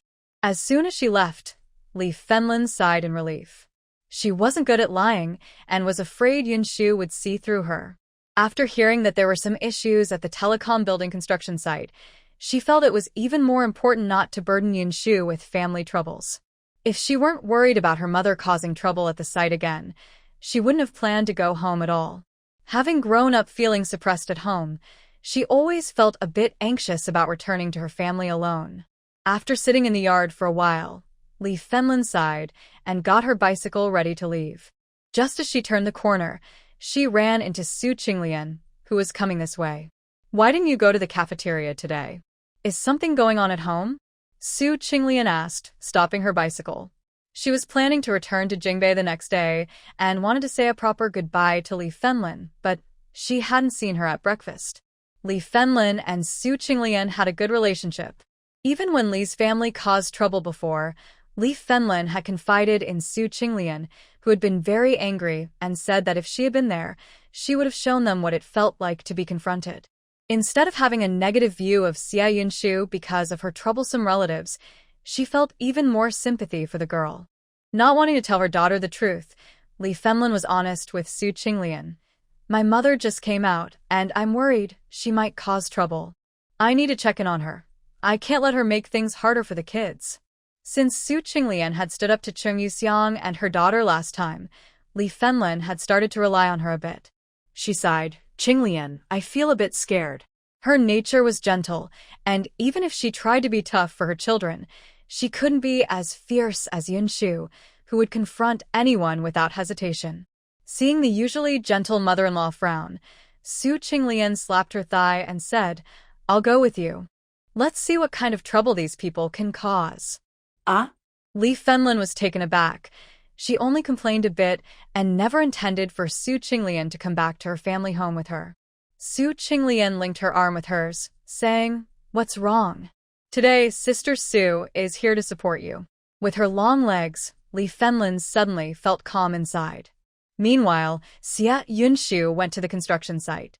There were many buses in Haicheng, and she took one to get there. She was so tired that she leaned against something and fell asleep, having chosen to wear old clothes for the site. Li Shengli frowned at her appearance, saying, "Why are you here again? It's even hotter today. Don't stay here at noon." Xia Yunshu yawned, rubbed her eyes, and took out the drawings she worked on late the night before. "I came to check on site, then I'll find Manager Huang to resolve this issue." "She hasn't given up?" Li Shengli sighed. "Yunshu, listen to me. If it's too difficult, just let it go." Xia Yunshu pointed to the workers who were sweating from working hard since early morning. "This is hard-earned money. We can't take losses lightly." After saying that, she double-checked the new drawings on site before heading to the project office to find Huang Haiba. Since it was Friday when she arrived, the office was in a meeting, so she had to wait outside for an hour.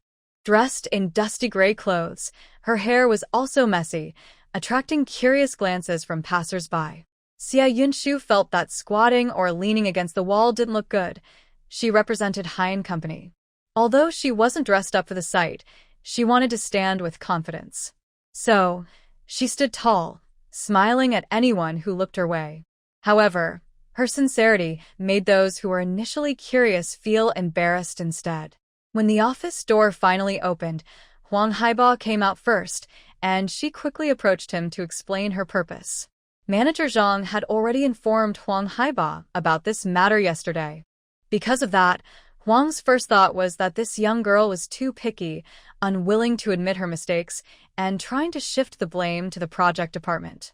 Since several designers are here, think it over carefully before you speak up. Huang Haiba returned to the office, where the architects from the client side were present. He seemed a bit impatient, saying, "Manager Xia, such small drawings can't have errors. I don't have time to verify the details with you. If you're not a professional, mistakes are normal." The whole office was filled with men from the client side, and they looked at the dusty girl with slight disdain and scrutiny. Let's set aside age for a moment. It's amusing to think a girl would come to work in construction, and no one believes she can spot any mistakes. Xianyue did not argue. Since the client refused to provide new blueprints, she spent the night drawing one herself. "This is all the data I found, along with a new blueprint based on the site. Architects, please take a look. It won't waste anyone's time." There was no need for detailed verification. Anyone familiar with the field could see the issues just by comparing the drawings. A designer sitting closest to the office furrowed his brow. He glanced at the blueprint in front of him and slowly sat up straight. "You actually redrew the blueprint?" Anyone in the field could tell at a glance where the mistake lay, and there was no need for a lengthy argument.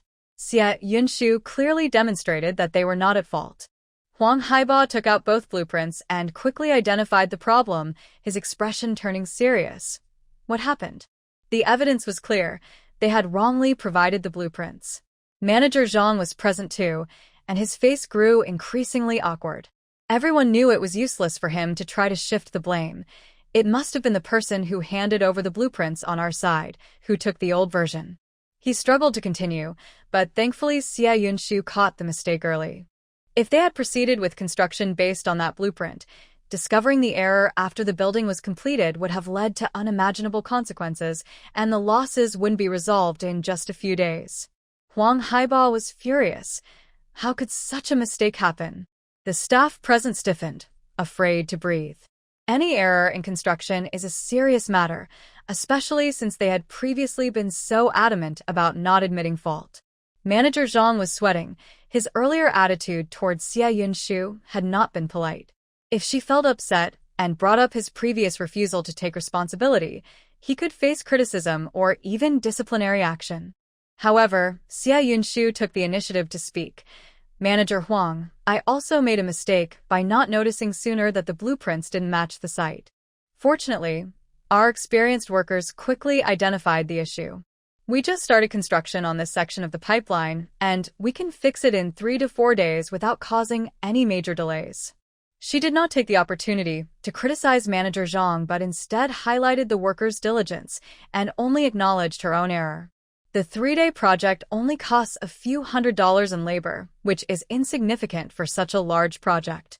Everyone present breathed a sigh of relief.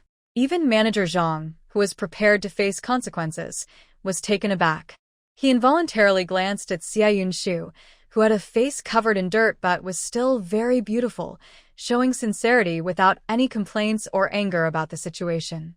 Huang Haiba made the final decision. The compensation for the project delay will be calculated according to the contract, plus an additional $500 for labor. Manager Zhang, do you have any objections?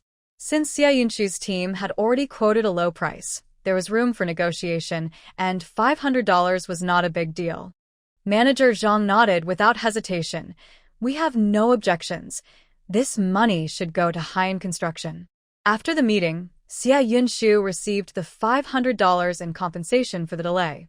As she left the office, a man stopped her. "What other projects does Haiyan Construction handle besides plumbing?" Xianyue didn't recognize him.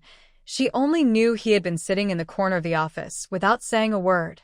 "I am Shui, the chief designer for the telecom building. Your drawings are very professional." Seeing her confusion, he added briefly, "The work is also very good." Being praised is always nice, so Xianyue quickly responded, "We can handle the foundation and main structure. Our workers have a lot of experience, but we can't do electrical wiring at the moment." Shui looked at the drawings in her hand and asked, "I heard from Manager Huang that you are studying architecture at Night University?" Xianyue replied, "Yes, I am learning about this field. I used to enjoy reading books about architecture at home." Shui nodded, smiling slightly. "High City University is going to build a new library. The approval has come through, and construction will start soon. Does your company have an office phone? Please give me a contact number, and when the project is ready, you can come and provide a quote." Currently, project bidding is not very strict, especially for smaller projects like this one, which are often secured through personal connections without needing to follow strict processes. If the price is right, a contract can be signed. Xia Yunshu blinked. Could this be a blessing in disguise? Not only did she secure a few days' wages for the workers, but she also potentially booked a new project in advance. However, she currently doesn't have the financial means to install a phone. She thought for a moment, took out a notebook from her bag, tore off a page, and wrote down the address of the apartment building with a pen, feeling a bit shy. We don't have a phone yet, and our office isn't very formal. Right now, we're working from home. Schwebing was a bit surprised. Working from home? Xia Yunshu's face turned slightly red. It's just that the company has just started, and we can't afford it. The group only had about 10,000 yuan as startup funds, and they needed to cover part of the labor and material costs for the initial projects. There was no money for a proper office, let alone a phone. At that time, getting a phone would cost several thousand yuan. Worried that this might make others reconsider giving them the project, Xia Yunshu quickly added, "But don't worry, as long as you hand the work to us at Hein Construction, we guarantee it will be done well. If you find it troublesome, just let me know the specific start time, and I'll come to you." Since they were actively seeking work, she felt she should be proactive too. She couldn't just wait for designer Xue to come find her at the apartment building, right? Her face was still dusty, but to show her sincerity, she smiled brightly, revealing 8 teeth. Schwebing snapped out of his thoughts and smiled back, taking the paper. "You all work very seriously. I trust you. Once I get the approval, I'll send someone to contact you." After Schwebing left, Xia Yunshu couldn't help but jump in place, then quickly ran to the construction site to share the news with Li Xingli. 500 yuan? Did they really agree to that much? Li Xingli's eyes widened as he looked at the drawings Xia Yunshu brought back, but unfortunately, he couldn't understand them. Xia Yunshu raised a small hand and nodded seriously. "Yes, it's 500. To be honest, she originally thought 400 yuan in compensation would be great, and she would have been satisfied with 300. She never expected Huang Haiba to offer 500 right away. At that moment, she almost couldn't hold back her laughter. Li Xingli gave her a thumbs up. "Sister, you're the best." Xia Yunshu couldn't help but laugh out loud. She felt a great sense of achievement from staying up late to draw the plans. This was different from selling lunchboxes. She had truly used her professional skills to achieve something. How could she not feel a bit proud? Not only that, but we also got a new project, the library at Haicheng University. Although I don't know the scale of the project, it will definitely be profitable.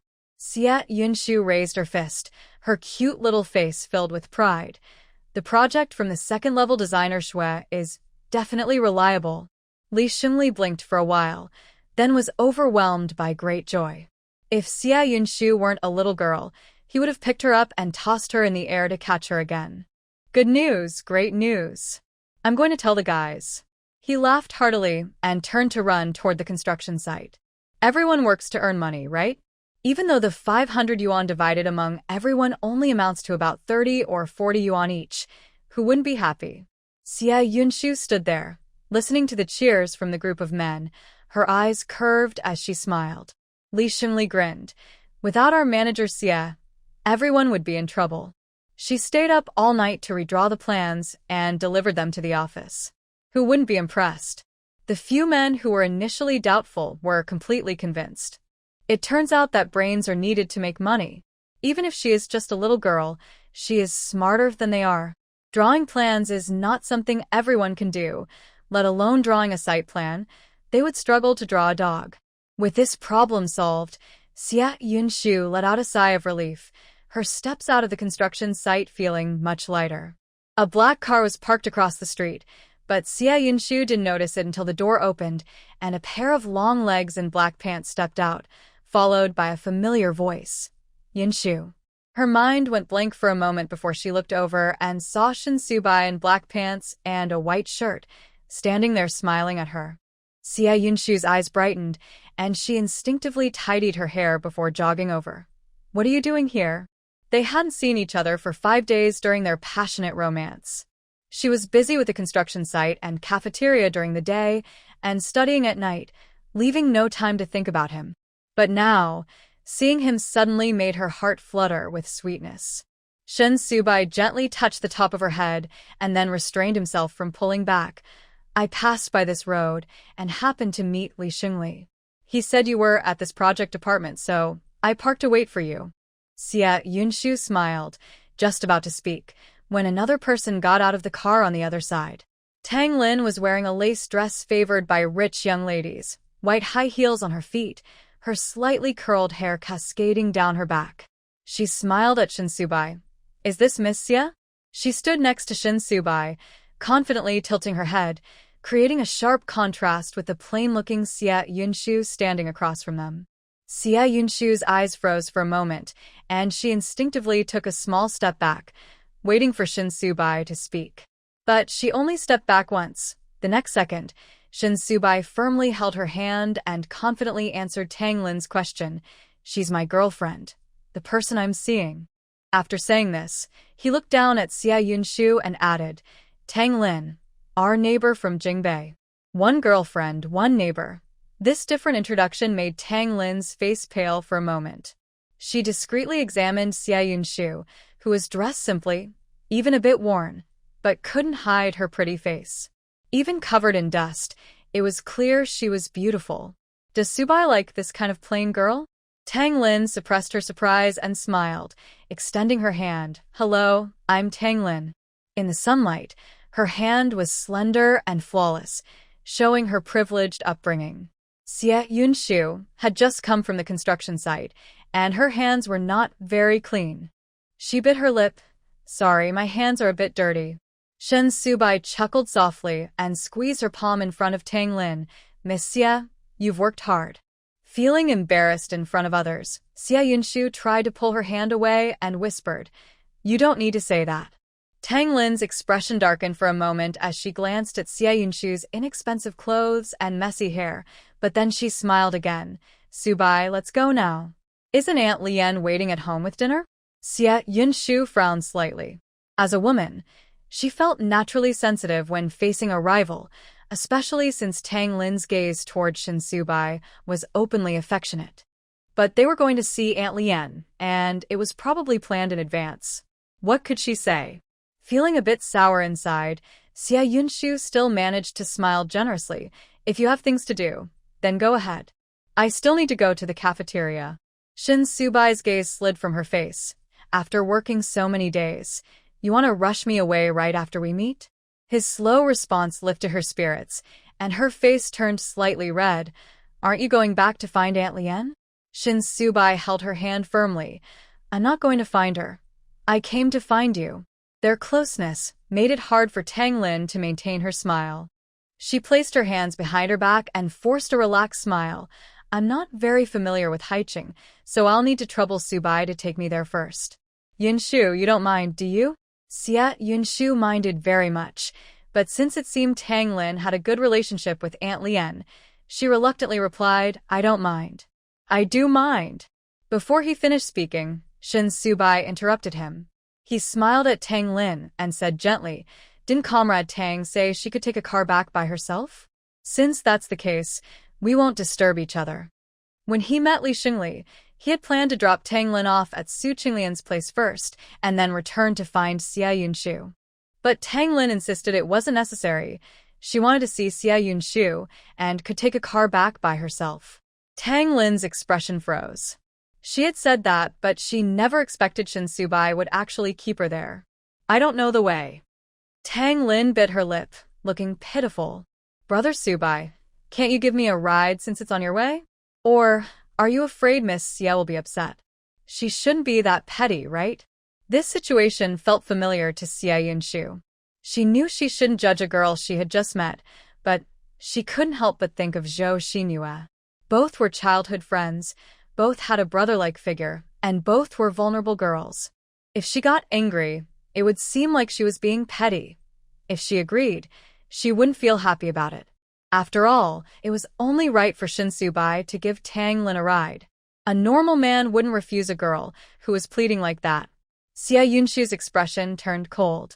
She appeared strong and assertive, but deep down, She had already prepared herself to walk away from this budding relationship at any moment. Just as Shin Subai said, if he took a step back, she would retreat into her shell. If you're going to give her a ride, then go ahead. I'll take the bus back, Xia Yunshu said with a smile that didn't reach her eyes, looking at Tang Lin. Miss Tang seems so delicate. We wouldn't want her to get lost on the way. Tang Lin laughed sarcastically in her heart. A man like Shin Subai only had women who catered to him. This woman spoke so harshly. Where did she get her confidence? Brother Subai, I'll trouble you then, Tang Lin said sweetly, playfully winking at Xia Yunshu. Miss Xia, thank you. Hope to see you again. Shin Subai sighed and smiled self-deprecatingly. He fought for her attention, yet she didn't believe him at all and was pushing him away. But in the next moment, he opened the passenger door, wrapped an arm around Xia Yunshu's waist, and with the other hand, opened the car door, directly putting her inside in front of Tang Lin. With a loud bang, he closed the door. In Tang Lin's shocked gaze, Shin Subai took a dime from his pocket and handed it to her, then pointed to the wooden sign by the roadside. We're not going your way, and gas is expensive. You can take the bus from here. It's just 4 stops to the government compound. I'll cover the fare for you, but remember to pay me back when you have time. After he finished speaking, he opened the other door and got in, cold yet polite. He rolled down the window and smiled at Tang Lin, saying also, I don't have a sister, so please call me Captain Shin from now on. You're a university student, so you should be smart enough to remember that without me reminding you for the 3rd time.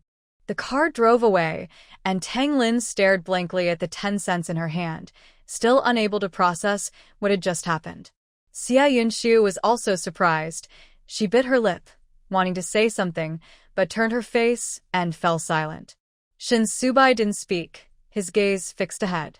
The light from the window cast a shadow on his sharp nose. The car was moving quickly, and the changing light from the trees outside made it hard for her to see his expression.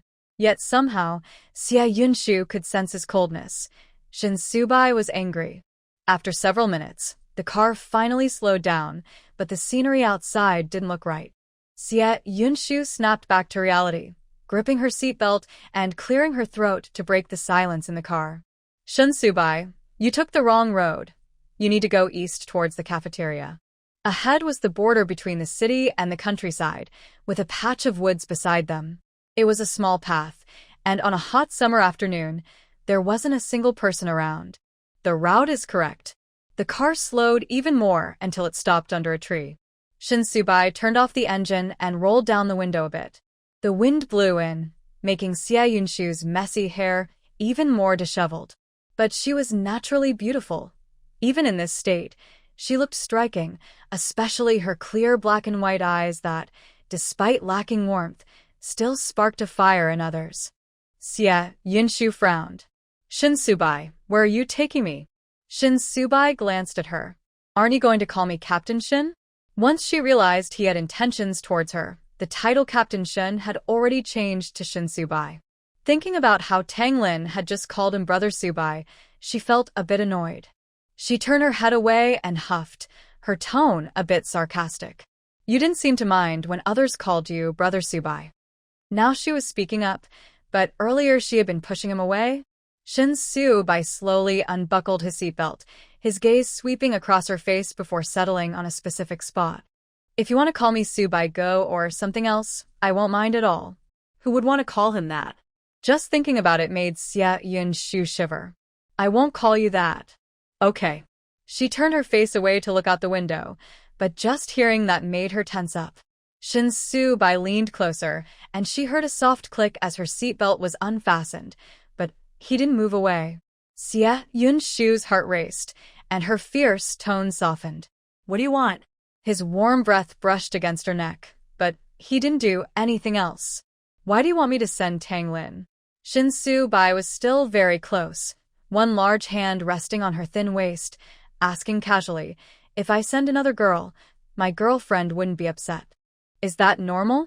He wasn't angry. His voice was calm and gentle, yet Xia Yunshu still felt an innate pressure.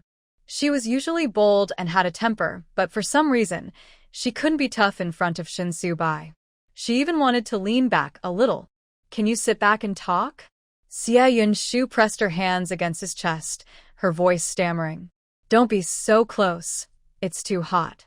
Shin Su-bai looked into her eyes and asked again, is it normal for a girlfriend not to be upset? Xia Yunshu took a deep breath and finally realized he was concerned about her earlier attitude towards Tang Lin. Isn't she your neighbor? If she asks you to send her, why should I be upset? That would be unreasonable. Shin Su-bai smirked slightly, but there was no smile in his eyes. So you don't care? How could she care? Was she supposed to slap Tang Lin? She was a bit fiery, but not crazy. Thinking about Tang Lin's closeness to him made Xia Yunshu feel a bit wronged. They grew up together, and you brought her here yourself. Why should I chase her away? Do you want me to be petty and argue like a shrew for you to be happy? They're not childhood friends, just ordinary neighbors, Shin Su-bai corrected her. You don't need to argue, but if she has her eyes on your boyfriend, you have the right to be upset. You can even be angry with me. It would be better if you could hit or scold me. Xia Yunshu felt her face flush from his blunt words and replied angrily. What are you thinking? Do you wish for me to fight you every day? Shin Su-bai slowly moved back and said calmly, the East District project has many safety inspection processes, endless meetings, and countless documents to review. I wanted to set aside a day to see you, but I work until around 10 every night. He paused, his cool gaze landing on Xia Yunshu's face. I want to see you all the time, yet you let other unimportant people take up our time together. Am I asking too much, or do you not care about me at all?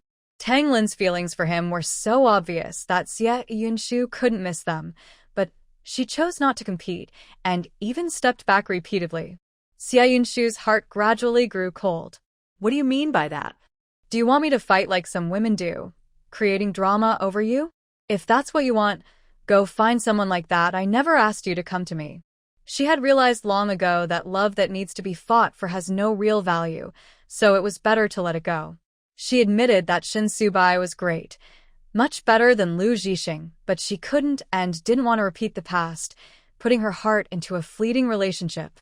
She wasn't a robot. She was fully aware of how Shin Su-bai felt about her. But if he expected her to give everything in return for his efforts, then she couldn't do that. If that's the case, then it's best to end things here. She didn't think she was that special. Shin Su-bai could easily find someone better. The atmosphere in the car became completely tense. After not seeing each other for so long, they ended up arguing.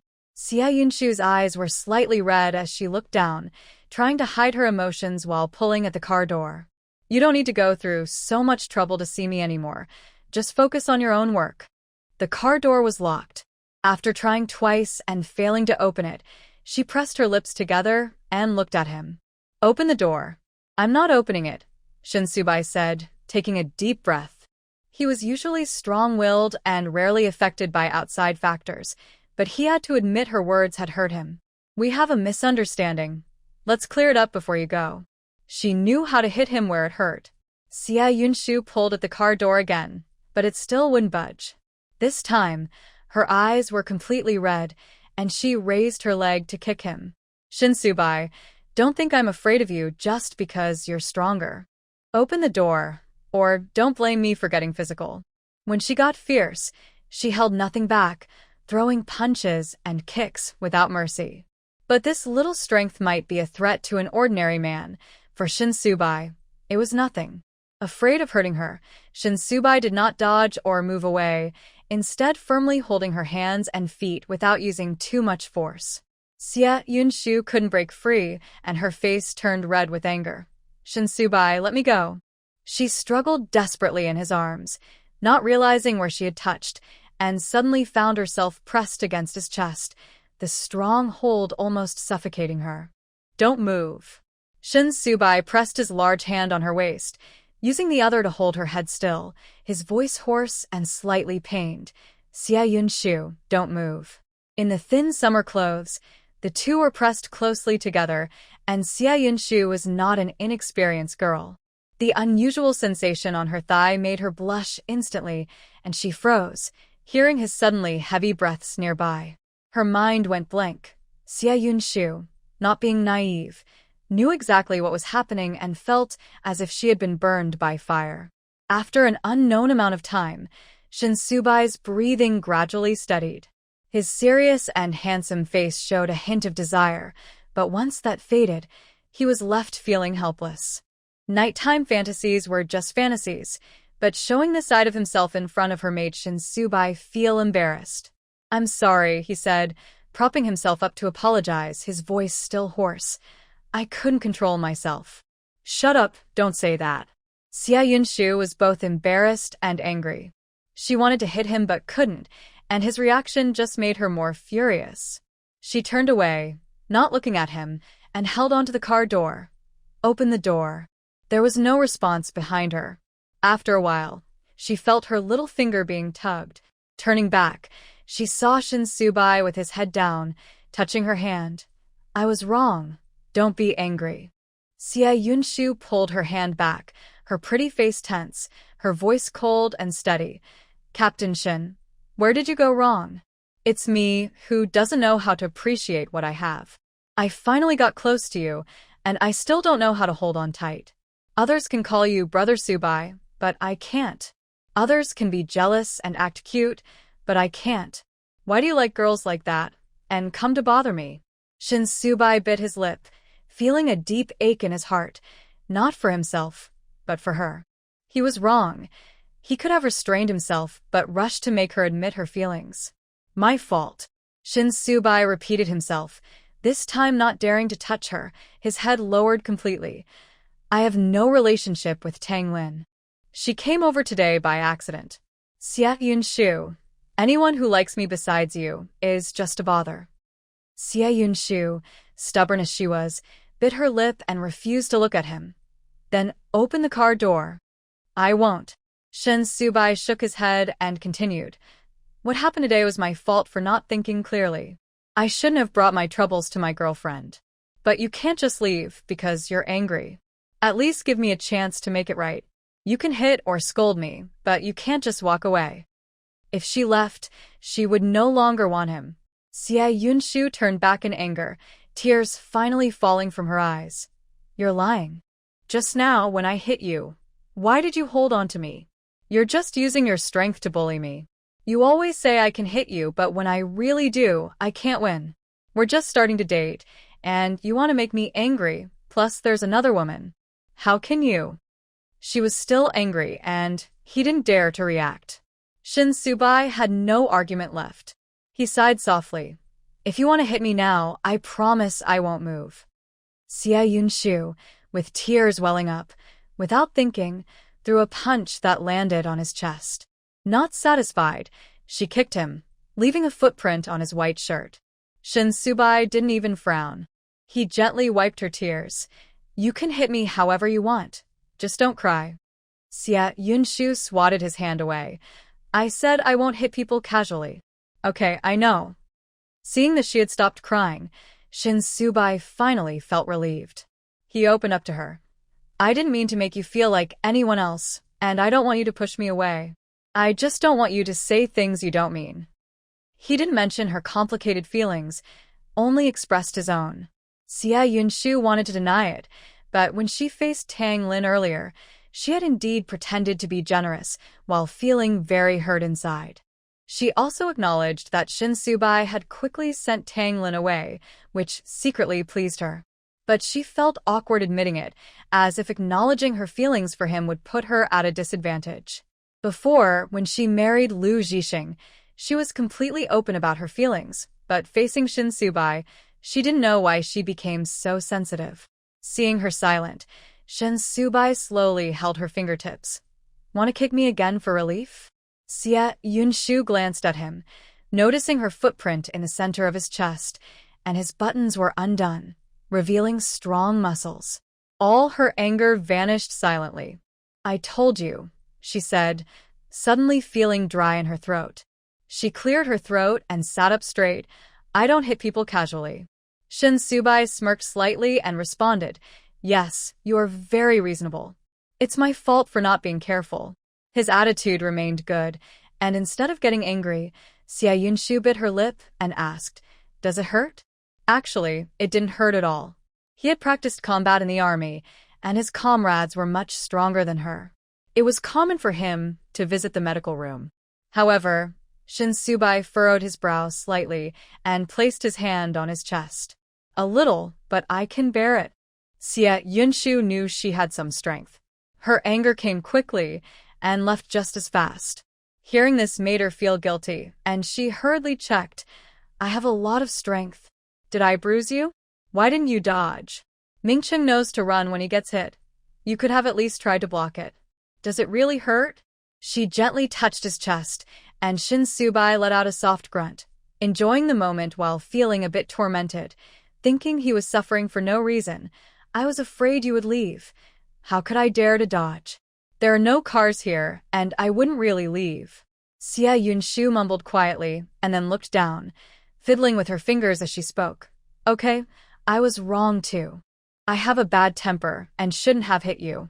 I care about Tang Lin, and I care about you. I just don't want to admit it. Shin Subai was momentarily stunned, caught off guard by her words.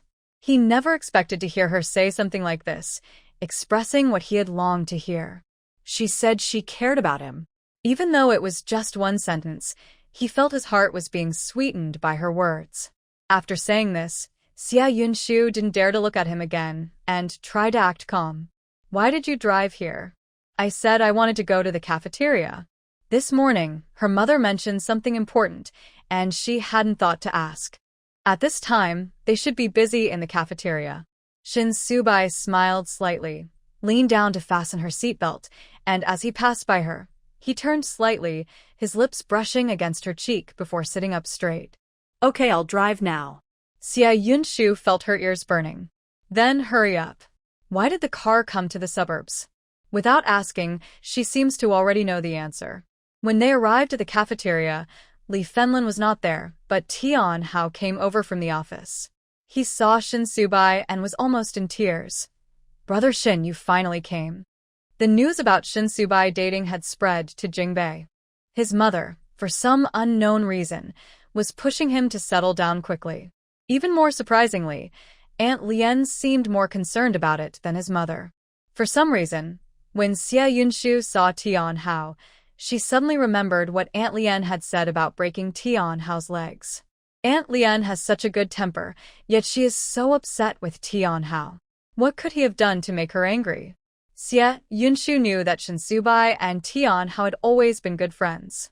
She pointed to the kitchen. You two chat for now. I'm going to check the kitchen. Shin Subai nodded and pulled out a chair to sit with Tian Hao for meal. He looked up and asked, What's wrong? Tian Hao was about to cry. Now that you have Xie Yunshu, you're not in a hurry, but I'm stuck in a situation where I can't find a partner. I really don't want to date right now. Women are too troublesome.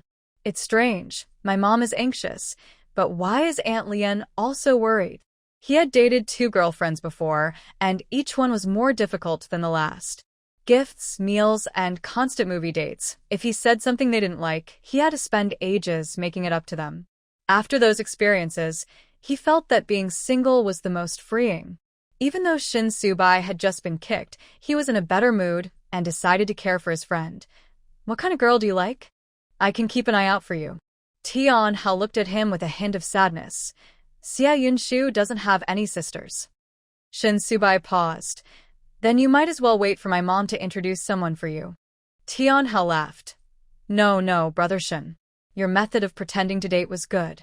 I was thinking of learning from you. Shin Subai glanced at him. Don't even think about it. That method won't work for you. Tian Hao pouted and suddenly remembered something. By the way, I heard Tang Lin is here too? What is she doing here? Can a student who studied abroad just stay in Jingbei? Why does she have to come to Haicheng? Shin Subai quickly finished his meal, stood up and said, I'm going to find Yunshu. I have to go now. Huh? So soon? Tian Hao looked at his half-eaten meal, feeling like he hadn't finished catching up with Brother Shin yet. Xie Yunshu went to the kitchen but couldn't find Li Fenlin. Aunt Zhao came in to change the empty plates and asked curiously, Didn't Fenlin say she was going back to her family today? I thought you were going with her. Back to her family? Xie Yunshu frowned. This morning, Her mother only mentioned having some matters to attend to, and she thought it was just a shopping trip with Aunt Lien. Aunt Zhao realized Xia Yunshu's reaction and said, "Did Fenlin not tell you? Your aunt came by last night. I happened to see her while I was outside cooling off, and we chatted for a bit." Xia Yunshu's expression grew serious. She had been so busy lately that she suddenly remembered the Li family sentencing, and Li Xiaozhi had the shortest sentence, so she should be out by now. Her mother was gentle and never dared to stand up to the Li family, so going back alone would surely lead to trouble. Taking a deep breath, she stood up and said, "Aunt Zhao, please keep an eye on the cafeteria for me. I need to go back for a bit." As she stepped outside, Shin Subai approached her. Seeing her worried expression, he frowned. "What's wrong?" Xia Yunshu shook her head. "There's something at home. I need to go back." Without thinking, Shin Subai said, "I'll go with you." Just as they left the project apartment and were heading to the parking area, they saw Lu Zhixing riding his bike quickly toward them. His gentle face was sweaty, and upon seeing Xia Yunshu, he sighed in relief and grabbed her. "Thank goodness you didn't go." "Yunshu, my mom went to Li family village too." Xia Yunshu was stunned. "What did you say?" Shin Subai pushed his hand away and pulled Xia Yunshu behind him, his voice cold. "What's going on?" Only then did Lu Zhixing notice they were together. His expression darkened slightly before he spoke slowly. "My mom bought sleeping pills from the hospital. I just found out and came to find you." He hadn't dared to see Yunshu these past few days, but had spent time at the dormitory, feeling satisfied just to catch a glimpse of her. After their last unpleasant encounter at home, he warned Shin Yuxiang not to harm Yunshu, but he remained restless, especially with those fragmented dreams at night, making him feel something bad was about to happen.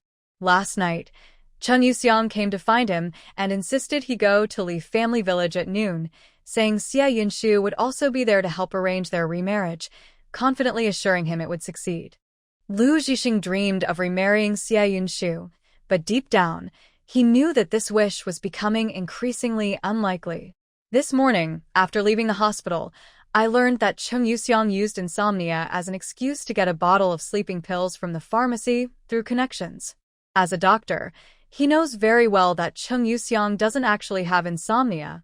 Adding to this, last night Chen Yuxiang mentioned that Zhou Xinyue had drugged him to force him into marriage, which made Lu Zhixing quickly think of bad possibilities. Even though he wanted to remarry Xia Yunshu, he could accept that Yunshu might dislike him or stop loving him, but he absolutely could not accept the idea that she would hate him. Shin Subai's face was as cold as ice. "We are going to Lijia village now." Lu Zhixing took a deep breath and followed. "I will go with you." No matter what Chen Yuxiang did, they were still his parents, and he couldn't just stand by. Xia Yunshu frowned and glanced at Shin Subai. Seeing he had no objections, she said, "Then let's go together." The Li family of 3 was sentenced, with Li Xiaozhi being released first, while the other 2 were still inside. However, Li Xiaozhi's life after her release wasn't good either, as she found she couldn't control her daughter-in-law anymore. Yingzi took over Li Dayong's job and even gave her son a harsh lesson with a broom, putting him in his place. At Li Xiaozhi's first meal back home, she didn't allow the mother and daughter to eat at the table, and Yingzi flipped the table over. Li Wengang had also been scared by his suddenly strong mother and stayed silent in the corner, while his granddaughter Xiao Shuang pretended not to see. Now, Li Xiaozhi felt completely isolated and helpless against Yingzi, and her resentment towards Xia Yunshu grew even stronger. It was at this moment that Chen Yuxiang came over. At the Li family home, Li Xiaozhi poured tea for Chen Yuxiang, smiling and flattering. "Mrs. Lu, don't worry, Fenlin listens to me the most. If you allow Yunshu to return to the Lu family, she will be happy and won't oppose it." Chen Yuxiang nodded, looking at the bowl with disdain, not moving. "Do you remember what I said? No matter if Xia Yunshu comes or not, keep Li Fenlin here. Your daughter is quite bold. Last time she even dared to lay hands on me."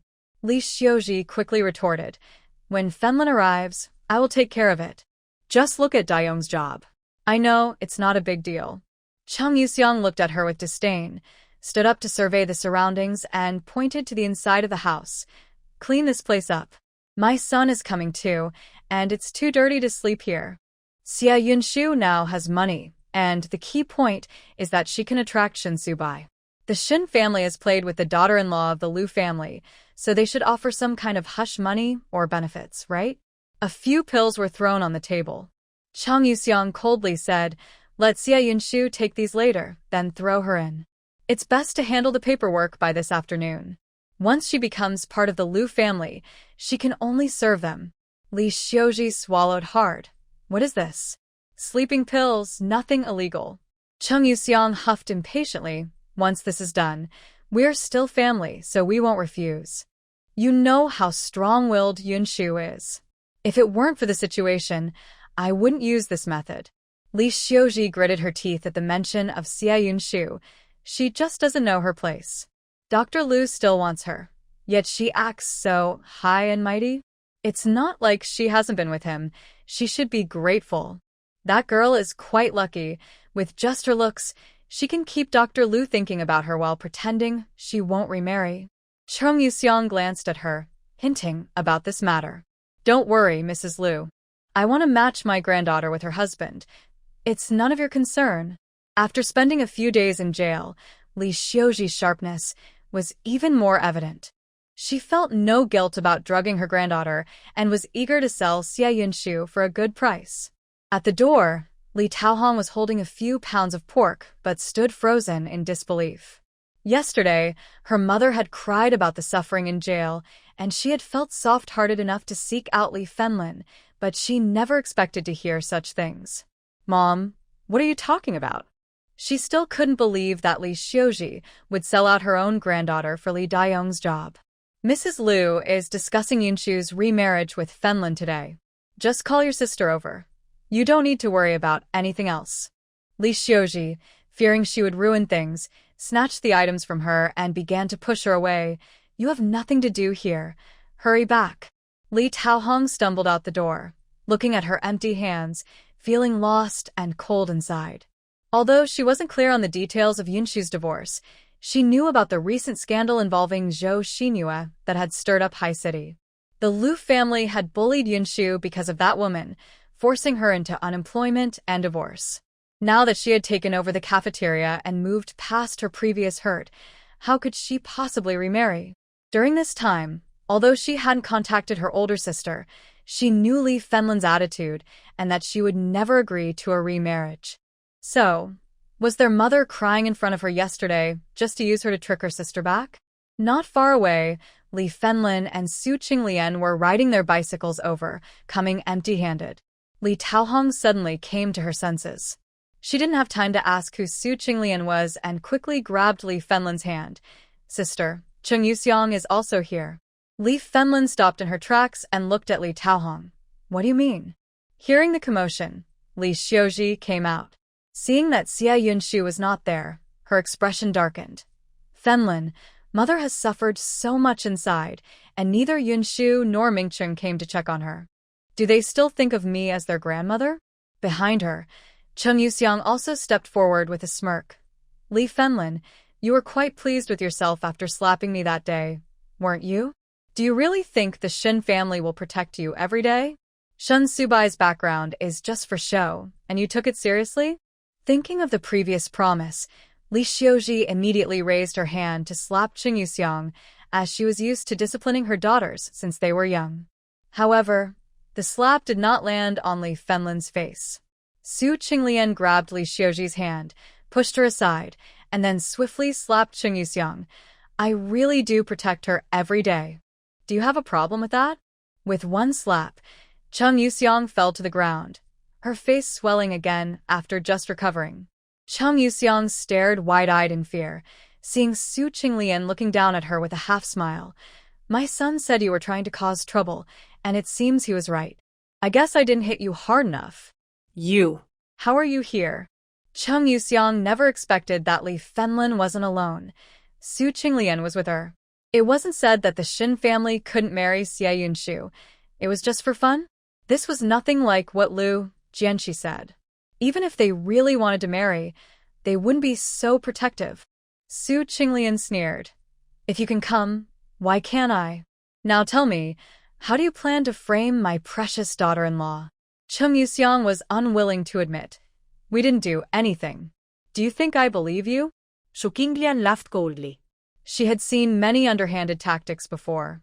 Some people might consider themselves from wealthy families, but when it came to harming others, their methods could be much more despicable than those from lower classes. She was not only strong but also clever, and she could easily tell that Chung Yuxiang was lying just by looking at her shifty eyes. Su Qinglian had already investigated Xia Yunshu's previous marriage before coming to Haicheng. She understood the reasons and consequences very well. Aside from the unstable factor of Tian Hao, she genuinely liked and felt sorry for this girl, Xia Yunshu. It was unfortunate that she had met the wrong people. The blame should be on the blind Lu family. Chung Yuxiang avoided her gaze and quickly denied, I truly care for Yunshu and want her to be the daughter-in-law of the Lu family again. How could I harm her? Even if your Shin family has power, you shouldn't slander people. Our Lu family is also at a deputy department level and wouldn't do such things.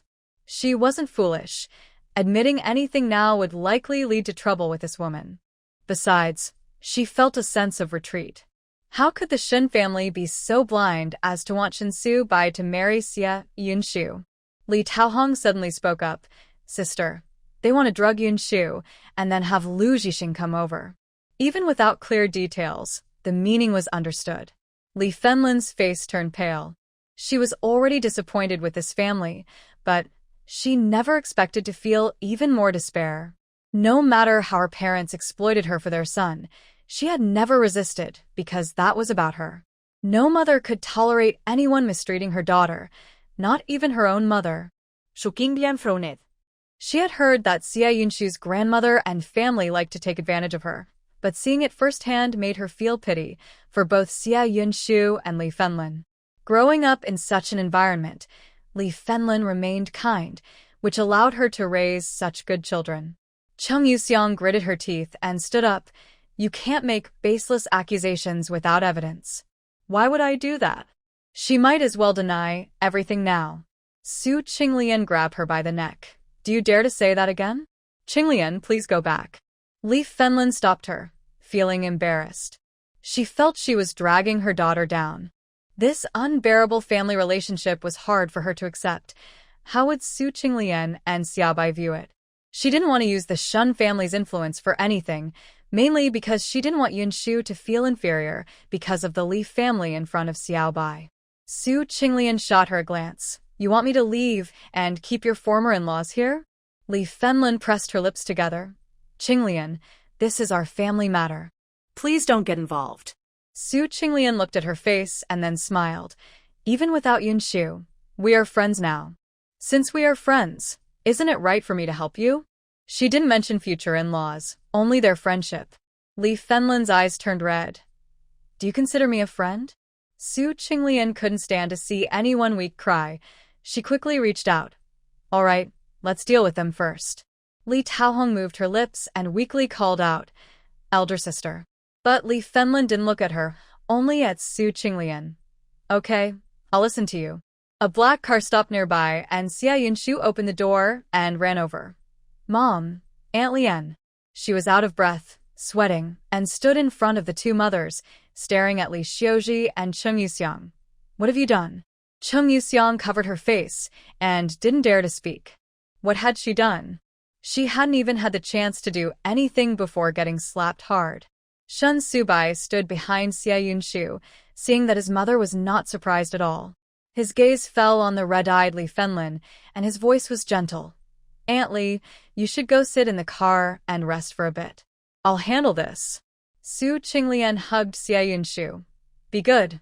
Wait in the car with Aunt Lian. You don't need to worry about this. Xia Yunshu hadn't expected Su Qinglian to be here. On the way, she had guessed what had happened. Li Xiaozhi wanted to sell her in the most disgusting way possible.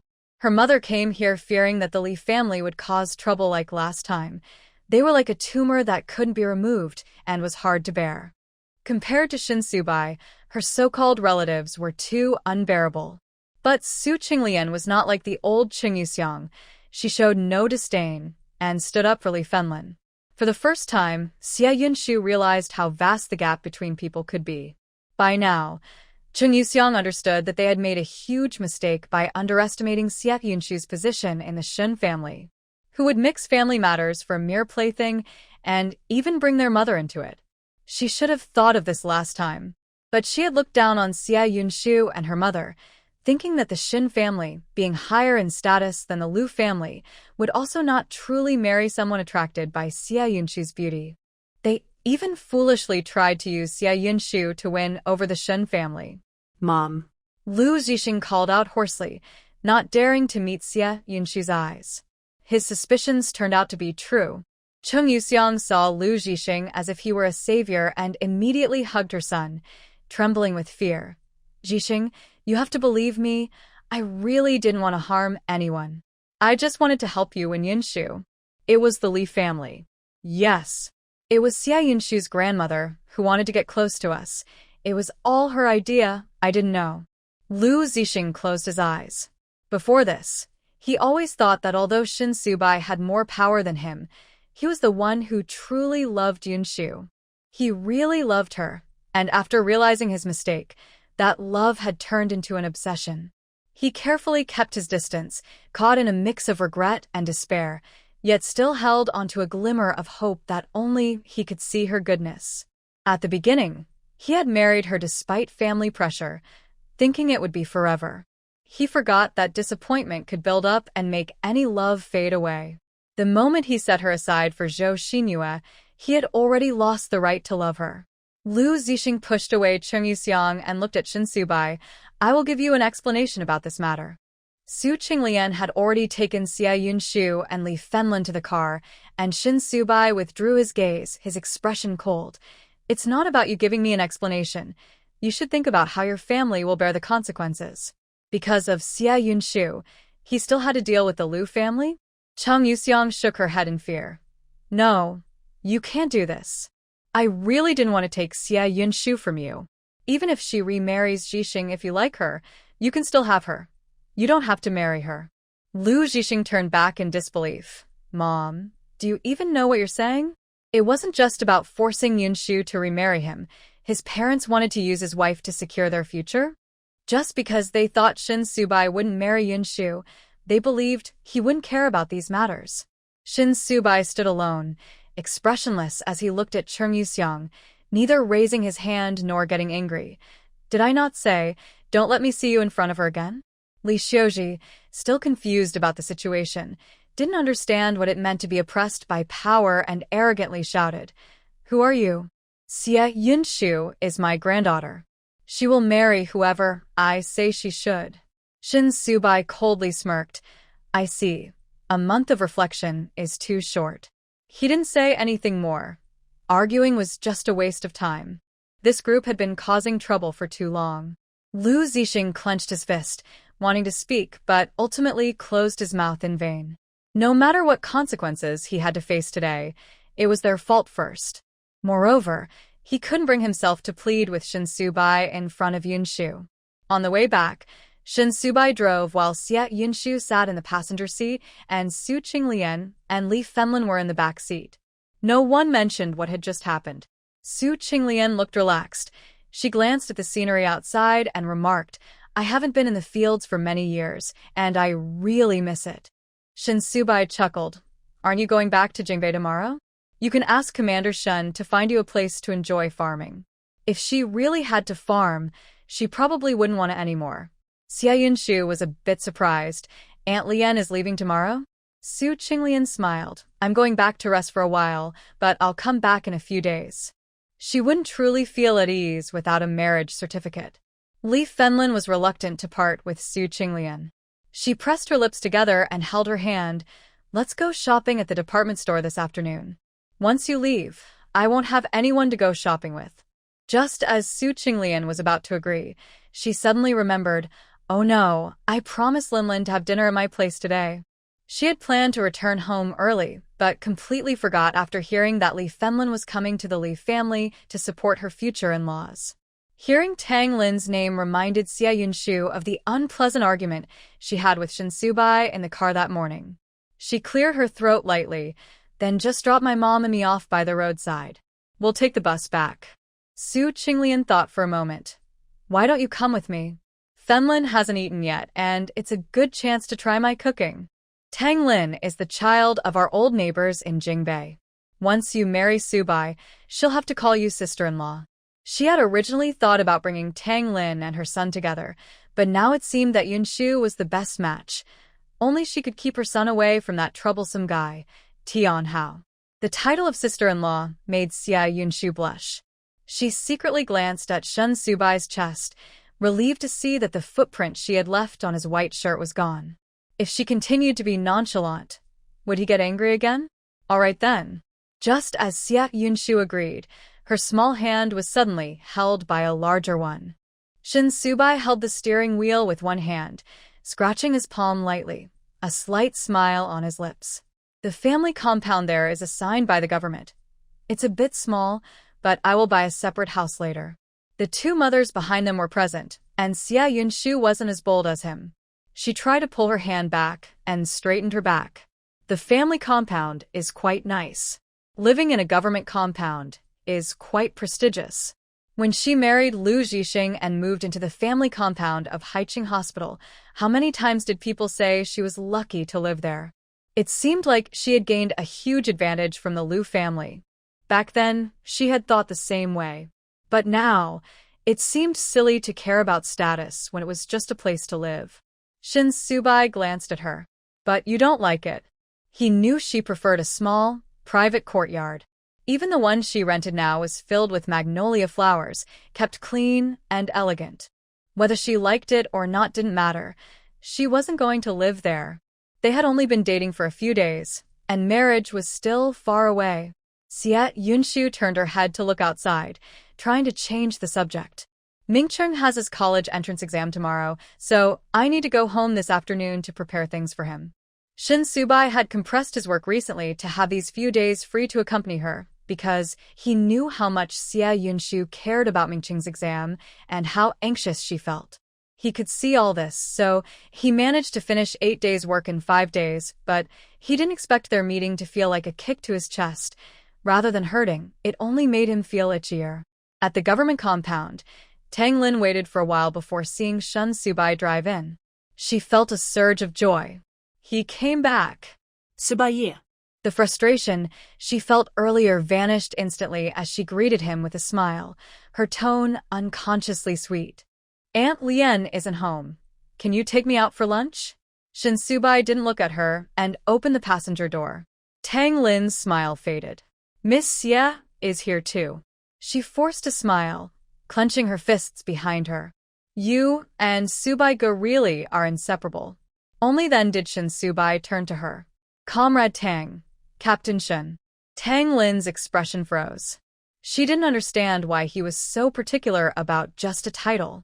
Was Xia Yunshu so insecure that she cared about such things? She and Shin Subai had known each other since childhood. What difference did it make if she called him Ge? She took a deep breath, looked at Xia Yunshu, and her smile faded a little. Miss Tang, I grew up with Subai and Captain Shin. Even if Aunt Lien is here, she prefers me to call him that. It's just a name. This time, Xia Yunshu didn't back down. She tilted her head and smiled. Since it's just a name, what is Miss Tang so concerned about? Tang Lin bit her lip. In such a short time, this woman had become quite aggressive. Her mind was racing, and before she could speak, Su Qinglian and Li Fenlin got out of the car together. It was Li Fenlin's first time in a car, and she felt a bit uneasy. Although it wasn't a long ride, she still felt carsick, so her face looked a little pale. Su Qinglian supported her with one hand and patted her back with the other. Next time you go to Jingbei, make sure Xiao Wei prepares some motion sickness medicine for you, or it will be tough. Seeing Tang Lin, she smiled apologetically. Lin, I'm sorry. I got caught up with something and forgot about you. Let's go inside first. Tang Lin forced a smile. It's okay, Aunt Lien. Who is this? She looked at Li Fenlin and then at Xia Yunshu, feeling increasingly uneasy, as if everything was different from what she had imagined. Su Qinglian laughed. This is Yunshu's mom. You can just call her Aunt Li. Tang Lin was almost stunned. She watched as Su Qinglian linked arms with Li Fenlin and went inside, while Shin Su-bai casually followed behind Xia Yunshu. She suddenly felt like the outsider. She grew up in a military compound where there were more boys than girls, so she was quite popular, and the boys liked to play with her. There was only one exception, Shin Su-bai. Perhaps it was human nature to rebel. The more he ignored her, the more she wanted to chase after him. Eventually, he joined the army, and she went abroad to study as arranged by her family. After years apart, seeing him again made her heart race even more. She knew there were no other women around him, so she was sure that she was the only one qualified to stand by his side. But little did she know, while she was trying to get closer to him in Jingbei, Xia Yunshu appeared. Everyone knew she admired him, even Shin Su-bai himself, but it had always been one-sided. He had clearly rejected her without mercy. So, what about Aunt Lien? Tang Lin pressed her lips together, standing next to Xia Yunshu, who excelled in everything. Aunt Lien couldn't possibly choose Xia Yunshu over her. Shin Su-bai had already eaten in the kitchen, but Li Fenlin took the initiative to cook. Xia Yunshu followed her, asking, "Do you need my help?" Last time at her house, he mentioned he needed to be a good guest, so shouldn't she also try to impress him today? Shin Su-bai brushed her messy hair aside, smiling. "Do you want to impress me too?" Xia Yunshu raised an eyebrow at him. "I'm just worried that Brother Su-bai might be too busy."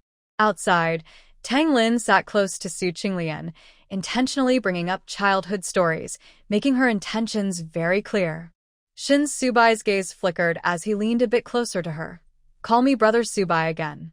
Xia Yunshu was startled and quickly pushed his face away. "What are you doing? Our moms are watching."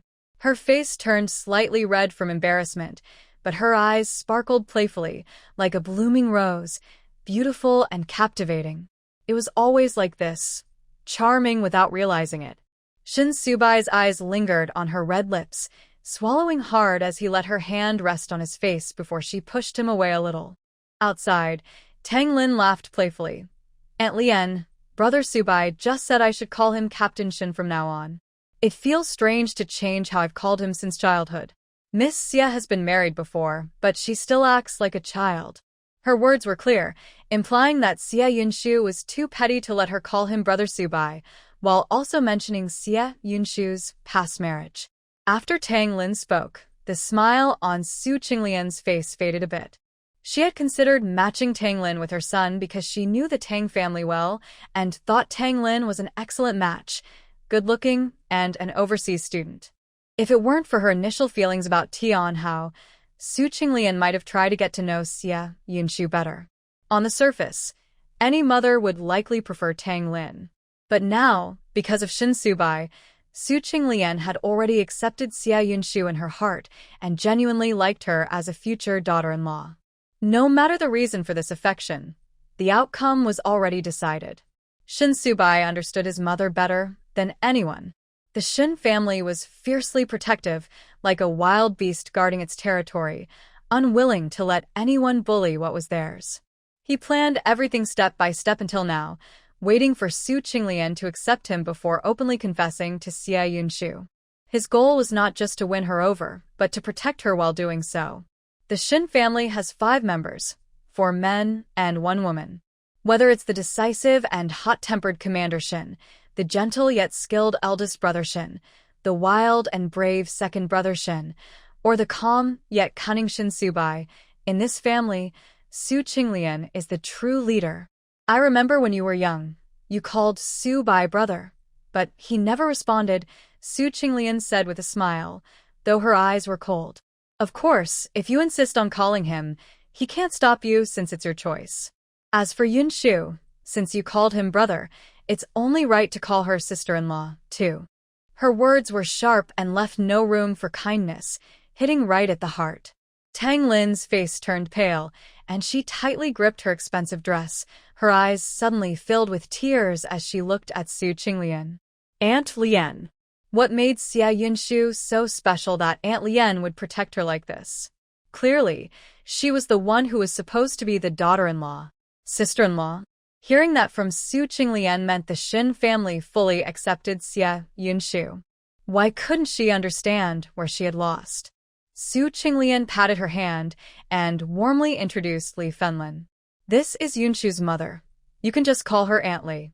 I've already thought about it. When we have the banquet, we'll do one in Jingbei and one in Haiqing. You came all the way to Haiqing, and now we'll have to prepare gifts for both. Tang Lin clenched her fists, forcing herself not to cry. Aunt Lien, how long have you known Xia Yunshu? It's about Su Bai's feelings. That's what matters most. As a mother, the length of time I know doesn't matter, Su Qinglian said, seemingly ignoring Tang Lin's tearful expression, smiling as if it were obvious. The same goes for me. Even if I knew her for 20 years, if Su Bai doesn't like her, it wouldn't matter. Don't you agree? Tang Lin finally couldn't hold back her tears and covered her eyes. Aunt Lien, I'm feeling a bit unwell. I need to step outside for a moment. Su Qinglian nodded without changing her expression. Going out for some fresh air is fine. Come back in a bit to taste the cooking of your brother Su Bai and sister-in-law. Tang Lin couldn't say a word and stumbled out the door, but before leaving, she couldn't help but glance back at the kitchen. Shin Su Bai was focused on cooking, his sharp and perfect profile slightly turned as he looked at Xia Yunshu with gentle and affectionate eyes. It was completely different from the cold and indifferent expression she usually saw. She knew her words might be too serious for a girl who admired her son, but what could she do? It was better to cut off any unrealistic hopes quickly than to let her hold on to them. More importantly, why did Tang Lin look down on the daughter-in-law she had chosen and secretly stir up trouble? Li Fenlin looked a bit tired after the events at the Li family that morning and a long car ride. She was still feeling a bit dazed. Seeing Tang Lin run out, she felt worried. Qinglian? Su Qinglian patted her hand. I'm going back to Jingbei tomorrow. Remember, you promised to go with me to the department store in the afternoon? Li Fenlin suddenly remembered something. I don't know when you'll come again. I've knitted 2 sweaters, 1 pullover and 1 cardigan. I'll show them to you in the afternoon. Su Qinglian perked up. You knitted me a sweater? Li Fenlin smiled shyly. I don't know how to do much else. She didn't have many skills. Besides managing money, she could only knit. Originally, knitting was a way to help with household expenses, but now that Yunshu didn't want her to do it, she found herself restless. Knitting could be addictive, and even if they weren't related by marriage, she enjoyed Su Qinglian's friendship. Su Qinglian glanced at the weather outside and felt a bit annoyed. It's only July. It's too early to wear those. It'll be at least 2 months. Li Fenlin softly comforted her. The cardigan is crocheted with openwork patterns, so you can wear it in the early mornings and evenings when it gets cooler. Oh, my dear sister. Su Qinglian laughed, her brows lifting. When I get back to Jingbei, those women who play mahjong will be so envious. Had their mothers ever knitted them sweaters? They just bragged all day. In the kitchen, Xia Yunshu leaned against the counter, unable to help much, listening to the conversation between the 2 mothers and couldn't help but smile. Aunt Lien is so cute. She had to admit that Su Qinglian gave her unprecedented confidence, whether facing her previous marriage, her draining family, or her rival Tang Lin. Shin Su Bai and his mother showed no hesitation or doubt at all. Shin Su Bai glanced at her and said slowly, I follow my mom. Xia Yunshu blinked, confused. What did he mean by following Aunt Lien's cuteness? Captain Shin, who usually seems serious, surprisingly has a thick skin. She cleared her throat and said on purpose, but I prefer more mature men. Shin Su Bai replied easily, I'm already 27. Xia Yunshu clicked her tongue. That's a full 5 years older than me. Shin Su Bai's gaze drifted over her slender waist, his voice casual but with an unclear tone. I also have much more stamina than you. The scene from the car earlier flashed in Xia Yunshu's mind, causing her to blush. She kicked him playfully and said, Cook. She used to think her judgment was poor, always reflecting on her own behavior, but it was actually Shin Su Bai who was pretending to be serious. Since Shin Su Bai and Xia Yunshu had eaten in the cafeteria, they put down their chopsticks after just a few bites. Tang Lin, having adjusted her mood, said nothing more. She quietly ate while listening to the lively conversation among the 4 at the table, feeling increasingly uneasy. The scene she expected didn't happen. Aunt Lian was clearly supporting Xia Yunshu and her mother. When she was a child in the courtyard, she often overheard adults talking about the Shin family.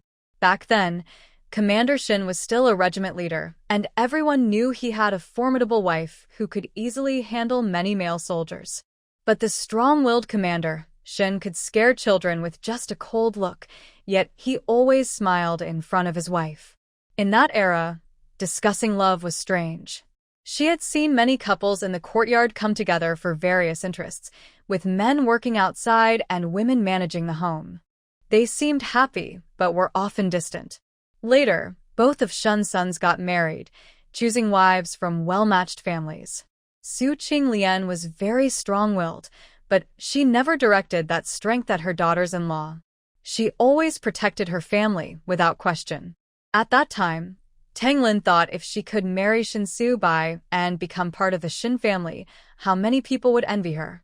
But she never imagined that one day, Aunt Lian would be protecting a woman who seemed less capable than her.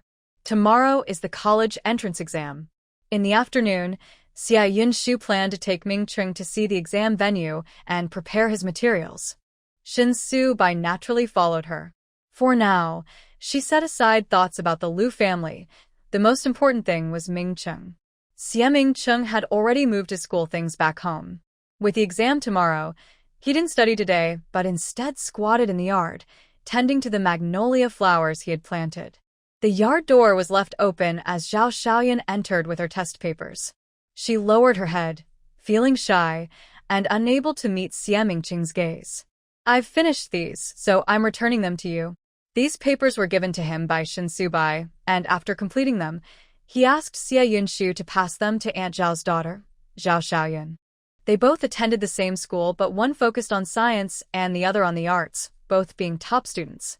The papers included Chinese, math, and English, all of which were very helpful for exams. Xia Mingqing set his small shovel aside and wiped his long fingers. "Have you decided where you want to go to university?" Zhou Xinyue shook her head. "I'll decide after the results come out." Xia Mingqing found it a bit strange. "You're the top student in the arts. Most schools will accept you." Zhou Xiaoyun's personality was different from Aunt Zhao's.